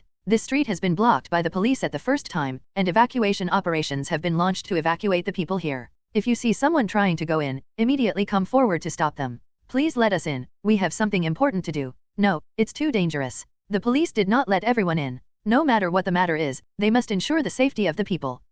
At this moment, a roar came, and everyone was stunned when they heard the sound. They turned around and saw a figure rushing out of the air in a large piece of smoke. The whole body exudes dark purple light, and the eyes are glowing with scarlet light. It is Lugia after blackening. At this time, Ash is also standing behind it. The two are like demons descending to normal. The scarlet sight sees someone appearing in front of them. Lugia opened his mouth without hesitation and can quickly gather. Boom! Hyper beam hits the ground, and then sweeps over close to the ground. Be careful! Richie shouted hurriedly, and everyone hurriedly stepped back a distance. Bang! Boom boom boom! The energy swept through, leaving a terrifying mark on the ground. At the same time, the police car used to block the road was also hit and turned into ashes in an instant. The flames from the explosion continued to pour out. Sorry Ash, Ryan, use Thunderbolt. Pikachu? After hearing the sound, Ryan jumped up instantly and attacked directly in the direction of the Dark Lugia. Although the target was the Dark Lugia, there was no guarantee that it would not affect Ash, but there was no other way now, and it had to stop. And Ash's Pikachu, besides Serena, was a little overwhelmed when watching this scene.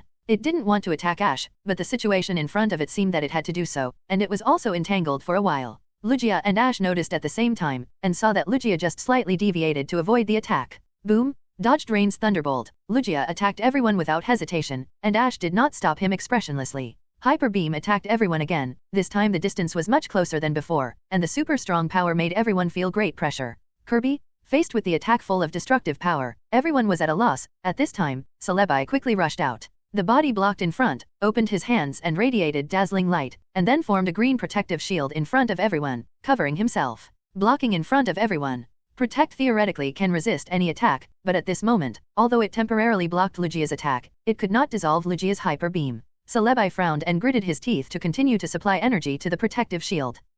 Seeing this, Lugia's eyes flashed red, and the energy in his mouth increased again. The energy of the hyper beam was strengthened again, and Celebi became more strenuous. Under the constant confrontation, the protective shield suddenly made a sound of being unable to bear the weight, and gradually began to crack. The cracks continued to expand. Obviously, even Celebi could not withstand such amazing destructive power. Once the protective shield was broken, not only Celebi, but everyone present would suffer.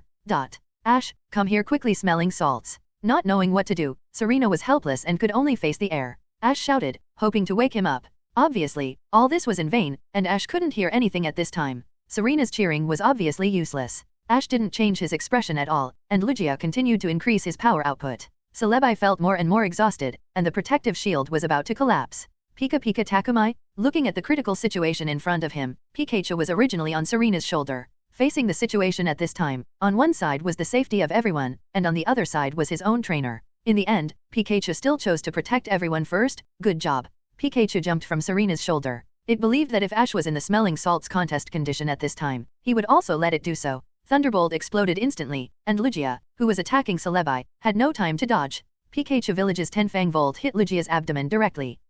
Lugia roared when attacked, and the attack suddenly stopped. His body retreated slightly. Ash's figure was also slightly unstable. He half-crouched on the ground with one hand supporting Lugia's back. Pikachu fell from the air, with electricity still flowing on his cheeks. He had already taken a fighting stance and was ready to face this battle. Pikachu. Everyone looked at this scene in front of them, and they felt very uncomfortable. They were originally the best partners, but now they had to fight here. I believe Pikachu's heart is also quite tormented. Ash's eyes flashed purple, and he raised his head with an expressionless face after stabilizing his body. Lugia seemed to sense something, and his eyes flashed red. At the same time, the silver dorsal fin behind him swayed, and a powerful energy suddenly emanated from his body. Whoosh whoosh. The next moment, a powerful energy continued to spread around his body, and a strong whistling sound was heard. 10 strong black storms gradually formed around him. The storm condensed into a wind blade mixed in the storm. It was one of Lugia's ultimate moves, the aerial blast, but it was affected by the current power and changed. Boom! The dark storm swept in mercilessly, sweeping through the ground with amazing power, and everything around was caught in it. The darkest storm was crushed into pieces. Rabbi? Pikachu? Facing the situation in front of him, Celebi quickly took action, and Psychic was activated as the first wave of barrier to resist the fierce attack in front of him. But the energy collision between the two sides could not resist the power of the explosion in the air. Seeing this, Pikachu and Ryan took action at the same time, and double lightning energy burst out. Bang bang! The two sides were in a fierce stalemate, but even though it was the main force against the 10, Serena was still suppressed by Lugia. Cry? Seeing that the power of the storm was about to hit, at the critical moment, a sharp cry suddenly sounded. Boom! A cold blue beam suddenly shot out and swept through the air, and the rain in the air was frozen into ice crystals. Hearing the movement, Lugia immediately took Ash up and avoided the attack. Celebi, Pikachu, and Ryan both exerted their strength to push back the force of the explosion in the air, causing an explosion in an instant. What was that just now? Ice beam. Everyone looked at the attack just now and recognized that it was indeed Ice beam, but they didn't know who launched it. Cry? Just when everyone was confused, a figure flew over, with beautiful blue feathers all over its body, and a tail with blue feathers like a ribbon emitting bursts of light. Articuno. Cry, cry. And just when they were surprised, 2 other voices sounded in their ears again, one red plus, VB, yellow, and 2 figures followed closely behind Articuno and appeared at the same time. One was wrapped in flames and continued to burn in the rainstorm, and the other's feathers were like steel needles normal, constantly emitting bursts of arcs. Moltres, Zapdos. Sunday looked at this scene and spoke at the same time. Everyone was a little surprised that the 3 birds appeared at the same time. Could it be the 3 from Shamodi Island? Serena looked at the 3 birds and spoke unconsciously. The first time she saw Lugia was on Shamodi Island, and it was because of the battle of the 3 birds that Lugia appeared. Now Lugia appeared, but he had fallen into madness. This time the situation seemed to be reversed. Lugia fell into madness, and this time it was the turn of the 3 birds to stop it. Cry? When the 3 birds arrived and saw Lugia, they did not hesitate at all and started to counterattack directly. This situation seemed to have some personal grudges. Moltres took the lead in launching an attack, and Flamethrower was released. Even in such weather, the power of the flames it released did not decline at all. Seeing the flames coming, Lugia's eyes flashed red, without dodging, and then suddenly waved his wings like arms to directly disperse the incoming flames. Cry? Boom! Just as the flames were dispersed, on the other side, a cry of growl also sounded with thunder. Zapdos used the discharge trick, and a large range of lightning energy came like a giant net. Lugia's eyes flashed, and red light emerged, turning into 2 red torrents. The energy-changing extrasensory was activated, directly facing the lightning in front of him. Under the control of the extrasensory, the lightning energy was directly covered by the extrasensory, and the next moment it suddenly bounced back. Although Zapdos was not afraid of lightning, he still needed to avoid the psychic attack of the extrasensory. Lugia took Ash and flew high into the sky, and Articuno followed closely behind. Boom! Ice beam swept from behind, and Lugia slightly shifted his body to avoid the attack of the frozen light. In a blink of an eye, the scene became more and more chaotic, and the people watching this scene below were also worried, and the most important thing was to worry about Ash's safety. The situation seems to be out of control. Professor Elm looked at the situation in front of him and spoke unconsciously.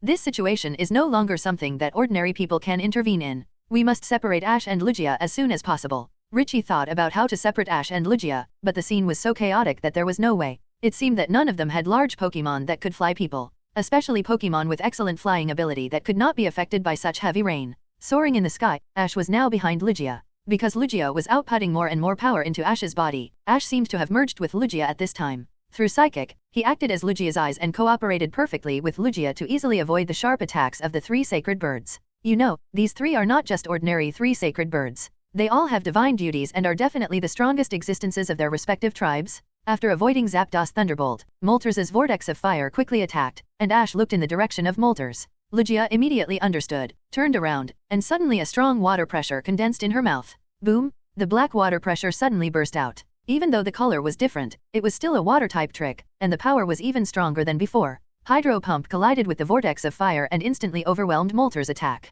Bang! In such weather, it was naturally very disadvantageous to Moltres, although as a legendary Pokémon, it would not be greatly affected in such weather, but who made it face Lugia at the moment? The vortex of fire was directly pushed back, and Moltres was hit by Hydro Pump. He let out a roar, and his body retreated uncontrollably and directly hit a house. Articuno immediately came to cover, emitting a blue light, and a cold breath suddenly spread. Originally in the wind and rain, it was now mixed with a cold frost. As Articuno's dual wing beat swung, the rainstorm mixed with wind and snow blew towards Lugia and Ash.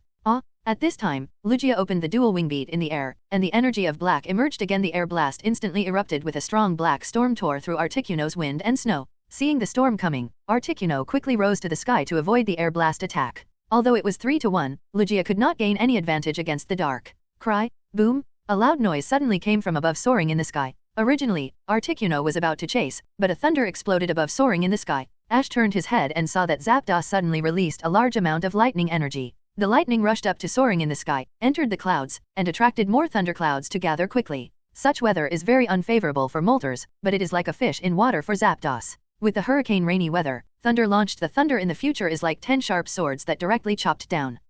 Facing the thunder power like the power of heaven, Lugia turned around and condensed the dark golden energy. Hyper Beam burst out again, confronting the thunder attack with increased power in the rainy day. Bang! Under the impact, strong smoke burst out instantly, but the next moment, the energy of Hyper Beam overflowed from the smoke. Zapdos was shocked when he saw this, and lightning suddenly appeared on his body, covering his whole body with lightning, using lightning as armor to resist the attack. Bang! Another explosion sounded, and the smoke spread again. Zapdos flew out of the smoke and his body retreated uncontrollably. Seeing this, Lugia launched attacks continuously, and the energy in his mouth condensed again, preparing to attack Zapdos again. Cry! In the ruins of the city below, a figure rushed out from the fire, flashing with milky white light, forming a white flying bird, and rushed out when Lugia was condensing energy. Using the power of Psychic, Moltres helped to counter the energy of Lugia's Dragon God dive, but felt very strenuous, but it slowed down the speed of falling. If we really want to get close, at least we need a helicopter. Professor Elm also frowned and said, at this time, where can we find a helicopter?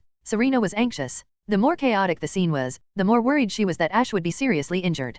Zapdos and Articuno took this opportunity to attack from both sides. Ash, who was standing behind Lugia, was also shaking, and squatted down subconsciously, grabbing Lugia's back. Even the legendary Pokémon would be severely injured if hit by this attack. The dragon's eyes flashed red, and Black's dragon seemed to come alive. The black airflow forcibly bounced the energy of the Bird of God, and then the black energy wrapped Lugia and Ash, turning into a huge flying dragon, with the light flashing in Lugia's eyes. Looking at the sides of the helicopter door, Jesse and James looked down at the few people proudly, and the helicopter was controlled by Yamato and Butch. Bang! Our rocket team has always been a cute and attractive villain with clear grudges. Since you didn't hand us over to the police, this time it will be a reward for you. What should we do? There is no way to get close like this. On the other side, Sunday and others didn't know what to do. Ash looked at both sides. Lugia controlled the Dragon God dive, suddenly let go of Moltres, and his body quickly rose, avoiding the attack from Articuno and Zapdos. Lugia was tackled and pushed by Moltres' Bird of God. The scarlet light in his eyes suddenly flashed, and a strong dark energy suddenly emerged from his body.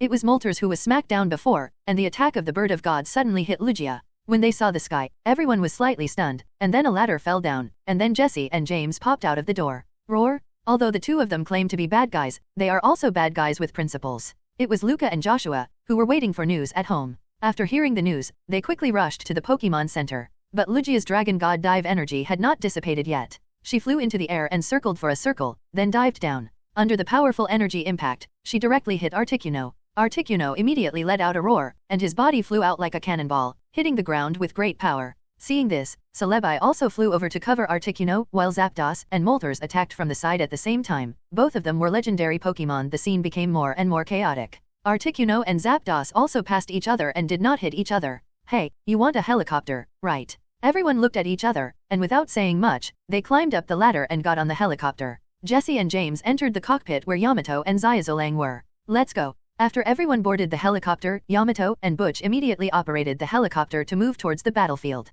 Many battles were still going on the battlefield. All Pokémon had powerful forces in nature. With this natural force, the entire Johto region was also severely affected. The first was the more serious weather anomaly. The hurricane rain continued and was likely to affect other regions. Pokémon Center. How are Nurse Joy and the others? At this time in the Pokémon Center, Nurse Joy gave Lugia and her son emergency treatment. Fortunately, the recovery ability of the mythical beast was already quite amazing, so they were out of danger soon. Little Lugia was weaker, so he fell into a coma immediately after the treatment. Maya looked at Nurse Joy. After Joy came out of the emergency room, she immediately went forward to ask about the situation, and at this time two figures also rushed over at the same time. With a loud bang, Lugia used the Dragon God Dive to directly press Moltres' bird back. The dragon head bit the bird and directly pressed Moltres to the ground. Everyone felt the airflow, and then the broadcast sounded in their ears. They looked up into the sky and saw a helicopter with a red R pattern flying low. Rabbi, woo-woo, bang. At this moment, Celebi below broke away from Serena and others' large group and followed to the battlefield. Psychic suddenly broke out. At this moment, there was a sound, accompanied by the airflow. It's all right now, they're all out of danger. Hearing this, Nurse Joy responded immediately and calmed the three people. Nurse Joy, can we go in and see them? After getting Nurse Joy's response, everyone was temporarily relieved, and Joshua asked eagerly, this. When Nurse Joy was about to respond to him, she heard a sound. Everyone was stunned after hearing the sound, and then hurried to the emergency room. On the bed, Lugia had woken up, with scars all over his body. The spear gun on his body had been pulled out, and Nurse Joy had bandaged his wings, but he was still a little weak at this time, and was being transported with nutrient solution. Lugia, Maya saw this and immediately stepped forward to calm Lugia's emotions. When he saw Maya, Lugia's emotions calmed down a little, and of course he remembered Maya, Joshua, and others. After they were caught, Maya and others came to rescue it. Lugia calmed down a little, and then looked out the window. Looking outside, the dark tornado was rising into the sky. Lugia immediately felt the situation outside and became excited again. Lugia, calm down, your body has not recovered yet. Seeing this, Maya hurried forward and ran to Lugia's body and said, After hearing the sound, Lugia retracted the dual wing beat, then slowly closed his eyes, and a light suddenly flashed on his body. As the light flashed, Lugia's body began to recover automatically. Seeing this scene, everyone opened their eyes. Recover, Nurse Joy said unconsciously while watching this scene.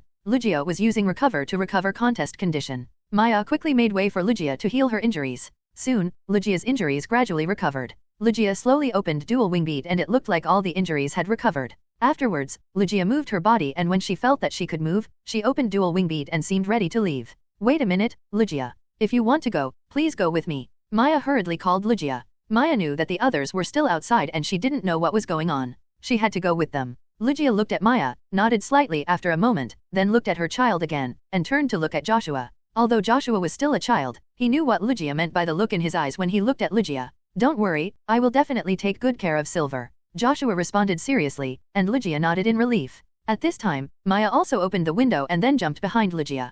Woohoo! Lugia took Maya and flew out of the window directly. Looking at this scene, Miss Han Yi was still a little worried. Although recover can restore injuries and physical strength, it cannot be fully restored. It is still a bit worrying to go out like this, but it cannot be stopped because Whirl Islands is now in danger. It's so badly damaged, I hope everyone is okay. On Lugia's back, Maya unconsciously clenched her fists. It was less than 2 hours later the entire city of Silver Island was almost completely destroyed. Woohoo! Lugia hummed, feeling the power of darkness, and flying emitted light again, and activated recover skills again to heal herself. Slowly, the bandages on the wings gradually fell off. The wounds left by the spear gun had recovered, but a scar could still be seen faintly. Bang, bang, bang. Feeling Lugia's contest condition, Maya could feel that Lugia had not completely recovered from the contest condition. When she was worried, suddenly a series of strong explosions attracted the attention of Maya and Lugia. Looking into the distance, she saw several figures attacking back and forth in the air. The situation looked quite intense. Over there. Seeing this, Maya spoke subconsciously, and Lugia flew over without hesitation. With the continuous fighting, the battlefield had gradually shifted from the sky of Silver Rock Island to the sky of the sea without knowing it, but without the constraints of the city, the battle seemed to become more intense. Above the dark sea, the three sacred birds and Celebi surrounded Lugia and Ash. Facing the siege, Lugia opened her mouth again, and the dark golden energy quickly gathered. The moment the three divine birds rushed up, boom, hyper beam swept across directly, and as the body rotated, the entire beam swept directly in all directions. Seeing this, the three divine birds and Celebi dodged. What are you doing, Yamato? Do you know how to fly a helicopter? After dodging the attack, Wu 3.8 Zhang shouted at Yamato. The situation just now was very dangerous. If she was not careful, the whole helicopter would be buried in the sea. She didn't want to die so early. What are you talking about? Are you questioning my flying skills? Yamato responded unconvinced. That's what I mean, let me do it. Jessie also retorted without hesitation, and then she came forward to snatch the joystick. Naturally, Yamato couldn't just hand the joystick to Jessie. The two of them started arguing, and the whole helicopter suddenly twisted and turned like dancing in the air, looking like it would fall at any time. The two of them had a lot of fun fighting, but it was hard for James and Butch, as well as Serena, Sunday, and others behind them. Two ladies, anyone can come, just watch out. James and Butch were both scared and said in unison. Although the two women were messing around, they accidentally avoided several attacks by using the snatch of the joystick when they were arguing, and they were still approaching the battlefield quickly. On the other side, after avoiding Lugia's crazy attack, white light appeared on the three birds at the same time. The white light on the body turned into a white flying bird with the structure of the body, and rushed towards Lugia at the same time. The three birds released the birds at the same time, and rushed towards Lugia from three directions. Looking at the attacks from the three parties, Ash and Lugia looked around, and the next moment, Lugia's eyes flashed red, and he let out a strong roar, driving the wind and rain around. Whoosh! A strong cyclone sounded, and then Lugia's body suddenly rolled up an amazing force. The dark storm turned into a wind blade, and the air explosion broke out again. The strong black storm spread up and down, gradually forming a twister connecting soaring in the sky and the ocean. The outer circle of the storm was like a sharp blade. Bang, bang, bang, cry, cry. The moment the three divine birds hit, they directly hit the explosion in the air. The power of the divine birds was instantly deflected. The three divine birds screamed at the same time and flew out uncontrollably. Rabbi, Celebi looked in the direction of the three divine birds, and for a moment he didn't know which one to help. At this moment, the twister, who was on par with soaring in the sky, suddenly fell down, like a black iron rod falling from the air towards Celebi. Seeing this, Celebi was shocked, and his body quickly emitted light. Under the light, he heard a whoosh sound, and Celebi suddenly disappeared. Teleport avoided the fierce attack, and the air blast still fell violently. Bang, boom, the air blast hit the sponge and spread to the beach. The buildings near the beach were smashed to pieces. At the same time, the storm continued to rotate, and the entire sea surface was like a giant dragon rolling on the sea water. Boom! The roar of the waves was endless. On the helicopter, everyone looked at this scene with shocked expressions. As this force hit the sea surface, the sea was split into two under the impact of this force. The vast sea was actually torn open by force. This was much more amazing than the sea surface of one of Ash's Kingler/Venus. This was really torn open a crack in the endless sea. The energy dissipated, and the entire ocean current seemed to be isolated by a huge force and could not close. Even from high above, you can directly see the scene on the bottom of the sea, which makes people have to marvel at this terrifying power.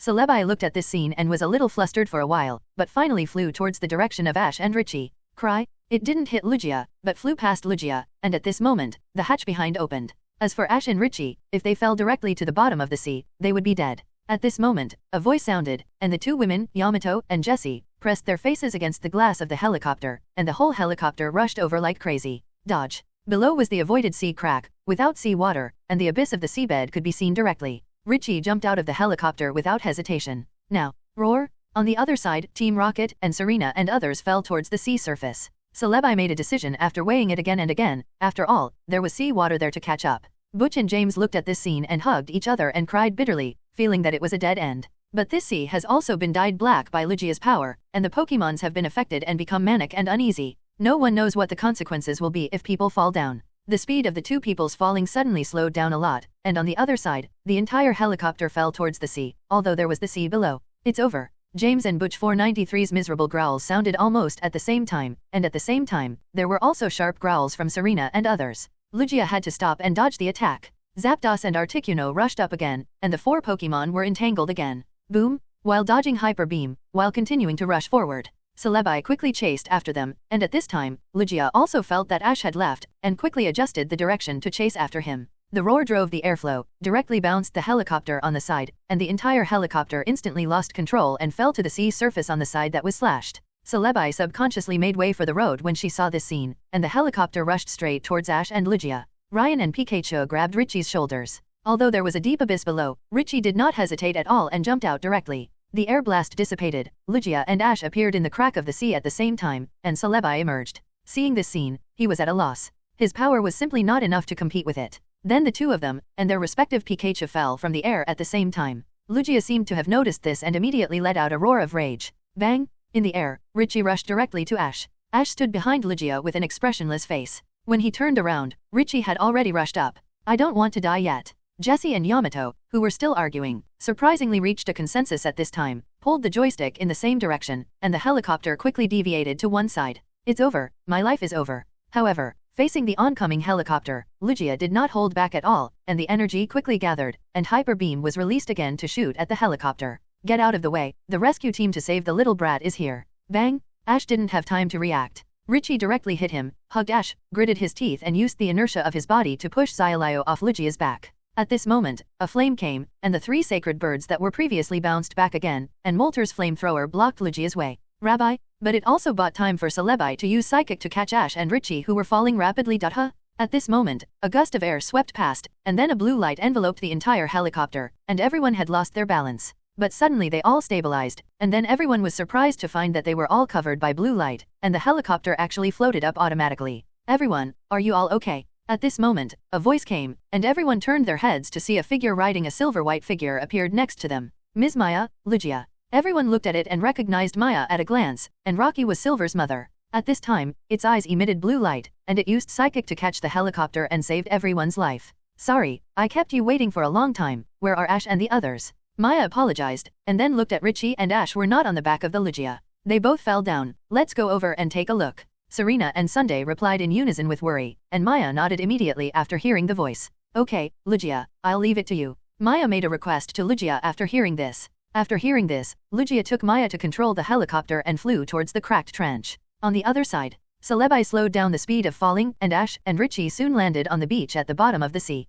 Bang! Woo! As soon as he landed, Ash's eyes flashed with blue light and he gently waved his hand. A huge force directly threw Richie away, and Pikachu and Ryan were also thrown to the side. Fortunately, the bottom of the sea was all soft sand, and Richie's butt fell on the sand, and he did not suffer too obvious injuries. Ash also stood up slowly, but just as he stood up, Ash suddenly raised his hand and grabbed in the air. Woo! Richie suddenly felt his neck tighten, and saw dark purple energy wrapped around Richie's neck, directly lifting him up. Richie swung his legs, but he could not break free, revealing a painful look. Pikachu? Seeing this, Pikachu rushed towards Ash, trying to stop him. However, Ash did not look back, but raised his hand again. When Pikachu jumped up, Ash's other hand also grabbed his neck. He struggled, but did not want to hurt Ash with his special move. The situation suddenly fell into a stalemate, and Ryan quickly reacted. Seeing Richie's painful expression, his eyes suddenly became sharp.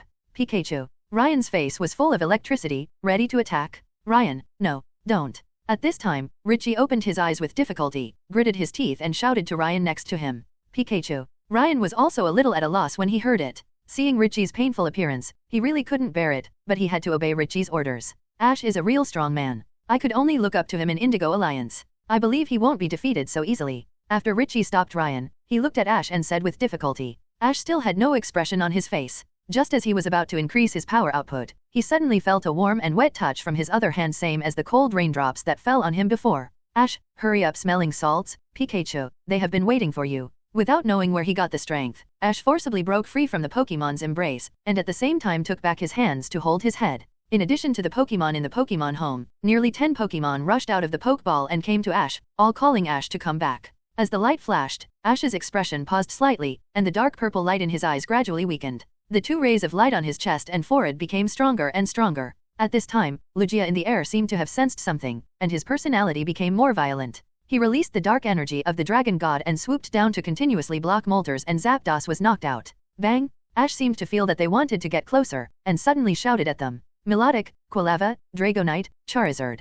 Ash's eyes slightly recovered some of his usual expression, but at this moment, the dark feather pattern on his forehead seemed to react and also emitted a dark purple light. Don't come over. With blurred eyes, he looked at the worried Pikachu next to him. Suddenly, as if he thought of something, a gleam of light flashed in his turbid eyes. Pikachu and Richie finally got away, and seeing Ash's painful expression, they were ready to come forward, and Charizard and the others were the same. Buzz? Pika? Finally, it rushed to Articuno. Seeing this, Articuno quickly released Ice Beam to resist, but was constantly pushed away by the power of the Dragon God's dive. At this time, Pikachu's tears slid down his cheeks uncontrollably, and the tears kept falling on Ash's hands. At this time, Ash hugged his head, and Richie and the Pokémon looked at him worriedly. Ash also felt how serious the situation around him was at this time. Although his consciousness recovered a little, he felt that his body was still completely out of control at this time. The two colors of light seemed to be fiercely competing for Ash's body dominance, and Ash frowned. At this moment, the Pokeball hanging on Ash's waist flashed a dazzling white light. He stopped the movement of his hand and slowly turned his head, and saw a tearful little face. Finally, with a loud bang, Articuno was also blown away in the explosion. Just as the Pokémon were calling Ash, suddenly a colorful light flashed in front of Ash. Bang bang! Although he didn't let them get close, Richie still felt it, and Ash's consciousness seemed to be awakening. Ash! Richie shouted worriedly, but also stopped.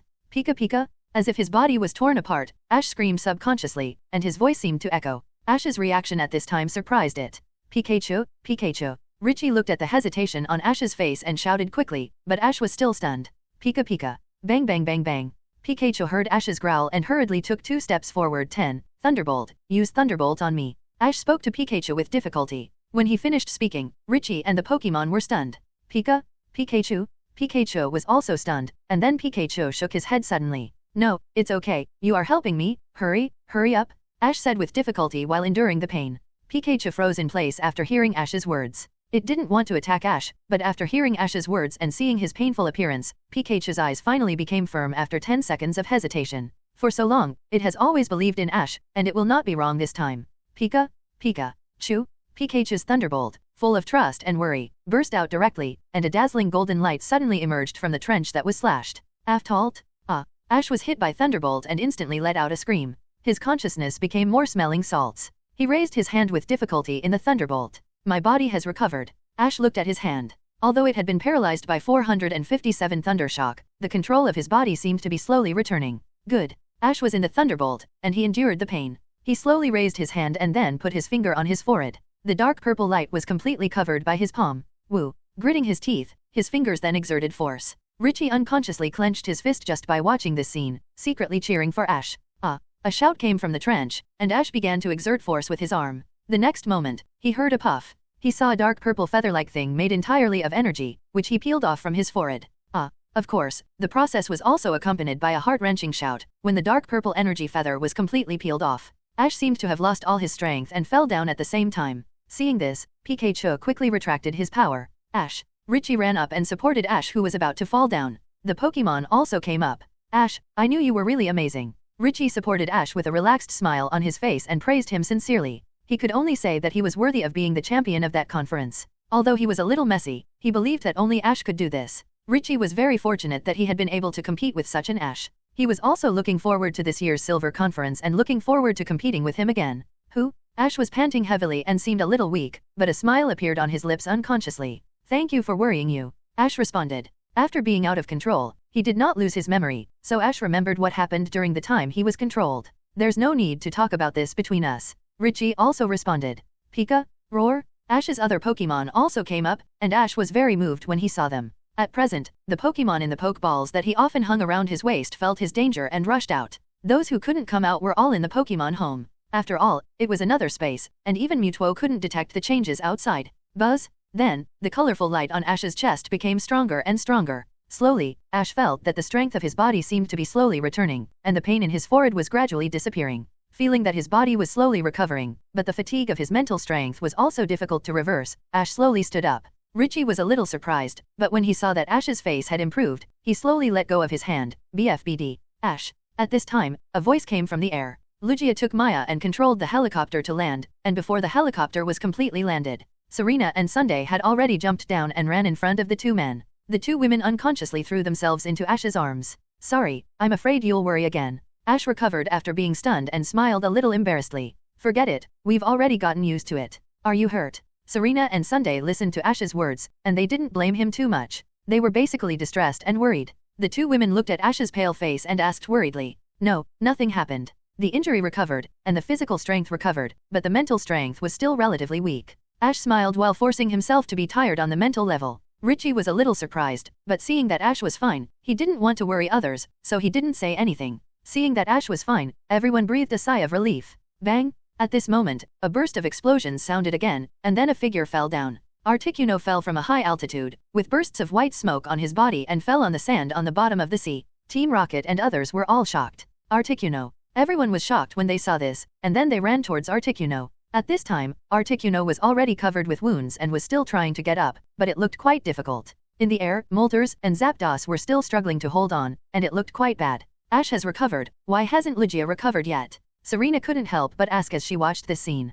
Originally, they thought that as long as Ash recovered, Lugia should be able to recover synchronously, but now it seems that this is not the case, and Lugia seems to have become more violent at this time. Ash frowned slightly when he saw this, and then spread his palm. The black energy feather was still in his hand, and it was still extremely black at this moment. In fact, Ash never knew that since Lugia entrusted little Lugia to him, she also injected the energy feather condensed from her blood into his body, so that it could find Ash at any time. And when Ash was in danger and his life was in danger, it could rush over at the fastest speed. Who would have thought that this time, the darkening would affect him as well? Unlike the colorful feathers of Ho-Oh at that time, this time Lugia directly buried the feathers of energy into his body, which also caused Ash to be contaminated after its own power deteriorated. During the period of being controlled, the two sides seemed to merge into one. Ash and Lugia also completed the same mental interaction as with Ho-Oh, and learned all the truth. At this time, he felt nothing but sadness. What should we do now? If it continues, everything in Whirl Islands will be over. How can we stop it? Maya looked at the sky worriedly. Now this is the last line of defense. Sea Soul. Ash clenched his fists, held the silver feather in his hand again, and then spoke lightly. Sea Soul. Maya was slightly stunned when she heard Ash's voice, and lowered her head to look at Ash. Only Sea Soul can awaken it. Listening to Maya's doubts, Ash continued to explain. Before the Whirl Islands competition, Ash felt that after contacting the Sea Soul, he always had a feeling of a certain sound lingering in his ears. Now he finally reacted. It just wanted to tell him what was about to happen. After seeing Lugia's memory, Ash also understood that only Sea Soul could awaken Lugia now. Sea Soul? I understand, the Sea Soul is in my house, I will go to grab it now. It's fine that you entrusted your child to me, but I didn't expect that I would have to shoulder the responsibility of saving you now. Ash looked at Dark Lugia and smiled bitterly, then said. The two sides had been connected in consciousness, and Ash naturally knew how powerful the other party was. If possible, he certainly didn't want to become an enemy. Well, today I can prove to you whether I am qualified to be the trainer of little Lugia. Ash's eyes were slightly stern. This battle was inevitable, and his expression was more serious than ever before. Woohoo! Dark Lugia roared at this moment, and instantly spread out a gust of air like a hurricane, and the next moment his whole body was flashing with dark purple light. As the light flashed, a black gust of wind suddenly rolled up around his body, and the hurricane rotated as if it turned into a black blade, and a large tornado suddenly formed. Woohoo! Seeing this, Lugia had no other choice but to fight. He radiated a blue light and used exactly the same trick, which was also an air blast. However, Lugia's trick was barely able to match the attack of Dark Lugia. Bang! As Lugia, the opponent was a serious sea god, and there was a huge gap in strength. One fell towards Silver Rock Island, and the other fell on the sea, on a small island on the other side that was about to be submerged. Looking at this situation, Maya was also secretly anxious. She had to hand over the Sea Soul to Ash as soon as possible. While he closed his eyes, Dark Lugia also noticed this side and turned his scarlet eyes over. Now in its eyes, everything is an enemy. Listening to Ash's words, Maya nodded slightly. For so long, their family only knew that the Sea Soul was a token that could be used to bless the brave. Although the police were still working hard to deal with it, they still couldn't deal with the endless Pokémon. However, in the despair shrouded in darkness, the dragon on Lugia's side seemed to be a little powerless, and its power was gradually suppressed. Ash looked at everyone and nodded slightly, then looked at Lugia on the other side. But this is just a ritual, and no one knows its real use. If it is really necessary to use the Sea Soul, it is not impossible. She did not doubt what Ash said. After all, when the Sea Soul met Ash, something strange happened. Maybe Ash really wanted to solve this crisis. Under Ash's feet, Lugia sent out Growl, trying to wake up her husband, but it didn't work at all. Well, we will definitely come back as soon as possible. Richie nodded and responded after hearing it. The group boarded the helicopter and quickly left the trench in the helicopter and headed in the opposite direction of Silver Rock Island. Fortunately, the helicopter of Team Rocket was just hit by the airflow and lost control, and it was not damaged. It can still be used now. Lugia nodded without hesitation after hearing the voice. Her husband could entrust the energy feather and another offspring besides Silver to the boy in front of him. For it, Ash is absolutely trustworthy. At this time, although the battlefield of Silver Rock Island was pulled away, the situation was not very good. The sea water was rising sharply, and more Pokémon were affected in the water. Both storms attacked each other at the same time, and the two storms were like two giant dragons crashing into each other. At the moment of impact, the storms fought against each other like electric drills. At this time, Ash, led by Lugia, had returned to the air. Let's go too. Richie turned to the others and said. Ash took out the Pokeball and took back Dragonite and the others. Pikachu jumped onto Ash's shoulder again, followed by Celebi, and soon Lugia took Ash up quickly, including the human in front of it that it once recognized, and even its own wife. I'll buy time, please. Woohoo! And it also hopes to stop her husband from continuing to destroy. Although its power is not as strong as it, and it has consumed a lot before, it can at least delay time a little. Woo! 2 more explosions were heard, and Zapdos and Moltres flew out in the explosion. After holding on for a long time, it was finally unable to resist the power of Dark Lugia. Ash looked at the Dark Lugia in front of him, closed his eyes, and took a deep breath.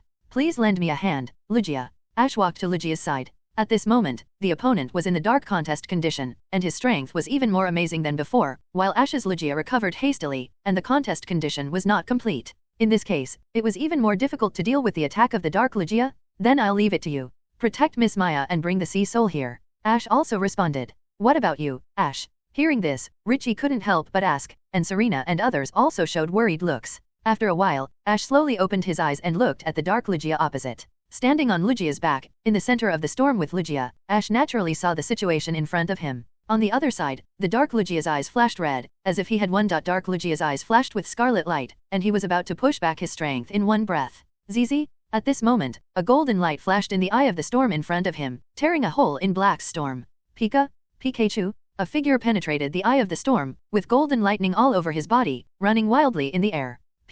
Bang! In the lightning, Pikachu was wrapped in dazzling golden spark, and the violent lightning on his body ran wildly, directly hitting Dark Lugia. After a bang, Dark Lugia was hit, and his body retreated at the same time, and the energy of the explosion in the air also dissipated. Lugia pressed through the storm in the air and directly hit Dark Lugia's 657 body. The powerful energy impact directly pressed Dark Lugia towards the sea. Bang! Dark Lugia was pressed towards the sea by the energy of the explosion in the air, and a loud noise was heard instantly. The power of Twister rushed up to soaring in the sky. In the chaotic explosion, the figure of Dark Chi disappeared instantly. Pikachu retreated and landed on top of Lugia. The lightning on his body dissipated, but there were still arcs around him. Ash opened his eyes slightly, and his eyes were flashing with blue light. He knew very well that he could not deal with Dark Lugia just by relying on Lugia. Now he could only rely on his psychic to resonate with Lugia. It happened that Lugia also had psychic type. You know, even Dark Lugia was fighting for Ash before. Boom! The explosion on the sea surface had just dissipated, but immediately afterwards, the surrounding sea surface was once again stirred up, and the dark sea water surged up, then formed a series of black tornadoes, and water columns rushed out of the sea surface.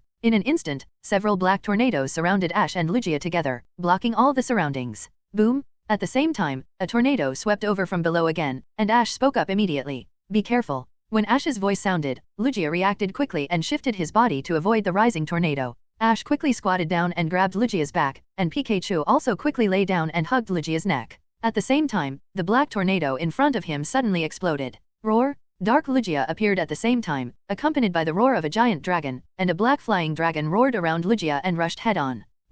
Celebi flew forward, opened his hands, and green energy flashed, forming a protective shield that blocked Ash, Lugia, and Pikachu. Bang! A collision instantly made a strong sound, and the airflow continued to spread. As before, Celebi still couldn't completely resist the attack of Dark Lugia, and could only slightly ease the opponent's offensive. Pikachu, use Thunder. Ash gave the order, and Pikachu jumped from Lugia's head. Pikachu, lightning shot up into the sky, and Pikachu roared, and the lightning on his body burst out and rushed directly into the sky. The next moment, a huge column of lightning fell from the dark clouds and struck in the direction of Dark Lugia. Bang! The bolt strike, which seemed like a punishment from heaven, collided with the power of Dark Lugia's Dragon God Dive, and a strong explosion broke out instantly. In the smoke, Celebi also quickly left the smoke, and Pikachu slowly fell from the air under the support of Xylee's psychic. Thunder undoubtedly hit Dark Lugia, and the smoke was still pervasive. Celebi also left the attack range at the same time, but Ash didn't have time to relax. Boom! In the smoke, amazing dark energy burst out, and dark golden light swept out, like a laser sword sweeping through the air fiercely. Celebi was the first to be attacked, and quickly used teleport to dodge. Pikachu's small body, under the control of Ash's psychic, rolled flexibly in the air. After adjusting its posture, Ash exerted force again and used psychic to boost it. Whoosh! There was a loud bang in the air. Pikachu stepped on the air and accelerated towards the Dark Lugia. With the tacit cooperation of Ash's psychic, Pikachu seemed to have been blessed with the attribute of psychic. Lugia was hastily dodging the attack. Ash could only lie down quickly and hold Lugia's back firmly to keep stable. Considering that the battle with the Dark Lugia might turn into a tug-of-war, he had to save his strength and was even unwilling to use psychic to make a barrier for himself to isolate the air pressure. At the same time, the Dark Lugia took the opportunity and rushed forward in an instant. The black flying dragon appeared again, ignoring the Pikachu rushing towards it. The dragon god swooped and rushed straight towards Ash. Although it had lost its mind, its combat intelligence was still very high. It knew that Ash's influence in this battle was definitely not low. As long as it could get rid of him, the difficulty of the battle would be greatly reduced. Woohoo! Seeing this, Lugia slightly raised its body to protect Ash, opened its eyes and used its body to resist. As if it had sensed its intention, blue light flashed in Ash's eyes again, and Psychic was added to Lugia. Bang! Dark Lugia's dragon god swooped over, and under a huge force impact, Lugia roared, and the huge impact force also interfered with Ash's psychic output, causing him to be shocked and his body suddenly lost balance, and he fell behind Lugia. Pika, Rabbi, Celebi and Pikachu were shocked when they saw this. Pikachu quickly tried to turn around and fall towards Ash. Celebi also separated a part of Psychic on Pikachu and took it 10 weeks to fly towards Ash. Bang! On the other side, it was a pure domestic violence scene. Lugia was hit head-on by the dragon god dive of Dark Lugia. The strong explosion suddenly spread out, and Lugia was blown away by the force generated by the explosion. Boom! And Ash fell first and fell directly into the dark sea water. Fortunately, it was not particularly high, but the impact still made him sink uncontrollably. At the same time, with the remaining psychic covering his whole body, Ash also felt that the sea water was full of a disorienting negative force. This is probably the main reason why those Pokémon lost control. Ash was in the water, feeling the power, and subconsciously strengthened the psychic around him, but soon he found that negative thoughts were constantly appearing in his mind. Realizing that the situation was not good, his face suddenly changed. Even Psychic could not isolate this negative power. Just as he was thinking about how to prevent himself from losing consciousness again like before, a burst of colorful light suddenly emanated from his chest. Ash was slightly stunned and looked down at the colorful feathers with pendants floating out of the water. The power emitted by the colorful feathers was resisting the negative power around. With this power, Ash quickly swam towards the surface of the sea. Soon, Ash emerged from the sea and looked at the vast sea around him. Ash immediately took out the Pokeball. Come out, Melodic. Ash threw the Pokeball. With the purify power of the colorful feathers, Ash did not have to worry that his Pokemon would be affected by the black sea water. After throwing the Pokeball, Melodic landed on the sea surface. Ash quickly climbed onto Melodic's back. Melodic also understood the surrounding situation and became serious with Ash. Ash looked up at the sky. At this time, after knocking Lugia away, the Dark Lugia's mouth was condensing energy, and a black water pressure was constantly condensing in the mouth. Boom! The next moment, thick spiral water droplets fell from the sky and attacked Pikachu and Celebi. Be careful! Ash stood behind Melodic and shouted to Celebi and Pikachu in the air. At this time, Ash wanted to use Psychic to help them, but suddenly felt a sharp pain in his head. He almost got up in one breath. He covered his head with his right hand and sweated. After fighting continuously, his psychic consumption was already quite serious. Pikachu and Celebi in the air looked behind them at the same time after hearing the sound. After confirming that Ash was fine, they also relaxed and dodged the attack left and right. The Dark Lugia hydro pump hit the sea surface, causing a shocking wave. Ash looked at the sea surface and saw that the Dark Lugia suddenly raised his head and pressed the power of the hydro pump towards Ash. Go! Ash immediately commanded Melodic to dodge. Melodic also noticed it without him saying anything, and quickly took Ash to shuttle across the sea surface. After avoiding the attack of the hydro pump, the Dark Lugia swooped down from the air, followed closely behind Ash, and then attacked Ash and Melodic again. Ash and Melodic were in front, and Ash stood on Melodic's back, as if he had returned to the time of the Orange Alliance, riding the wind and waves and exploding continuously. Celebi and Pikachu saw that Ash was in danger and quickly caught up. It's really chasing me, is it because of this thing? Ash looked at the Dark Lugia following closely behind him, and he couldn't help but frowned. It was staring at him. Ash unconsciously spread his hands and looked at the feathers of Lugia in his hand. He thought, could it be that it can accurately locate him and follow him closely by using this thing? But no matter what, he must not throw it away.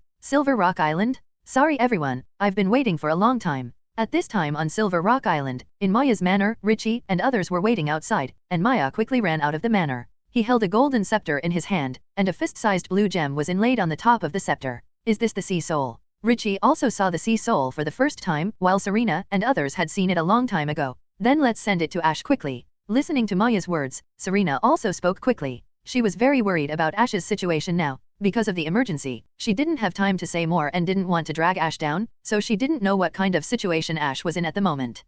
About that. I'm afraid it's not going to work now, the helicopter seems to have some problems. At this time, James looked at the few people and said awkwardly, although it was still able to fly before, I didn't notice it. I just flew back, but after coming back, I found that it couldn't start when I was about to start. What? Can you not fall down at such a critical moment? Sunday said angrily. What are you talking about, little girl? We didn't do this on purpose. Jessie was a little dissatisfied when she heard it. It's a pity that they just took such a big risk to fly the helicopter. It's true. Okay, Sunday, quarreling won't solve anything. Maya looked at this scene and quickly pulled her. The situation was already quite chaotic, and quarreling would not have any benefits. There's no other way, we can only go overland. Hearing this, Richie also unconsciously looked in the direction of the big 747 sea, which was still a distance from the sea. If we go by land, we may encounter many obstacles on the road. Sunday frowned after hearing this. Hundreds of water Pokemon were wreaking havoc on the streets. It was not so easy to get through at this time. It's the only way now. There was no other way, but Ash was still waiting.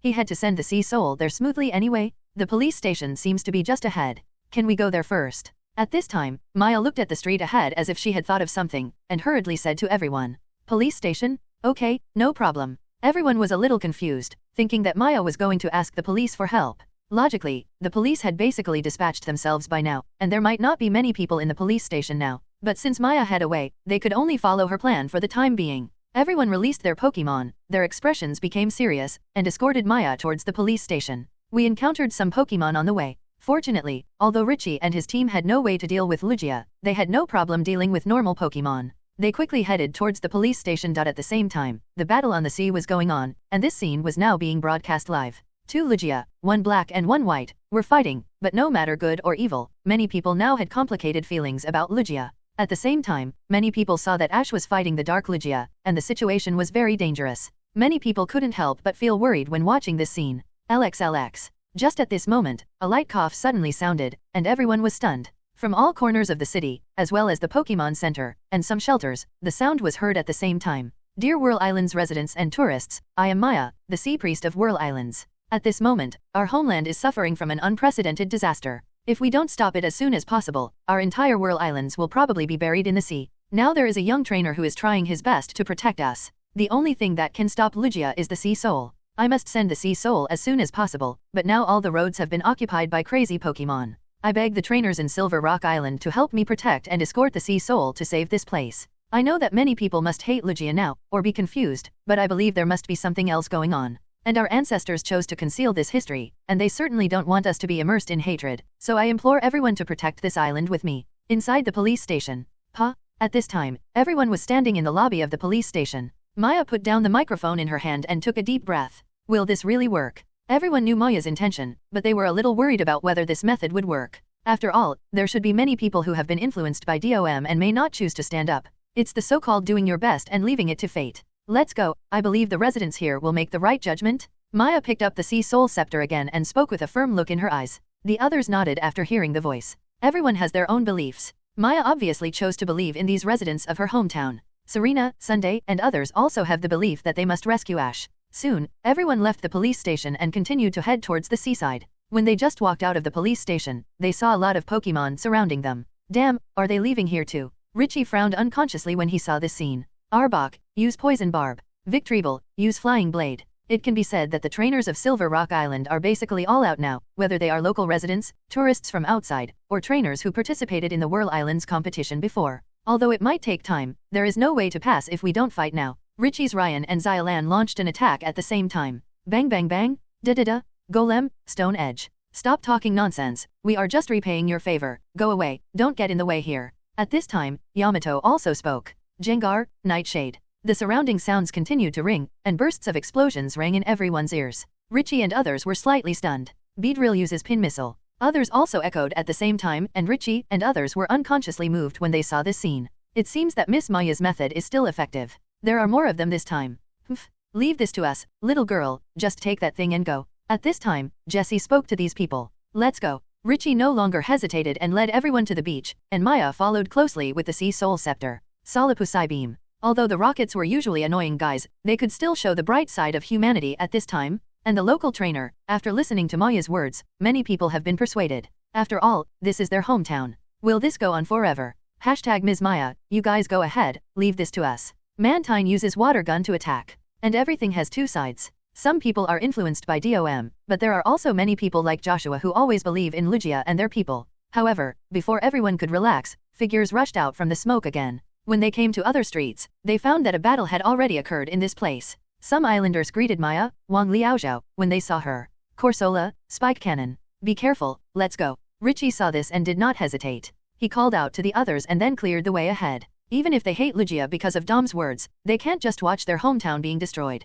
Several people took turns to fight, and there were explosions on the street. The diffuse smoke instantly enveloped everyone's sight, and many Pokemon fell down one after another. Houndour, Shadow Ball. At this moment, a sound rang out, and 4 Pokémon rushed up at the same time, attacking the surrounding Pokémon directly. Among the people who came to support, some of them obviously knew Maya, and turned to the crowd and said, "Yes, go." Everyone looked around, and at the same time, bursts of footsteps came, and then many passers-by trainers appeared around them. For a moment, Serena Xin and others who saw this scene showed a look of surprise. At this moment, trainers who are not local do not have any hatred or grudges. The young trainers are more or less the same as Ash and his group. Faced with this situation, they are not used to Dom's extreme handling method, so they naturally lend a hand. At the police station, Jessie and others were the last ones to leave, and Richie and others did not have a smooth journey after leaving. They just crossed a street and were blocked by a large group of Pokémon as soon as they turned the corner. We have no choice but to fight. Ryan, use Thunder, Xylan, Dark Pulse. Great, this will save a lot of time. With the help of the trainers on the island, the situation became much easier. Passing by several streets, you can see the trainers fighting and clearing the road so that Richie and others can pass easily. Seeing this situation, Maya was very relieved. On the sea, bang bang bang. On the other side, Ash was still sailing on the sea under the leadership of Melodic. Explosions came one after another behind him. Ash turned around and looked at the Dark Lugia following closely. Woo woo. Ash turned around and looked over there. At this time, Melodic suddenly made a growl. Ash was slightly stunned after hearing the sound and turned around. What is that? Looking forward, Ash was also slightly stunned. There was a huge fault on the sea surface in front of him. That fault was a trench that was slashed by the attack of the Dark Lugia before. It has not been healed until now. Now the faults on both sides are like waterfalls. Change direction and walk along the side. Ash saw this and spoke quickly. Melodic nodded slightly and then suddenly changed direction, turned sideways, and moved along the side of the 570 trench. The other side was the abyss. At this time, Dark Lugia rushed out from the water, watching Ash change direction. His eyes turned red, and he roared, and the dark golden energy condensed again. Boom! Before, Ash and Melodic were running in a straight line, and Lugia could only attack in a straight line from behind, which was relatively easier for Ash and Melodic to dodge. But at this time, moving along the side of the trench, the Dark Lugia that was originally in the back now came to the side of Ash and Melodic. Dark Lugia Hyper Beam was released, and the energy swept forward in a fan-shaped attack, and the moment it hit the sea surface, a strong splash of water broke out. Boom boom boom, woo woo. The power of the explosion spread. Melodic groaned softly, and his body was uncontrollably bounced by the force of the explosion, and his body instantly left the sea surface and flew towards the other side of the trench. Melodic. Ash was also bounced by the explosion and left Melodic's back. Ash looked at Melodic in the air and shouted. Melodic closed his eyes at this time, and the BFBF explosion just now also caused it a lot of damage. Hearing Ash's call, Melodic slowly opened his eyes and watched Ash fall down first. Melodic showed a worried look, but leaving the sea, its ability to move would be greatly reduced.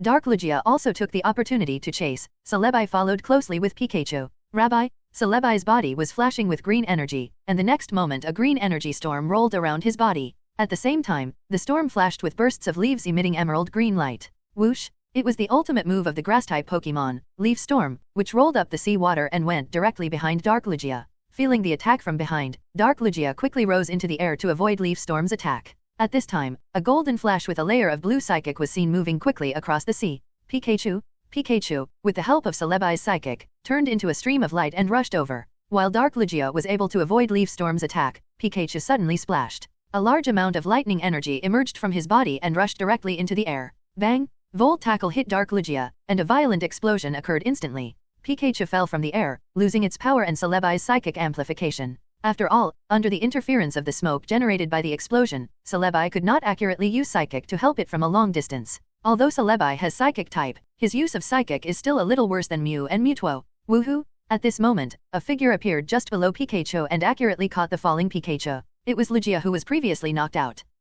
However, at this moment, a roar came, and the smoke was suddenly dispersed, and Dark Lugia was hit. Lugia was still surrounded by arcs of electricity, but his eyes were full of kindness. He released Black Hydro Pump directly in the direction of Lugia and Pikachu. Seeing this, Lugia could only take Pikachu to dodge first. At this time, in the air, Melodic's body became heavier and gradually caught up with Ash, but it couldn't fly after all. Seeing this, Ash gritted his teeth and used Psychic to try to get closer to Melodic, and then hugged Melodic's neck in the air. Both fell to the bottom of the sea. Okay, Melodic, come back first. Get ready for battle, Dragonite. As he fell, Ash decisively completed the Pokémon replacement, and in the flash of white light, Ash flew out of the abyss on Dragonite. Because of the influence of Dark Lugia, there was hurricane rain all around, and Ash didn't intend to fight it in the air, but now it seems there is no other way. Hearing Ash's instructions, Dragonite took him and flew quickly into the air. The battle over there was still going on, and Dark Lugia's Hyper Beam blasted towards Celebi. Celebi quickly released energy, propped up a blue energy barrier, and released the protect skill to resist the attack.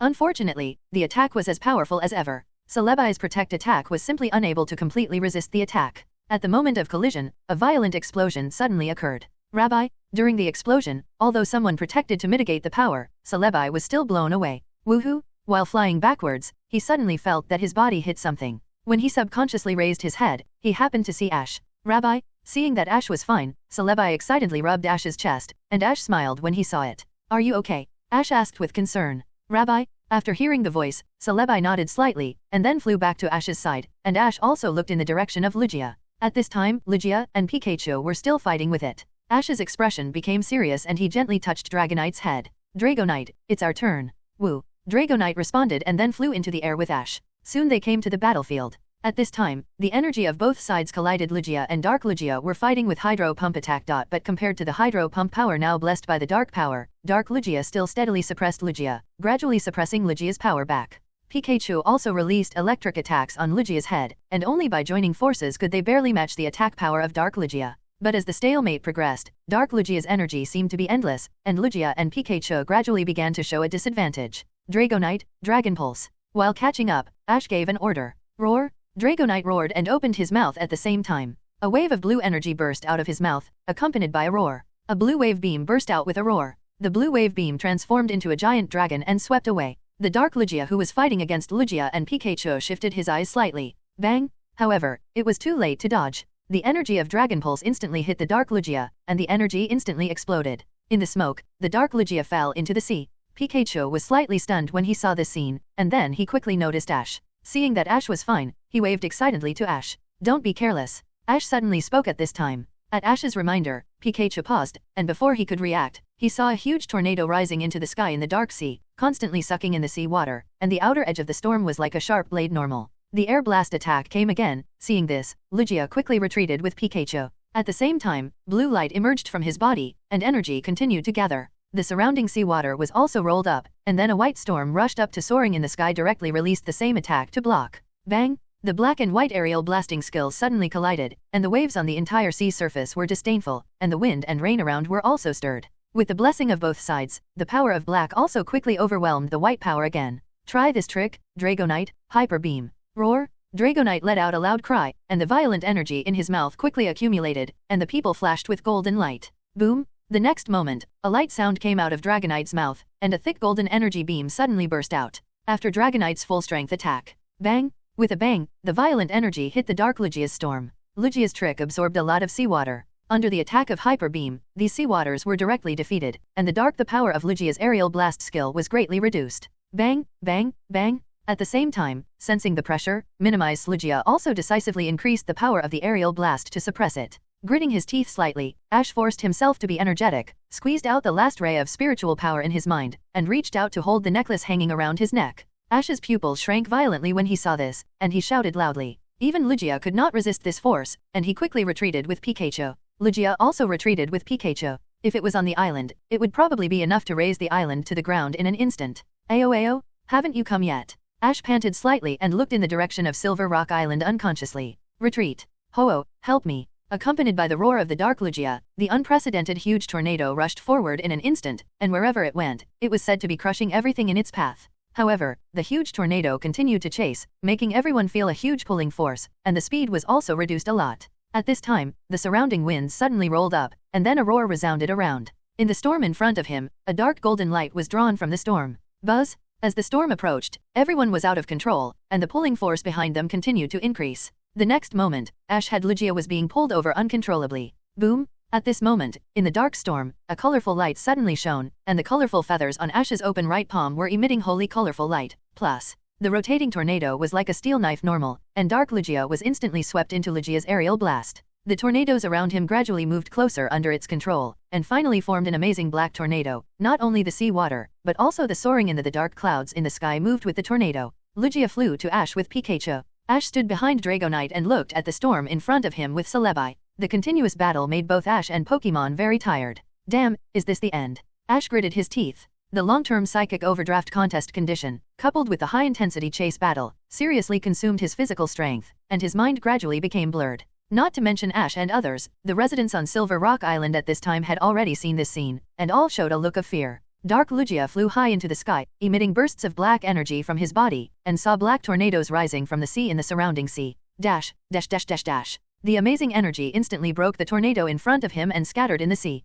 Only a dark figure was seen, flashing red light. At this moment, the storm was full of wind blades and sea water, which directly swallowed up Dark Lugia. The attack just now seemed to have completely intensified it. Woo! There was a panicked sound, and in an instant, Ash and a group of Pokémon were all caught in the storm. Ash felt that his body was out of control as if it was about to be torn apart, and could only be passively carried away by the storm. It seems that this is the only way. The continuous high-intensity use of Psychic, coupled with the previous fusion with Dark Lugia, was too much for him. The intensity of this battle is no less than the last Fang Kuang incident. Ash turned around and looked at the black shadow after hearing the movement, and frowned unconsciously. The attack was not ineffective, but Dark Lugia seemed to have no feeling of being injured at this moment, or he didn't care about the injury at all. And in front of them was Silver Rock Island. Once this force finally landed on Silver Rock Island, there would be heavy casualties. 0. Ayo, Pika, woohoo! Hello everyone!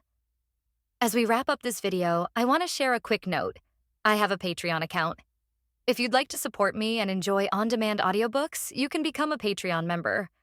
Alternatively, you can check out my Google Drive link, which has 500+ novel audiobooks available through my Ko-fi or Patreon shop. I appreciate your support.